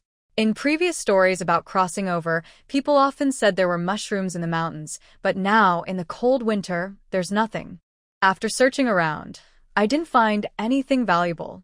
Lu Kaiping felt discouraged. She had walked so long that her feet were starting to blister, and she was also hungry. She passed through a patch of bushes, and her clothes caught on something, scraping her hand painfully. Ouch! It turned out to be a thorny plant with some fruit on it. Lu Kaiping's eyes lit up. These fruits from the thorny plant aren't tasty when raw, but when ripe, they have a little sweetness. She ate these fruits a lot when she was a child. They weren't delicious, but when there was nothing else to eat, they could fill her stomach. There are wild cattle herbs 50 meters ahead. They can be sold for 300 coins per gene. Wild cattle herbs. Lu Kaiping got excited. This time it really was wild cattle herbs. Today, she had only found medicinal plants that are good for health, which are quite valuable. The plant looked quite dense. Lu Kaiping pushed aside the branches and found the stem, then started digging with her knife. The wild cattle herbs weren't very thick, about the size of a thumb, easier to dig than a type of mushroom. She cut into it a little, pulled with her hand, and it all came out. After some effort, she dug up about 2 or 3 gene of the herbs. Just as she finished, before she could rest, her lazy companion reminded her that there was also a patch of earth fur nearby. This morning, while selling meat, Huang Guqi was distracted. Sometimes she received too little money, sometimes too much, which made Lu Jin keep watching her. Just now, she had given away a few fewer coins. If Lu Jin hadn't noticed in time, she would have lost another 2 gene of pork. Seeing the customer leave, Lu Jin asked, "Wife, what were you thinking about this morning? You seem distracted." "I was thinking about how Kaiping and the others slept last night. Thinking about the coffin from yesterday made her feel uneasy." Lu Jin sighed in relief. I thought you were thinking about something else. I thought you were worried about some man. Huang Guqi was furious and raised her hand to hit him. Lu Jin shrank back. Don't, wife. I was just joking. Lu Tuhu suddenly slapped Lu Jin on the head, glaring. You silly boy, how can you joke about that? Exactly. He deserves a beating. Huang Guqi rolled her eyes at Lu Jin. Lu the butcher looked up at the sky. The sun was rising higher. Usually at this time, most villagers would come to buy pork, and today was no different. Seeing the few pieces of pork left on the stall, Lu the butcher picked out a piece with some fat and lean meat. Old lady, please give this pork to the Lu family. They are poor and need help. Huang Guqi was very happy. Father, thank you for helping Kai Ping. She took some straw and skillfully tied up the pork. Before she reached the house, Huang Guqi heard Air's sister crying. She hurried to walk faster. Be good, Air's sister. I know you're hungry. Just a little longer. Mother will be back soon. Inside the house, Air's sister was crying loudly. San's sister was holding her and walking back and forth. But Air's sister didn't stop crying. She cried even harder. Seeing Air's sister gasping for breath, San's sister was helpless. She kept rocking her and was about to cry herself. Suddenly, there was a knocking on the door. Knock, knock. Kai Ping opened the door. A voice called out. My mother isn't home. San's sister, it's me. I'm Aunt Huang. Please open the door. When Huang Guqi arrived and saw San's sister holding Air's sister, both children were crying loudly. Huang Guqi was startled too. She handed the pork to San's sister and gently took Air's sister into her arms. Seeing Air's sister's sad face, with red cheeks and dry lips, Huang Guqi quickly wiped her tears. When her hand touched her face, Air's sister immediately turned her little mouth and started sucking her thumb. Oh, Air's sister, you're hungry. Where is your mother? My brother and mother went up the mountain. It's just me and my sister at home. Ah, your mother is really careless.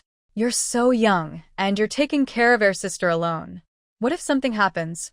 By the way, do you have any rice or flour at home? Huang Guqi suddenly remembered that she only brought pork and forgot to bring rice or flour. There's only some black flour and millet at home. Air's sister is still small. She can't eat these. What should we do?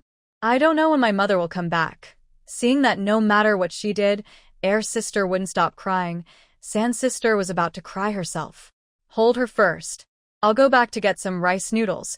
Huang Guqi prepared to return the fourth girl to the third girl when he heard footsteps outside the door. It was Lu Kaiping returning. Before she got close, he heard crying. Mom, you're finally back. The third girl cried even more loudly when she saw Lu Kaiping. She must be hungry. As soon as she entered, Lu Kaiping quickly put down her basket, washed her hands, took the third girl from Huang Guqi, turned to the side, and lifted her clothes. The fourth girl was crying sadly, but surprisingly, as soon as Lu Kaiping took her, she seemed to smell her mother's unique scent, and her crying immediately stopped. She found her pacifier and started sucking on it eagerly. Listening to her swallowing sounds, Huang Guqi felt sad and couldn't help but scold. Kaiping, you really are too trusting. Leaving the two sisters at home alone. What if something happens? You'll regret it too late. Lu Kaiping sighed helplessly. I have no choice. I need to go out and find food or the whole family will starve. By the way, third girl, Aunt Summer gave me some white flour this morning. Next time, if I'm not here, you should make it thinner and give it to the fourth girl as porridge. Then Lu Kaiping directed third girl to take everything out of the basket. Kaiping, did you pick these things early this morning? How can you eat these? Huang Guqi looked disgusted. Suddenly remembering something, Huang Guqi added, Oh, I also brought you some pork. Look, my dad asked me to bring it. All right, I won't say much about thanks. Anyway, I'll remember what you've done for me, and I'll return the favor someday. We're friends, no need for thanks. Finally, tired from crying, the fourth girl ate while falling asleep. Guqi, I need your help with something, Lu Kaiping said. You just say it. If I can help, I will. Seeing this, Lu Kaiping explained her plan. What? Hearing Lu Kaiping's words, Huang Guqi looked hesitant. Kaiping, I want to help, but this isn't easy. Just tell me if you'll help or not. I'll try, Huang Guqi agreed reluctantly. The Chen family? Ow. That hurts so much, you old man. You saved money, but I suffered for it. Grandma Lai lay on the bed, still cursing and complaining. Since last night, her injured buttocks hurt badly.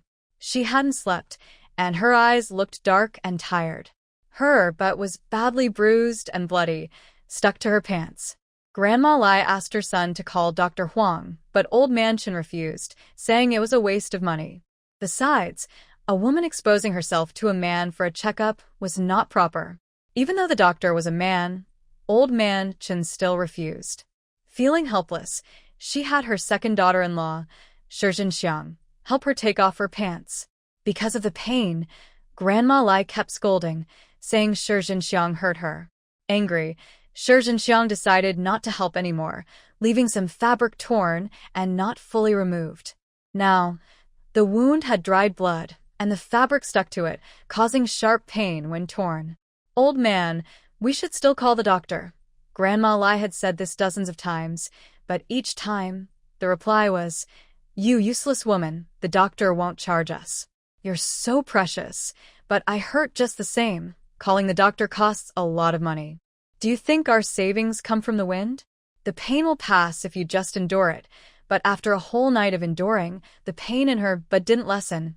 In fact, it got worse." Even old man Chen was starting to feel overwhelmed. Not only was her butt hurting, but she also felt feverish and weak, not even wanting breakfast. Old man Chen began to worry. "Second son, go quickly and call Dr. Huang." "Father, I'll go right now." Hearing this, Chen Bingsheng immediately stood up. "Come here, husband." Xiang tugged his sleeve and pulled him into the room. Ma Lianhua's eyes flickered, and she followed quietly, standing at the door to listen. "Hey, wife, what are you doing?" "I was just about to go call the doctor for Dad." "Are you stupid?" Xiang rolled her eyes at him. "No need to pay for the doctor. We only have a little pension money left. Imagine this. If we call a doctor, it will cost money everywhere. Also, next year, Chen from the third household will need to go to school. At that time, our family won't have enough money to pay for his education." The husband and wife whispered a few words, gradually speaking more quietly. Ma Lianhua's head started leaning closer, almost touching the door frame. Suddenly, the sound disappeared. In front of her, she saw a wall of people. Ma Lianhua immediately straightened up and realized that Xiang was standing right in front of her. "Third household, what are you doing here?" Xiang looked at Ma Lianhua with a cold face. Hee. Ma Lianhua looked embarrassed, pretending to scratch her body against the wall. "Second sister-in-law, my clothes are a bit thick, and I can't scratch my itch, so I'm just rubbing against the wall." Hearing their conversation, Granny Lai in the room started shouting again.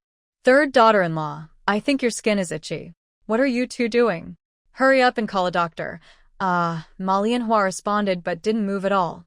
"Second sister-in-law, shall we go together?" Ma Lianhua asked with a look of inquiry. She had overheard what the second sister-in-law and second brother said earlier, so she asked on purpose.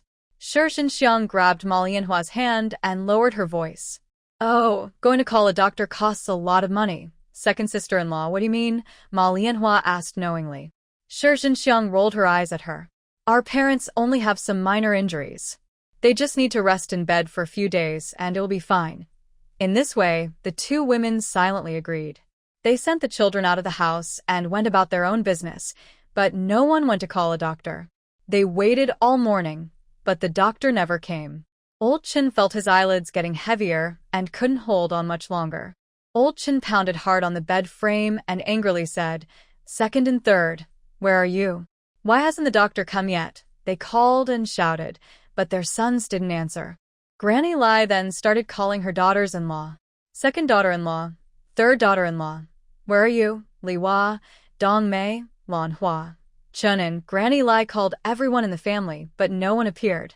The house was very quiet. The old couple couldn't stay calm anymore. "Husband, where do you think the second and third are? Could they be deliberately not helping us call the doctor?" Lai Posey suddenly realized what was happening. Old man Chen said angrily, "I think it's probably true. These two ungrateful ones, we've raised them for nothing. Old man, what should we do now?" I feel hot all over and have no strength left, Lai Posey said weakly, feeling too tired to speak. What else can we do? Asking others won't help. We have to rely on ourselves, Old Man Chen said firmly, determined to survive. He forced himself to get out of bed and crawled toward the door. Chen Bingchun was holding a hoe, working absent-mindedly, digging the ground without much focus. He felt something was wrong with what he was doing. He hesitated and felt uneasy.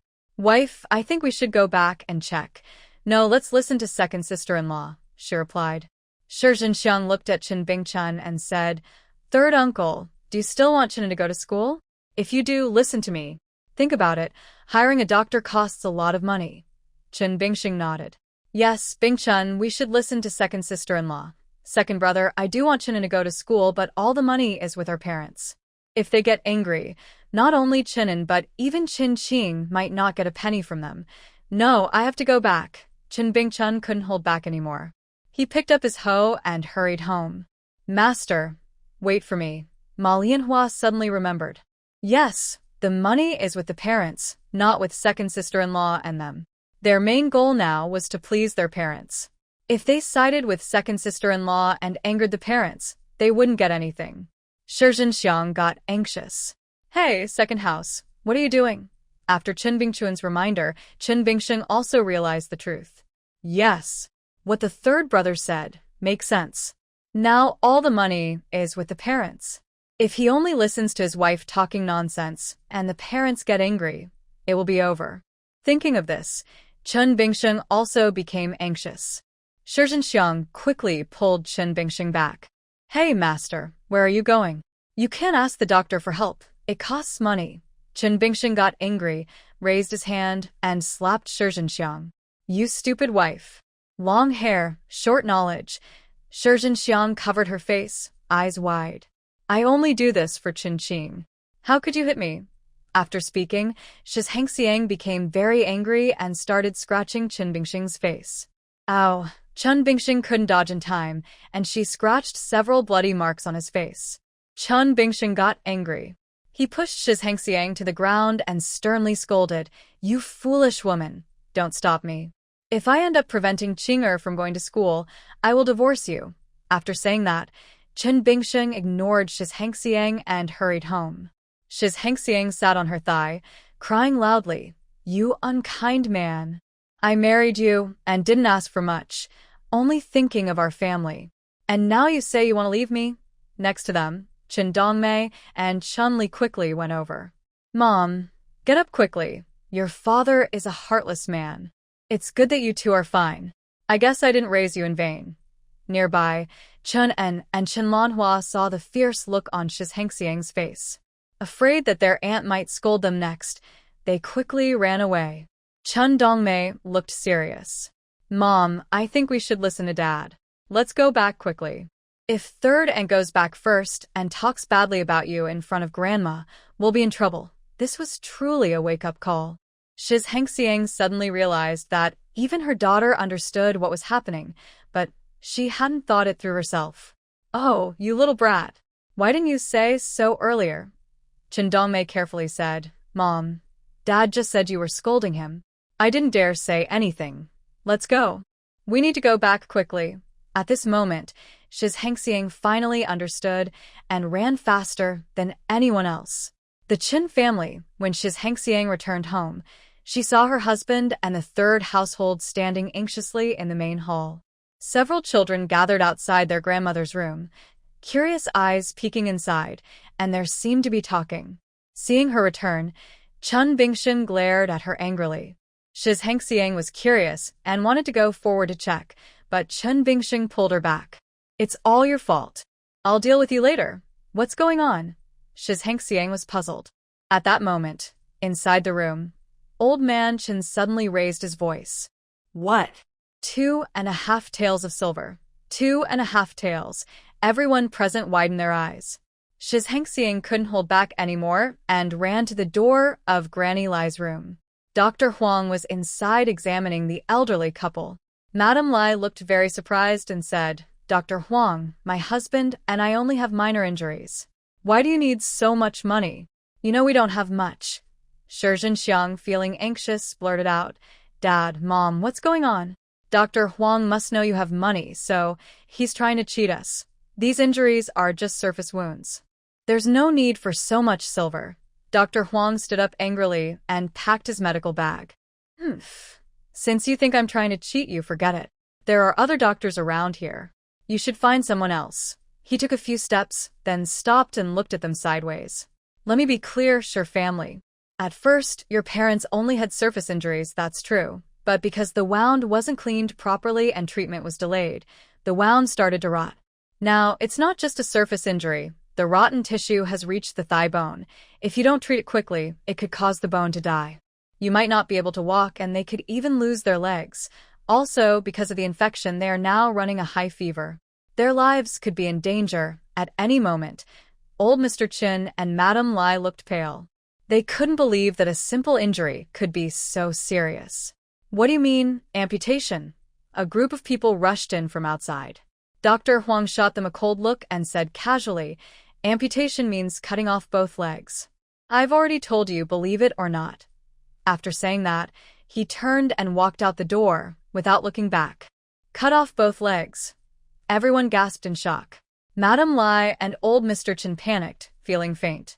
"Dr. Huang, please wait," old Mr. Chen shouted loudly. Dr. Huang stopped and asked coldly, "What else do you want?" Old Mr. Chen sat up straight, hopeful, and asked, "Is there any other way to treat it?" Dr. Huang looked annoyed and started to walk away. "I already told you. There's only one way. That's to cut off the legs." "Hey, Dr. Huang, don't leave so quickly." Old Lady Lai was getting anxious. "Forget it. Since you all think I'm just trying to scam money, you should find someone else." "Mom, he's just trying to scare you. Don't fall for it. I don't believe that a small injury means he has to cut off your leg." Hearing that the treatment would cost 3 or 2 silver coins, Xiang felt very upset. She hoped Dr. Huang would leave quickly. Old man Chen glared at Xiang. "Shut up. Who told you to speak?" Seeing that Dr. Huang didn't turn back, old man Chen became worried. "Dr. Huang, please don't go. I can treat her. It's just 3 or 2 silver coins. I'll pay." Chen Bingxing's heart ached. "Dad, that's 3 or 2 silver coins." Old man Chen sternly scolded him. "Shut up, you ungrateful child. Don't you think your parents' lives are worth that much? I'll settle the score with you later." Dr. Huang paused, a slight smile appearing at the corner of his mouth, then quickly disappearing from his eyes. Seeing Dr. Huang carry his medical box back into the room, Xiang's heart was bleeding. "Head of the family, that's 3 or 2 silver coins. It's gone just like that. All your fault." Chen Bingxing was angry. "If we had called a doctor for our parents from the start, things wouldn't have gotten this bad." Ma Lianhua added fuel to the fire. "Second uncle is right. Second sister-in-law, it's all your fault. If you hadn't refused to call a doctor, our parents wouldn't be so sick now. Third house, don't just open your mouth and spout nonsense." Xiang trembled with anger. What made her even more upset was that her husband was now standing with them. Dr. Huang entered the room, put down his medical box and rolled up his sleeves. "Old brother Chen, I need to tell you, if you want treatment, you must disinfect the wound. If this injury doesn't heal, your high fever won't go away. My method of treatment is different. It might hurt a bit later, but please bear with it." Old man Chen interrupted him. "Dr. Huang, as long as it can cure, I don't mind the pain. But our wife is a woman. Looking at this spot, if it gets out." Before old man Chen finished, Dr. Huang understood. He said in a rough voice, "Old man Chen, do you think I care about seeing your wife? Don't worry. I'm just a doctor. Even if she were a beautiful young woman, she's still a patient in my eyes. It's not like I'm eager to look at her." Although she was an old woman, Granny Lai still blushed with embarrassment. "Dr. Huang, please see if there's another way to treat this. This is really..." Dr. Huang frowned. All right. Listen, my niece from my family used to learn some treatments from me. Send someone to call her over."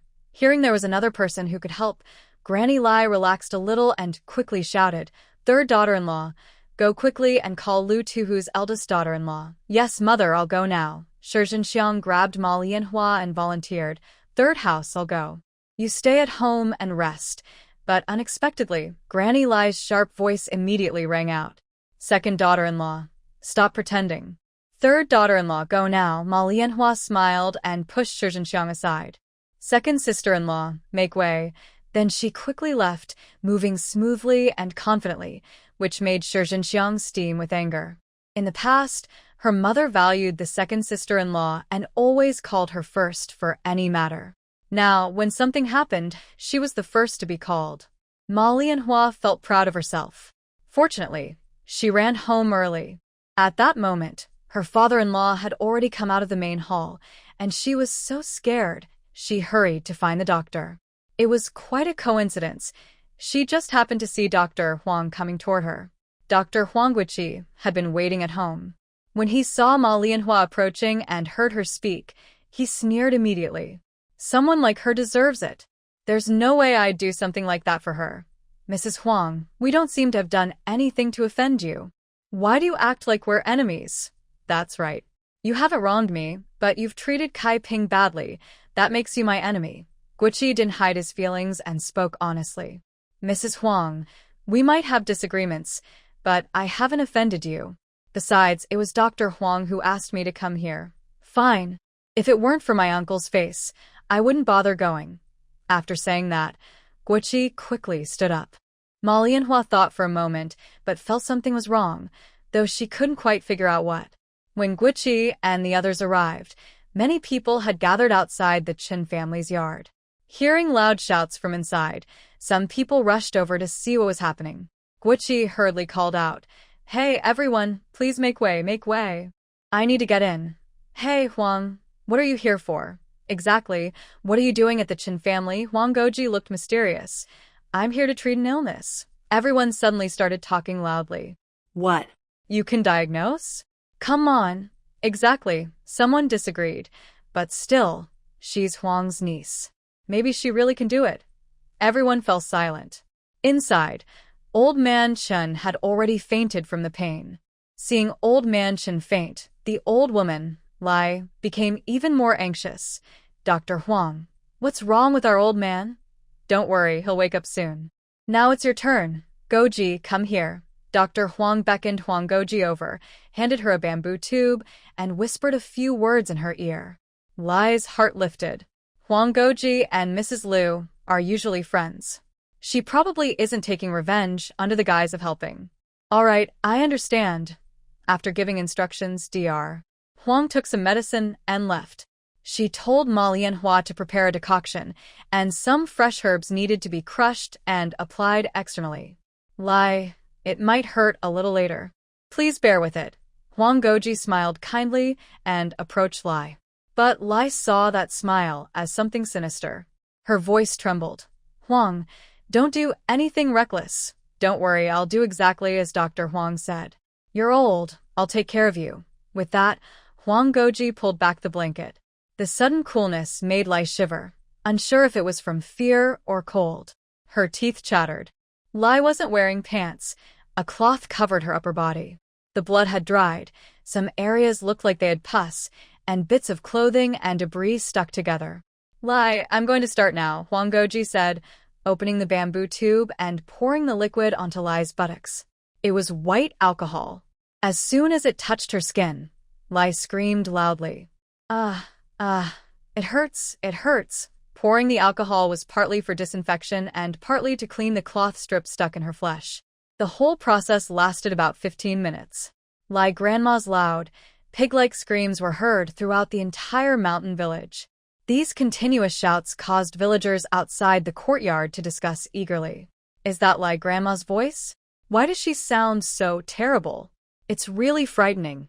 "Exactly. What's going on with the Chen family?" Did you forget? Lai Grandma and her husband each received 10 strokes of punishment. I think they didn't want to call a doctor, but when they couldn't stand it anymore, they finally decided to get one. Knowing Lai Grandma's stinginess, it must be true.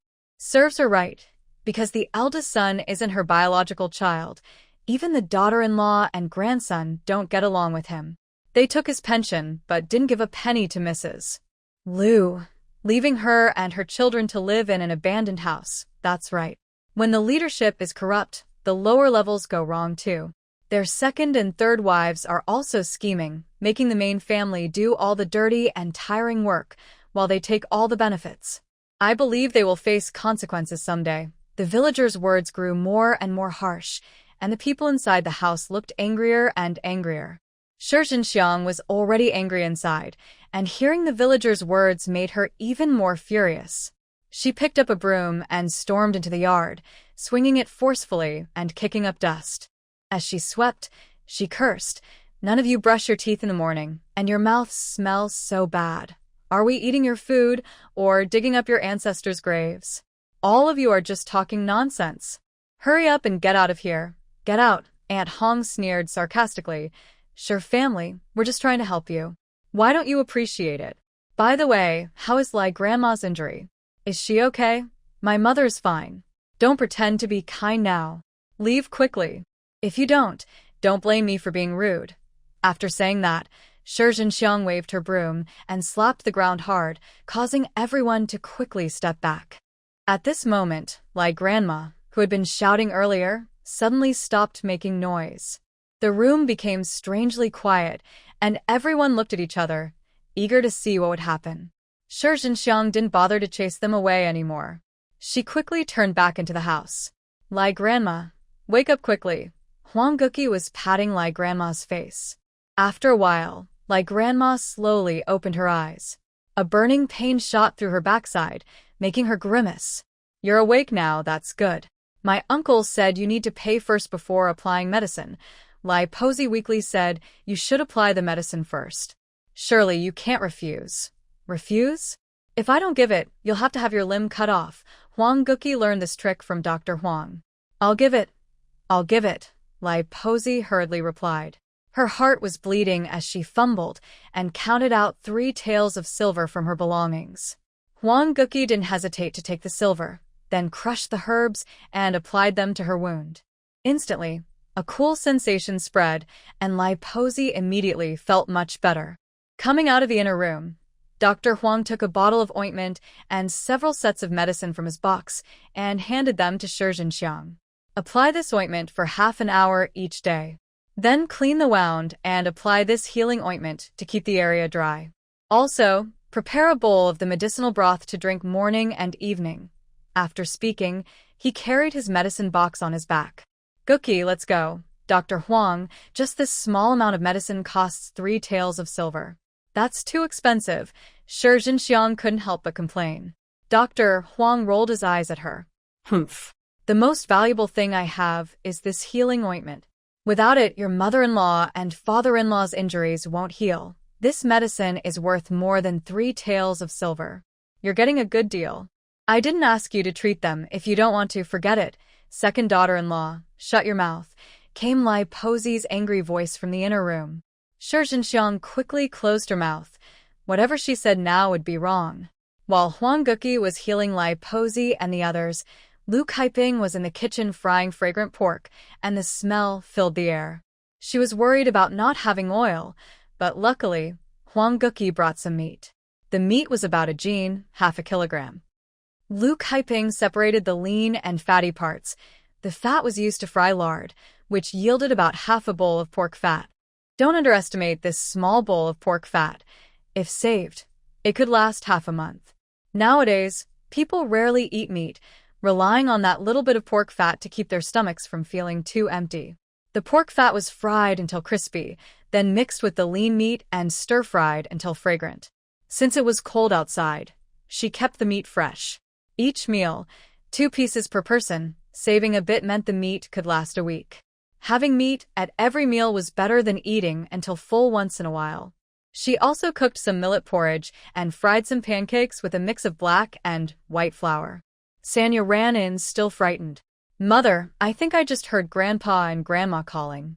It was so scary. Wow, it smells so good. Mom, what are you cooking? Smelling the delicious aroma in the air, Sanya's eyes lit up, and she forgot her fear. Lu Kaiping skillfully stirs the wooden spatula in her hand, without looking up. It's none of our business. Don't worry.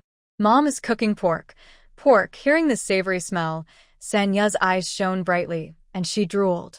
Come, try a piece, see if it tastes good. Luke Hyping picked up a piece of meat from the pot, blew on it, and then put it into Sanya's mouth. Sanya looked satisfied. It smells so good. The taste is excellent. Go outside and see if your older brothers are back. Okay? Before Sanya could leave the kitchen, Chen Zheng's calm yet slightly childish voice came from the door. Mom, we're back. Sanya's face lit up with happiness. She went to the door and saw Chen Zheng and Chen Shuang, sweating and carrying a shoulder pole. Sanya jumped up happily.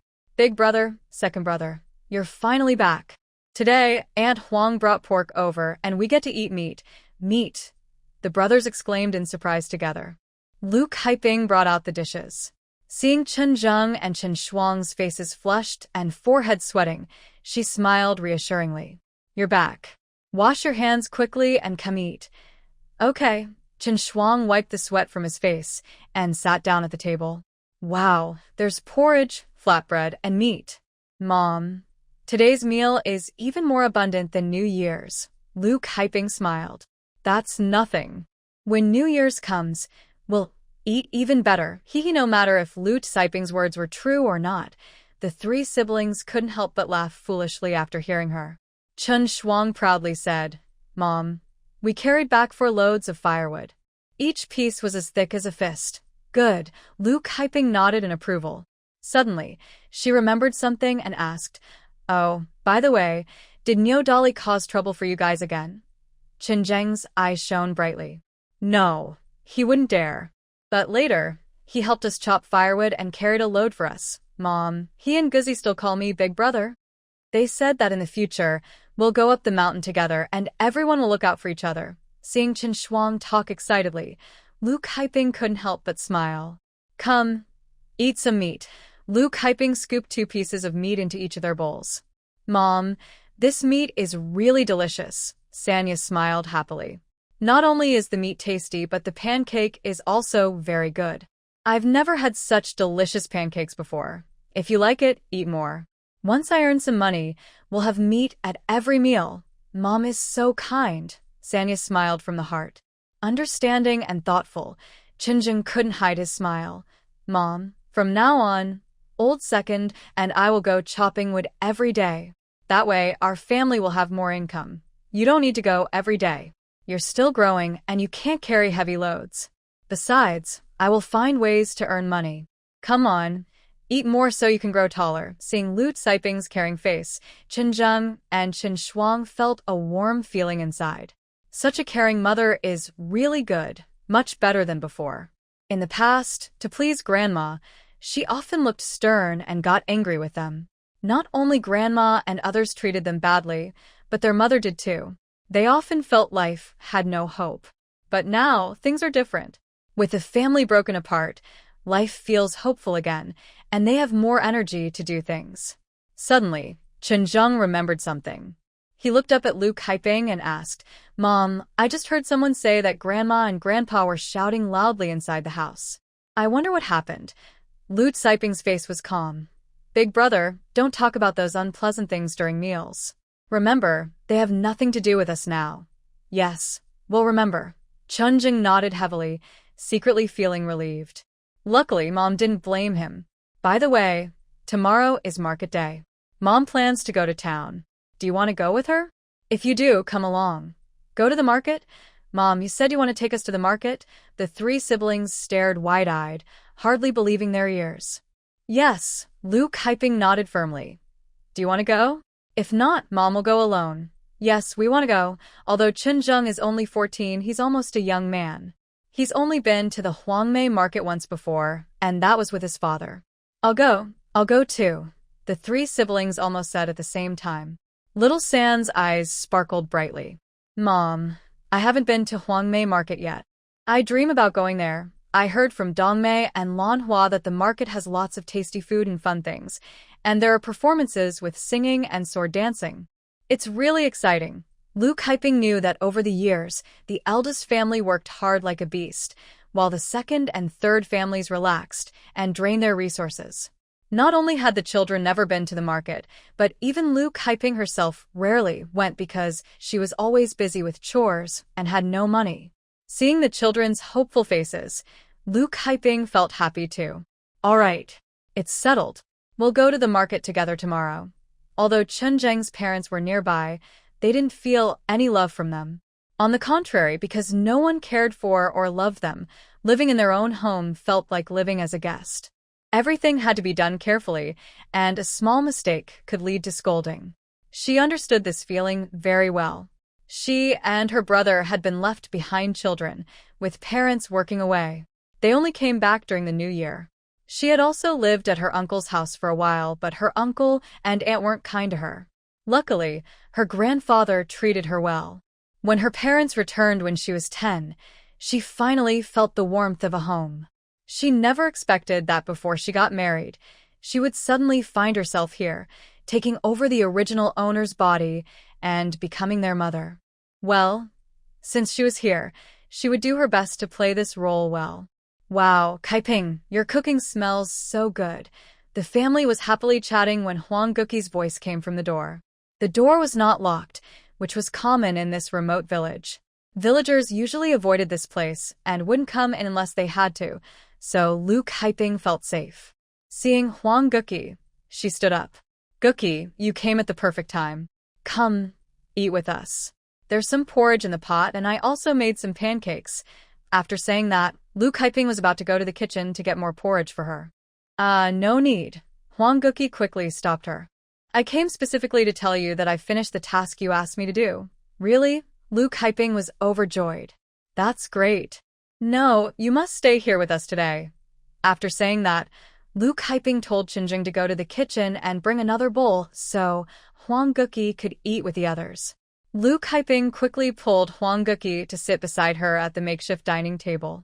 Although called a dining table, it was just a few mud bricks stacked up with 2 wooden planks on top, making a simple table. Soon, Qinjing brought a ceramic bowl. Luckily, he had also taken bowls from Chen's house, and later the village chief gave a few, or else there would be no bowls. Lu Kaiping scooped a thick bowl of porridge for Huang Guqi. Here, eat first. Wow, Kaiping, I won't hold back then. Kaiping, your pancakes are really delicious. What's inside them? Huang Guqi took a bite of the pancake. She found the pancake just the right softness and firmness, and inside, there were some unknown wild vegetables with a special fresh aroma. She had never tasted such delicious pancakes before. There's just some wild vegetables inside. There's more, eat a couple more. What kind of wild vegetables are these? They smell so good, Huang Guqi asked curiously. Actually, I have a few here. I'll give you 2. I plan to grow these myself, Lu Kaiping said as she confidently took out 2 plants from her basket and handed them to Huang Guqi. Looking at the plants Lu Kaiping handed over, with their big, green, palm-sized leaves, she crushed the leaves and noticed a strange, fresh scent. Huang Guqi was surprised. This is the first time I've seen this thing. I didn't expect it to be edible. In the morning, when Lu Kaiping was about to return, she suddenly saw a few familiar plants not far away. Their big, green, palm-sized leaves made her excited, and she screamed. She restrained her excitement and went to check, crushing the leaves and holding them to her nose. The familiar smell hit her head, confirming it was the right plant. This was a special plant used for cooking freshwater snails, a perfect match for stir-fried meat with a few leaves added for extra flavor. In the countryside, she often went to the river to catch freshwater snails. Whenever she cooked the snails, her mother would always ask her to pick these leaves, so she was very familiar with this plant. By the way, here, this silver is for you. Huang Guqi suddenly remembered something and took out 2 taels of silver from her sleeve. I didn't expect this to work out. Guqi, thank you so much. Lu Kaiping also didn't expect things to go so smoothly. No need to thank me. Lu Kaiping handed a tael of silver to Huang Guqi. Here, Guqi, this is for you. Who do you think I am? Huang Guqi widened his eyes and raised his voice. I help you not because I want to get money from you. I see you as a friend. Also, it's not all my credit. If my uncle hadn't wanted to help, this wouldn't have worked. He also couldn't stand how the Chen family bullied you and your mother. He told me to let you take the money without worry. The medical expenses he earns are enough. All right, I'm leaving now. I need to go home for dinner. Huang Guqi's words made Lu Kaiping feel ashamed. She didn't expect herself to think so poorly of others. All right. I won't say more. Gookie, if you need help in the future, just tell me. Okay? That's what you said. Huang Gookie smiled and stood up, waving the pancake in his hand. Kaiping, your pancakes are really delicious. My father-in-law went to the biggest restaurant in town, but the pancakes he brought back aren't as good as yours. Eat more if you like. Here, there are 2 more. Take them home for Dongfeng and Nandong. Lu Kaiping handed the remaining 2 pancakes to Huang Gookie. Then I won't be polite. Huang Gookie happily accepted them. After seeing Huang Gookie off, Lu Kaiping suddenly noticed the 3 children looking at her strangely, as if they wanted to ask something. Lu Kaiping pretended not to notice and asked, "What's wrong? Is there something on my face? Mom, why did Aunt Huang give you money?" Chen Shuang finally gathered the courage to ask. Lu Kaiping replied, "Do you want to know? Yes, yes. All right. I'll tell you. Your grandma has your father's pension money. That money was earned with your father's life, but your grandma refused to give us any of it. She even wanted to take the money back when we lost contact. I had no choice but to ask Aunt Huang to find Dr. Huang for help." From Lu Caiping's hesitant words, Chen Zheng finally understood. It turned out that his mother had already discussed everything with Aunt Huang and Dr. Huang. When Grandma asked Dr. Huang to come see her, she took the opportunity to increase the medical fees, and the extra money was taken by his mother. Lu Kaiping looked at Chen Zheng and his sister. "How about now? Do you understand? Do you think your mother was too harsh?" Chen Shuang looked firm and said, "No, I think mother was right. That money was earned with father's life, and it should be given to mother. Yes, why should the money father risked his life to earn be spent on our cousins? We work harder and eat less than they do." Even the calm Chen Zheng agreed. When they learned that mother had 2 tails of silver, the siblings were very excited. Mother finally won this time, and their life seemed to have hope. After dinner, hiding the basket with a cover, Lu Kaiping poured out everything inside. Through practice, Lu Kaiping found that she could control the space with her mind and take things out from any corner of the space. This time, she collected many things, including Dolly Cow's strength, earth fern, gastrodia, and tianqi, along with some less valuable herbs. Most importantly, Lu Kaiping discovered fake basket leaves.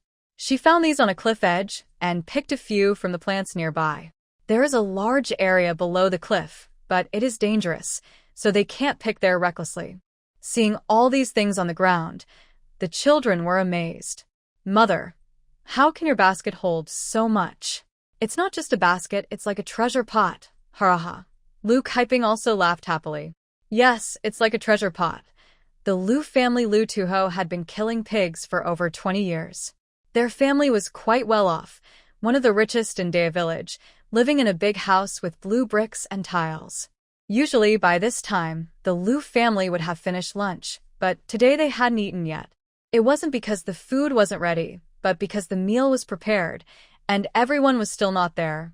At this moment, everyone in the Lu family sat silently in the main hall, occasionally glancing at the door.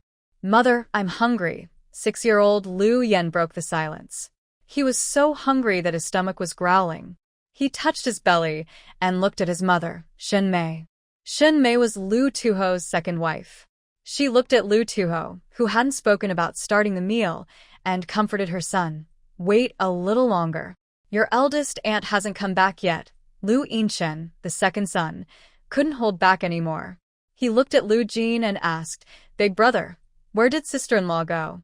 "She's not at home cooking, and I don't see her after the meal is ready." Lu the butcher glared at Lu Yin. "You brat, I told you to wait, so wait. Why do you have so many words?" Third brother Lu Tong wanted to speak, but when he saw his second brother being scolded, he swallowed his words. He didn't dare to speak, but his wife, Li Chuanjiao, spoke up.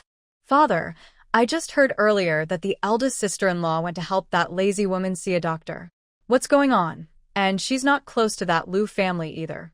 We wouldn't go to help the lazy woman see a doctor. But father, about the Lu family, I have a few things to say. I'm not afraid of your scolding. I heard that the house of the childless family is cursed. No matter who lives there, they won't have a good ending. They won't have a good life until the curse is broken. To be honest, now that Lu lives in that cursed house, it's a very evil place. The eldest sister-in-law is close to her. Who knows if they might attract some bad luck or evil spirits. Better safe than sorry. Suddenly, with a loud slap, Lu the butcher, eyes wide, slammed the table. Third daughter-in-law, I used to think you didn't talk much, but I didn't expect you to be so talkative. You don't learn well, always running your mouth like those gossiping women. There's no such thing as bad luck. We're all neighbors and kin. That Lu family is just a poor, orphaned woman and her child. Do you all have to pick on her? Is that how decent people behave? You're a woman too. Why make things hard for other women? Learn from the eldest daughter-in-law. Doing good deeds is never a bad thing. Seeing his wife being scolded, Lu Tong quickly smiled and said, Father, Chuanjia didn't mean anything bad. She's just thinking of our family. Chuanjia rolled her eyes at her husband, but didn't intend to stop. Instead, she raised her voice. Father, I just don't understand. Why do you keep defending outsiders? Everyone avoids that cursed house. Why do you still agree to the eldest sister-in-law going there? I'm saying this for our family's sake. If something really happens in the future, we'll regret it too late. Lu Tong hurriedly tugged at her sleeve. Wife, just say a few less words. Before he finished, he suddenly groaned in pain, clutching his chest.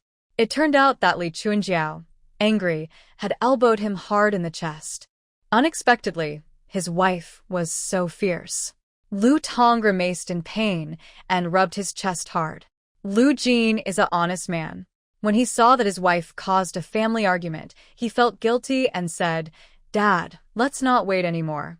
Shall we eat first? It's okay. Let's wait a little longer. At that moment, a cheerful humming sound came from outside the yard, along with light footsteps approaching quickly. Soon, it reached the gate. Everyone looked over. It was Huang Guqi, humming a tune with a big smile on her face, clearly in a good mood. Seeing everyone watching her, Huang Guqi's smile froze on her face. Mom, you're finally back. Seeing her mother return, Dongbei couldn't help but complain, I'm starving. Lu Jin gave her a look and said, Wife, where did you go? Everyone's waiting for you to eat.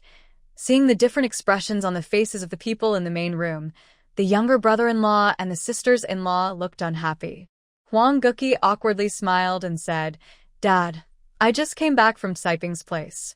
Something came up, so I was delayed. It's fine, you're back now. Let's start eating. Lu Tuhu gave the order, and a few children began to serve the food. Everyone was very hungry, so no one said anything more. After everyone finished eating and tidied up the dishes, Li Chuanjiao spoke again. Big sister-in-law, I have to tell you, it's better if you don't go to Lu's house. Our family has so many people. You shouldn't worry so much. If something happens, you can't handle it. The atmosphere became awkward again. Lu Tuhu got angry and said, Third sister-in-law, you talk too much. Third, tell your wife to watch her words. Lu Tong pulled Li Chuanjiao aside and said, Wife, why are you saying such things? Look, you made Dad angry. Li Chuanjiao pushed Lu Tong and said, I don't care. I just couldn't hold it in today. Big sister-in-law, I don't mind you being friends with Lu's wife, but she's living in that cursed house. That place is very unlucky. You keep going there. If she brings back any bad luck or dirt, our whole family will be in trouble. Second sister-in-law, do you think I'm right? Xin Mei was stunned. She didn't expect the third house to speak to her.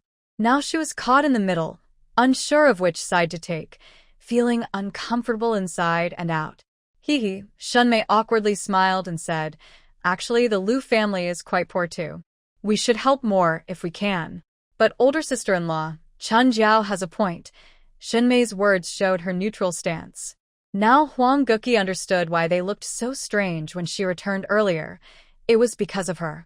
Huang Guqi threw the cloth onto the table and loudly said, Third house, Kai Ping is an orphaned widow, raising a few children alone.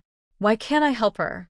Who am I bothering? You don't have to help her, but you shouldn't say harsh words like kicking someone when they're down. Our father didn't say anything. When did it become your turn to speak? Don't say such unpleasant things, or don't blame me for getting angry. Seeing that she couldn't argue with her older sister-in-law, and her father was on her sister-in-law's side, Li Chuanjiao felt annoyed. She rolled her eyes at her husband and said, I've never seen anyone as useless as you. Who am I doing this for? It's not for myself, but for your Lu family. Lu Tong forced a smile and said, all right, stop talking. Please, my wife. Lu Kaiping didn't know that Huang Guqi was arguing for her and her family.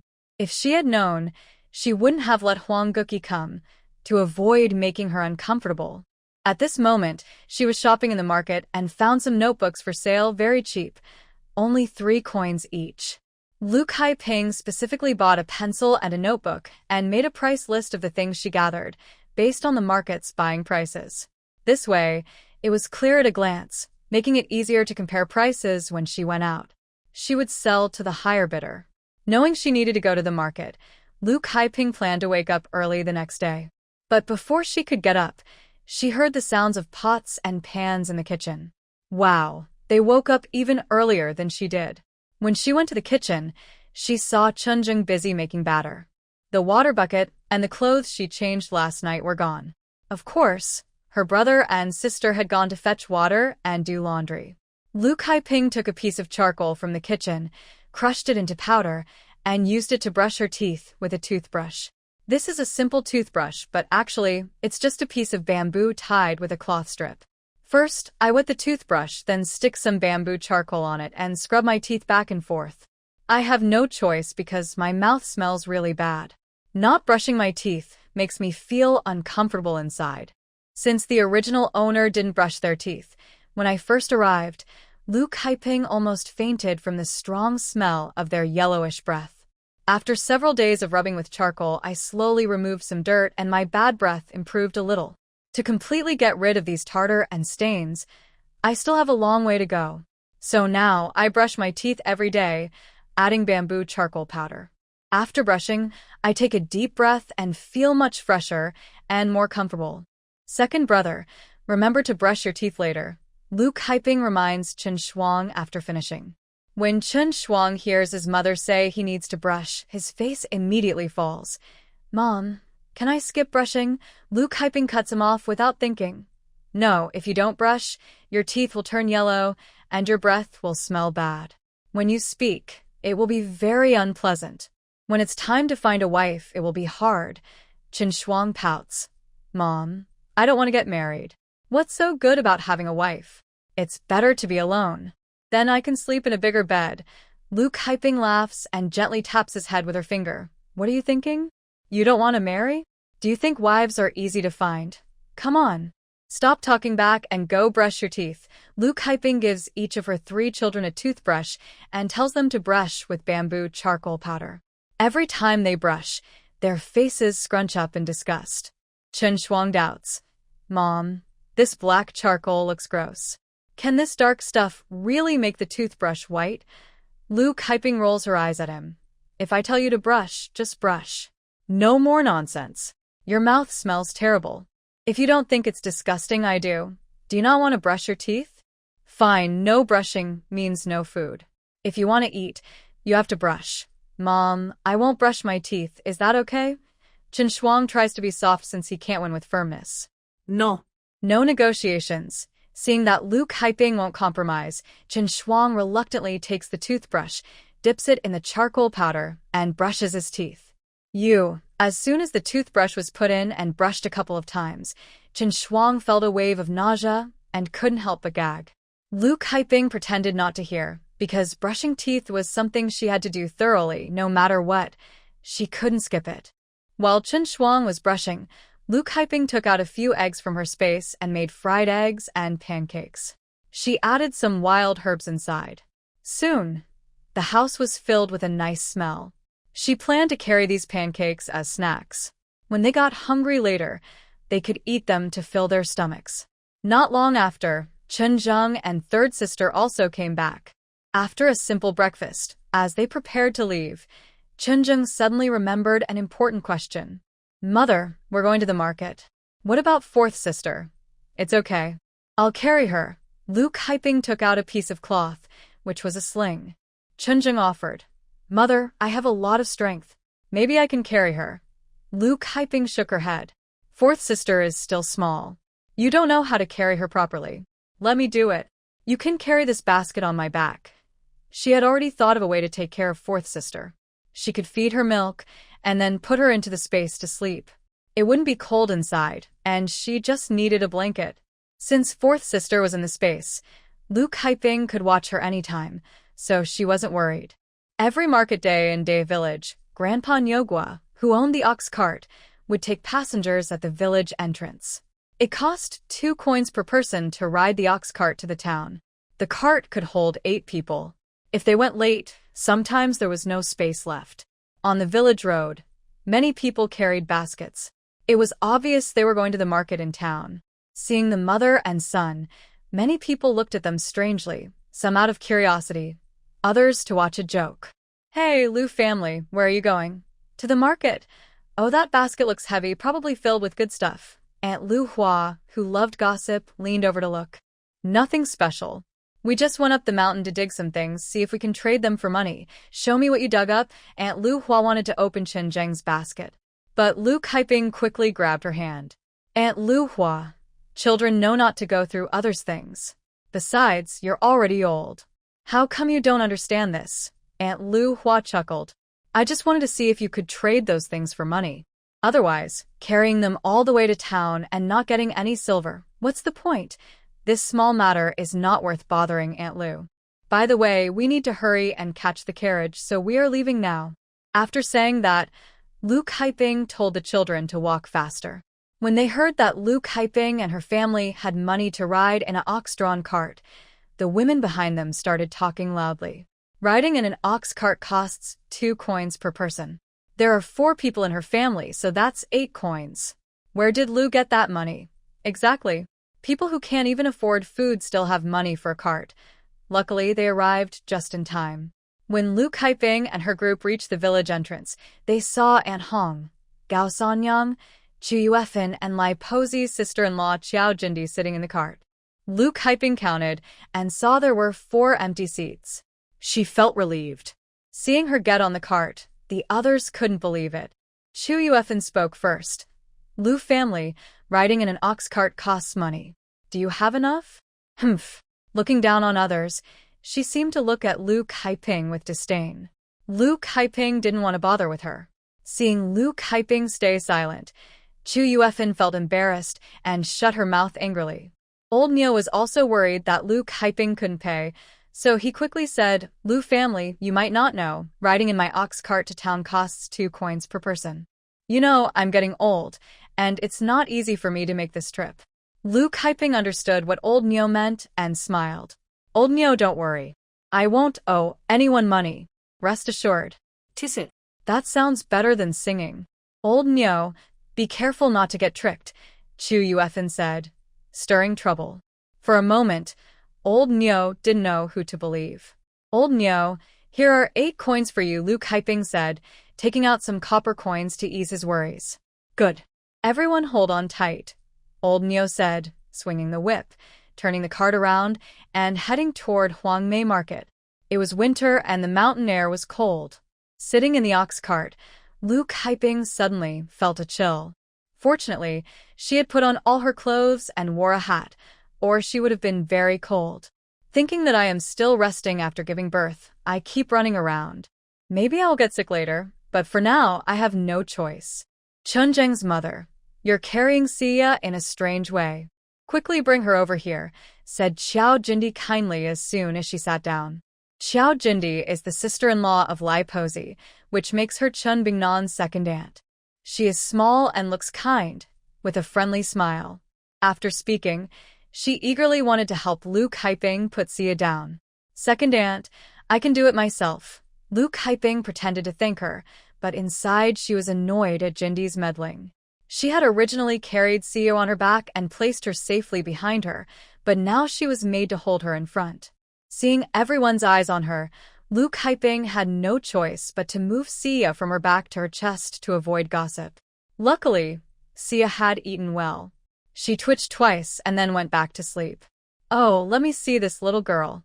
Second aunt hasn't looked at her yet. Jindi smiled warmly and reached out to take Sia. "Wow, Sia is so fair and pretty. Look at her nose and eyes. They resemble yours. She will definitely be a beautiful young lady when she grows up." Pongpa also leaned in, rough hands rubbing Sia's face. "Oh, she really is delicate and lovely." Look at her soft skin, so pretty. She even pinched Sia's cheek. Wow. Her rough hand probably hurt a little. After a quick pinch, Sia woke up suddenly. She was startled and pouted, crying out loud. Don't pinch my sister. Seeing her sister cry, Sanya looked worried. Lu Saiping's heart tightened. She reached out her hand to stop Hong Po's hand and said displeased, Hong Po, your hands are rough. Our Sia's face is so tender. Why do you just pinch her? Second aunt, let me hold her. You shouldn't tire yourself, Lu Kaiping said as she took Sia back. Haha, Hong Po chuckled. Lu, sure, Hong Po is a rough person. My hands are thick and tough. When I touched Sia's skin, it felt so smooth I couldn't help but pinch her. Please don't blame me. Lu Kaiping didn't give her a friendly look. Look at what you're saying. In this cold weather, your hands are so rough, and that child's face is so soft. You say you just squeeze it? Why not let me try squeezing you first? Hee. Red Ant was a bit embarrassed after Lu Saiping's remark. Seeing this, Xiao Jindi quickly changed the subject. Chunjeng's mother, is the house still comfortable to live in? When Xiao Jindi asked, everyone in the car looked at Lu Kaiping. Lu Kaiping pursed her lips. Thank you for your concern, second aunt. I live there very well. At this moment, Uncle Nyo suddenly spoke up. If there's a better place in the future, I think it's better not to stay there. Old Nyo is right, that place isn't good. The gossiping old woman also started talking. Red Ant looked mysterious. Lu family, at night, there are no other sounds, like footsteps or anything. Lu Saiping's face showed a flicker of displeasure. There's nothing special, just that the house is a bit old. We live well enough. Red Ant, the children are listening here. Don't make things up to scare them. Oh, you don't know, that house is very strange. I heard. Fearing Red Ant might say something more frightening, Lu Kaiping quickly interrupted her. Red Ant, I, Lu Kaiping, am honest and upright. I do right by the world and my conscience. There's nothing to be afraid of. If you ask me what's scary, it's people's hearts, more frightening than ghosts, don't you think? That's right. Speaking of which, Red Ant was a bit angry. It's none of your business. Why are you so upset at your age? Besides, how do you know they don't have money? Maybe they're living quite well. Look at their family. They all came in a cart. If they had no money, how could they afford a cart? How many people in our village can even afford a cart? You should worry about yourself, not others. Lu Kaiping didn't want to argue with them or get too close. She knew that once she spoke, she wouldn't be able to stop. No matter what they think, love it or leave it. Lu Kaiping covered Sia with a strap, actually putting her into a space to sleep, then closed her eyes to rest. Aunt Hong talked casually for a while, but seeing Lu Kaiping ignore her, she stopped talking. The trip from Day Village to Huangmei Market is 10 miles long, with rough mountain roads. The ox cart was slow, and this was Lu Saiping's first time riding one. The wooden planks underneath hurt her bottom. The cart shook and swayed, making Lu Kaiping feel sick. She didn't expect to get car sick on a cart, feeling worse than riding a bus. Luckily, she held back from vomiting. To distract herself, Lu Kaiping carefully looked around. Along the way, many people carried baskets on their backs to the market, and some pulled carts with firewood to sell. Many people's cloth shoes were worn out. She didn't realize the market was so far from Day Village. The mountain road was winding and difficult. She thought about Chenjung and others pulling firewood to sell, and she shook her head. They say to get rich, first build roads. In such a remote mountain place, the roads are hard to walk. Even for small businesses, they have to travel far. Without transportation, it's really difficult. After about half an hour, the ox cart finally stopped under a large banyan tree at Huangmei Market. There were many ox carts parked under the tree, mostly used by each village to carry passengers. The area under the banyan tree was like a bus station, where people got on and off for trips. Getting off the cart, Lu Kaiping felt her limbs stiff. She stomped her feet, moved her muscles, and curiously looked at everything unfamiliar. She and the children found it interesting. She had only been to Huangmei Market once a few years ago, but it had been too long, so she hardly remembered anything. Chunjeng's mother, where are you going? Want to walk together? Xiao Jindi warmly invited Lu Kaiping to go with her. Luke Hyping politely declined. Second aunt, you go ahead. We're just wandering around. All right, I'll go first then. Xiao Jindi carried her basket and turned into the alley ahead. Xiu Yufun, Gao Sanyang, Aunt Hong, and others also got off the cart. Mother, where should we go now? Looking at the unfamiliar place, Chunjung felt a bit unsure of what to do. Let's walk and see, he said. Suddenly, Luke Hyping seemed to remember something. She turned around and asked Uncle Neo, Uncle Neo, when will your ox cart return to the village? Uncle Neo looked up at the sun, stroked his white beard, and said, It's about the hour of Chen now, and there's about an hour and a half left, no later than noon. You must come back on time, or I won't wait. And my ox cart leaves as soon as it's full. Okay. Luke Hyping replied quickly. An hour and a half is 3 hours, plenty of time. By then, the sun had come out, warming her body and making her feel less stiff. Looking at the things in her basket, Luke Hyping suddenly remembered she should go to the pharmacy now. She needed to ask about the prices. If they were too high, she would sell these items first to avoid carrying such heavy loads. The market was busy, crowded with people. Besides the villagers carrying baskets, there were also many young ladies from wealthy families with maids. Along the street, there were many general stores selling grains and oil, but no pharmacy was visible. Luke Hyping stopped a kind lady and asked for directions. She was told the pharmacy was on East Street. The lady also mentioned that besides East Street, there was a place where villagers could set up stalls. They could sell mountain produce or wild game, but there was a special manager and a stall fee of 5 coins. Mom, should we go to the pharmacy or set up a stall? Chinjing asked. Luke Hyping thought for a moment and said, Let's go to the pharmacy first. Compared to setting up a stall, she preferred to go directly to the pharmacy because they needed a large amount of medicine. And these weren't ordinary herbs, they could save a lot of time. Most of the patients there were well-dressed. Others looked simple and down-to-earth, with only a doctor and a young assistant. The line of people waiting for medicine mostly consisted of poor farmers dressed in rough cloth. Luke Hyping knew her place well. She was here to sell medicine, not to see a doctor. So, she chose to go to a high-end pharmacy where the prices were more affordable for wealthier customers. A mother and her children arrived in front of a Fusho Hall pharmacy. Second child, third girl, wait outside with mother. Big brother, come inside with me.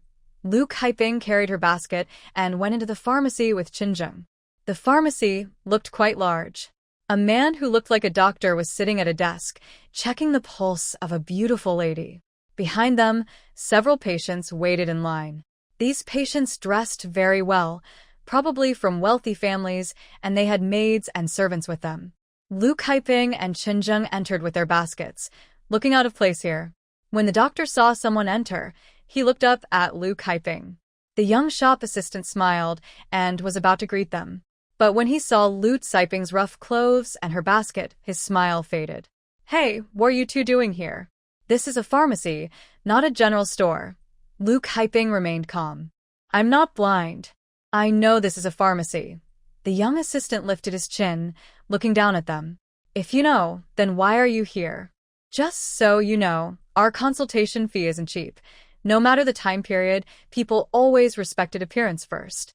It was surprising that even a pharmacy could be like this. Luke Hyping's face twitched. She turned slightly to Chinjung behind her and said, Big brother, let's go. These people not only have bad eyesight but also bad hearts. Remember this, she added. In business, we shouldn't do business with people who are both blind and heartless. Chinjung's voice was loud and deep. Mother, I will remember. All right, let's go, she said. Mother and son turned to leave. But just then, the doctor stood up and hurriedly called out to Luke Hyping, Ma'am, please wait. Everyone in the shop looked over at once. Luke Hyping stopped and turned around, pointing at herself. Are you calling me? Yes, that's right. The shopkeeper, who looked sharp and clever, nodded at her. He then asked his apprentice to check her pulse. He then approached, glared at the young assistant, and said in a steady voice, Second Chen, you don't want to keep your job, do you?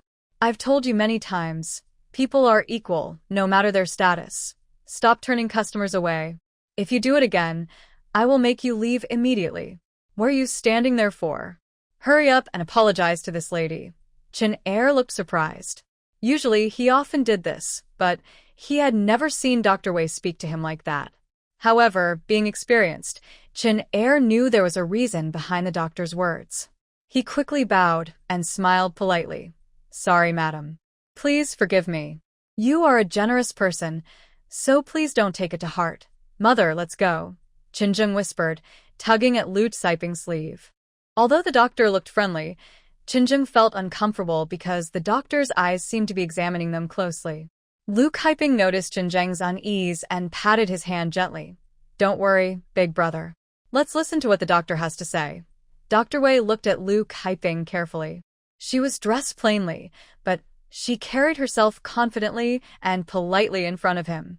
He was impressed and nodded secretly. He clasped his hands respectfully and bowed. Madam, my name is Wei. I am a doctor and shopkeeper at Fusho Tang Pharmacy. If I am right, you are not here for a consultation but to sell medicine, right? Lu Caiping smiled. Exactly. I do have some medicine.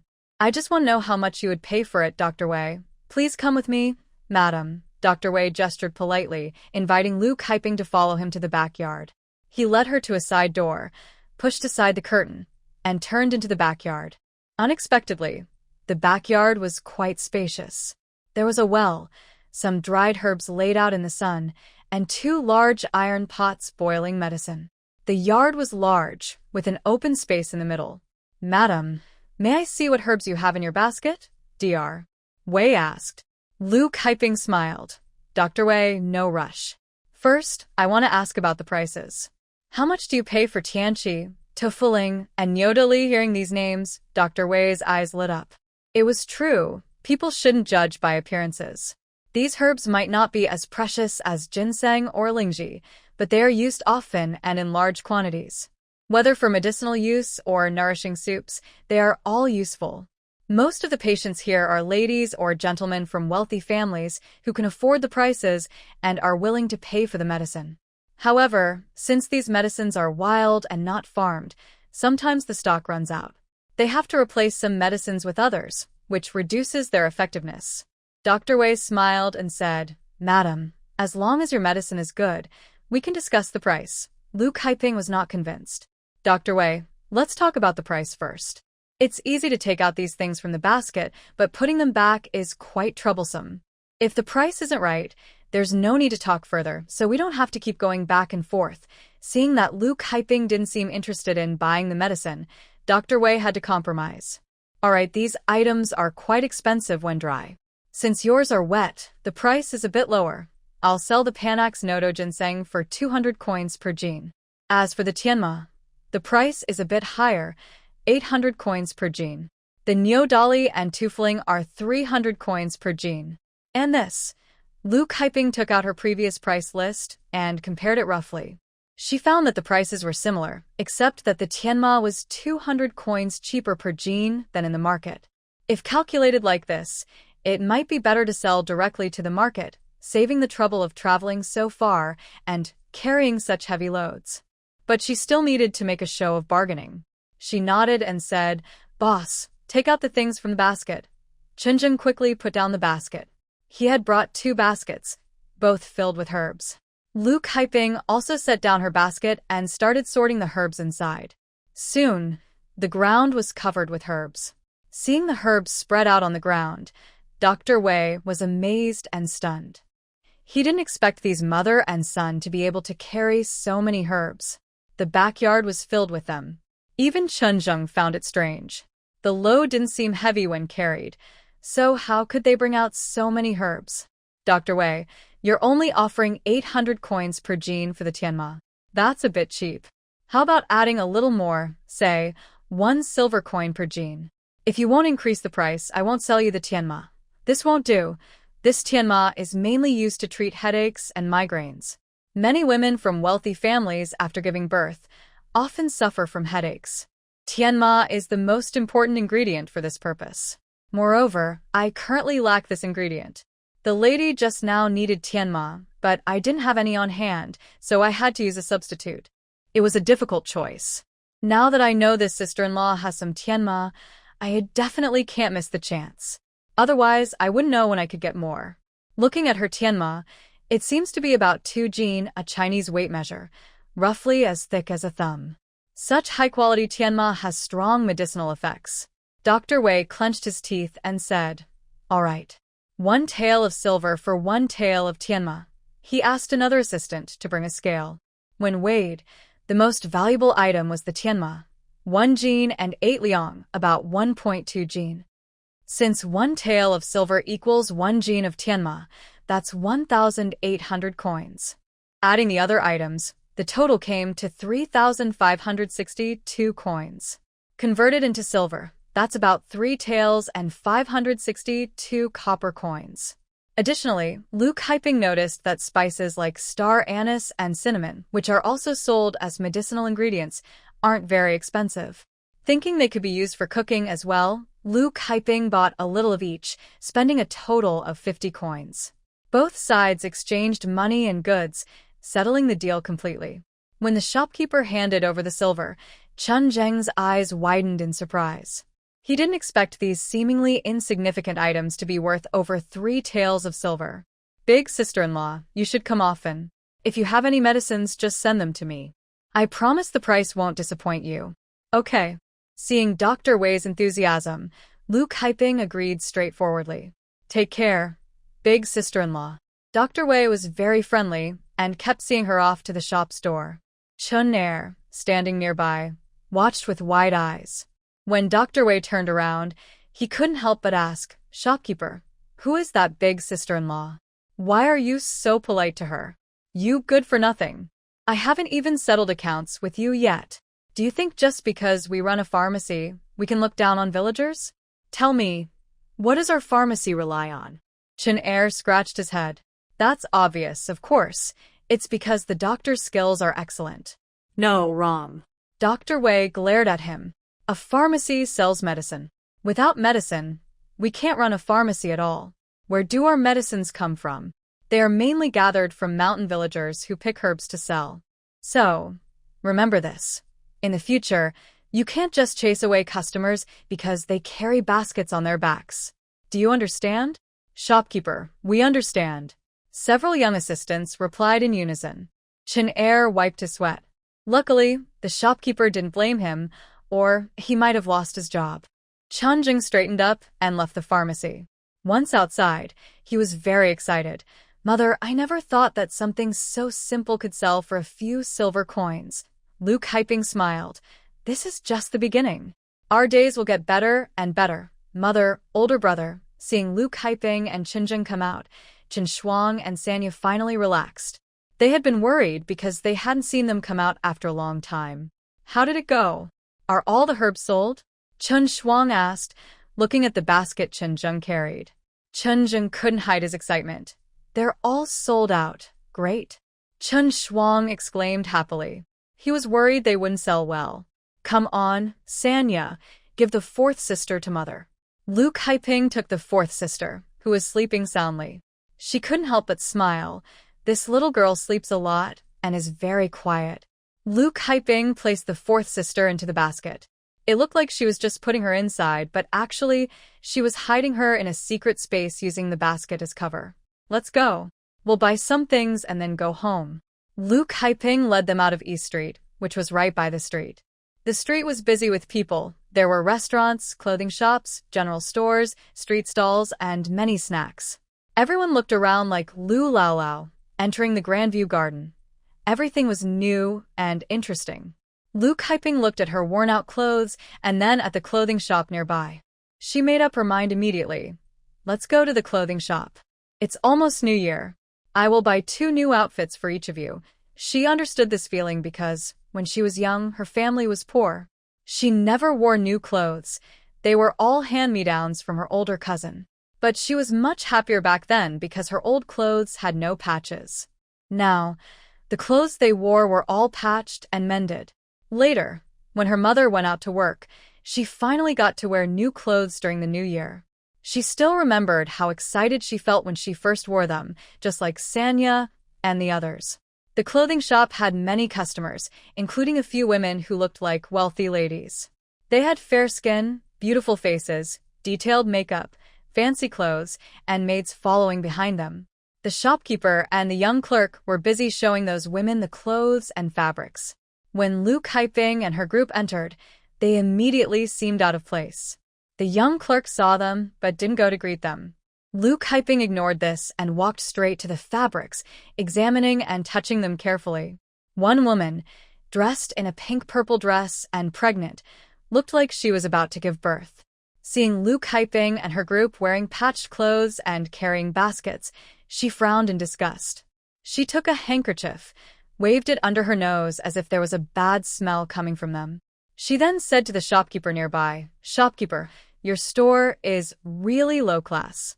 How can anyone like these ragged people come in? Everything they've touched is pilled and worn out.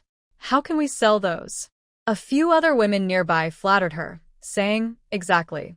We are important people. How can these beggars come into our shop? It makes us look bad." Right. Shopkeeper's son, their hands are so dirty. They've touched the clothes and made them dirty. How can we sell things that they've touched? If anyone can come in, then we might as well stop coming here. It's too embarrassing. The shopkeeper was a short, fat, middle-aged man. He immediately smiled at the woman in pink-purple and said, "Madam Chi, don't worry. I'll ask them to leave right away." Then he signaled to the young clerk beside him.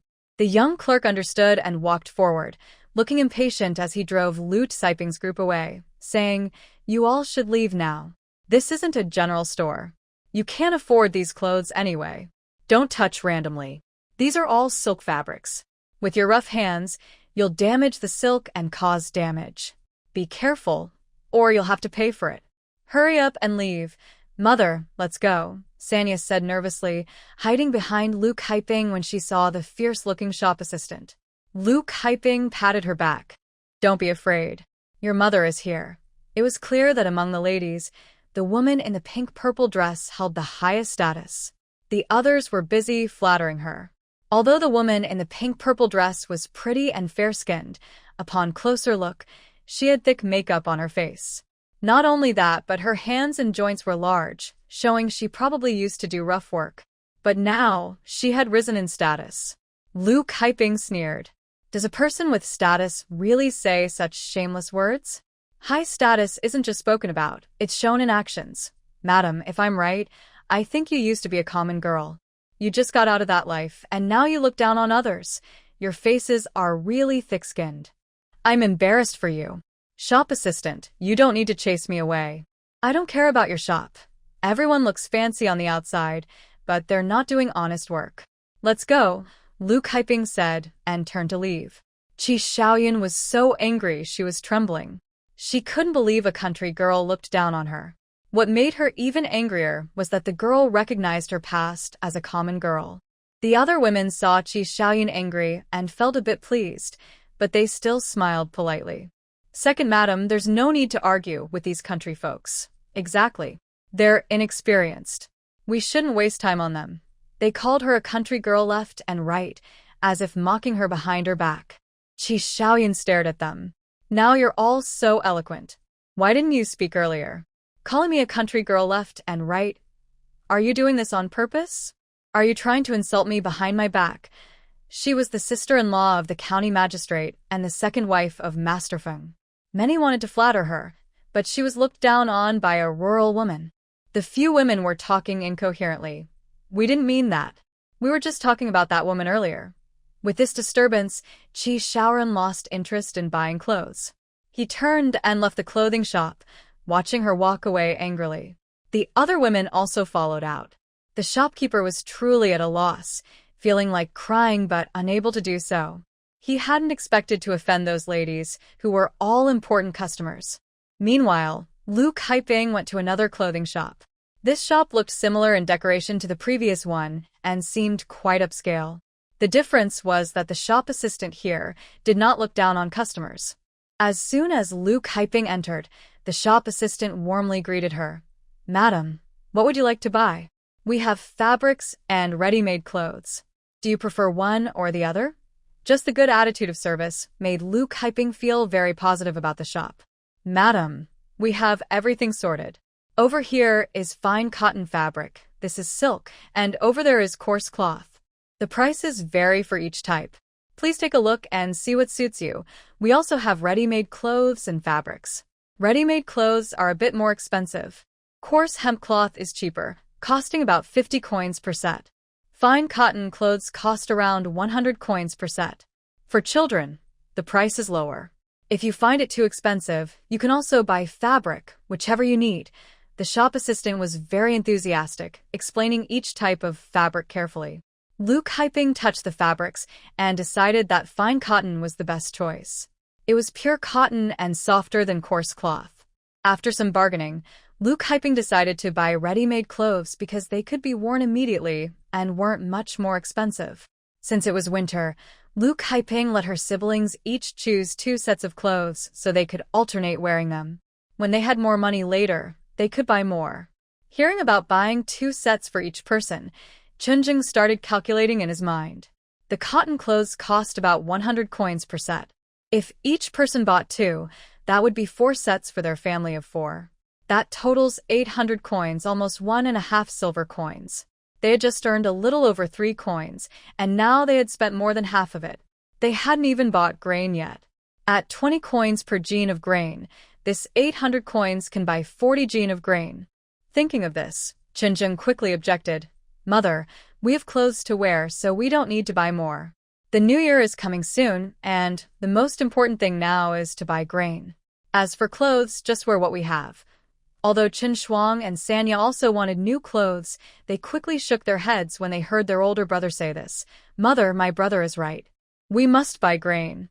We can do without new clothes. Without grain, we can't survive. Besides, even if the clothes are torn, they can still be worn. They knew which was more important. Seeing the children speak so reasonably, Lu Kaiping felt very happy and became more determined to buy clothes for them. Before she could speak, the second boy said, Big sister, how about this? If you know sewing, you could buy fabric instead. Fabric is usually cheaper. This fine cotton fabric costs 200 coins per piece, and 1 piece can make 5 or 6 sets of clothes. If you buy 2 pieces, 1 in each color for boys and girls, it will only cost 400 coins. That way, you save half the money. What do you think? No, I still don't want to buy fabric, Chen said firmly. Lu Kaiping frowned. Big brother, it's almost the new year. We must buy clothes. We need to buy cotton clothes, fabric, and grain. She calculated that she had a little over 5 taels of silver. Even if she spent 1 tael on clothes, she would still have 4 taels left. She planned to buy more grain and some miscellaneous items. This money was enough for them. Besides, the new year was coming, and she could still earn money. With the help of the market, she could go up the mountain to gather herbs, which would make things even easier. They wouldn't have to worry about going hungry. And since earning silver meant spending it, they needed to improve their lives and raise their living standards. That was the motivation to earn money. Otherwise, earning money would be pointless. In the end, with Lu Kaiping's insistence, each person bought a set of cotton clothes. The children's clothes were cheaper, costing only 80 coins each. 4 sets of cotton clothes cost a total of 360 coins. They also bought 2 pieces of fabric, and altogether, they spent 760 coins. She didn't expect her objections to be useless, and Chen also felt discouraged. The second boy was very happy. He couldn't believe that this seemingly simple village woman had bought over 700 coins worth of things.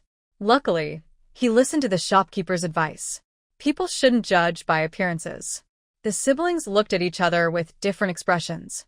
The youngest, Sanya, was still small and not as worried as the eldest, Chen. She was happy because she knew she would have new clothes for the new year. Let's go buy some more food, she said. When they entered the grain shop and asked for prices, they found that rice cost 35 coins per jean, flour was 30 coins, and even the worst black flour was 15 coins per jean. Lu Kaiping was surprised. She didn't expect the food in the market to be much more expensive than in the store. If she thought about it, herbs sold in the store and pharmacy cost about the same, but food was cheaper outside. In the store, Rice was 30 coins per jean, flour was only 15 coins, and black flour was 10 coins per jean. It seemed better to sell the herbs to the store and buy food there, which would save money. Plus, she could sell herbs without going out and buy food easily, saving effort. But right now, even if it was more expensive, she had to buy some food to stay safe and avoid suspicion. Thinking this, Luke Hyping didn't buy much. Only 2 jean of rice, 2 jean of white flour, and 2 jean of black flour, costing a total of 160 coins. Seeing her buy so little, Chen worried. Mom, we shouldn't buy white flour and rice. Let's buy more black flour. All right, I have my plans, she replied. Chen and Chen Shuang looked at each other, both worried. Their mother was being too careless, buying too much of what she shouldn't and not enough of what she should. Mom, it's not easy for us to come out. Why not buy more food? Chen Shuang said. Luke Hyping saw their worries and thought, children of poor families grow up fast. They worry about everything. It's sad. Enough. Don't worry about the food. I have my own ideas, she said. She also bought 4 pig soap bars, 1 for each person. Each cost 5 coins. Mom, Dongmei said this soap smells nice when bathing, Sanya said eagerly. She knew her second aunt had bought one. Her cousin Dongmei had boasted that after using it, she smelled good. She was afraid they might secretly use it, so her second aunt hid it. Luke Hyping smiled and said, I don't know if it smells good, but it will definitely clean well. As she walked over, Luke Hyping felt her whole body was dirty. The dirt and mud were hard to wash away, no matter how much she scrubbed. Now that I have money, of course I need to buy something. Otherwise, I would feel dirty all over and dislike myself. I also bought some firestone oil and other miscellaneous items, which cost a total of 50 coins. Silk flowers, rattles, bells, bracelets, hair accessories for sale. When I left the grain and oil shop, I saw a peddler at the door carrying a pole with various small trinkets. Sanya was staring intently at the colorful silk flowers on the pole. I immediately understood that she liked the silk flowers. I stopped and said, Sanya, which color of silk flower do you like? Mom will buy it for you. Sanya opened her eyes wide in disbelief. Really, Mom? Can I really buy a silk flower? I couldn't hide my smile. If I say I will buy it, I will buy it. The peddler saw me turn around and quickly called out, Madam, look at what I have. Oh, this little girl is so pretty. If she wears my silk flowers, she will be even more beautiful. He casually took a pink silk flower and pinned it on Sanya's head. Then, he took out a small mirror and handed it to her. Little girl, look. See how pretty you are with this silk flower. Looking at herself in the mirror, Sanya was very happy and couldn't stop smiling. It was clear she liked it very much.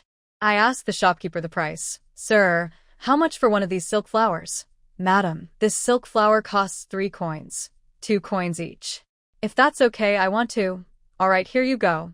Pick whatever you like. The peddler was quite generous. Without hesitation, he let Sanya choose herself, making me wonder if I should have bargained harder and lowered the price to 1 coin per flower. Second brother, do I look good with this silk flower on? Sanya excitedly showed off, but Chen Shuang immediately poured cold water on her. What's so good about it? It can't eat or wear. Why buy it? You're so clueless. Sanya, excited, immediately looked disappointed. She took the silk flower off her head and handed it to me. Mom, second brother is right. This thing can't fill my stomach or keep me warm. I think I don't want it anymore. I glared at Chen Shuang. Second brother, how can you talk like that? This thing isn't worth much, but if it makes your sister happy, then it's worth buying. My daughter said that you don't need to worry about food, and you shouldn't learn from your older brother, who acts like an old man at such a young age. She also said, in the future, if you two are so stingy, how will you find a wife? Mother told you both that as the older brother, you must take care of your younger sister, understand? Luke Hyping said this while carefully placing a silk flower back onto Sanya. Mother, I understand. When Luke Hyping mentioned getting married in the future, Chenjing thought of a beautiful face. His dark face turned slightly red, which was rare for him. Chen Shuang mumbled to himself. I don't want to get married. But after hearing their mother's words, the brothers felt surprised again. Mother really had changed. Before, she would either hit or scold their sister. Seeing their mother protect them today and insist on buying silk flowers for them, Sanya's eyes filled with tears of gratitude. In the past, Grandma always said she was a burden, and their mother didn't like her either. But now, their mother was genuinely kind to her. Additionally, Luke Hyping picked out a rattle for Sia to play with later. The merchant nearby couldn't help but smile and said, "This big sister-in-law, it's rare to see you not favoring boys over girls. I'll give you these 2 silk flowers." The merchant's name was Zhao Qilang. His wife had 3 daughters in a row, but he didn't treat his daughters poorly like others. Instead, his wife often scolded or hit them. Luke Hyping quickly handed over some money and said, "That's not right. You need to pay when you buy things. Besides, this is a small business. These children are all mine, born for me. I should treat them well. There's no favoritism. We're all women. How could I look down on my own daughters?" Watching Luke Hyping and the children's backs as they walked away, Zhao Qilang looked at them deeply, feeling emotional. He thought, if only my wife understood things this way. "Mother, let's go home. I want to go up the mountain later with second brother to chop firewood." As the sun rose higher, Qinzheng felt a bit anxious. The weather had been good these days, and the firewood they cut could dry well. If they kept this up, they could sell firewood at the market next time. "Don't rush. Let's buy some meat first. You two shouldn't go up the mountain today." When they heard about buying meat, the siblings' eyes widened. Qinzheng was worried and asked, "Mother, don't we still have some meat at home? We can still eat for a few more days." "As long as we have food, that's enough. We don't need to eat meat every meal." However, no matter how much he begged, Luke Hyping didn't pay attention to him. Chen Shuang seemed to see through everything. "Big brother, you don't need to say more. Mother won't listen to us." Qinzheng sighed, knowing that Chen Shuang was right. At the market, all the pork stalls were together. Luke Hyping asked several stalls, and the pork was 45 coins per jin. The cheapest were pig offal and large bones, which cost about 10 coins per jin. When they heard this price, Qinzheng and Chen Shuang felt relieved. They thought, since pork is so expensive, Mother probably won't buy any. But before they could feel happy, Mother gave them a big surprise. "Shopkeeper, I want 10 jin of pork and 1 big bone." Wow. Hearing this, the brothers' hearts almost jumped out of their chests. At 45 coins per jin, they knew they couldn't afford it. Even if they sold 2 loads of firewood every day, it wouldn't be enough to buy 1 jin of pork. Their mother asking for 10 jin of pork was shocking. Not only did the brothers think she was being wasteful, but even Sanya started to think so too. "Big brother, what should we do?" Chen Shuang asked Qinzheng with a worried look. Let me think. Qinzheng was sweating nervously. The butcher was happy, surprised that this seemingly simple village woman wanted to buy 10 jin of pork. The neighboring butcher looked envious, almost drooling. "All right." The butcher picked up his knife, ready to cut the pork. Qinzheng shouted, "Hold on. Hold on. Sir, wait a moment before cutting. I need to talk to my mother first. Could this deal fall through?" The butcher's smile froze on his face. He forced a smile and asked Luke Hyping, "Madam, do you want the pork cut or not? Let's wait a moment." Luke Hyping, with a cold face, pulled Qinzheng aside and whispered through her teeth, "Big brother, you'd better give me a good explanation. Are you trying to persuade Mother not to buy the meat again?" From her tone, Qinzheng knew Mother was definitely angry. His mind raced quickly, then suddenly, he had an idea. "I've got it." Qinzheng looked serious and said, "Mother, I think, if we really want to buy meat, maybe we should go back to the village and buy it there. Think about Aunt Huang's family, they sell meat too. Mother Huang has helped us so much. If we buy meat from her, it's also a way to repay her kindness. Besides, if we buy in the village, it saves us trouble. Do you think I'm right?" "Hey." Luke Hyping didn't expect Qinzheng to be so thoughtful despite seeming dull. He really understands social manners well. Luke Hyping couldn't help but feel a bit inferior. She realized she hadn't thought as carefully about kindness and relationships as a young child. People say that kindness is more valuable than money. Money can be repaid, but kindness is hard to return. Seeing that Luke Hyping didn't reply, Qinzheng asked carefully, "Mom, do you think I'm right?" Nearby, The butcher, watching them whispering, couldn't help but speak up. Big sister-in-law, should we cut the meat or not? Luke Hyping rolled her eyes at Chen and lowered her voice. Why didn't you say so earlier? I already asked them to cut the meat. Now I have to apologize to them. Chen looked disappointed. His mother always had her own ideas. He didn't know what she was thinking. Luke Hyping awkwardly chuckled. Shopkeeper, I don't have enough money right now. Let's not cut the meat for now. Surprisingly, she guessed right. The butcher immediately glared and slammed his butcher knife onto the chopping board, gruffly scolding. Hey, are you joking with me? No money, no meat. What are you pretending for? The butchers at the neighboring stall, who had been envious earlier, now saw Luke Hyping say she wouldn't buy meat and started laughing happily. Yongda, I thought you were lucky today and met a big customer. Turns out, I was just excited for nothing. Yeah, don't get too happy too early. The butcher named Yongda cursed angrily. Bah, what bad luck. If you don't have money, what are you cutting meat for? You made me happy for nothing. Go away. Don't block my stall. Luke Hyping was annoyed by his words. Even if I had money, I'd buy if I wanted. If I don't, I won't. What can you do about it? Besides, I don't have any money on me now. How about this? You let me buy a few pounds on credit, and I'll pay you back next time I have money.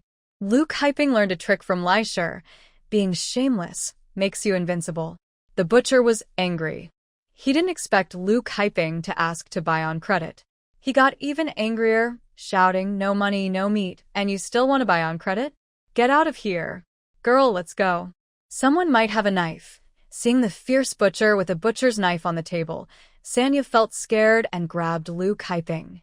Watching the siblings look so nervous, Luke Hyping also followed them down the stairs. Once they were far from the meat stall, the siblings finally relaxed.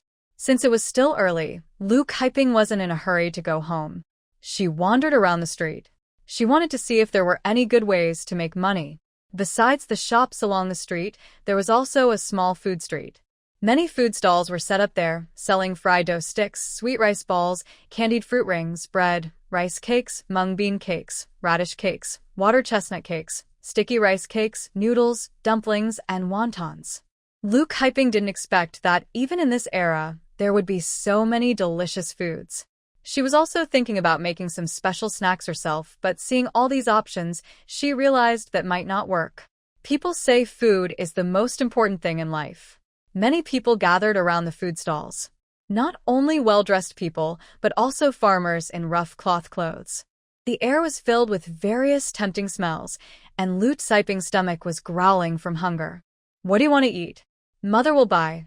Sanya happily jumped up. Mother, I want to eat everything. You're so greedy. Chen pulled Sanya's arm. Chen and Chen shook their heads. Mother, we're not hungry. Just as they finished speaking, Chen Shuang's stomach betrayed him with a loud growl. Luke Hyping raised an eyebrow. Who just said they weren't hungry? Mother, we brought some pancakes. We can just eat those. I think they taste good. Chen Shuang remembered that when they left, Mother had brought pancakes. Whenever we want to eat the pancakes is fine. For now, let's buy something else, Luke Hyping said, looking at the stalls. The fried foods were steaming hot, and after walking so long, they just wanted to find a place to sit down. Luke Hyping sat at one of the stalls. Big sister, what would you like to eat? A shopkeeper woman smiled and approached. What good food do you have here? We have plain noodles, meat noodles, mixed noodles, dumplings, and wontons. The meat dishes cost 10 cents per bowl, and the vegetarian ones are 5 cents each. The variety is quite rich, but the prices are a bit high. Hearing the prices, Chen raised his hands and said, Mom, I and the second brother will eat pancakes. You and the younger sister can just eat. Okay, this time Luke Hyping agreed quickly and didn't object. Then I'll have a bowl of meat noodles and a plate of meat dumplings. Sure, please wait a moment. Since Chen didn't want to sit on someone else's stool and there didn't seem to be any free seats, he took out the pancake from his arms. The two brothers moved to the side and started eating the pancakes. Luke Hyping looked around and saw a woman sitting alone at one table. She was well-dressed. The woman was probably in her 40s, looked nice, and beside her stood a young girl who seemed to be her maid. Next to the woman was a small boy, maybe a few years old. It wasn't clear if he was her son or grandson. Lu Kaiping pulled Sanya over to sit down. Unexpectedly, a maid nearby tried to stop her, saying, "Hey, this table is for our lady." Lu Kaiping raised an eyebrow and asked back, "Isn't your lady sitting here? There are a few empty seats nearby. Why can't I sit? Besides, this isn't your family's place." Then she sat down firmly. The maid was angry and stomped her foot, wanting to say more, but the lady stopped her, saying, "Chuanxiang, be polite." Lu Kaiping didn't care and sat down anyway. The small boy looked about 4 or 5 years old. In front of them were 2 bowls of noodle soup, and they didn't seem to have eaten much. While waiting for their food, Lu Kaiping observed the noodle stall. It looked like a family of 4. A man and a young man were busy rolling noodles. A young woman was making dumplings and wontons nearby. The woman in charge was cooking noodles, and the 2 of them were serving customers. The stall wasn't very big, with 5 or 6 round tables, each seating 5 or 6 people. Business seemed good. Almost all the tables were full, and as soon as someone left, others sat down. While waiting for the noodles, 5 or 6 people left, and new customers quickly took their places. Soon the noodles and dumplings were served. Sonia chose to eat noodles, but she still pushed her bowl toward Lu Kaiping and said, "Mom, you should eat too." The noodles looked decent. They were called lean meat noodles, but really there was just a little minced meat on top. Lu Kaiping didn't refuse. She picked up her chopsticks and took a small bite. As soon as the noodles entered her mouth, she felt that spending 10 cents on this meal was not worth it. Not to mention, the broth had no meat aroma at all. The small amount of minced meat on top was almost like scraped meat from a chopping board. The clear soup was thin and lacked any meaty smell. However, Sonia was eating happily and seemed to enjoy it very much. Looking at the dumplings, which were supposed to be filled with meat, she bit into one and only tasted wild vegetables, with no meat at all. There were only 8 dumplings on the plate, which made the prices seem even more expensive than modern times. "Big brother, second brother, come over and eat some," she called. Chen Zhang and Chen Shuang wanted to refuse, but seeing Lu Kaiping's stern gaze, the brothers closed their mouths and went over. "Big brother, second brother, you should also eat noodles," Sonia said, offering them some.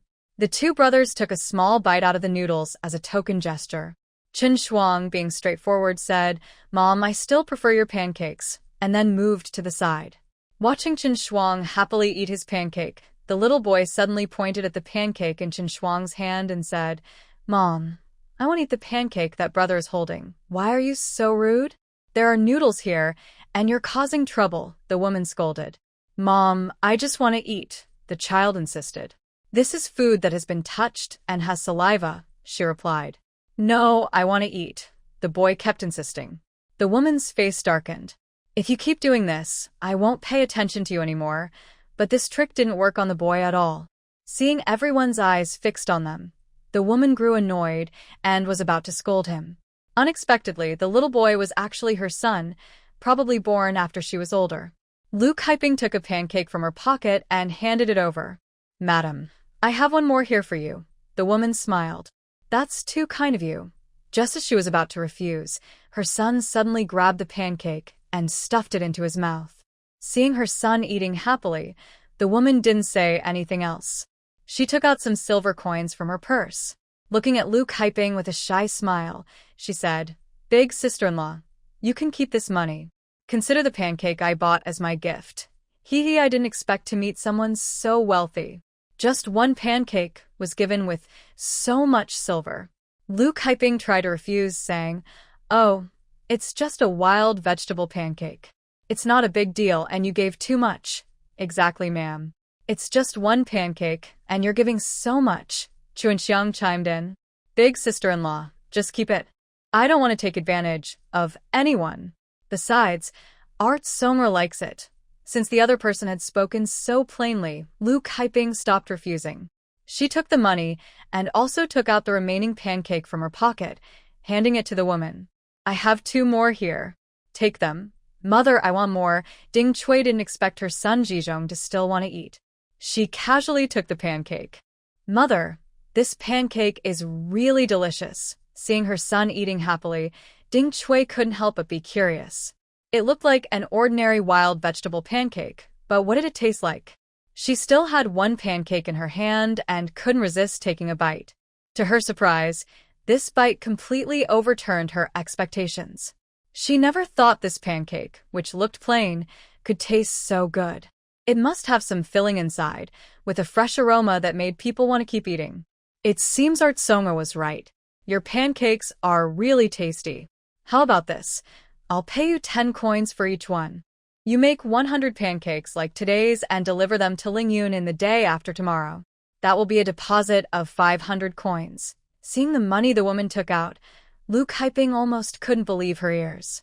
She never thought this woman would want her to make 100 pancakes. 10 coins per pancake, so 100 pancakes would be 1 tael of silver. In the market, a jean of flour costs 15 coins and can make over 30 pancakes. So, if she did the math, she'd be making a huge profit. Good, Lu Kaiping agreed without hesitation. Ma'am, giving 10 coins for each pancake is too much, Chunxiang said as she followed the woman who was leaving. She waited until the woman was gone, and Lu Kaiping still felt like she was dreaming. If she hadn't been holding the deposit, she wouldn't believe it. Let's go home and make some pancakes. Lu Kaiping couldn't wait any longer. She had just agreed earlier, but now she remembered she hadn't picked the fake reed leaves yet. And those leaves are on the edge of the cliff, so it will take some effort to get them. Mom, maybe we should buy more flour when we go back, Qinzheng first suggested, worried about not having enough flour. No need. We still have some at home. With what we bought this time, it should be enough. I'll buy a little more when I deliver the goods later. The mother and son quickened their pace on the way back. Mom, I told you your pancakes are so delicious. Sanya looked excited. Exactly. The soup noodles and dumplings just now weren't as good as your pancakes. I think we could also make pancakes to sell. Qinzheng rolled his eyes. Humph. You're so insincere. You were just eating so happily a moment ago. Sanya was anxious. Mom, I really wasn't lying. Your pancakes are truly delicious. Unintentionally, Lu Kaiping paused. Yes, this could be a way to make money. If each pancake is priced at 10 coins and business is good, they could earn quite a bit in a day. But the main ingredient for making these pancakes is fake reed leaves, which grow on the edge of the cliff, making it a bit difficult to pick them. Let's go quickly. Mom still needs to go up the mountain to pick wild vegetables. Chen Shuang volunteered. Mom, where do you pick these wild vegetables? Big brother, and I will help you. Although Chen Shuang can't read, he roughly understands a little.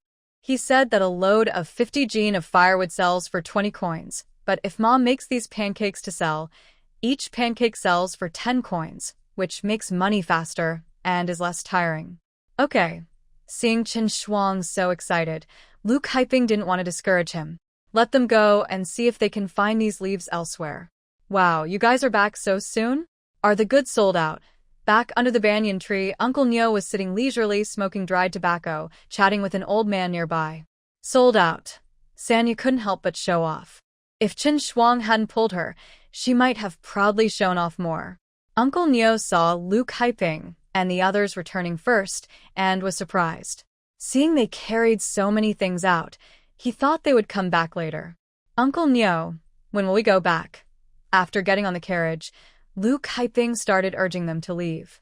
Old Man Nyo took a puff of his pipe, calmly blowing out a big smoke ring.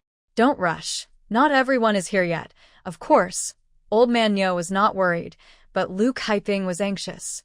Old Man Nyo, how about this? You take us back first, and later, if needed, you can come out again. That won't do. Old Man Nyo's eyes widened. My ox cart can seat 8 people. There are only 4 of us now. Plus, it takes over half an hour to make a trip. By then, no one will be at the village. No, it can't be done. He shook his head as he spoke. All right, Old Man Nyo, I'll pay you for 8 people. Please take us back. What? Old Man Nyo stared with big eyes, sizing up Lu Kaiping. Lu family, you're going to pay for 8 people? Did I hear that right? That's right. Old Man Nyo looked skeptical. Your husband has passed away, and you have no money? Where did you get the money? Come on, don't try to fool me, old man. Seeing his disbelief, Lu Kaiping didn't argue. She simply counted out 16 coins and handed them over. To her surprise, it was true. Looking at the coins in his hand, Old Man Nyo's eyes lit up. All right then, let's go back. Unable to hide his smile, Old Man Nyo stood up and tapped the ashes off his pipe. He had already smoked quite a bit while waiting, and the market's strong wind made his face sting like a knife. Not long after the ox cart left, Chu Yuefan returned. Seeing that Old Man Nyo was gone, she asked the old man driving the cart nearby, only to learn that he had already gone back and that Lu Kaiping and her son had arranged a private ride home. Chu Yuefan stomped her feet in anger. That was 10 miles. How far she'd have to walk. With no other options, she could only check if neighboring villages had available ox carts. Grandpa Nyo spoke to stop them.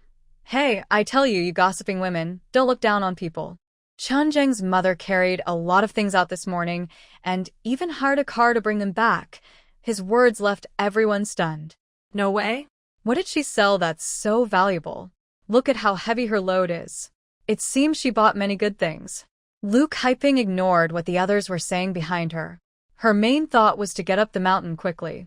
After eating in town, she hurried home and then carried her basket up the mountain. Because she didn't trust Sanya to watch Sia alone at home, Lu Kaiping also kept Chen Shuang there. Second, you watch the little sister at home. Big brother, and I will go up the mountain. Although she was reluctant, Chen Shuang had no choice. If they wanted to pick leaves near the cliff, they would need a hemp rope, but they didn't have one. Lu Kaiping thought of Wu Miezheng. Lu Kaiping knew that besides making bamboo baskets and carriers, Wu Miezheng also twisted hemp ropes. When she explained her plan, Wu Miezheng took out a roll of hemp rope. I measure it by inches. 1 coin for 3 feet. You tell me how much you need. Lu Kaiping did some quick mental math. 1 meter is about 3 feet, which costs 1 coin per meter. The cliff was at least 20 or 30 meters high, so she budgeted a little more. How long is this roll? I want 100 feet. 100 feet? Wu Miezheng was surprised, his eyes nearly popping out. Yes, I want 100 feet. Seeing that Lu Kaiping wasn't joking, Wu Miezheng looked serious. Chen Zheng's mother.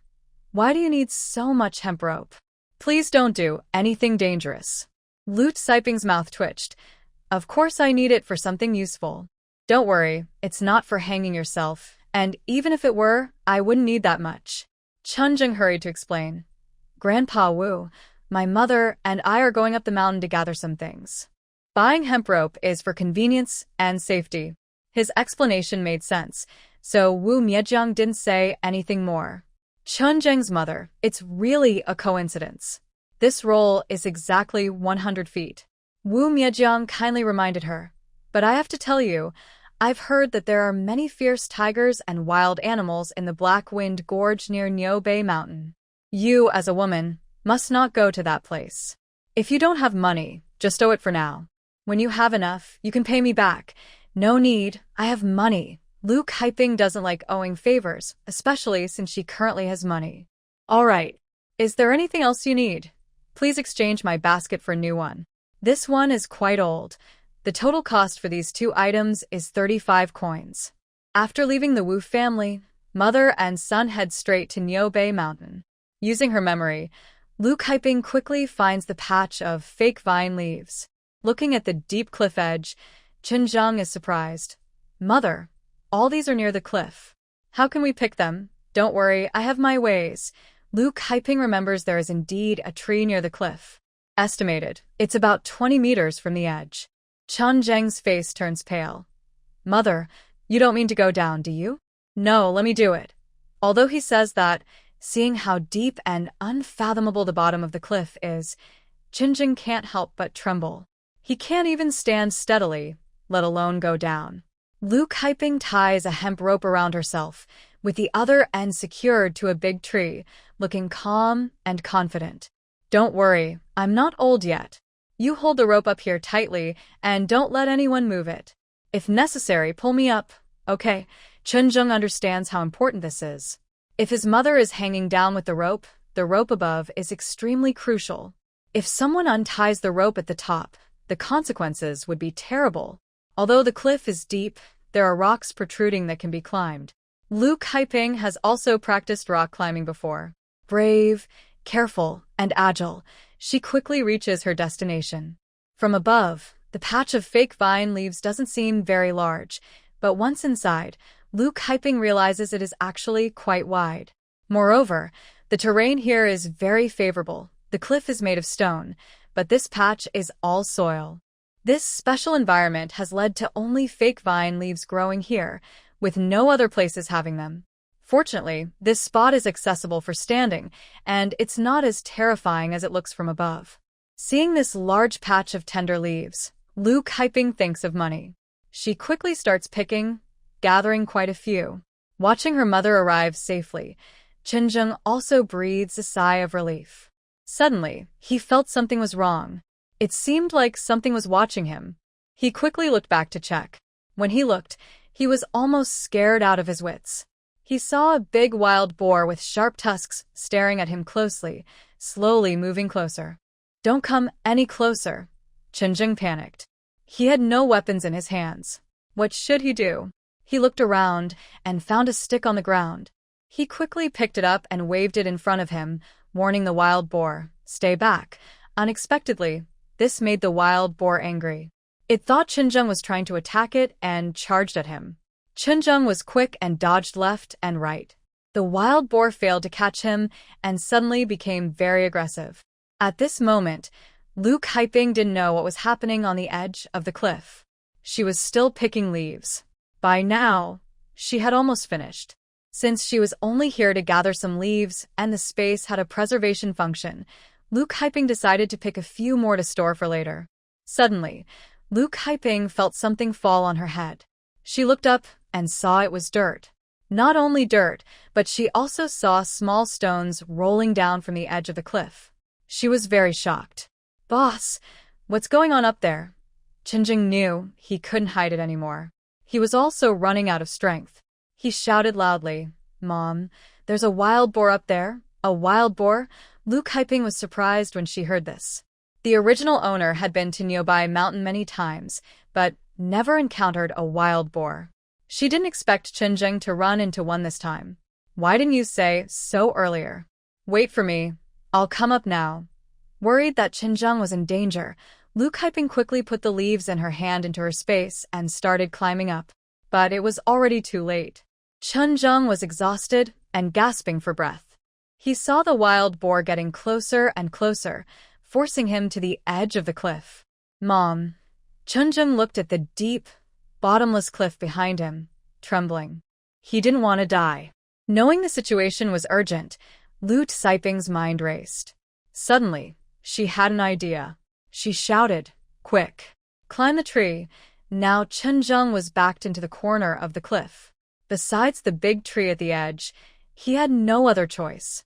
Afraid he wouldn't make it in time, Luke Hyping hurriedly told Chen to climb the tree. Growing up in the mountains, climbing trees was easy for him.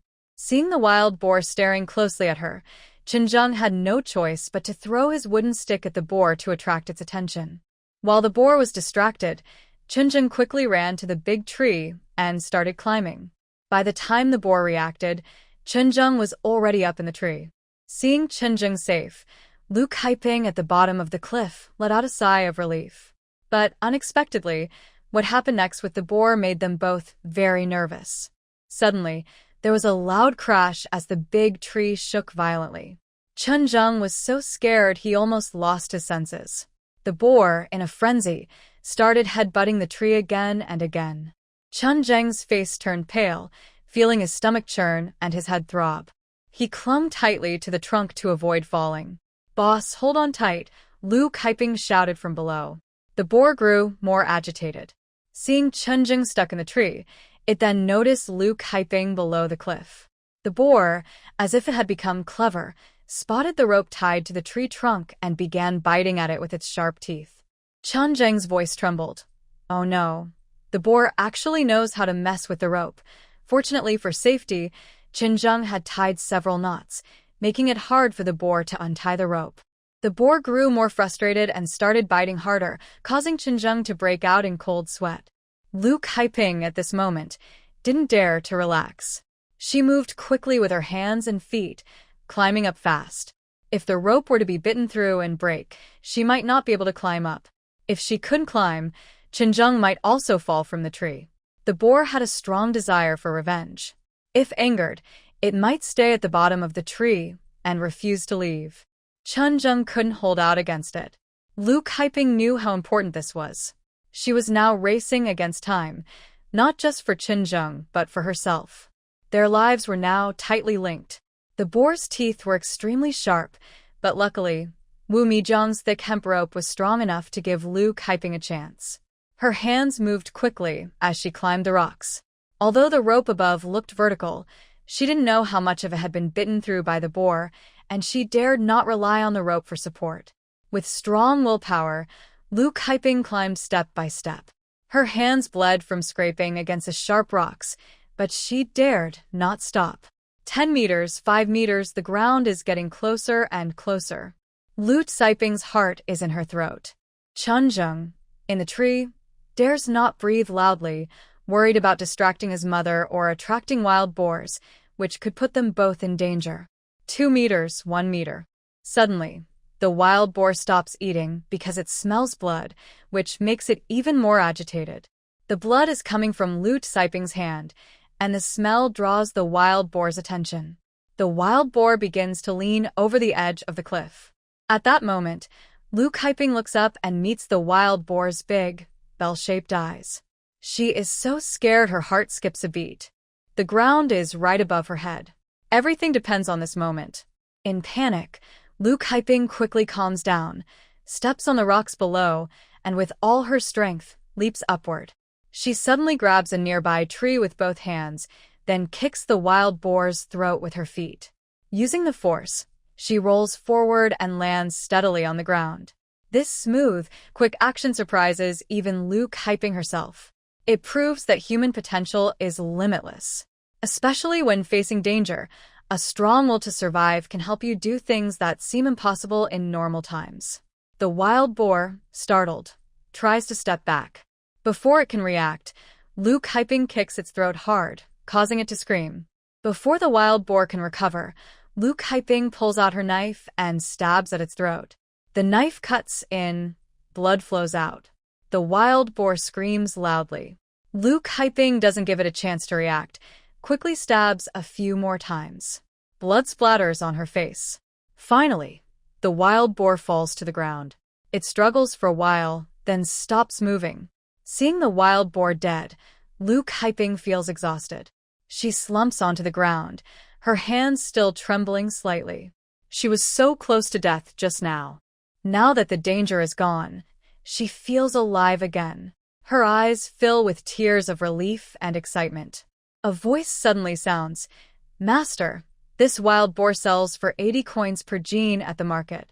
It saves time and effort and avoids a lot of trouble. 80 coins per gene is half the price of regular pork, but she doesn't know how much it costs outside." Girl. At that moment, Chen quickly climbed down the tree. Afraid that the wild boar wasn't dead, Chen grabbed Lu Kaiping's machete and gave the boar 2 more cuts. "Mom, are you okay? You scared me just now." "I'm fine." Lu Kaiping put away her panel, rolled up her sleeve to wipe the sweat, then wiped her tears, pretending to be relaxed. "It's okay. Today we picked wild vegetables and unexpectedly killed a wild boar. We had a good harvest today. Mom, your hand is bleeding. Maybe I should bandage it for you." Seeing Lu Kaiping's hand bleeding, Chen heart pounded with fear. "It's nothing, just a small wound." Lu Kaiping tore off a piece of smelly grass, chewed it, and pressed it on her injured hand. Soon, the bleeding stopped. The mother and son rested under a big tree for a while. As dusk approached and the cold grew stronger, they started to pack up the wild boar. The smell of blood from the boar was very strong. Before it got dark, they had to leave quickly. If other animals were attracted, with their current strength, they wouldn't be able to handle it. The boar was over 1 meter long and probably weighed more than 200 gene. Seeing such a big boar, Chen was worried. "Mom, this boar is so heavy. How are we going to carry it back?" "Mom can carry it on her back." As soon as she finished speaking, Lu Kaiping grabbed the boar's front paw and threw it onto her back, with a paw resting on her shoulder. Then she used a rope to tie the front and back paws together, carrying the boar like a child on her back. Chen was stunned, eyes wide in amazement. Not only had his mother changed in temperament, but she also seemed to have gained more strength. It was simply incredible. The mother and son didn't say much and soon reached the foot of the mountain. Along the way, they met many people who stared in shock and curiosity. It was getting darker, and every household was sending up smoke from their chimneys. Hearing that Liu Kaiping had killed a big boar and carried it back, everyone was talking about it excitedly. At dusk, the news shocked the entire Daya village. It spread quickly, and many villagers came out to discuss it in front of their houses. Hey, did you see? That Liu family woman was covered in blood, like she was carrying a small child, and she brought back a big wild boar. Wow, no way. The Liu family woman is really impressive. That's not right. You didn't see that wild boar. Its whole head was almost cut off. It was very frightening.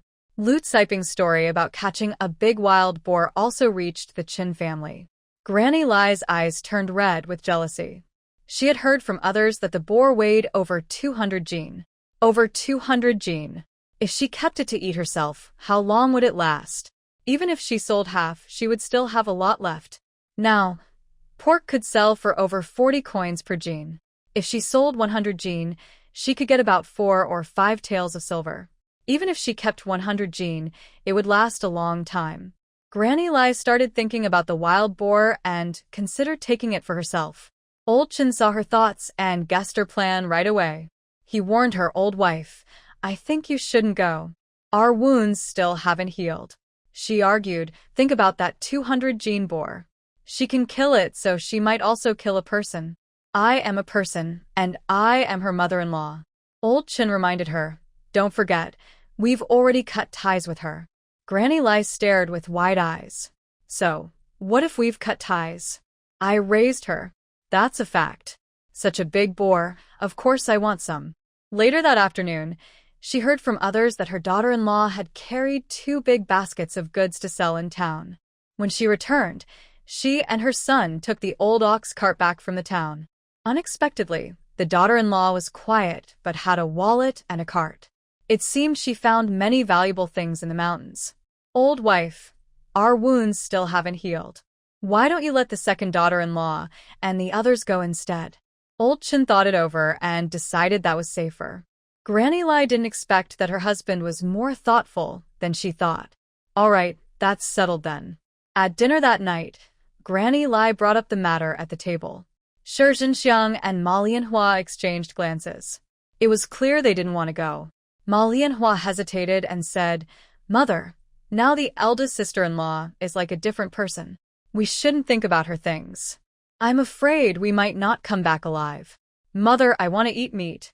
And next year, there's the county exam." When she heard that Liu Kaiping had caught a wild boar, Chen Qing had already started planning in his mind. He not only wanted to eat some meat, but also wanted to give a piece to his teacher. Next year, he will take the county exam. He wants his teacher to give him special help, so he has a better chance of success.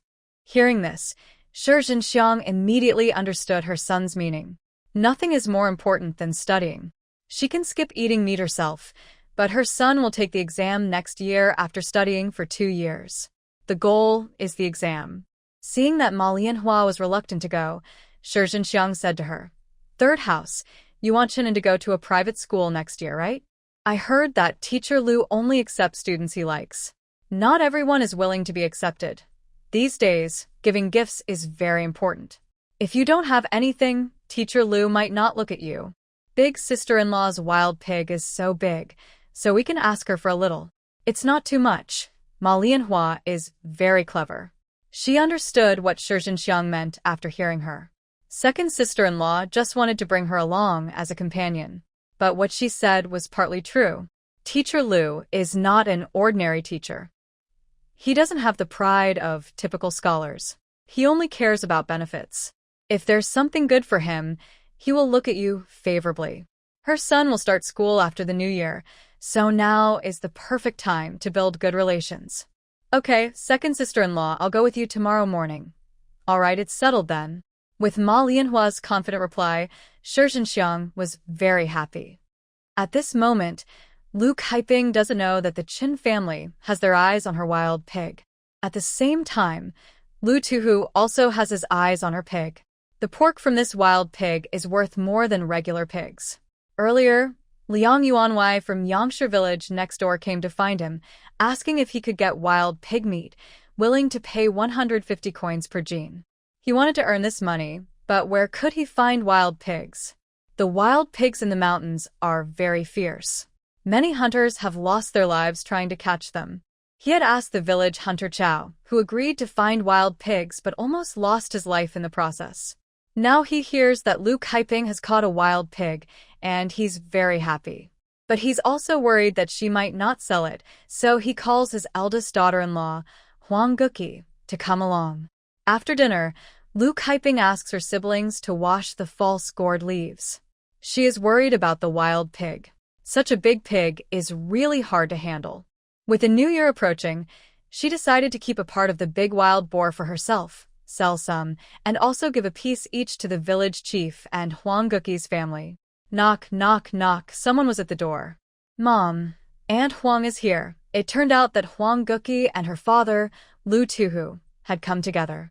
Lu Kaiping smiled and said, "So it's Guqi and Uncle Lu. You're just in time. I was about to cut a piece of meat to give to you." Huang Guqi spoke up. "Kaiping, my dad said he has something to discuss with you." "Oh? Uncle Lu, what is it?" Lu Tuhu straightforwardly said he wanted to buy her wild boar for 100 coins per gene. It was a lucky coincidence that he came directly to her door. Lu Kaiping was pleased. His offer was higher than the market price, saving her some trouble. It was also a kind gesture, so she decided to sell it to him. Thinking about this, Lu Kaiping smiled and said, "Uncle Lu, it's fine to sell the wild boar to you, but since the new year is coming, I want to keep about 20 gene for myself." "All right, no problem. You can also keep the pig's head and offal." Lu Tuhu agreed happily. Since the wild boar was already dead, it needed to be slaughtered immediately. The place was a bit small, so Lu Tuhu suggested moving the pig to the door to slaughter, and Lu Kaiping agreed. As for why to slaughter at the door, Lu Tuhu had his reasons. He believed that the house was unlucky and didn't want to attract any bad spirits, though Lu Kaiping didn't know this. Huang Guqi went back to prepare hot water, brought the scale, and called Lu Jin and his brothers over. After weighing, the wild boar was 216 jin. In the cold winter night, few people went out, especially near the house that was considered unlucky, so they slaughtered the pig without others knowing. The father and sons quickly cut up the pig, removing the head, offal, pig fat, and the 20 jin of meat she wanted to keep. These parts totaled about 50 jin. Subtracting this, there were 166 jin left. At 100 coins per jin, that totaled 16,600 coins, which was 16 taels of silver plus 600 coins. The 20 jin of pork she cut into 3 pieces, each weighing 2 jin. She planned to give one piece to the village chief, one to Huang Guqi, and the other to Xia Dongcheng. Lu Kaiping would never forget that when she needed help most, they had given her support. As for the pig's head, Lu Kaiping separated the pig's skin and skull. The pig's skin was used for braising, and the skull was used to make soup. The rest of the pork was cut into pieces weighing about 1 jin each. She salted them, planning to make some cured meat. When she had free time, Lu Kaiping also rendered pig fat into oil. Soon, the whole small mountain village was filled with the smell of pork fat. The aroma of the pork fat made many people in Dea village unable to sleep that night. Besides the smell of pork fat, there was also a bloody scent above the house of the last remaining family. The pig slaughtering area at the door was flowing with blood. After midnight, a strange scene appeared. The soil of the last family's land greedily absorbed the blood. Soon, all the blood was sucked dry, leaving no wet traces. Lu Kaiping, who had worked all day, went to bed and immediately fell asleep. She didn't know how long she had slept when, in a daze, she seemed to hear rhythmic footsteps approaching from afar. The footsteps circled through each room in the house and finally stopped abruptly in front of her bed. Lu Kaiping felt as if someone had come to her bedside. She wanted to open her eyes, but her eyelids felt glued shut, and she couldn't open them no matter what. A feeling of being watched grew stronger. Lu Kaiping became alert, trying to open her eyes, but it was useless. Moreover, her limbs couldn't move, as if someone had pressed acupuncture points on her. The fear intensified infinitely. She didn't know how long it lasted, but the feeling of being watched slowly faded. The footsteps moved away toward the door again. Luke Hyping tried to open her eyes again, but after several attempts, it was futile. She felt as if a heavy stone was pressing down on her, making her unable to move. Unwilling to give up, she tried again once, twice. Then suddenly, she used all her strength, opened her eyes wide, and sat up quickly, gasping for air. After waking up, she realized her heart was pounding, her hands trembling slightly, and she was sweating all over, her nightgown soaked. Next to her, she could hear steady breathing. Sanya and Sia were not awakened. The night was cool and quiet, with soft moonlight shining through the window. Everything was peaceful, as if the previous events had been just a dream, yet that dream felt so real. At this moment, Luke Hyping remembered what the women had said. It seemed that Aunt Hong or Aunt Nyo had asked her if she heard footsteps or noticed anything strange in the house. At first, she didn't think much of it. Now, recalling the rumors about the house of the last family, Luke Hyping started to believe there might be something unusual about this place. She calmed herself down, took a deep breath, put on a coat, lit an oil lamp, and quietly left her room. It was late at night. The dim yellow light stretched her shadow long across the room. The silence was almost frightening. Suddenly, she heard only her own rapid heartbeat. Her eyes fell on the wooden coffin in the middle of the main hall. At first, she felt a little scared.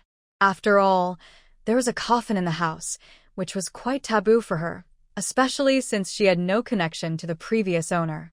But she had been living here for a few days without any problems. She was busy earning money every day, so she gradually stopped thinking about it. If tonight hadn't happened, she wouldn't have thought about it at all. She stared at the coffin for a few seconds, then suddenly felt an urge to go closer and see what was inside, whether it was empty or if there was something else. She looked at it for a few minutes, but finally suppressed her curiosity and turned her gaze toward Qinzheng's room. The two brothers were sleeping deeply. Their blankets were too small. Qinzheng could only cover half his body, curled up like a little shrimp. Oh my goodness. Luke Hyping touched her forehead. During the day, she had been busy shopping for clothes and forgot to buy blankets. What's more, the children hadn't reminded her. No, she had to buy blankets when she went out to deliver goods the day after tomorrow. The blankets they had now were brought by Aunt Huang and Xia Dongchong with goji berries. While she had some free time, Luke Hyping checked the online store to see if there were any home textiles available. She also wanted to claim her earnings from today's work. So far, she only had about 70 Wenong coins. She also looked at the products. To her surprise, home textiles were indeed available, mainly silk cotton blankets and soybean fiber blankets. The prices are not too high. 1.5 meters costs 100 coins plus 20 embarrassment coins, and 1.8 meters costs 120 coins plus 25 embarrassment coins. Luke Hyping was very happy inside, but when she wanted to buy something, she realized her online wallet had zero balance. She also found out that when buying items, the embarrassment coins could only be used to reduce the cost a little, not to pay fully. If she didn't have enough embarrassment coins, she could pay with money instead. At that moment, Luke Hyping remembered that she earned her money offline and almost none online. Every time the fool asked her to sell things to the mall, she never did. Suddenly, the fool spoke at an inappropriate time. "Master, don't forget, you still owe the mall some silver coins. If you don't pay back on time, not only will your space be reclaimed, but you'll also be blacklisted. Then, the mall will limit your spending, stop the recycling, and disable the search function. You don't want to lose everything." This sounded quite serious. Luke Hyping had an idea. "Fool, what if I deposit my silver coins into the mall wallet? Can I use that to pay with the mall's credit? You can spend, but you can't use the credit to pay back. You must earn it from the mall first. And if you want to spend, you need to pay back the credit first." Luke Hyping got angry. "Fool, isn't that an unfair rule? I don't care where I earn the money. As long as I pay you back, that's fine. Sorry, master. The final decision is up to them all. Sigh. Hearing this, Luke Hyping felt discouraged. It seemed she still had to serve them all because she depended on some of its functions to earn money. Now she had money in her hand but couldn't buy anything from the mall. She decided she needed to find a way to sell more items to the mall to pay back the credit. Thinking about the footsteps she heard last night, Luke Hyping decided to buy some incense and paper money to burn for comfort. She bought an incense burner, candles, and incense sticks at the mall, respectfully burned them, and after finishing, she felt a bit better. After walking around and not noticing anything unusual, Luke Hyping went to bed. She woke up again when it was already bright outside. The next morning, when Luke Hyping opened the door, she immediately noticed something strange outside. The entrance was very clean, no pig hair or anything else, not a sign that a pig had been slaughtered last night. However, Luke Hyping didn't take it seriously and thought it was just Lu Tuhu and the others cleaning up so thoroughly. The next morning, Luke Hyping got up early. She used hemp rope to string up the pork she marinated last night. There were more than 10 pieces, all hung on a stick and placed in a corner nearby. Since the weather is cold now, it's a good time to make cured meat. After hanging it to dry for a while, it will be ready to eat. This method also makes the meat easy to store and gives it a special flavor. After breakfast, Luke Hyping took Chen Zheng and Chen Shuang out. They planned to return the meat to Xia Dongchong and the village chief. Chen Zheng reminded her, "Don't forget Aunt Huang's share." Luke Hyping then remembered and redistributed the meat. Soon, the mother and sons took pots and bowls with them. The two brothers carried pork, pigs had meat, flour, and rice, and went to return them to the village chief and others. The village chief had just woken up and saw Luke Hyping and her sons. He thought something else had happened again. Luke Hyping explained her purpose and asked her sons to put down the things. The village chief's wife, Yang Lu, looked at the large piece of pork brought by Luke Hyping and immediately smiled. Chen Zheng's mother, "I heard last night that you caught a wild pig in the mountains. I thought it was a joke, but it turns out to be true. You're so amazing." Luke Hyping modestly said, "It was just a lucky coincidence, a fluke. Auntie, I specially cut a piece of meat for you. Also, here are your rice and rice flour, and this pot and bowls are returned to you." Yang Lu generously waved her hand. "Oh, these things aren't worth much. You haven't used them yet. You risked your life to get this meat. How could we accept it? If you ask me, you should sell this pork and buy some grain. We'll take the bowls, but you should take the meat back." Luke Hyping looked sincere. "Auntie, don't worry. Uncle Lu has already bought all my pork. I kept a few pieces on purpose. You helped me when I was in the worst difficulty. I won't forget that. If you don't accept it, I will feel bad. Please just take it." "All right. I won't be polite then. Come inside and sit." Yang Lu warmly pulled Luke Hyping to come into the house, but Luke Hyping politely declined. "Auntie, I still need to go to Chao's house and Aunt Huang to deliver the meat, so I won't sit down." Before leaving, Luke Hyping told the village chief, "Village chief, if the Chen family comes to cause trouble, I won't be polite. I also hope you can help us, an orphaned mother and daughter, speak fairly." The village chief assured her confidently, "Don't worry. Since you have cut ties with them, if they dare to come and bother you, I won't let them get away." Yang Lu glared and said, "Exactly. If they come, I will scold them back. I plan to go out and look around later." "All right, Auntie Village Chief. We're leaving now." Luke Hyping gave the largest piece of pork, along with half of a pig's head. She was afraid the Chen family might find out she had hunted a wild pig and come to demand it. She hoped that, if necessary, the village chief could help speak fairly for them. After all, in the village chief still holds some authority. The village chief is honest, and his wife Yang Lu is quite sharp-tongued. If they stand on her side, it would save a lot of trouble. "Goodbye, take care, and come visit when you have time." Seeing Luke Hyping leave the yard, Yang Lu looked at what she brought and smiled happily. "Old man, this Lu family really has some skill. Look at this." She gave us black-faced pork, rice, and flour. "This deal is really worth it, and this big piece of pig's head meat with some fat and lean parts is good too. The fat can be used to make oil. We haven't bought meat in a while, so this is just right." The village chief glared at Yonglu. Last time, when I wanted to take the black-faced pork, you didn't agree. Look how generous she is. Yonglu didn't hide her feelings. I didn't expect her to be so capable, but now things are different. We need to get along with her. Old man, if anything happens, you have to help watch over them. Don't let the Chen family bully the orphan mother and daughter. The village chief nodded.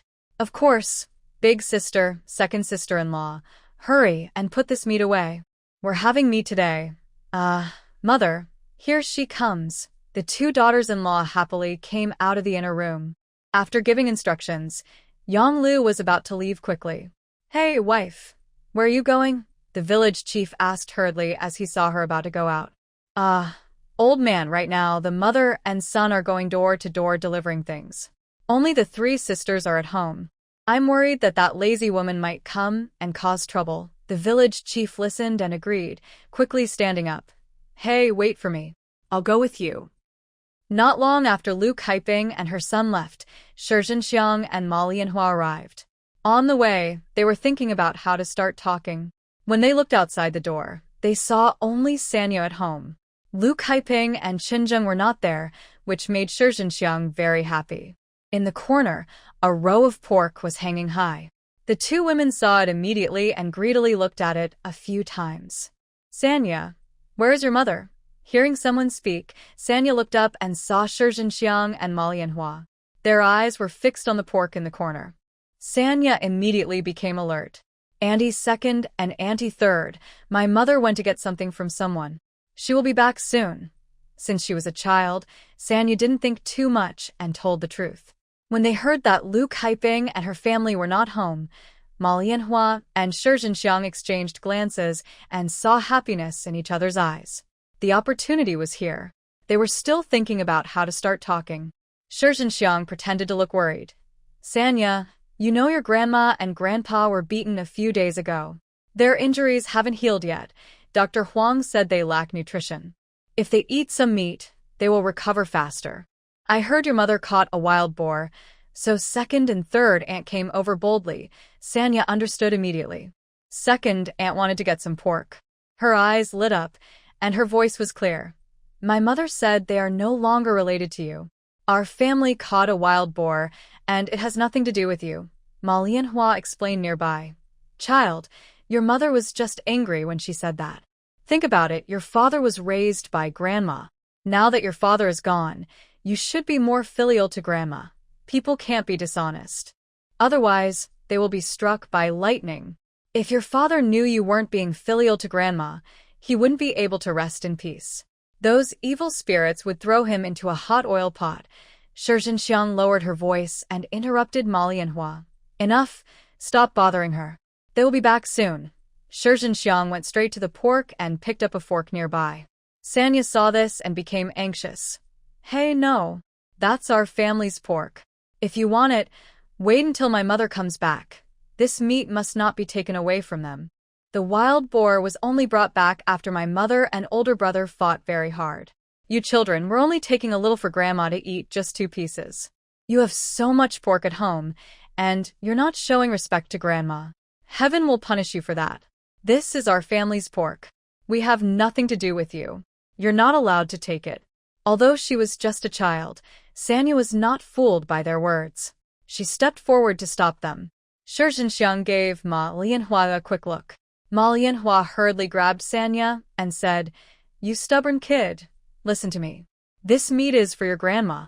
Shi Zhenxiang quickly took 6 pieces of pork and handed 3 to Ma Lianhua. You can't take it. It's our family's pork. Ma Lianhua held Sanya's hands tightly, and she could only kick with her feet. Seeing that they had taken most of the pork, Ma Lianhua pushed Sanya to the ground and shouted loudly, You little brat, why are you so stubborn? I told you this meat is for your grandma. Sanya sat on the ground, feeling a sharp pain in her bottom, and she cried even harder. Ma Lianhua and Shi Zhenxiang were anxious and hurried out with the pork. Don't go. Put the pork down. It's ours. Seeing most of the pork taken away, Sanya got up and ran after them. In her haste, she didn't notice the doorstep and tripped over it, falling down. Her upper teeth bit her lower lip, and blood started to flow. Her hand was also scraped by the rough ground. Seeing them walk further away with the pork, Sanya couldn't help but cry loudly. At this moment, Yonglu was walking toward the dead-end area. She heard the crying from afar and quickened her pace. When she reached the intersection, Ma Lianhua and Shi Zhenxiang had just come out from the dead end. Seeing the pork they were carrying, Yonglu immediately understood what was happening. "Stop right there. Where did you get that pork?" "Uncle Yang, this is from our sister-in-law," said Shi Zhenxiang with an awkward smile, not expecting to meet the village chief's wife so early. "Auntie, second aunt is lying. My mother isn't home, and she took our family's meat." Sanya saw Yonglu approaching. Her back straightened, and she quickly got up from the ground. "That little girl is talking nonsense." Mei Lianhua forced a laugh and tried to walk past Yonglu, but Yonglu grabbed her firmly. "Wanna leave? Not so easy. Leave the meat here." At this moment, the village chief arrived and listened to Sanya's accusations. Seeing the situation, he immediately understood. The village chief shouted loudly, "Well done. You two took the meat while Mrs. Liu was not home. The meat was hard to get and now they want to leave it? That's not right." Shi Zhenxiang's eyes turned, and she took the initiative to hand a piece of meat to Yonglu. "Aunt Yang, village chief, please let us go. My mother-in-law is hurt and needs nutrition. I really can't do more right now." After saying this, Shi Zhenxiang gave Mei Lianhua a look, and Mei Lianhua quickly handed a piece of cured meat to the village chief. The village chief stared with big, round eyes. "Good. You two did this and still want to drag us into it. Fine. I think you won't stop until you see the worst. You said you're no longer related to Mrs. Liu and her family, but I didn't expect you to be so stubborn."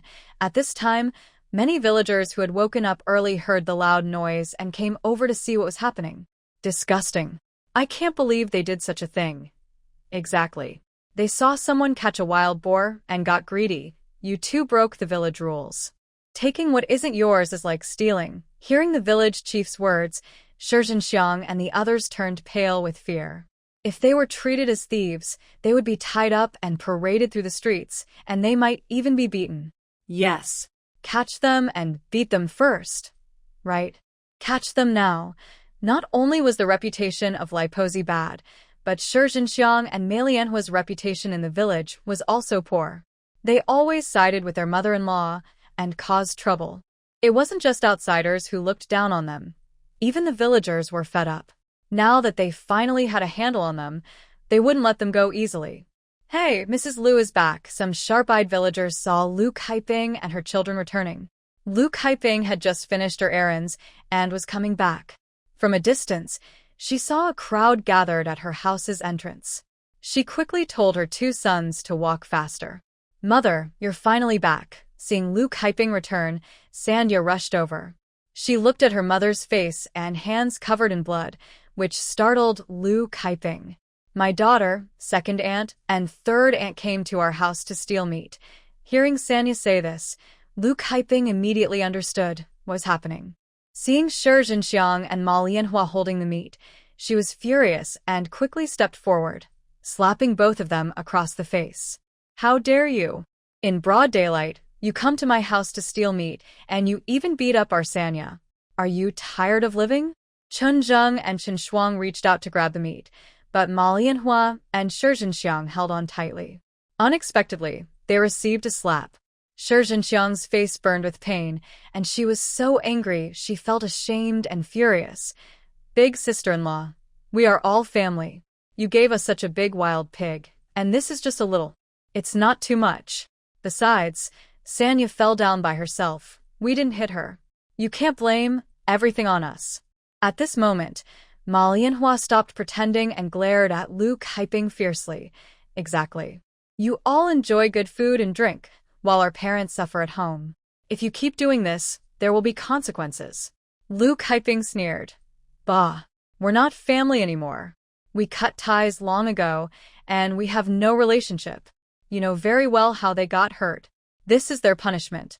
They brought it on themselves. We have nothing to do with you anymore. Everyone knows that.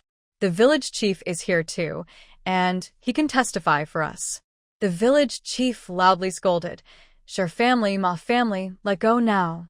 Chen Zheng and Chen Shuang quickly took back the meat and snatched it away. Lu Kaiping looked stern. The village chief, they are thieves. According to village rules, what should be done, do it. The villagers were angry and shouted loudly. These thieves should be paraded through the streets. Yes. Tie them up, ring the bell, and go door to door in the village, so everyone can see these two thieves. Yes, that's what should be done. The two women's faces turned pale. This was almost like sentencing them to death. Where could they hide their faces afterward? Moreover, their son still needed to go to school. If this got out, his future would be ruined. Shi Zhenxiang was so scared, she sat down on the ground, trembling. Chen Dongmei and Chen Manhwa, who had come to watch the excitement, saw their mother being caught and were also frightened.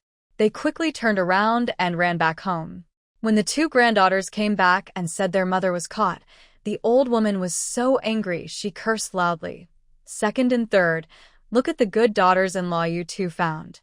You really are good at causing trouble and not fixing anything. Old Mr. Chen was furious and scolded Chen Bingsheng harshly. What are you standing there for? Hurry up and bring them back. If this gets worse, our child Qinger won't be able to go to school. When he heard it might affect his son's education, Chen Bingsheng didn't hesitate. He ran out immediately. Chen Bingchen followed behind him. Village head, please let them go. Before he got close, he heard many villagers cursing and saying they tied them up to show everyone. Chen Bingsheng quickly asked the village head to show mercy. They did something like this, they should think about the consequences. If you want, ask Chen Zheng's mother, the village head said, passing the decision to Lu Kaiping. All the villagers looked at Lu Kaiping. Chen Bingsheng forced himself to speak. Sister-in-law, in the end, we are all family. Don't let outsiders laugh at us. They had already signed a divorce paper before, so he felt a little unsure about saying this. Hee, who is your family? I don't have such blood-sucking relatives like you. You only think about taking our money. If I wasn't your sister-in-law, would you even consider me one? I married into your Chen family for so many years. Have you ever treated me like a sister-in-law? We, mother and son, are like workers. You don't treat us right. Now that our life is better, you want to cling on. No way. Thinking about stealing things, you should know what will happen. If I let them go today, others will follow and do the same. Chen Bingsheng gritted his teeth and asked, Sister-in-law, what do you want? Do you want me to kneel and kowtow? Lu Kaiping refused to back down. Hey, no. I can't take it either. If someone steals and just kneels, they go free. That makes crime too easy. Don't you think so? Many villagers started to cheer her on. Exactly. The nearby villagers should see what kind of faces they have. Yes, we can't let them get away easily. Otherwise, it will happen again. Seeing no one in the village spoke up for her, Shi Zhenxiang's face turned pale. Sister-in-law, what do you want us to do so you will let us go? If they really made a public display in the village, then someone like Lu Fuzi would have already read all about their family's affairs. If this story gets out, not only will their future be ruined, but it will also be hard for them to find a marriage match. So, Shi Zhenxiang now just wants to settle things quietly and avoid trouble. Lu Kaiping smiled and said, if you want this to be forgotten, you can pay a fine. Stealing one pig worth 6 jin means 6 jin of pork. If each jin costs 85 won, that's 510 won. 10 times that is 5,100 won, which is about 5 taels of silver. I won't make things difficult for you. Each of you can give me 2 taels and 5 qian of silver. Shi Zhenxiang was furious. 5 taels of silver? We don't have that much money. You might as well take our lives. Besides, that pork isn't worth so much. They couldn't even come up with 51, let alone 5 taels of silver. Ha, Lu Kaiping sneered coldly, looking at Shi Zhenxiang. This is wild boar, so it's naturally more expensive than domestic pigs. And I don't want your lives for that. You don't have it? Isn't that greedy old woman holding it? She took our family's 10 taels of condolence money. Chen Bingchen and Chen Bingsheng stared blankly. They knew it was almost impossible to get money from their mother. Big sister-in-law, is there any other way? Please have mercy on them. Chen Bingchen begged. Our Chen family has treated you well. Think about it, my older brother isn't my biological brother, but our mother raised him and he married and had children. This is a great kindness that can't be repaid. If my older brother knew what you're doing, he'd be heartbroken even in the afterlife. Ha ha ha, Luke Hyping burst into laughter. Suddenly, she stopped and fixed her eyes on Chen Bingchun. That's quite a big accusation. Your mother raised your brother. That's true. But we've never taken anything for free from our family. In fact, all the food you eat was grown by our main family. You eat porridge and thick gruel, but we drink rice soup. You should have gone to serve in the army, but your mother, out of gratitude, forced your older brother to serve instead. Now that he's dead, your mother took the condolence money, leaving us orphaned and widowed. She even wants to sell my children and remarry. Don't talk about her raising you. That's when you and we became strangers. Luke Hyping accused them word by word, leaving Chen Bingchun and Chen Bingxing speechless. The villagers looked at them with disdain. Seeing that Luke Hyping refused to give in, Chen Bingxing stubbornly said, "We really can't pay the money. We have no money, and if you want our lives, take them." Luke Hyping knew they wanted to keep stalling, thinking she couldn't do anything. But she understood what the Chen family was most afraid of. Since they are heartless, she wouldn't feel guilty about being unkind. "It's okay if you don't give it. I will go to the private school to ask Teacher Lu. If the child's parents are thieves, can a family like that raise good children?" When Luke Hyping said she would go to the private school to find Teacher Lu, Chen Bingxing and his wife panicked. This could ruin Chen Qing's future. The most important thing for a scholar is to have good character, and family background is very important too. Ma Lianhua was also worried. If this news got out, it wouldn't be good for Chenin. Next year, Chenin would start at the private school. If the story spread, Teacher Lu probably wouldn't accept him. "Big sister-in-law, please, let's discuss this. We don't have the money. If mother has to take out 5 taels of silver, that's impossible," Shi Zhenxiang said softly. Luke Hyping shot her a sharp look. "Don't call me big sister-in-law. We're not relatives. Don't pretend. Just call me Lu." But Luke Hyping knew what Shi Zhenxiang was saying was true. If Lai Posey had to give 5 taels of silver, it would be like risking her life. Seeing that asking Luke Hyping was useless, Ma Lianhua turned to the village chief and begged, "Village chief, we know we were wrong. We really can't come up with that much silver. My mother wouldn't give us money for no reason." The village chief looked uncomfortable. He also knew Lai Posey was stingy, and what Ma Lianhua said was true. "Chunjun's mother, how about this?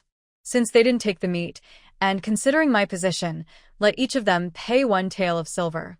Luke Hyping knew that if Lai Posey was willing to give 2 taels of silver, it would be risking her life. Since the meat was taken back anyway, it could serve as a lesson for them. However, I made it clear that the silver must be paid immediately. If more than 15 minutes pass, I will change my mind. So, before I do, you should quickly bring the money. All right, we will go back right now. Hearing Luke Hyping agree, the brothers didn't dare delay even for a minute and hurriedly ran home.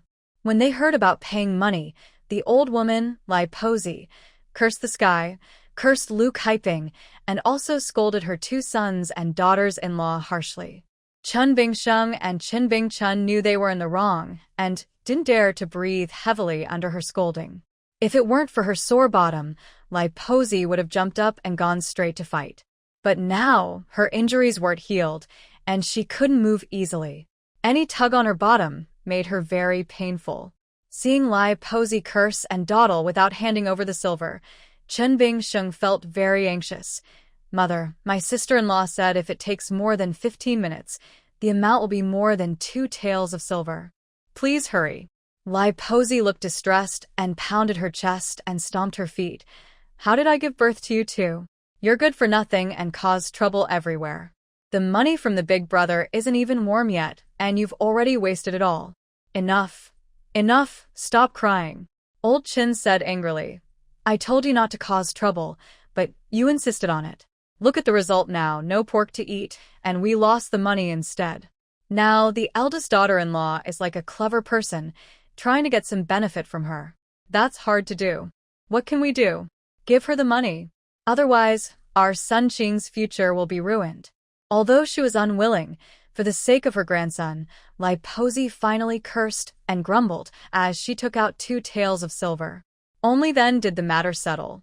These continuous problems had completely torn apart the Chen family's last bit of dignity. The Chen family also grew to hate Lu Kaiping. After getting the money, Lu Kaiping decided to stop pushing her luck and didn't cause any more trouble over this matter. She had more important things to do now. Lu Kaiping took the remaining half-fat and lean pork and chopped it into mincemeat. Then she cut the fake bamboo leaves into small pieces, added oil, salt, soy sauce, and cornstarch with oyster sauce, and mixed everything evenly. She bought all these seasonings at the market. The market didn't have many other things, but the seasoning section was quite complete with peanut oil and oyster sauce. The prices weren't high either. A 500 milliliters bottle of soy sauce and oyster sauce cost only 5 cents, and 500 milliliters of peanut oil only 10 cents. Currently, in this era, seasonings are very scarce, mainly just pig fat and coarse salt. Cooking well requires not only good ingredients, but also good seasonings. With good seasonings, cooking becomes much easier and better. However, the problem is that seasonings are limited in purchase, only 1 bottle per day. Otherwise, Lu Kaiping really plans to open a specialty seasoning shop, buying online and selling offline.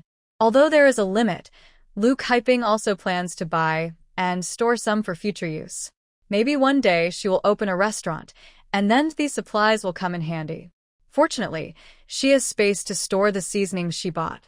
She keeps everything in her storage space and only takes them out when needed, so it won't attract suspicion from Chen and others. Additionally, she bought 50 jin of flour and 50 jin of rice in the market. All of these are also stored in her space. Lu Kaiping finished marinating the filling and started mixing the dough with flour. She has a bold idea and wants to see if it will work. Lu Kaiping plans to make pancakes to sell. There are about 10 days before the new year, and selling snacks during this time should be profitable. After hearing Lu Kaiping's plan, the 3 siblings all agreed enthusiastically. Chen Shuang shared his thoughts. Mom, making these pancakes will earn more than chopping firewood. Big brother and I have decided to help you make and sell pancakes. Good, Lu Kaiping nodded. To run a business, you need good ingredients and also know how to do basic accounting. I will teach you simple accounting later. The brothers were very happy. Chen Shuang even looked a bit suspicious. Mom, how do you know how to do accounting? Lu Kaiping calmly replied, when I gave birth to the 4th girl, I had a dream.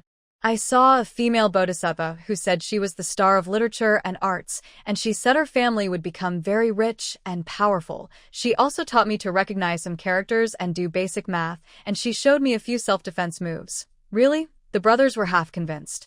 But seeing how serious Lu Kaiping was, they didn't doubt her. After all, she had never gone to school. Her ability to recognize characters and do math must have been taught by the bodhisattva, which seemed more convincing than anything else. In the afternoon, Lu Kaiping began to teach them basic math and simple character recognition. Sanyi didn't have much patience and, after a while, made an excuse to take care of her younger sister and stopped learning. As for Chen Zheng and Chen Shuang, both of them studied very diligently. Chen Zheng worked hard, but he wasn't as quick as Chen Shuang. Chen Shuang has a good memory and never forgets what he sees. When taught arithmetic, he only needs to hear it twice to remember it well. Although Chen Zheng is very hardworking, he doesn't learn as fast as Chen Shuang. It's clear that Chen Shuang is naturally good at studying, which surprised Lu Kaiping very much. Lu Kaiping tentatively asked, Big brother and second brother, do you want to go to school? If you want to study after the new year, I will send you both to a school to learn. Go to school? They couldn't believe their ears. They were surprised that their mother even thought of sending them to school. Chen Zheng said in shock, Mom, going to school costs a lot of money. Our family doesn't have that much. He remembered Qin Qing saying that the cheapest private school in the village costs about 3 or 2 silver coins a year. That doesn't include the costs for ink, paper, brushes, and books. Paper is very expensive, and it would cost at least 4 taels of silver a year. There's also a gift for the teacher and presents during festivals, which is another big expense. A farmer with 5 or 6 acres of land, after paying taxes and grain, keeps some for himself and sells the rest. In this way, They might earn less than 2 silver coins a year. At that time, many poor children couldn't afford to go to school. For example, Chen Qing's family sold a lot of grain to pay for his education.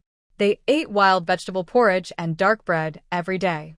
Lu Kaiping knew what worried the brothers, so she reassured them. As long as you want to go to school, don't worry about the money. We sold a wild pig, which is enough for both of you to study. Chen Shuang looked at her with hope. He had been interested in studying since he was young. He had even told his mother before, but she told him to forget about it. She said that their cousin Chen Qing was the real candidate for studying, as her grandmother said. Since then, he never mentioned it again. So now, hearing Lu Kaiping bring it up willingly, he couldn't believe it. He thought it was incredible that his mother was the one saying it. All right, it's settled then. I'll find out which school is good after the new year, and I'll send you both to study. Hey, mother, listen to me. Chen Zheng hurriedly interrupted Lu Kaiping. Seeing her puzzled expression, Chen Zheng blushed and scratched his head. Mother, you should send my younger brother to school. As for me, I won't study anymore. Why is that? Give me a good reason, Lu Kaiping asked. Seeing that she didn't seem very angry, Chen Zheng cautiously explained, Mother, I'm not really interested in studying. Making me go to school just wastes money, but my second brother is different. He's smarter than me. If you send him to school, he'll do just fine. Lu Kaiping realized that Chen Zheng was telling the truth. It wasn't just about saving money. He genuinely wasn't interested in studying. Everyone has different interests. He may not like studying, but he might be good at something else. So, let him be. All right, since you feel that way, I won't force you. I'll just send the second brother alone. Seeing that his mother wasn't angry, Chen Zheng felt relieved. Chen Shuang looked determined. Mother, don't worry. I will study hard and try to make our family proud.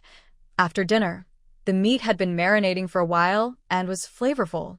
The dough had also risen. The mother and children started working in the kitchen. Chen Zheng rolled the dough. Chen Shuang helped wrap the pancakes. Sanya was in charge of lighting the fire, and Lu Kaiping made the pancakes. They worked together quickly and made over 200 pancakes. While working, Chen Zheng curiously muttered, Mother, I remember you only bought 2 jin of flour. How can we make so many pancakes? Lu Kaiping kept a straight face and lied confidently. Didn't you see? I let the dough rise. Those 2 jin of flour can make enough dough to expand to 10 jin. That's my secret trick. Sanya looked at Lu Kaiping with admiration. Wow, Mother, you're amazing. Seeing Sanya's admiring face, Lu Kaiping couldn't help but smile secretly. She thought Sanya was quite easy to fool. Since Lu Kaiping explained everything so convincingly, Chen Zheng didn't say anything more, but he still felt something was off. Lu Kaiping had already planned. The 100 pancakes were for the lady to deliver, and the other 100 pancakes were for selling at a stall, to see how it went. She only made 20 meat pancakes. The rest were all vegetarian. The meat pancakes sold for 10 coins each, and the vegetarian ones for 5 coins each. The next morning, Lu Kaiping got up early to warm the pancakes and place them in the insulated space. Making pancakes is mainly about the taste. Freshly made pancakes taste better than those prepared in advance. However, they had no tools, so they could only prepare them early. Lu Kaiping also wasn't sure if they would sell well, so she decided to make some in advance to test the market. Today, she planned to go to the town with only Chen Zheng. She also didn't want to leave Xia at home alone, so she took her along. Using the basket as cover, she put Xia into the space. It was getting colder each day, with icy winds. Lu Kaiping felt her fingers freeze and numb, so she changed into a new cotton coat. The new coat was warm. After putting it on, she immediately felt much warmer. Big sister, it's so cold today. You should also wear your new cotton coat, she said, noticing Chen Zheng's thin clothes. Chen Zheng smiled, rubbed his hands, and blew on them. Mom, Aunt Nyo said children have 3 fires, so I'm not cold. Lu Kaiping scolded gently. You child, say you're not cold. Look, your breath is almost freezing. Clothes are for wearing, not for keeping them hanging. Chen Zheng smiled, but said nothing. He felt uncomfortable in new clothes, and since they were going to work, he didn't want to get them dirty before the new year. Lu Kaiping still hired Nyo Guzok's cart, which made old Nyo very happy. Old Neo didn't say much. Today wasn't market day, and he didn't ask what Luke Hyping was going to do at the market.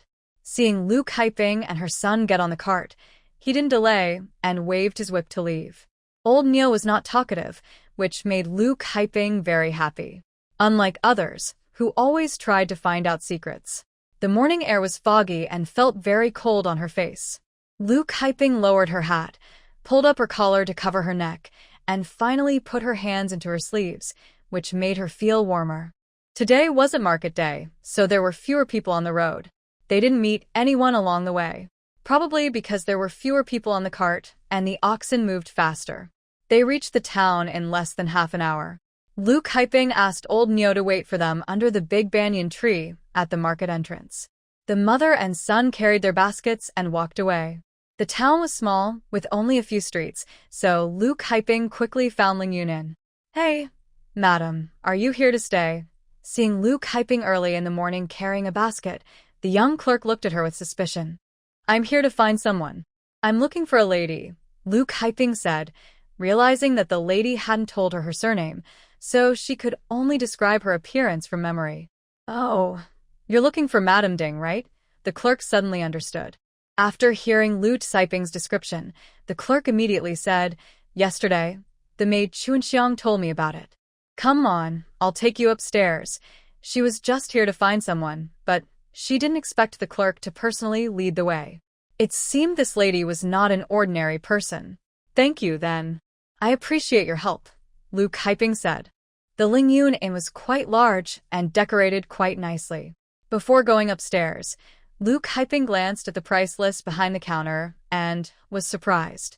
It listed the cheapest shared room, which was a communal bed, costing 100 coins per bed. The cheapest private room was 100 coins, with others costing 200, 300, and the most expensive at 500 coins. Wow. Seeing these prices, Luke Hyping gasped. They were more expensive than modern hotels. The inn was very clean and elegant. Even the stairs were spotless. There were some unknown fresh flowers at the stairway, showing that quality came at a price. Thinking of the lady, she was not only beautiful but also looked noble and graceful. She seemed to come from a good family. No wonder she stayed in such an expensive inn. On the second floor, it looked similar to modern hotels, with a corridor in the middle and rooms on both sides. "Madame Ding lives in this room." The clerk pointed to one of the rooms and knocked on the door. Coming. The door opened, and it was the maid Chunxiang. Seeing Chunxiang, the clerk bowed and smiled. "Miss Chunxiang, these two are here to see Madame Ding." "All right, you can go now," Chunxiang said confidently, waving her hand to dismiss the clerk. Luke Hyping took a quick look and saw only a large screen blocking the view. Nothing else was visible. "Chunxiang, who is that?" Chunxiang was about to close the door when the lady's lazy voice came from inside. "Madam, that woman brought some pancakes." "Good, bring the pancakes in." Chunxiang reached out and took the pancakes, then closed the door. "Mother, do you think this lady might not pay?" Chinjung asked worriedly. Luke Hyping lowered her voice. No. "If she dares not to pay, she must have no shame." Just then, the door opened again. Chunxiang held some money, looking a bit calmer. "Madam is very happy with your pancakes. This is the remaining payment. One bundle is 100 coins, and there are 5 bundles in total. Big brother, count it," Luke Hyping signaled Chenjung. Chenjung quickly reached out to take the money. He trembled as he counted. "Mother, it's correct." "Good. That's settled. You can go now," Chunxiang said, then slammed the door shut. Watching Luke Hyping and the others go downstairs, the young servant smiled. "You're so quick to come down," Luke Hyping curiously asked. "Young servant, what does Madame do?" The young servant looked a bit disappointed. "Oh, I thought you knew Madame Ding." "I only know our shopkeeper calls her Madame Ding, but I don't know more." Seeing the young servant's friendly attitude early in the morning, Luke Hyping casually handed him a pancake. "Young brother, this is my homemade pancake. Try it." "Oh, I won't refuse." The young servant's eyes lit up as he took the pancake. He hadn't had breakfast yet, so this was perfect. "Big sister, your pancake is so delicious," the young servant exclaimed happily from behind. Luke Hyping smiled. "Of course. These pancakes are not cheap, 10 coins each." The young servant was stunned in place. He hadn't misheard, right? Each pancake costs 10 coins, so one bite is just 1 coin. But honestly, it really is quite tasty. Today isn't market day, so there aren't many people on the street. If he went to set up a stall, there probably wouldn't be many customers. Luke Hyping decided to go to the dock. Hwangmae County has a dock, which is the main transportation hub for goods in the area and an important stop along the route through Tongzhou Prefecture. Cargo ships and passenger boats passing through Tongzhou often stop here. As expected, Luke Hyping saw that many cargo ships were already docked. People came and went. Some men were unloading goods, and there were also temporary passenger boats where travelers bought daily necessities. Luke Hyping signaled Chen to put down the basket, spread out the pancakes on the lid, and started calling out, "Fresh pancakes for sale. Big and tasty pancakes," Luke Hyping shouted. Chen looked a bit shy and hesitated to call out. Luke Hyping urged him, "Boss, what are you waiting for? Hurry up and shout. Selling things means you have to call out loudly. Our products are good, but if you don't promote them, no one will know." While they were talking, Luke Hyping took out the little girl. She had already woken up but was quiet and calm, not crying or making trouble. Her soft, round face had big, curious eyes that looked at everything around her. Delicious pancakes. "Come and see, everyone," she called out, but no one paid attention as they were busy passing by. Chanjung also tried to call out but felt a bit embarrassed. Luke Hyping encouraged him. "Shout loudly. We don't steal or cheat, so what are you afraid of? Everyone, come and see. Tasty pancakes. You won't regret eating them." Luke Hyping started shouting energetically. With her encouragement, Chen Zheng's voice grew louder little by little. Many men, who had come early to the dock looking for work, hadn't had breakfast yet. As soon as they heard the call, some came over to ask about the prices. However, Luke Hyping overestimated their spending power. Even the plain pancakes seemed too expensive to some. They heard that a meat pancake cost 10 coins and a plain pancake 5 coins. Many shook their heads. "Your pancakes are too expensive. Even the plain ones cost 5 coins. You could sell them for 3 coins. Hey, uncle, try one. Our pancakes are really good, different from others. The price is fair. Just try one." Chinjing started offering samples of the plain pancakes. How could these pancakes be any different? The man who was about to leave stopped again. Usually, Chinjing looked quite dull, but at this critical moment, he didn't mess up. It seemed he was good at doing business. Luke Hyping nodded secretly. As soon as the pastry was put into his mouth, the man widened his eyes and found it quite delicious, with a unique aroma. Chenjung is very principled. He only broke off a small piece for each person and didn't give more. The man ate his piece and still wanted more. "How is it? I wasn't lying to you. Our pastries are different from others. You can't find these elsewhere. There's also a meat pastry. You should try it too," Chinjing added, breaking off a meat pastry. When they heard about the meat pastry, everyone stopped to look. Surprisingly, the meat pastry was even tastier than the vegetarian one. After one bite, they wanted a second. One man clenched his teeth and said, "All right, give me 2 vegetarian pastries and 1 meat pastry." Although it cost him a day's wages, he felt it was worth it. The vegetarian pastries sold out quickly, leaving only dozens of meat pastries. People thought they were a bit expensive, but they were delicious. Seeing a group of people leave, Chinjum looked worried. "Ma'am, our pastries are a bit pricey. Most people can't afford them. Don't be discouraged." "Let's wait a bit longer," Luke Hyping said, knowing the problem wasn't with the pastries but with the price. Her pastries were indeed tasty, but the price for the meat pastries was a little high. For ordinary people, it was a bit too expensive. Most dock workers earned about 20 to 30 coins a day, and a single meat pastry cost 10 coins, which made them reluctant to buy. But wealthier customers had no problem. Just then, a large passenger ship arrived, and many wealthy ladies disembarked. Luke Hyping started calling out again. Some ladies thought the street stall was too cheap and didn't even glance at it.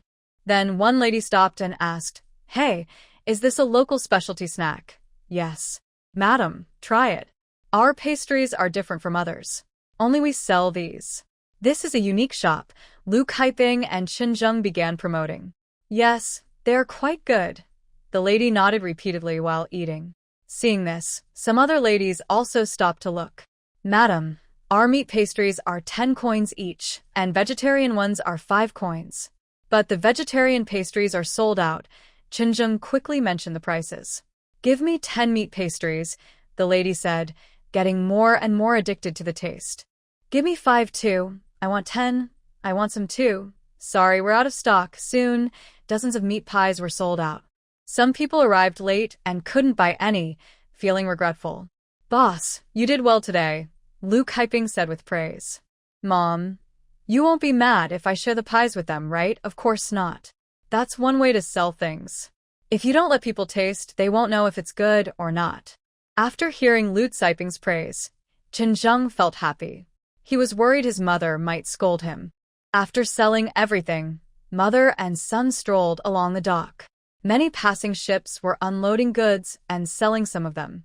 Some items had flaws or minor damage, so they were sold at low prices to reduce losses. There was a shop selling porcelain, and Luke Hyping looked at it, planning to buy a few bowls to take home. She liked a set of bowls that looked like blue and white porcelain, 5 bowls and 3 small plates. Wow, big sister-in-law, you have good taste. These porcelain items are not cheap. We supply them to the royal palace. If the bottoms weren't slightly damaged, we wouldn't sell them cheaply. I can sell you the set for 100 coins. Chen gasped in surprise. Mom, these bowls are too expensive. A regular clay bowl costs only 2 or 3 coins. That's different. These look much prettier. Pretty doesn't fill your stomach. We should buy cheaper ones. Seeing Luke Hyping interested, the shopkeeper enthusiastically promoted. This big sister-in-law not only looks beautiful, but also has good taste. He's a businessman and knows how to talk. In a few words, he made Luke Hyping feel pleased, and she immediately decided to buy the porcelain set. Seeing the money go out, Chen felt a bit distressed, but he couldn't argue because his mother was happy. Luke Hyping took the chance to visit a fabric shop. She found the quilts ridiculously expensive, 50 coins for a pound of cotton, and a 5-pound quilt costs 250 coins. Oh my goodness! It's like they're stealing money. That's way too expensive. Luke Hyping remembered that in the marketplace, an 8-pound quilt, 1.5 meters wide, cost only 100 coins, and a 1.8-meter quilt was 120 coins. It seems better to pay off the debt early, so shopping at the market feels safer. After returning from town, Luke Hyping made her plans. In the coming days, she will go up the mountain to buy a new silk quilt before the new year. There are less than 10 days until the new year, so this task is quite urgent. I heard that her mother is going up the mountain, and Chen will go too. Luke Hyping didn't object. That's good. Since the new year is coming, I worry it might rain. Tomorrow morning, you go cut some firewood, but in the afternoon, you all stay home. Your mother can go up the mountain alone. Okay? After returning home, Luke Hyping immediately went up the mountain. She couldn't wait any longer. Maybe because she was about to pay off her debt, the lazy person was especially eager. Ding, 50 meters ahead, there is yellow ginseng. The market buyback price is 1 coin per gene. 200 meters ahead, there is polygonum. 5 coins per gene. The lazy person's cheerful voice kept coming, and Luke Hyping was busy responding. She sold all the herbs she dug to the market. In less than 2 hours, she earned 2.5 silver coins. She paid off her debt and still had 2 silver coins left, so she now had money for shopping. Suddenly, a ding sounded, and a spinning wheel appeared on the transparent panel. Master, congratulations. You have earned a chance to draw. Would you like to try? Yes, Luke Hyping answered, and the wheel started spinning automatically. On the wheel, there were words like free order, first prize, second prize, and third prize. Free order, free order, free order. Luke Hyping kept thinking happily. The wheel slowly stopped, and the pointer pointed exactly at the free order. Wow. That's great. I didn't expect my luck to be so good. I actually won a free order. But Luke Hyping hadn't decided what to buy yet. As the sunset approached, just as she was about to go down the mountain, suddenly, a rabbit dashed past her in a flash. Excited, Luke Hyping couldn't help but follow. Seeing the rabbit lying still ahead, she rushed forward. But just then, the rabbit also noticed her. In the next moment, the rabbit disappeared completely. Oh no! Worse, Luke Hyping felt herself falling downward. Because she had some basic skills, Luke Hyping reacted very quickly. She grabbed the edge of the hole with both hands and placed one foot against the wall to steady herself and avoid falling further. Once she calmed down, she looked down and was instantly terrified, breaking out in a cold sweat. It turned out to be a trap, probably set by a hunter. There were many wooden spikes underneath, pointed upward. If she had just bent down a moment earlier, she might have been pierced through. These wooden spikes weren't new. They looked old, and at the bottom of the cave, she saw some animal bones. Wow. Who made this? The trap was very frightening. She also saw a rabbit fall down earlier, but now there was nothing below. The trap looked about 2 meters high and over a meter wide. Once she calmed down, Luke Hyping started to climb carefully. She pressed her feet against the wall and slowly moved upward. After a lot of effort, she finally managed to get out. Panting, Luke Hyping was exhausted and out of breath. This cave was very scary. If someone accidentally stepped in, they could get seriously hurt. The wooden spikes hadn't been replaced, and there were animal bones at the bottom. It was probably made by a hunter long ago. The trap seemed to be abandoned. To prevent anyone from accidentally stepping in, Luke Hyping decided to block the trap. She saw some large stones nearby, moved a few, and threw them into the trap to destroy the spikes. Only then did she breathe a sigh of relief. What puzzled Luke Hyping most was that the rabbit was still missing. She carefully confirmed she hadn't been mistaken. She definitely saw the rabbit lying there, but why did it suddenly disappear? It was broad daylight. Was she seeing things? As the sky darkened, a breeze blew, making rustling sounds. Luke Hyping felt a chill and quickly turned to leave the mountain. After dinner, Luke Hyping took out some new cloth she had bought earlier. She sewed 2 new bedsheets and bought 2 new silk quilts from the market. She planned to return the old quilt to Huang Guqi and Huang Shen when she had free time. Mom, when did you buy this quilt? I didn't know. Feeling the soft, fluffy quilt, the 3 siblings looked at each other with surprise. You went up the mountain, and someone came to sell it in the village. Luke Hyping casually made up an excuse to cover up. Sanya found it strange because she stayed at home every day and hadn't seen anything unusual. However, the new quilt was so warm that she didn't care where her mother bought it. As long as she had a blanket to cover herself, it was fine. Before sleeping, Luke Hyping checked her belongings and found she had a total of 20 taels of silver. In the mountain village, that made her quite a wealthy woman.